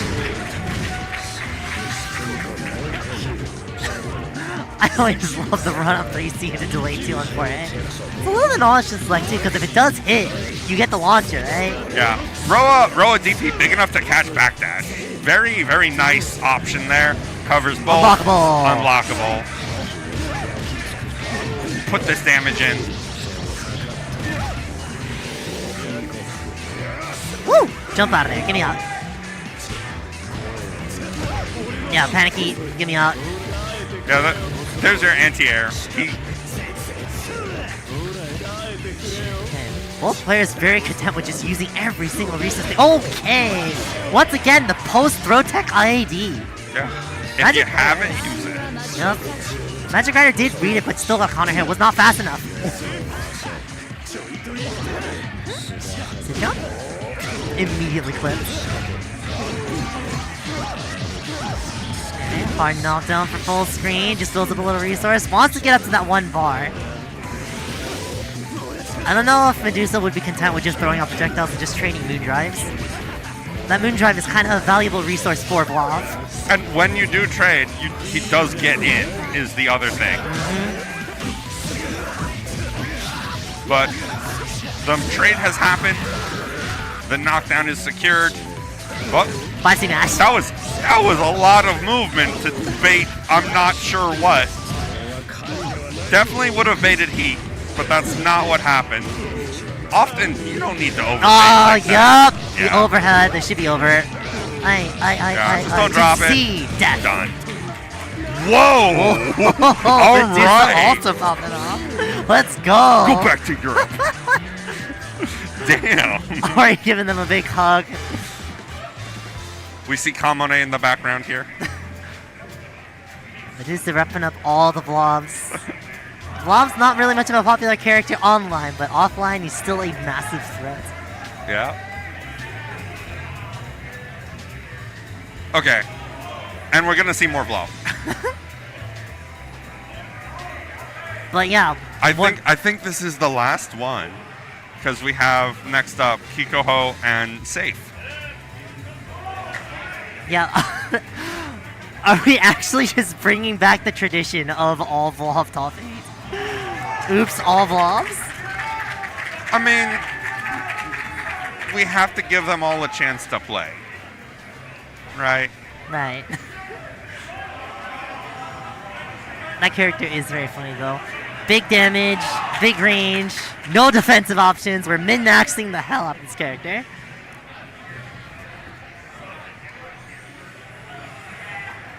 And yeah, I don't think the character's been nerfed too much over the years as well. No. They buffed him a lot. The one big thing that they did nerf about him is the 2BC, the Moon Skill Stomp. Does Yes. not push back as far anymore. Yeah. He can no longer say, I want space now, and instantly receive it. He now has to work for harder. Which, in retrospect, allows him to keep up a little bit of offensive pressure a little bit better. Because the frame, it's still plus. It's still plus, yeah. Yeah. And that's the big benefit. You still maintain that offensive presence at the distance that you want. So now, you stomp and swing your sword instead of stomping and throwing a projectile. What's the difference? What the heck is this control scheme? Don't worry about it. Circle R2 L2. Alright. Now this is a matchup that I think a lot of Law players do not enjoy playing into. Wark having very good lockdown potential as well as very equally powerful zoning comparatively to Blob, as well as having some of the fastest movement speed in the game. Very fast move speed and some really good buttons to press against him. Jump B, notably, 5 frames. Yeah, that big jump B being notably 5 frame makes Blob not want to go in the air, but sometimes he has to go in the air to meet you. But having to deal with the fact that this character also has, like, not the best mobility on ground. Meanwhile, Bart can move virtually anywhere on the screen at lightning speeds. Yeah, she has Arcuate run speeds, and then she has teleports. She has teleports. Strange Dreamer? Alright. We love Strange Dreamer here. Current code, Elegant Summer. Lumina, Strange Dreamer. Immediately with the unblockable. Yeah. Right into the corner. DX knockdown. Ring. Ring! Oh, that fake setup into the throw, immediately going into the ring instead. What layer are we on already? Plus. Help me. There's the throw. Yep. No, that can't be dead. No resources. There's a lot of damage still, though.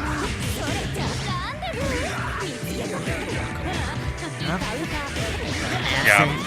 Damn. Yeah, like I said, you just get locked down and there's not much Vlav can do. You have to hold that mix. You either have to trade Moondrive or Heat to get out. Ooh, okay, jump back. All right, catches the armored overhead. All right, saves turn to make something happen. Doesn't spend any resource? That's weird. So you're at full. Could have done something, or you can just spend a bunch here. Oh. Immediately air throw. You whiff throw and you still had time to shield. That's crazy. It was charged. I'm pretty sure that was the charged one, so. Right. Lots of time. You're gonna want to have a time to actually just Moondrive to get out. Tries to jump out, sniped with the jump beat. Save not falling for the half charge 5Bs. Does tap 2D, gets hit. Oh no, that's a whiffed air throw. Big opportunity here. Yeah, just run away. Yeah, can't really confirm off of that, not without resource. Oh no. Okay. If you're not falling for the half charge, get them with the full charge. If they're blocking low when they see you press 5B, you know what to do. You gotta keep them honest. Yeah, that's the downside. Full screen, super jump in. Get that block back into the corner. We're gonna be seeing this corner for a long time. Fakes. Oh. Yep. That looked like a misinput on a B ring. That combo works? I thought that was too much ceiling. Don't worry about it. And off of the pretty ID mix. Should be DP? Yeah, catches that extended hurt box. Not quite enough movement, but that did drop. You can see plus frames on plus frames and zooming about and gets that air unblockable 5A. This is not a valid combo, but do not pay attention to it. Just keep hitting them. It may be invalid, but the damage sure wasn't. If they didn't tech, that's on them. You can hold the tech in this game. How are you getting hit by invalids? Sometimes you just don't want to double counter hit immediately. This is not a mash to reduce game. You shouldn't be getting counter hit like that. Okay. It's fine. Still at 3 bar. Oh my god. Goodness. Save your defense. More like Kikoho's offense is incredibly smothering. What have we got? Mini? Save wants to find a position to actually keep, but he just gets caught immediately. Yeah, teleporting to throw. Kikoho. That's rough. Oh man. Was fast. That was so quick. Come on, just going up, toss, on overhead, low. So many ways to open up Vlav, and you just have to hold it. We're going to take a quick break here before the next one. In the meantime, maybe get yourself some water, some snacks. As we go on to a quick break.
All right, we're back.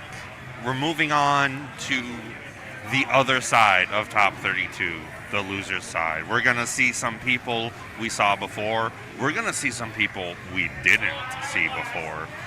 When they call it the loser's side of the bracket, I like to call it the death zone. The death zone. Because the rest of the people that are in losers are going to be murderous. Character that we haven't seen yet on the stream. We have Akiha from Japan with Shijo, and we have Made in Heaven with a second appearance as Saber. Whoever's in the chair, I believe, is just watching Dengeki over there on the main stream. Wherever these two players are, anyways. Yeah, we'll find them, but you know, we have plenty more matches to bring you today once we collect the players. Here we go. We have collected one of them. We have collected a player. It's like, hey, we need this. And for those who are in Japan, こんばんは。クライマックスオブナイトの配信見てありがとうございます。Same. Same. Oh, we have the Saber Flush, let's go! We have Saber. Little kiss in the Ahoge just to make sure to give us a good luck.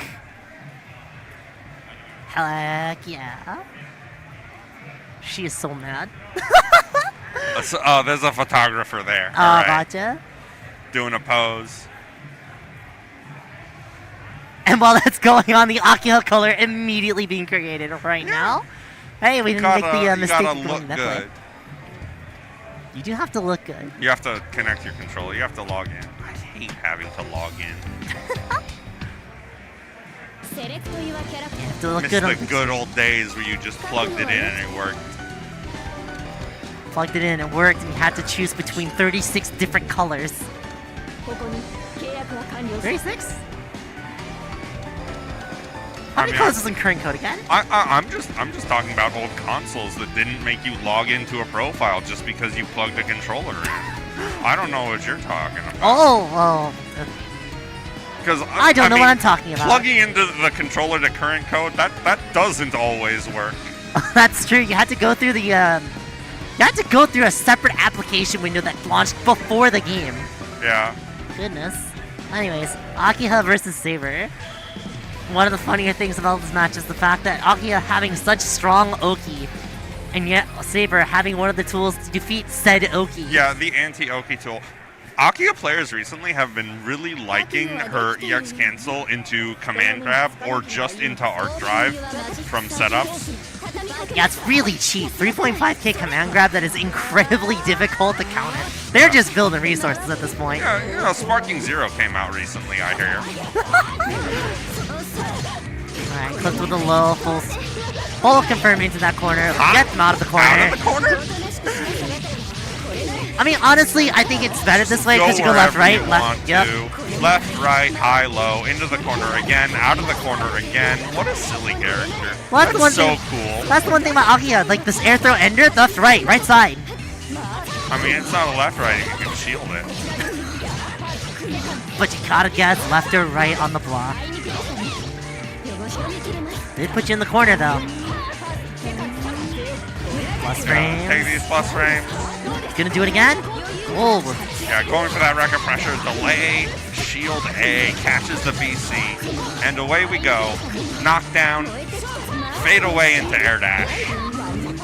See, delay high, that's harder to deal with using shield.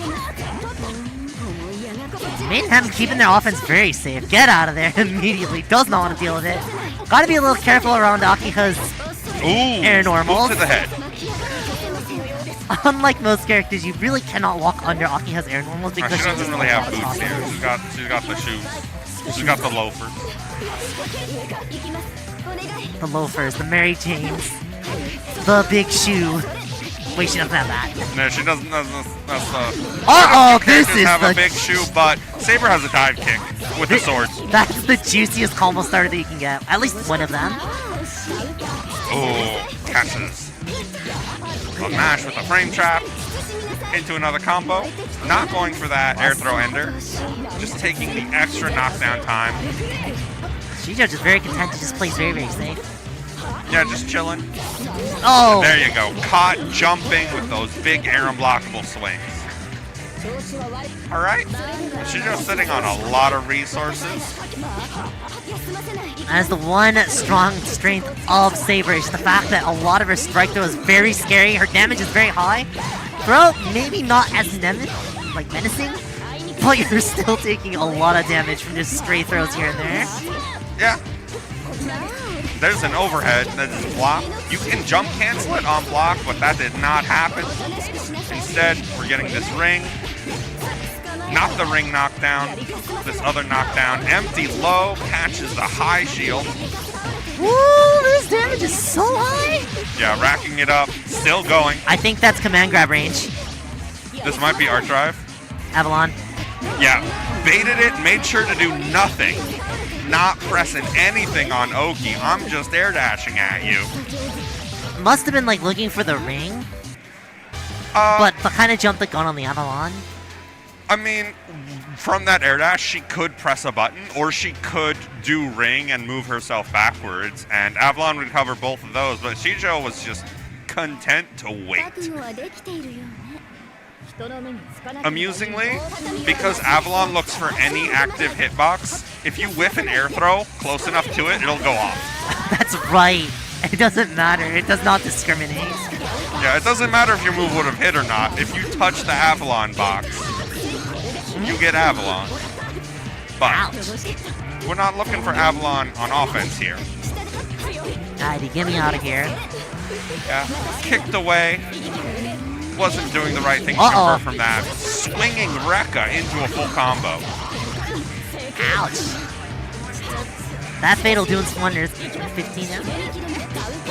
Oh no! Facing trap. Yeah. I mean, that is punchable, but went for 2A, 2B instead of immediate 2B and didn't get the punish. But it's okay. Next round, start up the offense. No Avalon on the table yet. Don't have to bait it. Emp goes for the low. Probably expecting a multiple overhead that does not come through. And not going for the uncorner combo, just keeping the corner this time. Plus frames. That's the strength. Some plus frames. And once again, sets up what looks like a multiple overhead, but it's just one into the low. Tricky timing mix-ups. Plus, oh my god. You're mashing on dive kick frames. We're gonna do it again? Okay, baiting out that throw. Aye. Keep up the pressure. Overhead. Safe. Oh my goodness. DP, give me up. Safety. What? Why'd you charge? Yep, there it is! Give me my health back! She got all of her health back and then erased 3.4. Goodness, it's gonna be a... Please let it be a perfect. Ah, no more perfect. Yeah, the Avalon box is a lot bigger than Saber is, so something in front of her she can catch with it. And yeah, that's the matchup. Can't have stuff sitting on the field when she has 3 bars. That's 1-1 though. We have more of this matchup.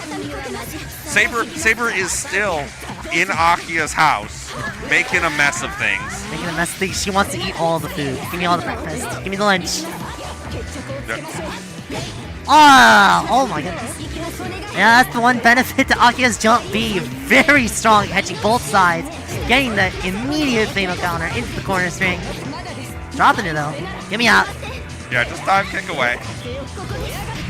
Ooh, oh, it whiffed. The step forward, usually not a problem because she's using it in her offense, but in neutral, that little step forward on the allows you to just accidentally walk in front of your opponent. Yep. There's the multiple overheads coming through. Conditioning gets you the kill. That is one thing with Akia. Anytime you are blocking one of her strings, she can just make it more plus and do it all over again at the cost of 1 bar. I mean, sometimes you can even just moon skill ring and get that. It's true. Very strong extensions of her pressure.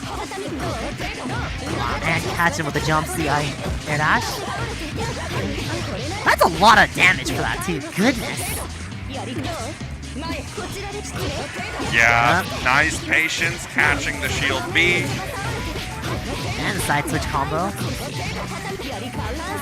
Oh, grabs the drive.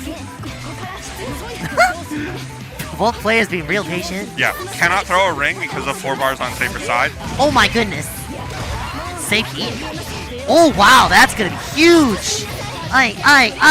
Excalibur. Such an optimal use of all of that meter. Does have to use Moondrive to make that safe. Yeah, just keeping the plus range. But oh my god. Yeah, that's still safe. Keeping it up. Ah, that should be done. Yeah. Only 1 bar here. No, second? Yeah, okay. 2 bar necessary. Oh, Maiden have been devastated by that. But still good. He's showing some good sportsmanship. Shaking out Shizuo's hands.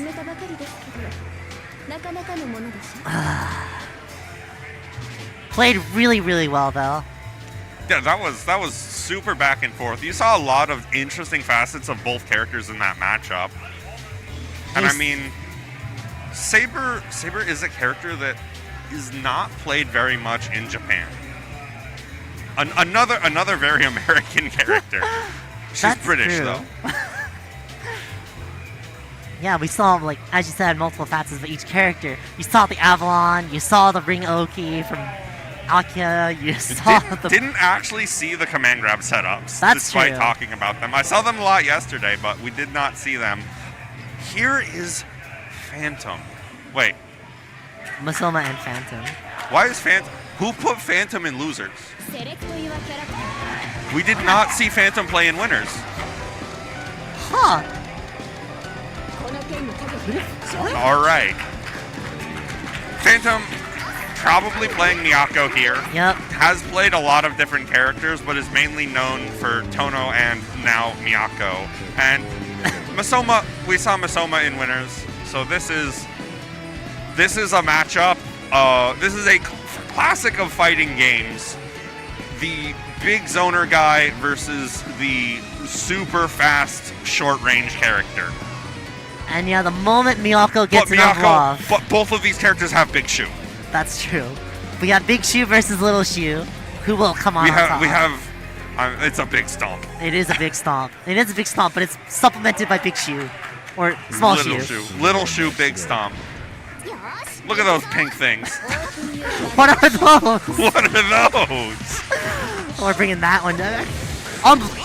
Didn't block. Got the shield That's just in time. such a delayed BC for the confirm. Oh, blows okay. through the moon skill. Doesn't even need her own moon From drive one quarter to activate. another. Yeah. One quarter to another, 4.3 by the way. That's crazy. This is the original advancing character. All her buttons, the hitbox might not be very long, but she takes such steps forward with every attack that she actually outranges some of the characters with longer limbs or swords or claws simply because of how far forward she moves in the startup of every attack. That's an overhead. If you see her dashing forward with an after image, you have to block high. Casually approach the blob. Casually approach blob.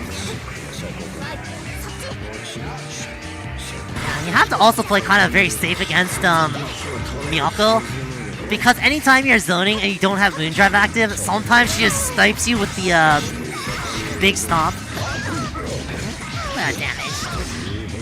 That is so much damage. Yeah, again, you have to be careful. Oh! Oh no. Charged it, but yeah, gets the unblockable. That's the round, right? That's that. So? That's very much that. Doesn't even That was need looking the bar. very dicey though. That combo was definitely not optimized. Yeah, that was just like, enough. Gets it in though. Evens it up. There's the shoe. There's the other big little shoe. Waiting for the other shoe to drop. There it is. We got Big Shu Lamau and Little Shu Lol. Oh, is that how it is? Yeah, blocks the overhead, moon drive, keep pressure up. Ooh, I turned Orie 4BC, not even in moon drive, we're just pulling us straight out. Full screen knockout, just charge up, remove that moon drive from Miyako. Yeah.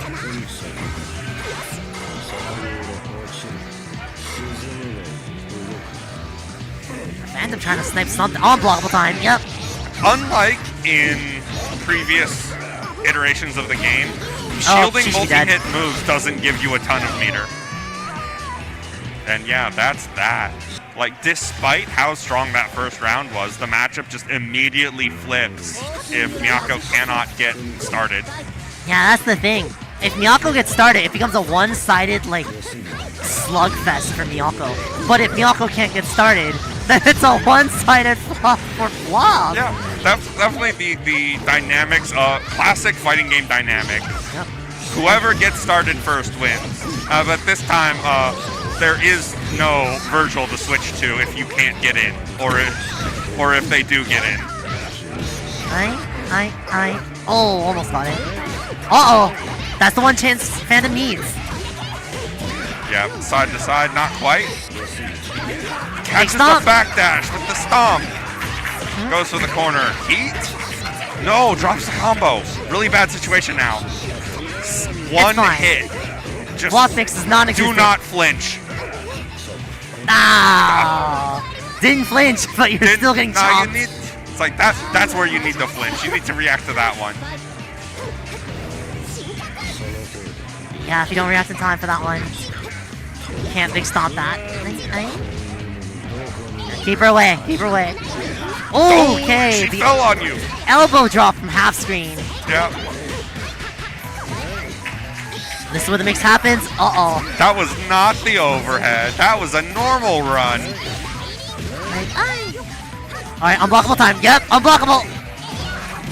Yeah, anytime you see a Miyako go for the ID back 2-2-A, you're getting hit with the unblockable 2-2-C. Just takes the hit there. Yeah, so charge 2-2-C is unblockable, but you need to hit the 2-2-B meaty to have enough time to charge it. It was 2-2. Okay. Forces Masuma to use Moon Drive. And the heat as well. Yeah. Beats through the charge button. Yeah, that's the threat of Miyako. Anytime that you have no resources, doesn't to save get the yourself. falling jump B to punish that. Ooh, what? And, alright. Masuma has some resources now. Just stay away and once again, if you don't have Moon Drive, you can't do that. Yeah, especially if you're throwing them up. She's not even in block stun. Oh my god, that was not baited. Uh-oh. Nice shield.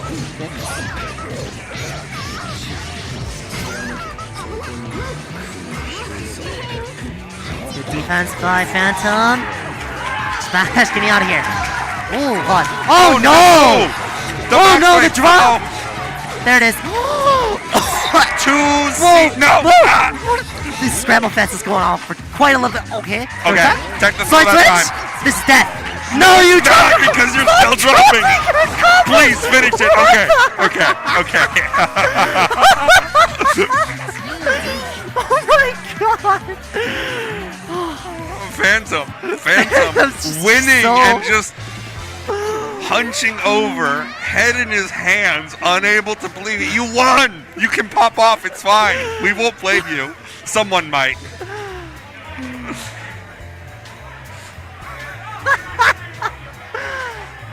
I have never seen this much scramble since my breakfast. That's just earlier today, though. But I didn't have a scramble today.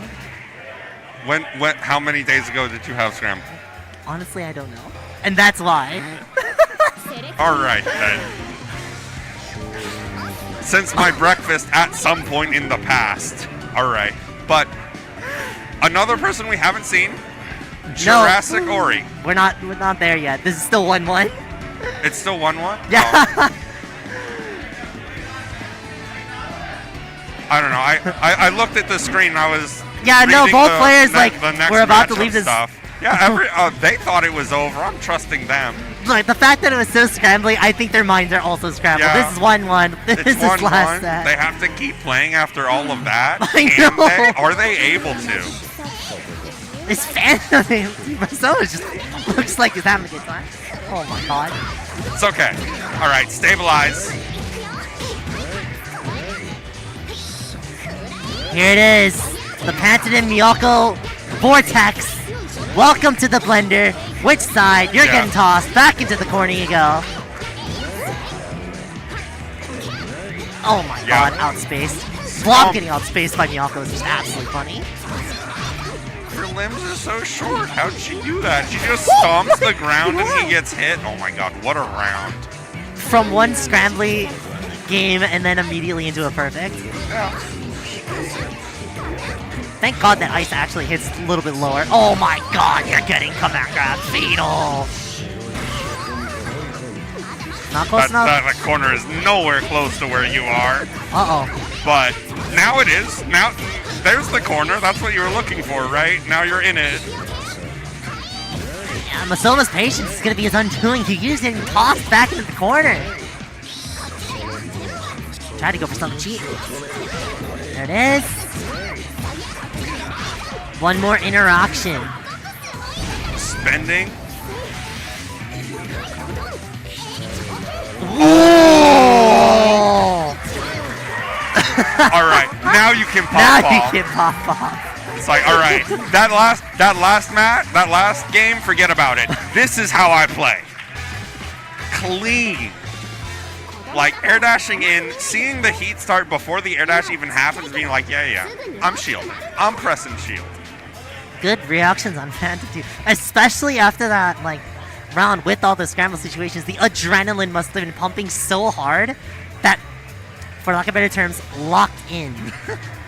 I mean, that you definitely take the time between matches. Like, you have to just take a deep breath, think it over, mentally reset, and then go back in. All right, so these are all our top 8 qualifiers. So, winner's side, top 8, no foreign entrants. We have Magic Rider coming up here, the European, against Jurassic Orie, who we haven't seen.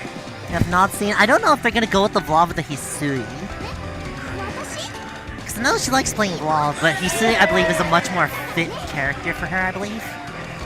Definitely was a Hisui player at first when the game initially launched, and then switched to Vlav. And Hisui's a character that has had ups and downs of popularity, but is currently on the up. I'll say I am liking Orie's fit a lot. Definitely much more difference back then, back in her previous showing at Climax Night 5. Let's see what a glow up.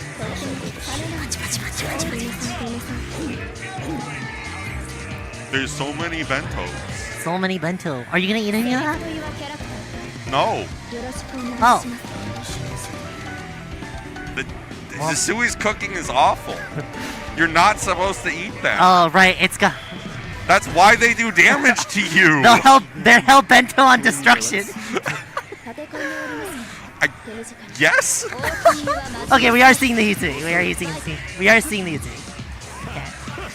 Okay. This is not a matchup you really see anymore nowadays. Oh my god, almost got that snipe there. Yeah, and just getting... The Moonskill Bento did get a lot of buffs, and it's just very good. Alright, which way? Yeah. You can't see? The smoke screen. Oh my god, the spacing.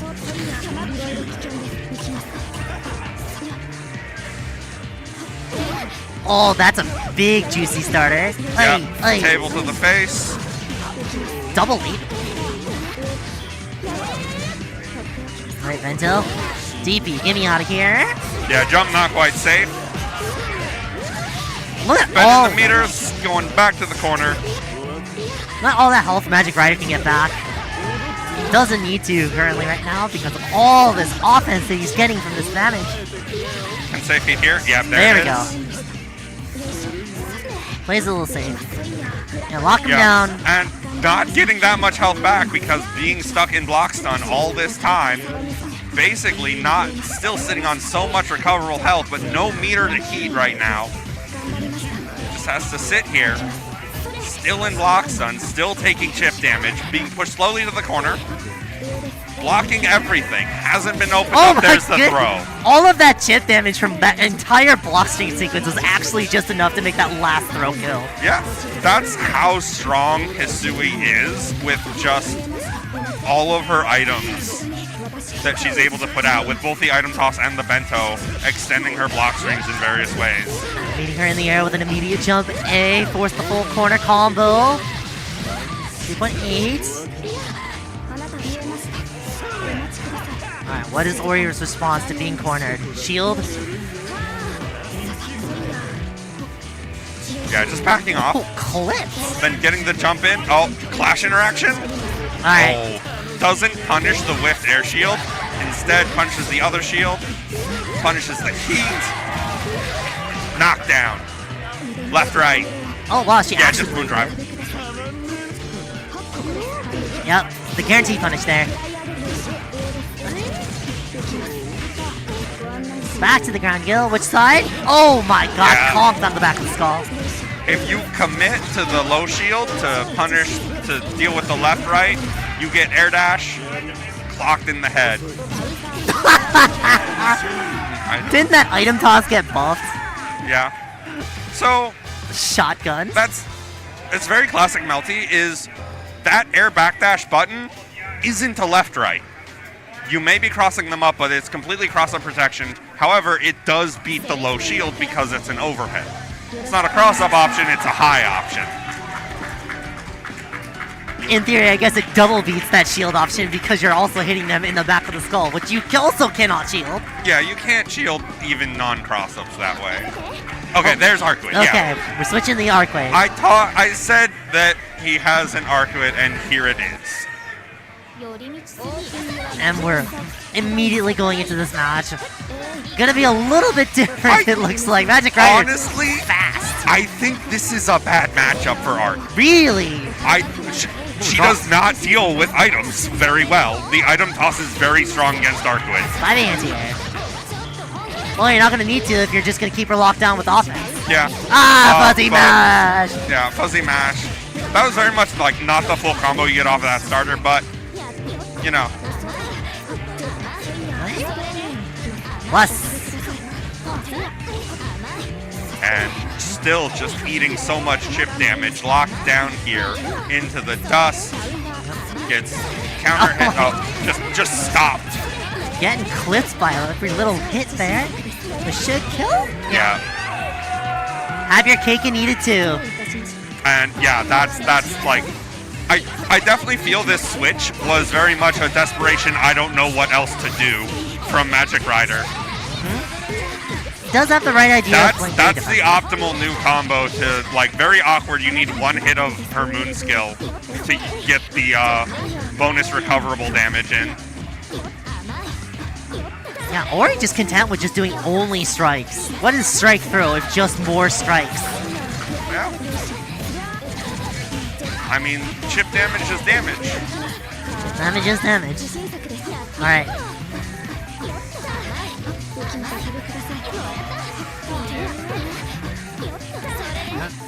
Keep her in the corner. Stops blocking for a bit. Takes that chair to the face. EX laid to hard knockdown. Bento, what's the mix? No, again, not going for throw. We're just gonna continue with the strikes. Just keep you locked in. That chip damage. If you're content to block, there it is. Oh Orie my is content gosh. to just press buttons, and yeah, backdashes the throw and punishes it. Yeah, I don't think it's a good matchup, and that definitely felt like just a desperation pick. Is I need something, I'm just gonna try it. And yeah, that is Jurassic Orie going in, and we're going to see Safe coming back. Safe didn't get much time to play last time, but has made it this far, And then we're going to see another losers bracket hero, J-Com, Yo, making J-Com. the run all the way to top 8 qualifier, which I believe this is. We have not seen Mario all day today. And what's really funny is that you'll only see Mario online. But this offline bracket, there have like been no Marios. I mean, I was talking about this on commentary yesterday. Mario is not a very played character, but there's like 4 players who show up to every online bracket picking Mario.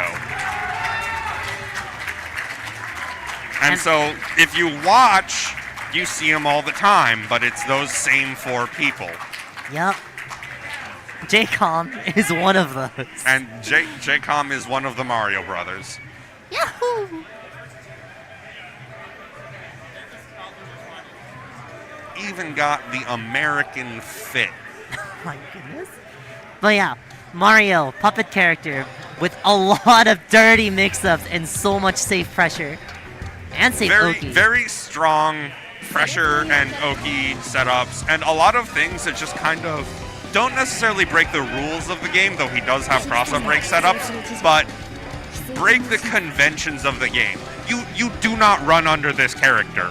If you try and run under him and punish his landing, a nun appears behind you and punches you in the back, and you're like, why is he allowed to do that? And none of this makes sense. Yeah, none of this makes sense. There's like, I'm fighting 3 different things. And they're just going into it. Looks no, of course not. But yeah, And also this has also been historically not a great matchup for Vlav. See, this is the funny part. Every single Mario Brothers thinks that this matchup is fine for Vlav, and in fact is a losing matchup for Mario. But in fact, Vlav, on the other hand, always says that the Mario matchup is super bad for Vlav. I am under that opinion that Mario beats Vlav. I mean, I've watched a lot of Vlav against Mario because there have been a lot of Vlav players and there have been a lot of Mario players, and I mean, even back many patches ago when Scrot was playing Mario was winning this matchup against Vlavs. Yeah, you'll see a lot of far-range neutral here and a lot of jumping from... Yeah! Like, you just jump and you punish this projectile from full screen because you summon a nun directly on top of Vlav, but you jump out of that pressure, do not let that counter hit you, manages to avoid the nun swinging around below, and gets this knockdown. Safe in control for now. Oh wow, the counter nun did not come on time. Gets clips? Yeah, it's not a real reversal if you don't have the moon drive on to get those extra clash frames. And even then, if you just reaction to the clash with your own moon drive, the entire nun actually just straight up whiffs. Yep. And yeah, so but does he know? Speaking of full screen punishes. It's very easy to see why Mario's frustrated in this matchup, but a lot of this is just that's what Vlav does to everyone. And there's a cross-up break, which Mario does to everyone. And we're going back into the corner. Into another setup. Yep. Just the immediate low. And the chakrams do not go away if you hit Mario and trade very heavily in his favor the vast majority of the time. Yep. And the only reason is because the projectiles being tossed are tied to the entity that threw them as opposed to the character itself. Yeah, so you need to hit the nun that's behind him to make those go away.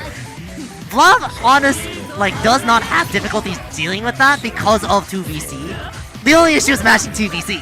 Yeah, I mean, the general thing is if you DP, that's reversals do not hit that nun. Yeah. Now you're out of heat. What are you gonna do? You're just gonna hit. You're gonna die here. Yeah, just do something and hope it works. It didn't. Oh well. Most likely throw startup. Oh wow, you're still alive. That's one thing about Mario. Notably, an actual low damage character. Yeah, you have to. Yep. There you go. Gets the Nun and Mario with the 2BC. The only problem is he's out of Opportunity. Moon Drive and he has no now you're meter. done. Ooh, screen! Oh my god. Actually, still Yeah, Spider-Man. Moon Skill Spider-Man. Bestino, Bestino. Anti-air with his Bestino. Not an air unblockable, thankfully. But it's Oh fast god, and you're it's not. very fast, very hard to react to. Woo. Oh wow. But if you do block it, he goes up and just launches himself into your face at minus frames with the Moon Skill version. Left, Throw. coin jump. Which way? Doesn't catch the backdash, went for a Heat OS. Yep. Yeah, just None twice. Gets this conversion from all the way over there. Still safe from the heat. Whoa! Oh no! That's not what you want to see. And I think that is a disconnect from JCOM, which means he does have to sack this round. Yeah.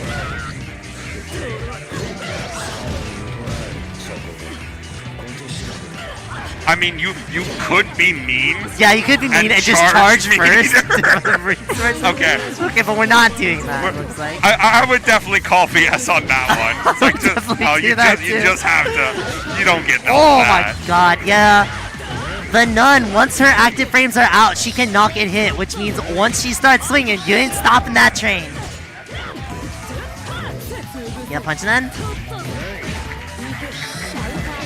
Yeah, caught pressing buttons. EX Spider-Man to get them back in the corner. Alright, B Trock or Melty. What's the mix? Double overhead. Just keep blocking. No!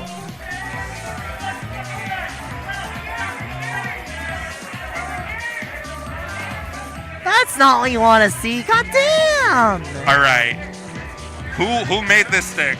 Who made this stick? It looks All like right, we're getting a replacement hitbox here. Oh, okay. That is unfortunate because that is technically a round loss for JCOM, and he was doing so well in this round. I mean, look at the health bar. Yeah, look at the health bar. Look at the resources. You lose that round. You lose that round. This is what you lose. That's very much a not like this. That is very much not like this. I mean, just go to character select. Yeah, or just press 5cc, C, 5cc, and just call it a day.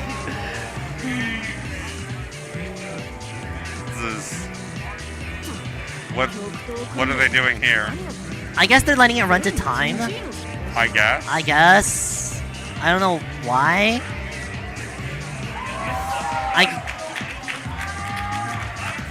I'm actually not sure. Neither of them are pressing anything. I mean, neither of them have their hands on the controllers right now. We're just waiting for it to go to time for some reason. Time up.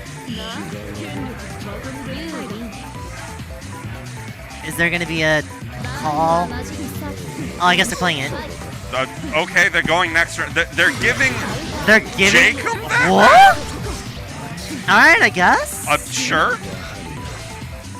And I mean, letting it go to time is how you make sure no one gains any extra meter.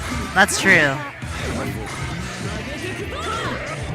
Yeah, you have to jump cancel that, but... Yeah, and they're just playing this out. Other way. Cross on break. Alright. Into the corner. Oh, no cancel on the rapid beats? He is air state and has to do an air none, but... I actually like the... I was about to say, I actually like the idea of, like, building Moondrive back. Yep, that. Alright. Sure. I have mixed feelings about that. Yeah, I don't think either one is entirely happy about how that went down. Yeah. Like, according to tournament rules, you should That should have gone to game 3, right? That should have gone to game 3, I agree. Not like this. Not like this. And we're getting our last match. Oh no. Oh, the JP team kill. We have Moai versus Shijo for the last top 8 spot. Okay, so on one hand, we will have a Japanese player in top 8. On the other hand, we're not having to. These two get to decide it for themselves. That's brutal.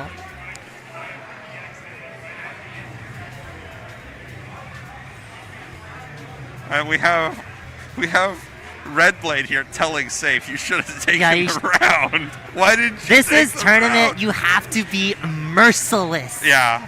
If you want it, you have to be merciless. I mean, it's definitely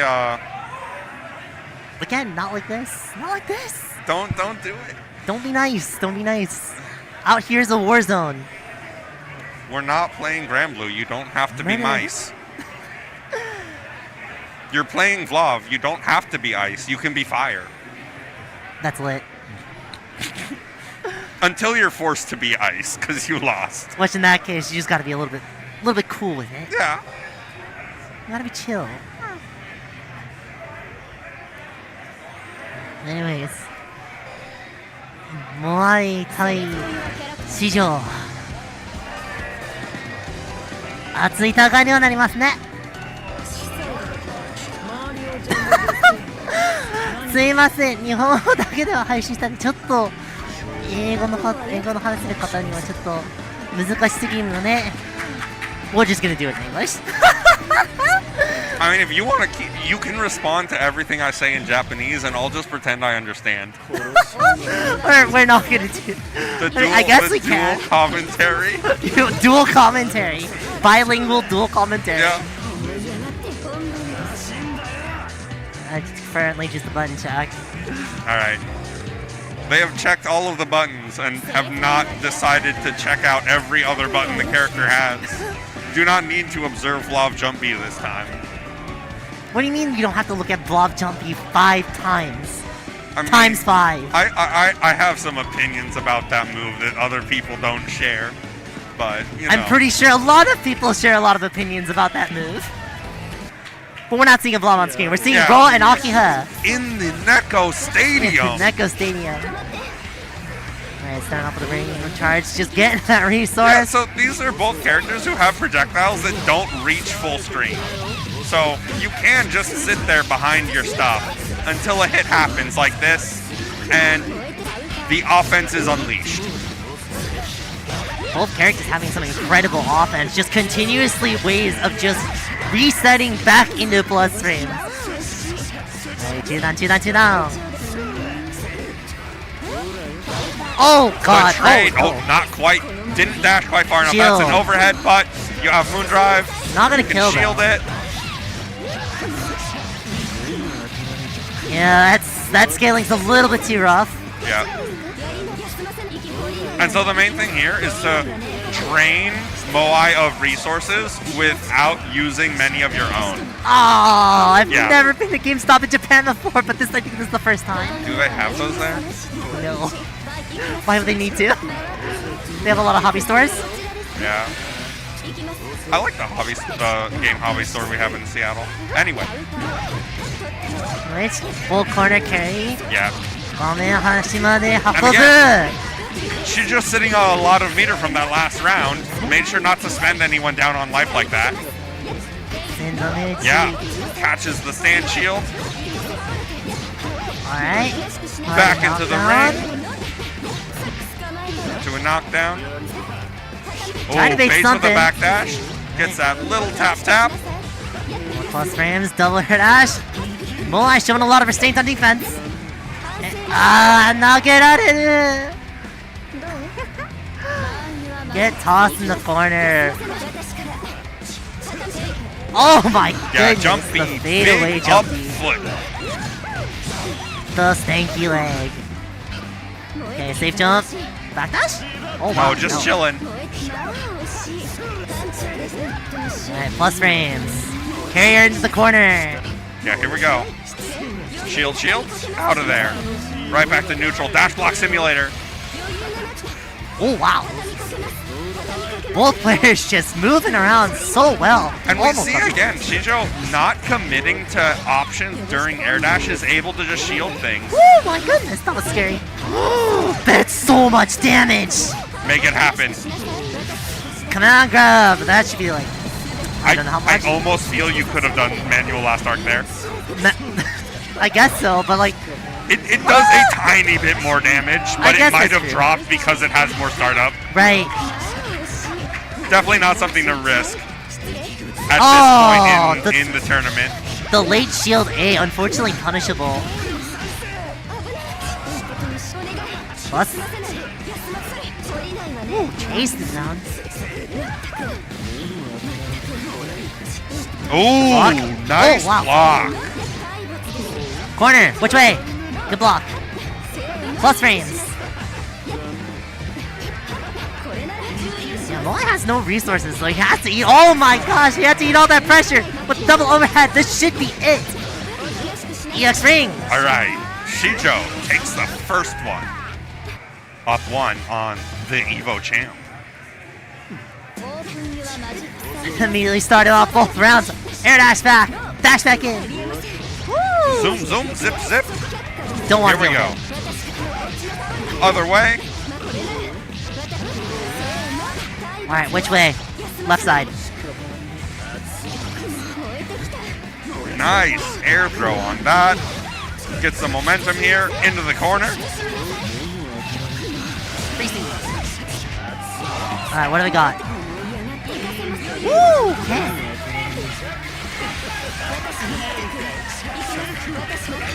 Oh, God. Yeah, I was about to say, I don't know if Shield A would actually reach from that distance, so I don't think he went for it. Also, the extra hits. You might just end up getting clipped. Right, that's right. That was weird. Oh, God. Oh, blocked in the head. Meatiest of jump C's. All right. Match point for Shijo. 1 round away from top 8. That onion ring is looking like a no walk zone. Please do not go here. 60, 60. Unblockable. Yeah. Could have done. Went for the 5A. Could have gotten a slightly better starter. Yeah, knockdown. Left, right. Right. Safe jump time. Do you end it here? No. Drop it. Still super commanding position here. You don't want to find at least some position where you can actually heat, but like... Oh, God! Ooh. Scary. Ah! Both people went for a bait at the same time. Alright. Shijo, fully loaded. Every resource. Well, that was scary. Yeah, only got hit by 1 hit of the lightning there, which was really odd. I've never seen that happen before. Toss. Alright, thrown out of the corner. Toss. Thrown into the corner. Yeah, DP. Get me out of here. Wow. I can't believe Converting from that.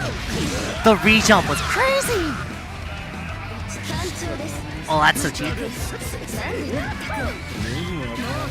There it is, yup. Yeah, bye. See ya. Let's go to game 3.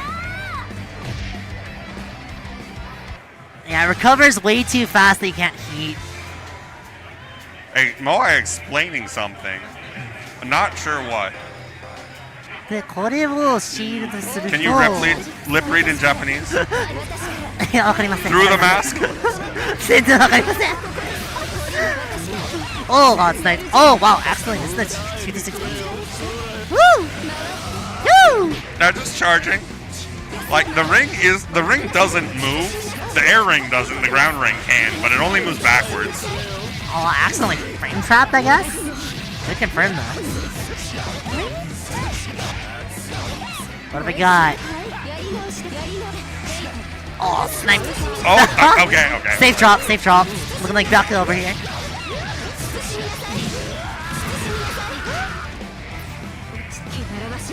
This should be a throw punish. Nope, just waits for the shield to go out. Much better than the throw punish. Safe heat. And we're just out. The only downside now is that you have no resources. Oh, now I have a little bit. Ooh, okay, clocked in the head with the IAD jump. Yeah, can gain some from this combo. Not quite a bar. Nice. Yeah. Stayed very patient. Can't kill here. Maybe? No. That's such a greedy heat. Want to stop time. Both players just wanting to stop time. We're at 25, so definitely time is a factor you have to watch out for. Yeah. Looks like Shijo's currently winning a little bit. I'm not sure they know who's winning. Okay, well now we know that Shijo's got it. Yeah. Okay. Alright. I have not seen a timeout happen yet, but it definitely could happen if both players stay very patient. This game is a game that can go to time. It happens. It's not impossible. Wow. Ooh, jump to C. I think I might have been predicting a backdash that does catch backdash. Oh, empty jump low. We got counter hit mashing something. We see. Got the hard knockdown. What have we got? Another meaty? No, go for low. Triple overhead. Alright. Moai has the bar, and that's a fatal. If that only killed because of the shield. The extra damage from that fatal. Ooh, caught him jumping. Oh yeah, awkward confirmed. Nice punish. I actually don't know the Moondrive window cancel window. I don't know the Moondrive cancel window on Ring. So I don't know if he's gonna save himself. Ooh, nice movement. Goes up over the lightning, gets the punish. Reset? Gets the reset even. This is big. Uh-oh, wait, hold on. This could happen. Whoa, that's big. Is that the end of the Evo champ? Command grab, yep. And your life is forfeit. Moai does not make it into top 8. Shijo, omedetou gozaimasu. Goes into the top 8. Our one foreign competitor for tomorrow's finals. And I think that Moai was the favorite to be in. Moai was the favorite to for the win entire event, so that's a multiple big upsets happening there.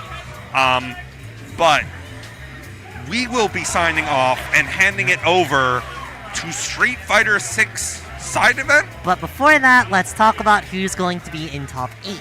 Winner's side, we have Kiri and Eren versus Medusa and Kiko. No. We have Kiri versus Eren and Medusa versus Kiko. Oh. Sorry, words are hard. Words are hard. You had all of the right words, just not in the right order.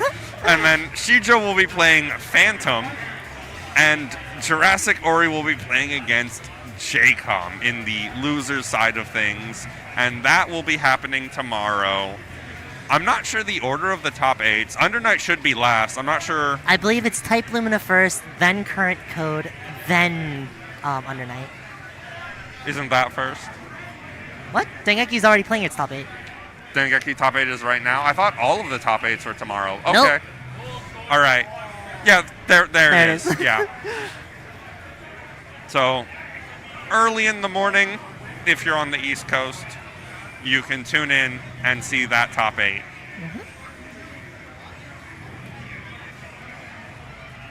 But for now, we're signing off, handing it over to Street Fighter 6. I'm Winty. And I'm Akimi. And thank you for watching. Thank you very much. We'll see you tomorrow.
feel, cause life dealt a deadly hand.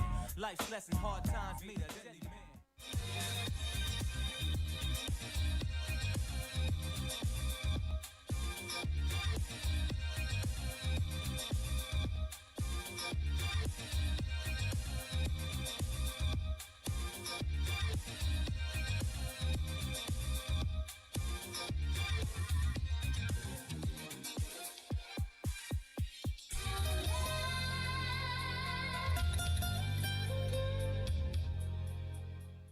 Start popping, girls start shopping. The girl so fine that I took the chick shopping. Deuces on the old school, smoking on the food, know that it's a hit. My boys they hit the phone tools. Gucci man, Frank Nitty got it like that. Never seen a chick with a body like that.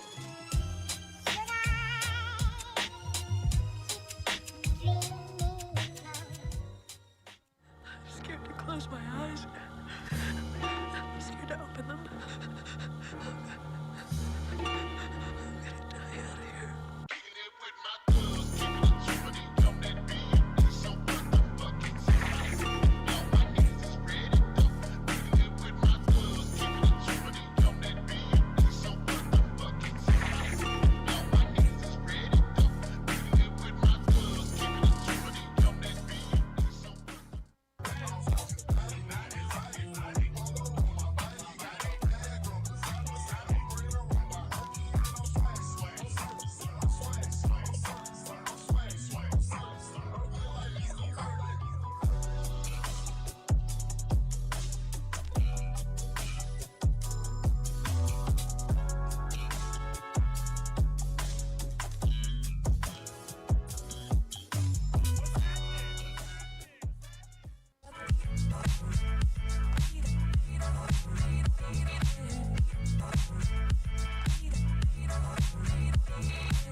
footers. Speaker knocker, this that 45 woofer. Slaughter guys, and his hit was ordered by the butcher pain. More bananas than the zoo. Gorilla, and all my hammers got that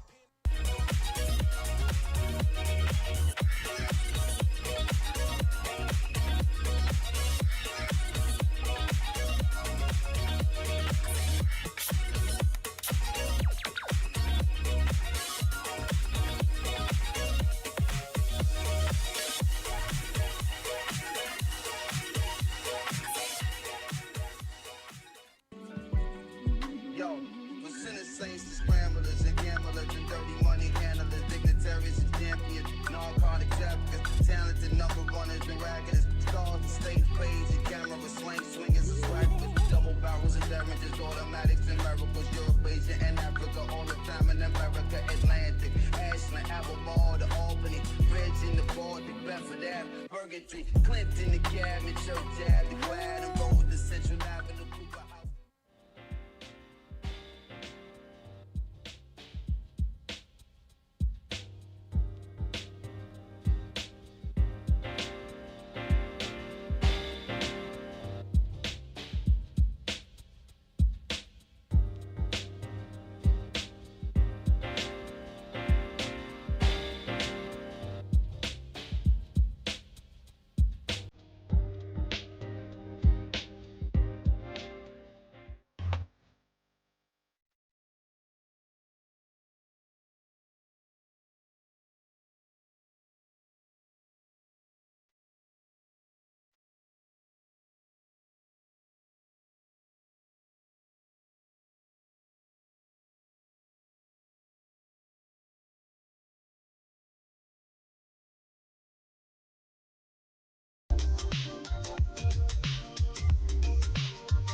start popping, girls start shopping. The girl so fine that I took the chick shopping. Deuces on the old school, smoking on the food, know that it's a hit. My voice they hit the Pro Tools. Gucci man, Frank did it, got it like that. Never seen a chick with a body like that.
My defense.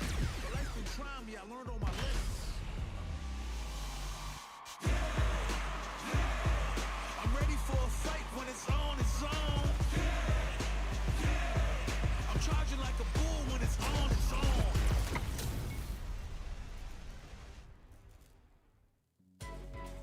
Let's get this mission started. Let me have some fun. Round one. Fight. So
Round 2.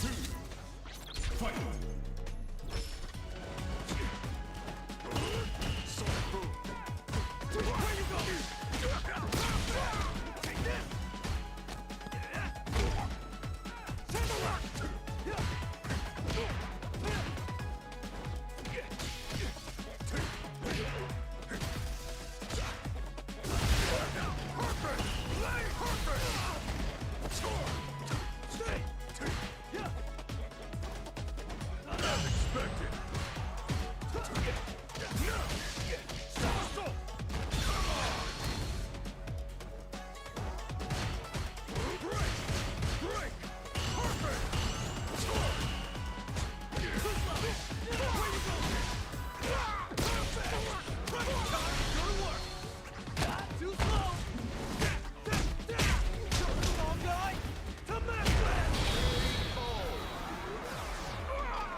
Alright, let's get it. Greatest of all time, that's what they gon' label me. Put in work, I did my part. They like, keep on going cause you got hard. They know that I'm non-stop, I keep on pushing forward. Highly motivated, they try to say I'm overrated. If you from where I'm from, you're not supposed to make it. The opportunities arise, so I gotta take it. Too many people in my corner, so I gotta make it. I'm in it for the love of winning, spot of all the hatred. They gon' say what they gon' say regardless. Not afraid to fail, I try my hardest. Power up, the time is now, I got this. I'm on fire like the darkness. I've been a failure.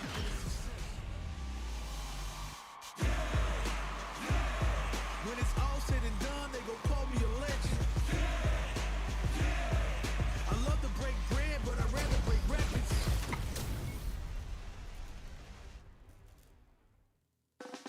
We've seen you on the scene. Round one.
Luke wins round one. Fight.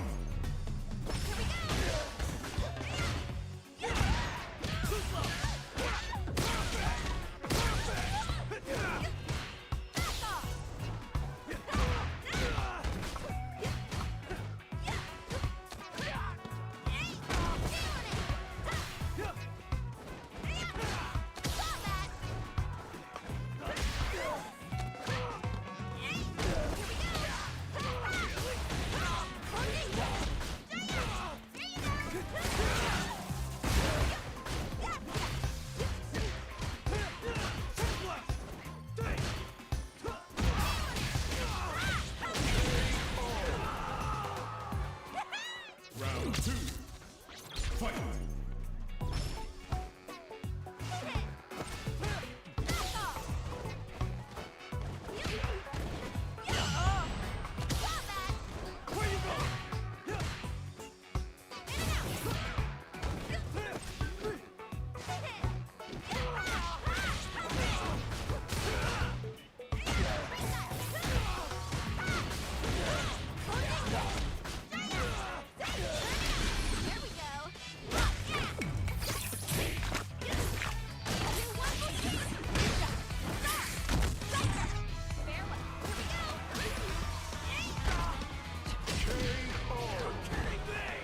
Kimberly wins round one.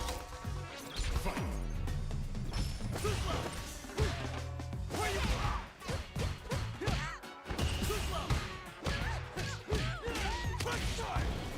No escape!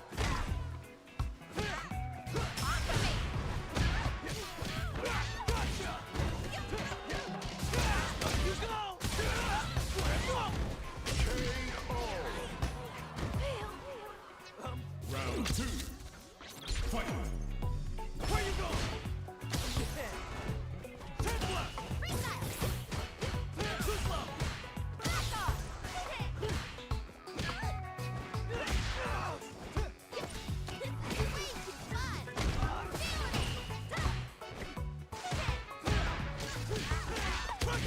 Where you going?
Too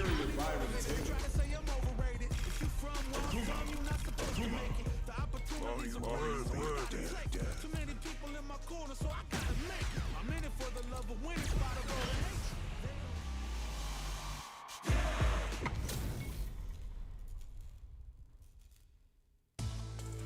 Round one.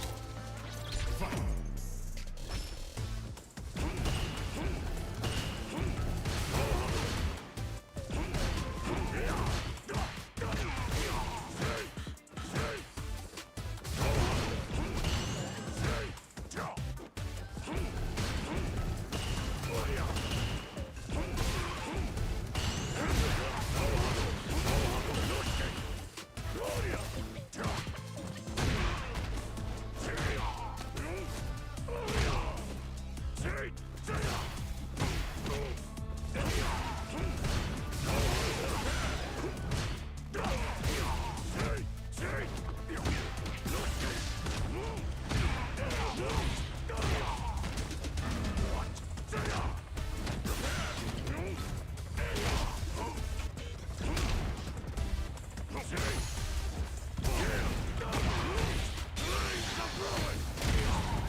Round two. Fight.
Arkma, round one.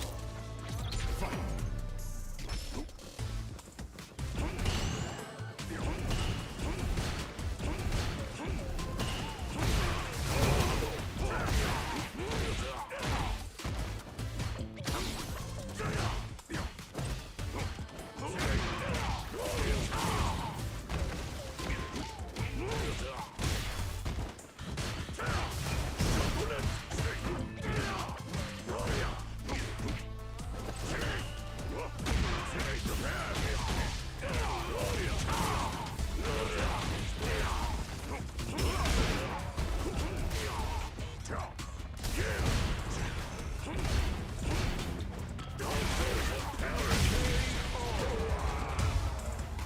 Round two. Fight.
Final round.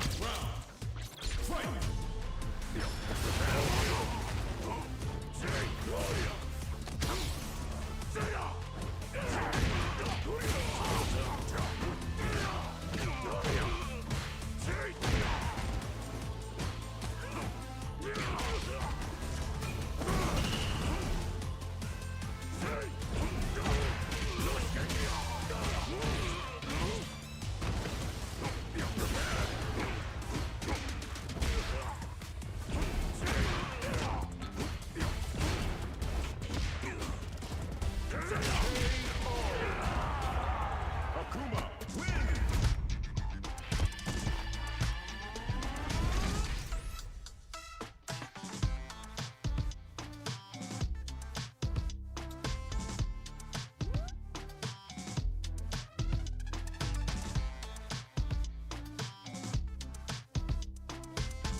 City downtown. Survivalist, heroic as a tiger is. Earn my stripes cause you know I'm do or die with this. Journey started young, super hard-headed. Call me crazy, but you is not my psychiatrist. Through a lifetime of strife and struggling. Zambia. That's my covenant. Behold and I'm this body of work. Legacy. Greatest of all time, that's what they gon' label me. Put in work, I did my part. They like, keep on going cause you got hard. They know that I'm non-stop, I keep on pushing forward. Highly motivated, they try to say I'm overrated. If you from where I'm from, you're not supposed to make it. The opportunities arise, so I gotta take it. Too many people in my corner, so I gotta make it. I'm in it for the love of winning, spot of all the hatred. They gon' say what they gon' say.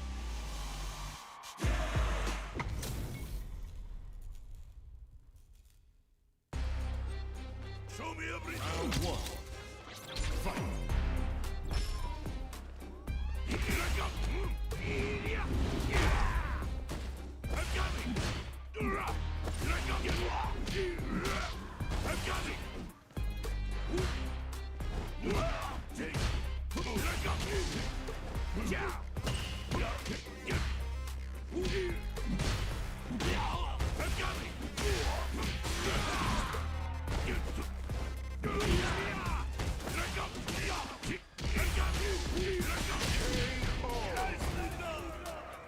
Round two.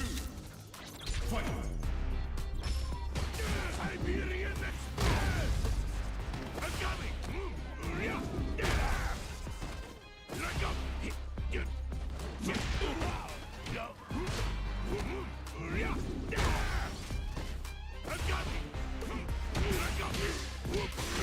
Time to get serious.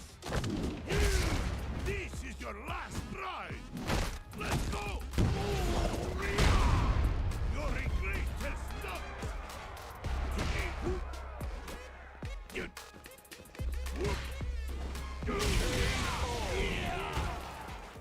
Zongia round one. Fight.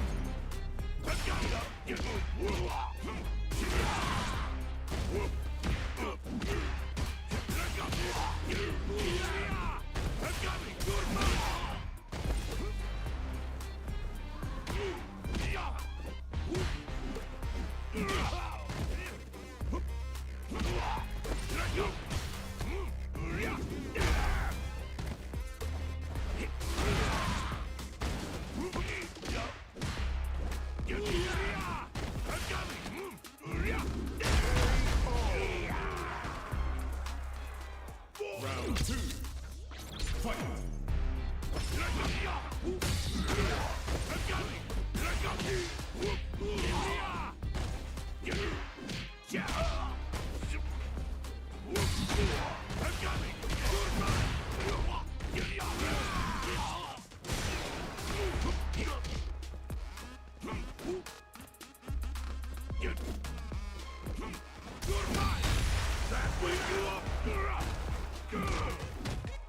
You're mine! Time to get serious! This is your last ride! Let's go! Nicely done! Zongia wins!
Survivalist, heroic as a tigeress.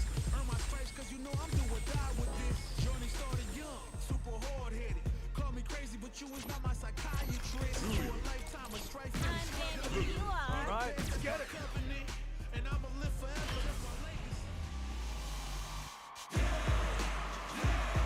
When it's all said and done, they gon' call me a legend.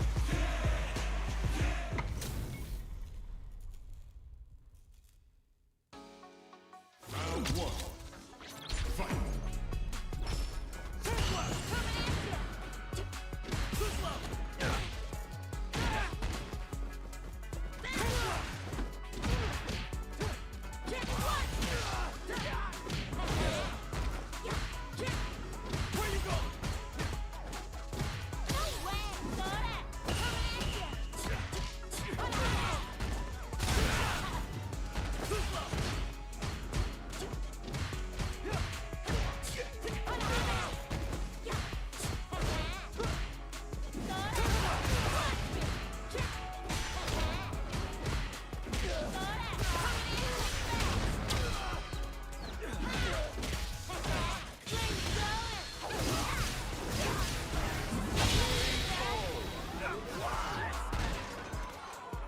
Round two.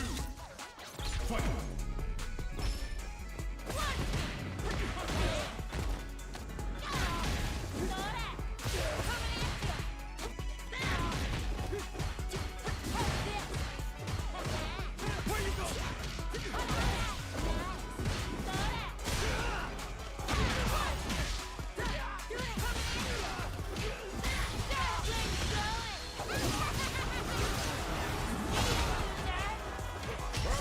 KO!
Alright, let's get it.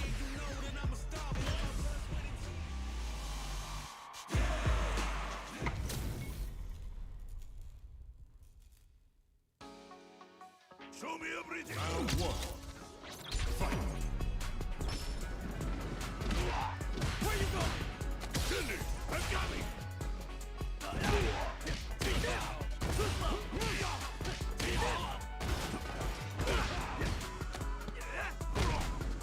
Where you going?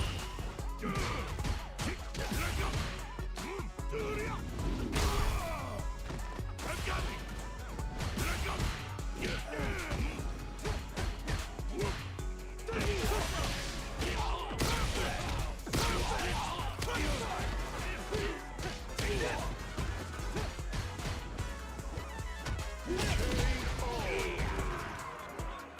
Round two. Fight. Where you go? Ten left. Ten left. Ten left. I've got ten left. Here I go.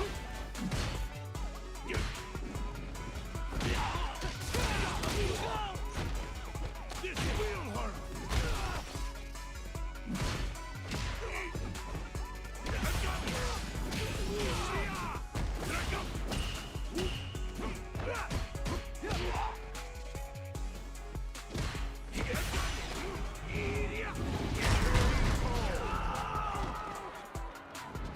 Final round. Fight.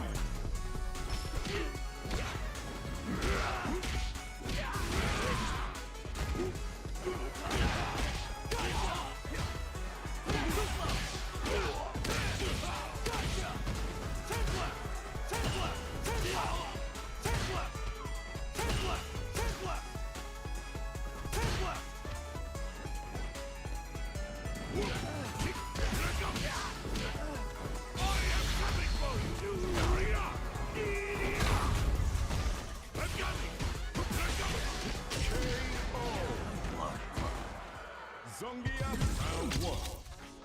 Fight. I've got you.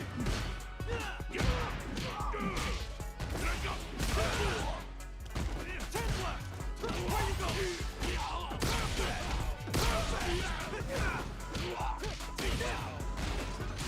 How's this? Ten left.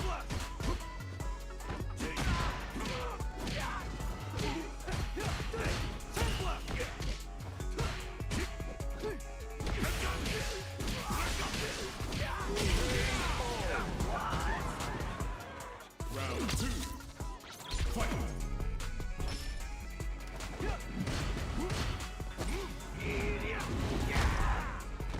I've got me. I've got me. I've got me. Ten left.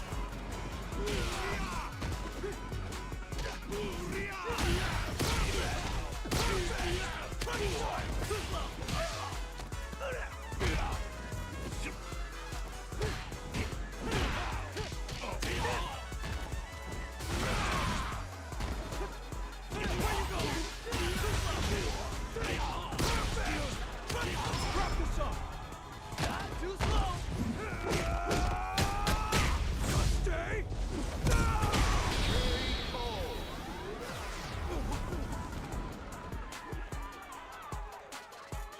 Final round. Fight. Where you go?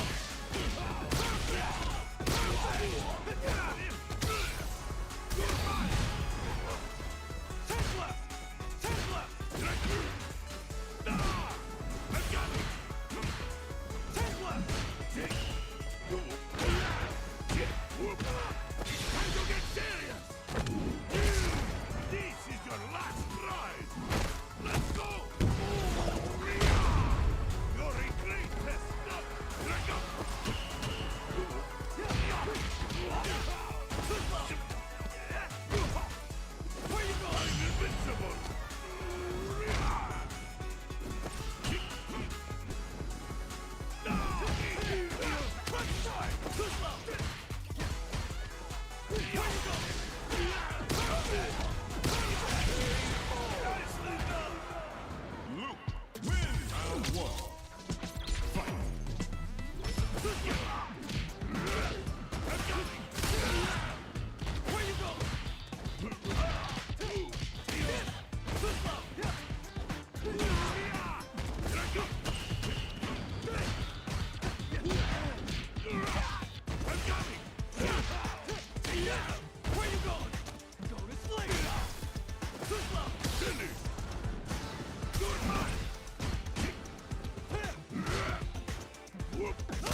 shout.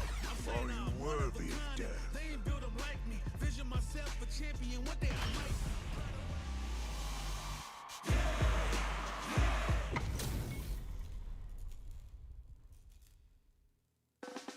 Round one. Fight.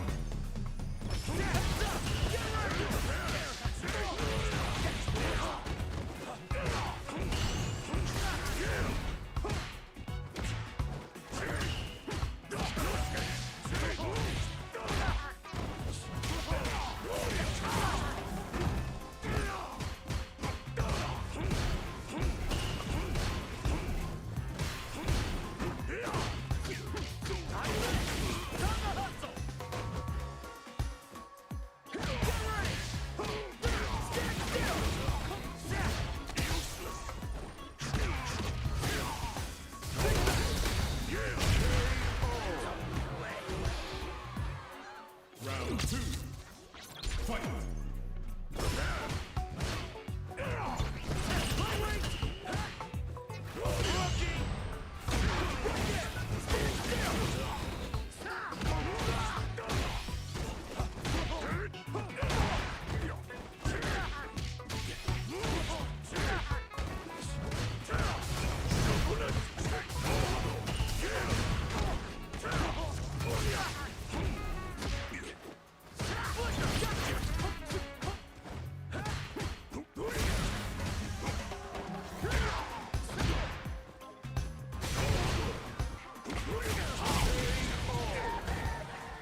Akuma, win!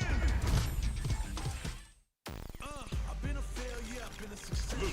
Alright, let's get it. I shot under pressure. Are you worthy of Life been death? trying me, I learned all my lessons. I realized I gotta kill my blessings.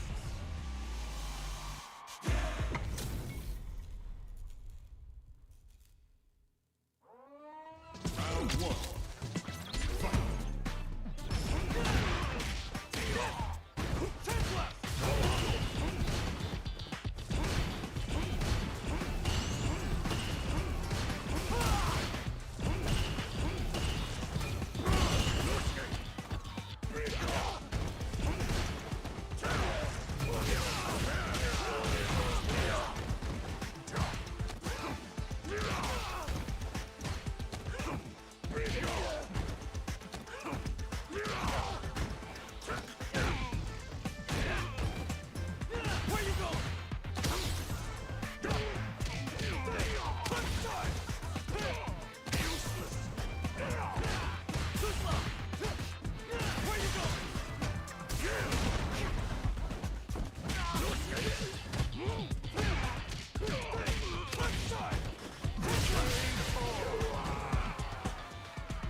Round two.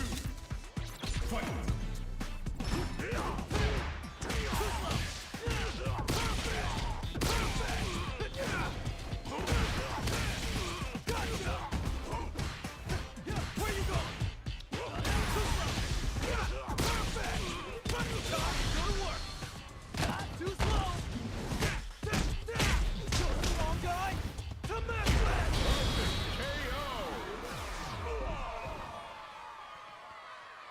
Luke wins. I've been a failure. Alright, let's get it. I shot under pressure. But life's been Shall we trying me, begin I learned then? all my lessons. I realized I gotta kill my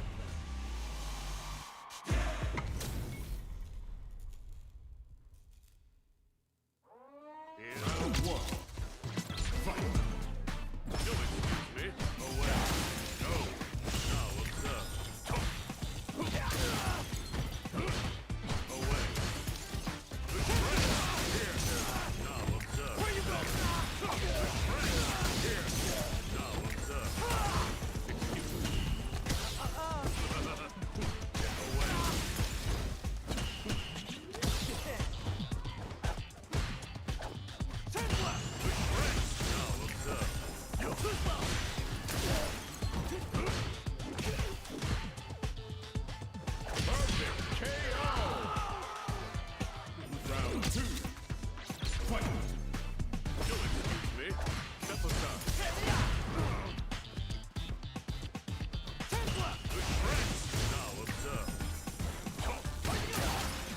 Move.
is always on my side.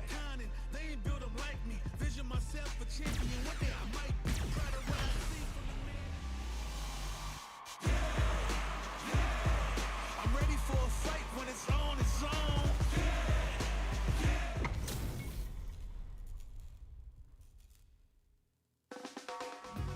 Round one. Fight.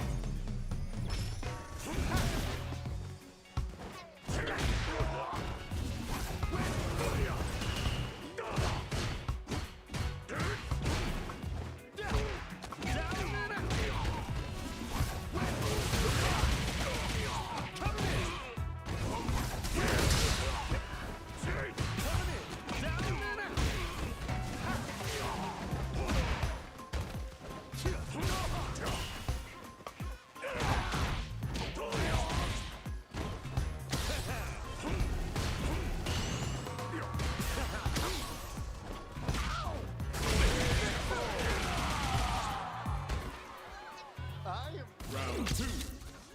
Fight.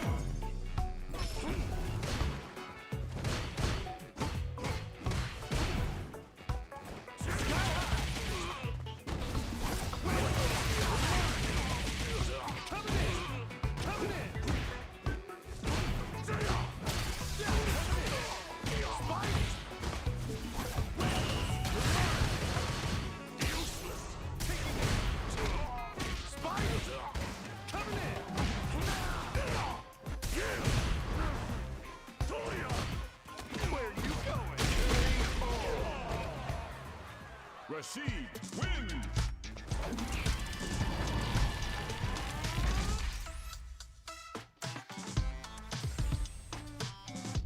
Round one. Fight!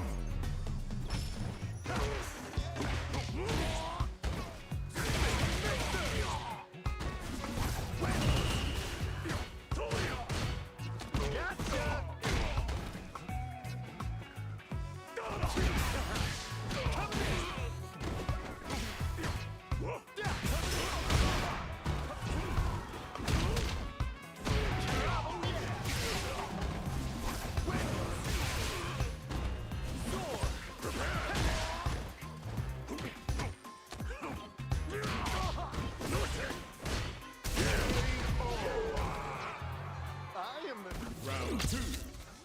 Fight!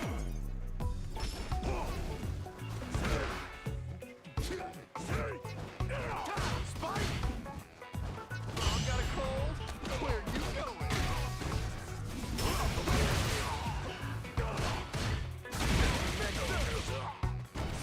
Mix up.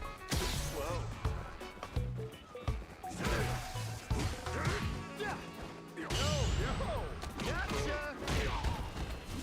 Arise! Spike!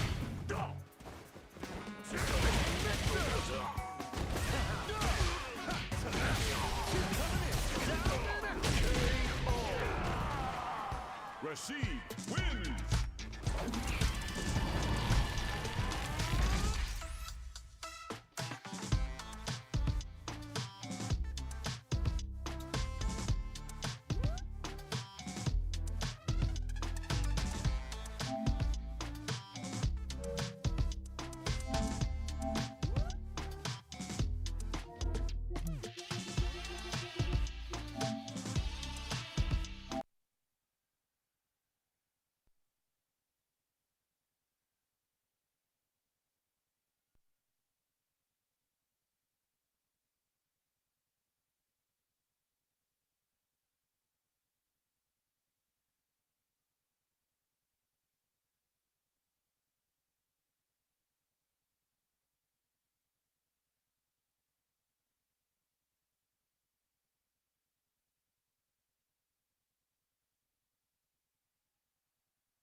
City downtown.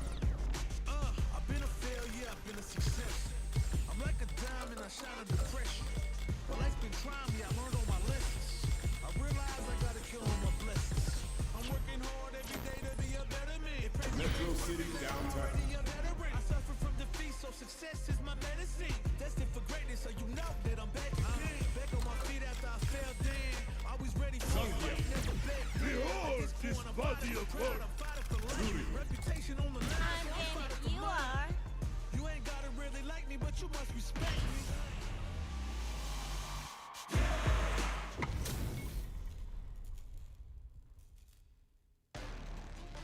Round one.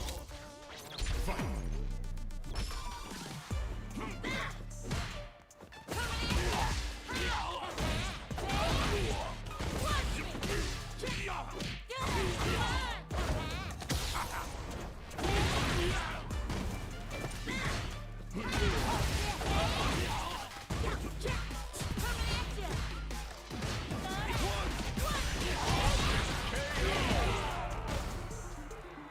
Round two.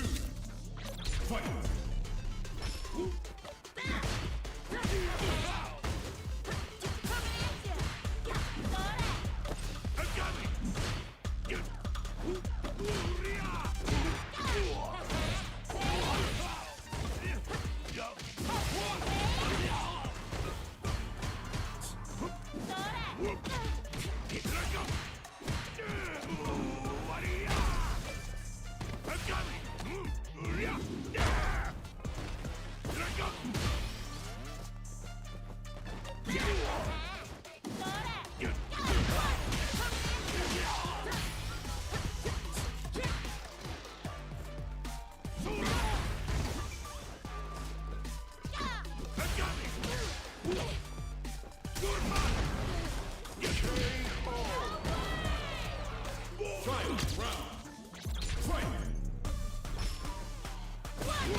Zongia. Round one. Fight. Here I come.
Round one. Fight.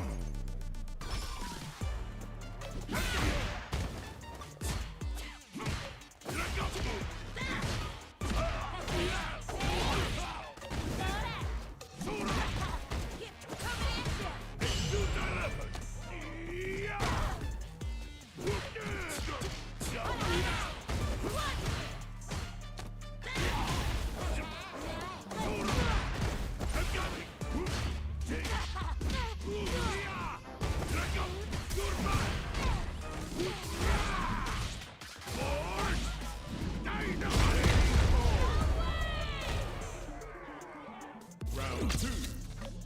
Fight.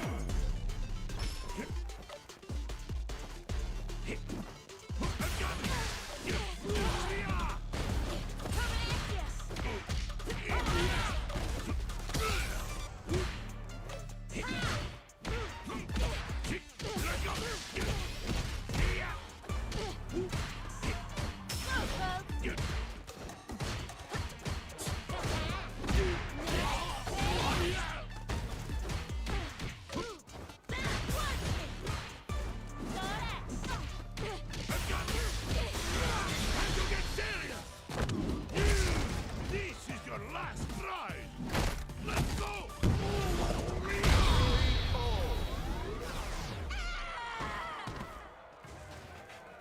Zongia wins.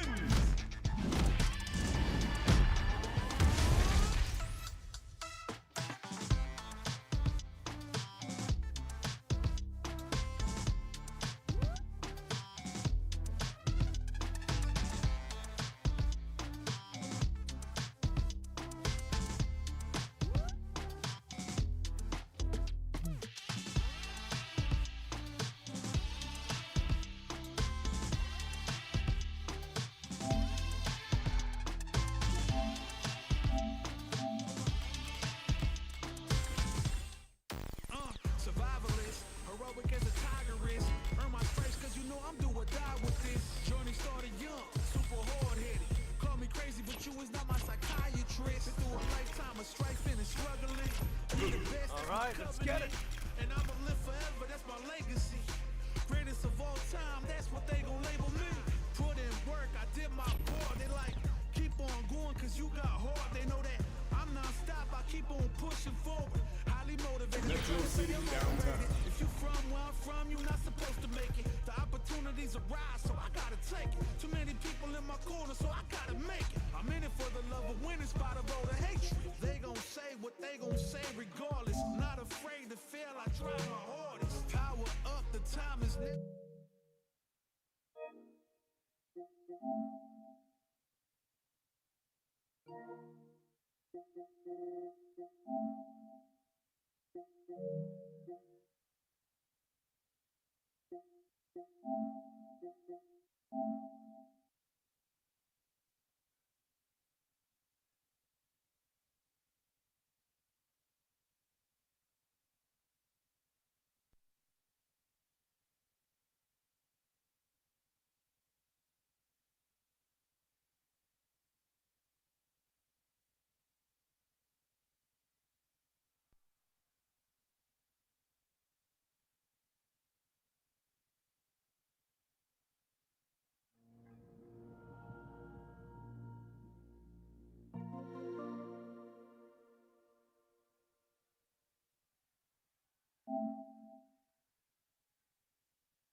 Street Fighter 6.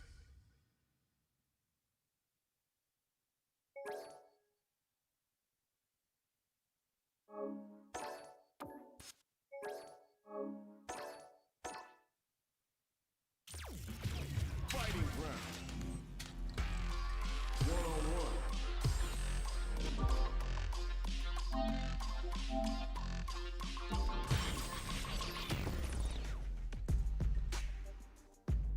Metro City downtown. I've been a failure, I've been a success. I'm like a diamond, I shine under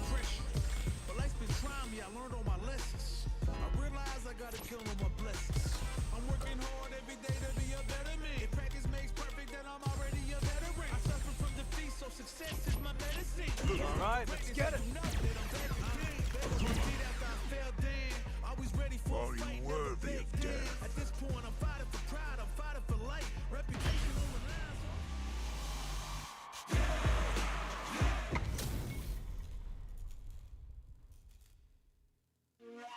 Round one. Fight.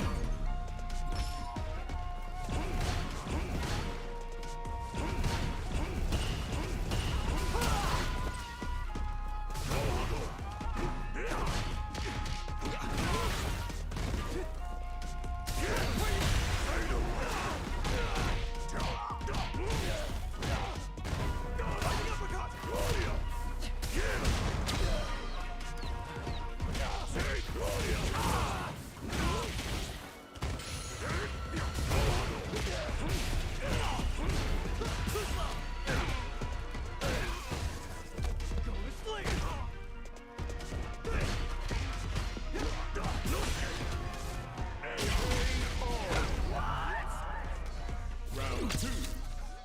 Fight.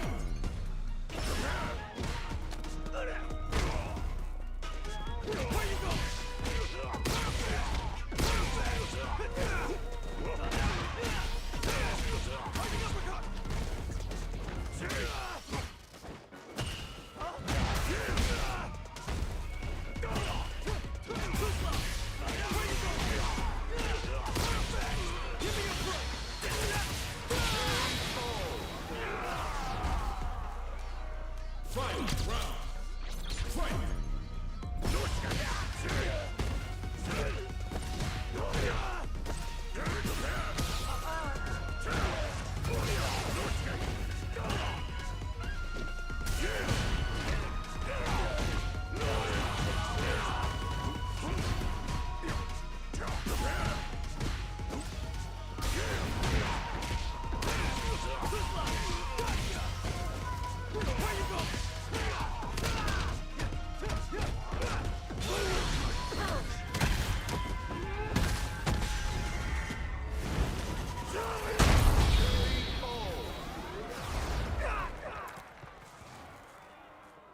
Arkma win!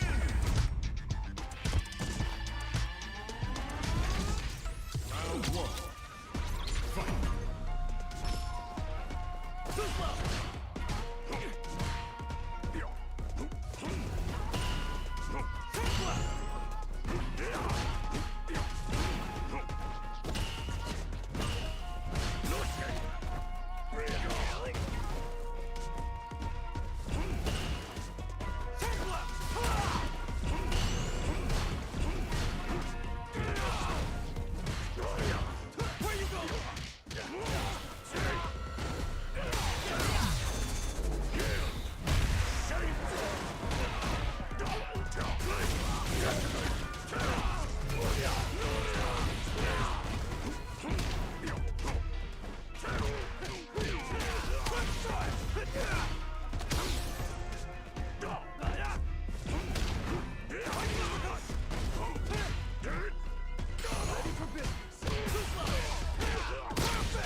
Survivalist, heroic as a tigerist. Earn my stripes 'cause you know I'm doing Shall we begin then? Journey started young, super hard-headed. Call me crazy, but you is not my psychiatrist. Through a lifetime of strife and struggling. Be the best, that's my covenant. And I'ma live forever.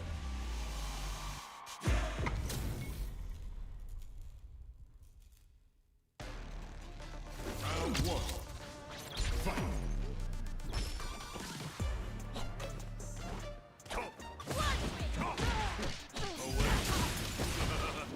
Away. It's over. Here. Go. Good friend. Now what's up? Go.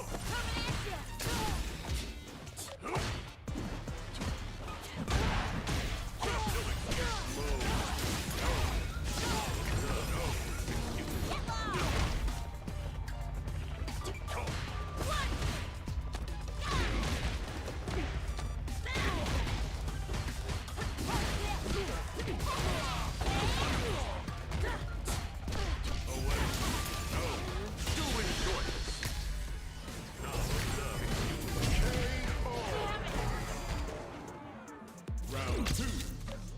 Fight.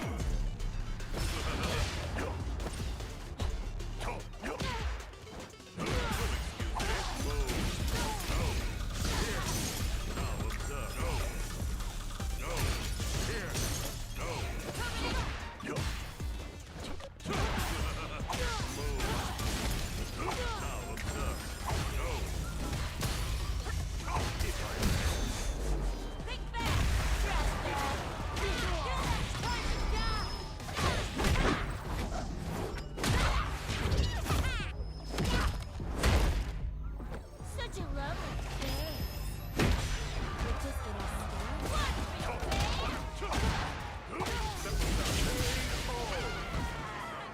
JP wins! Round one. Fight. Kill it, Glacy.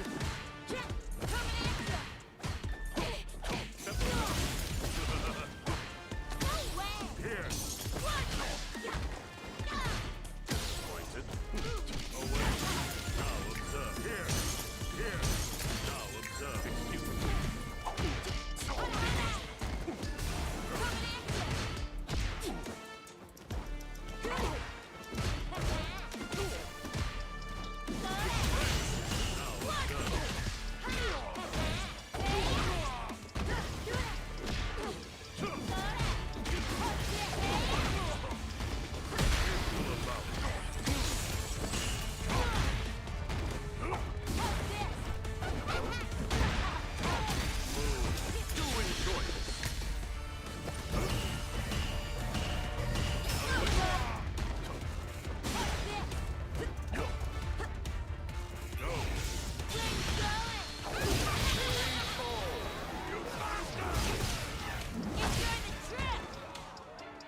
Round two.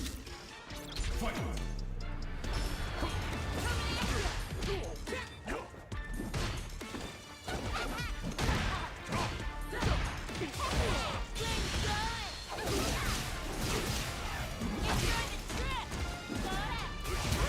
Now observe. I must refuse. No. No. No. No. Here. No. No. No. No. No. No.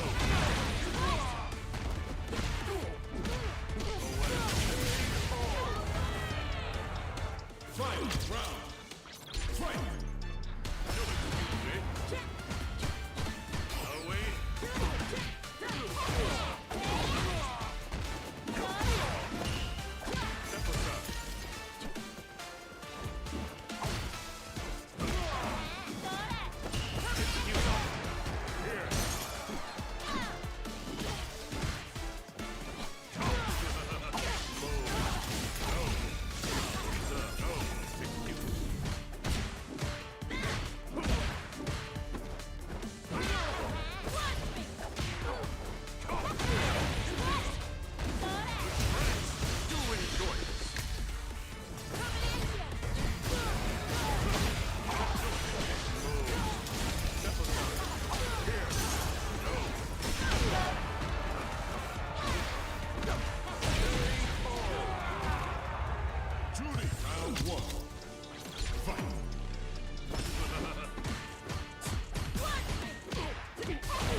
JP, win! Round 1.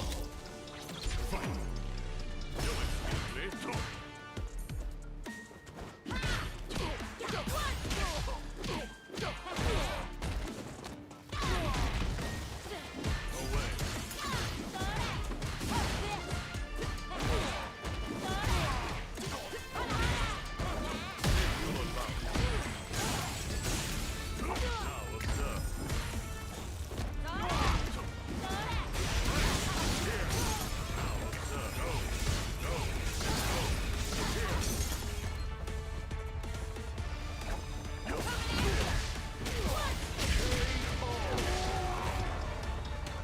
Round 2. Fight!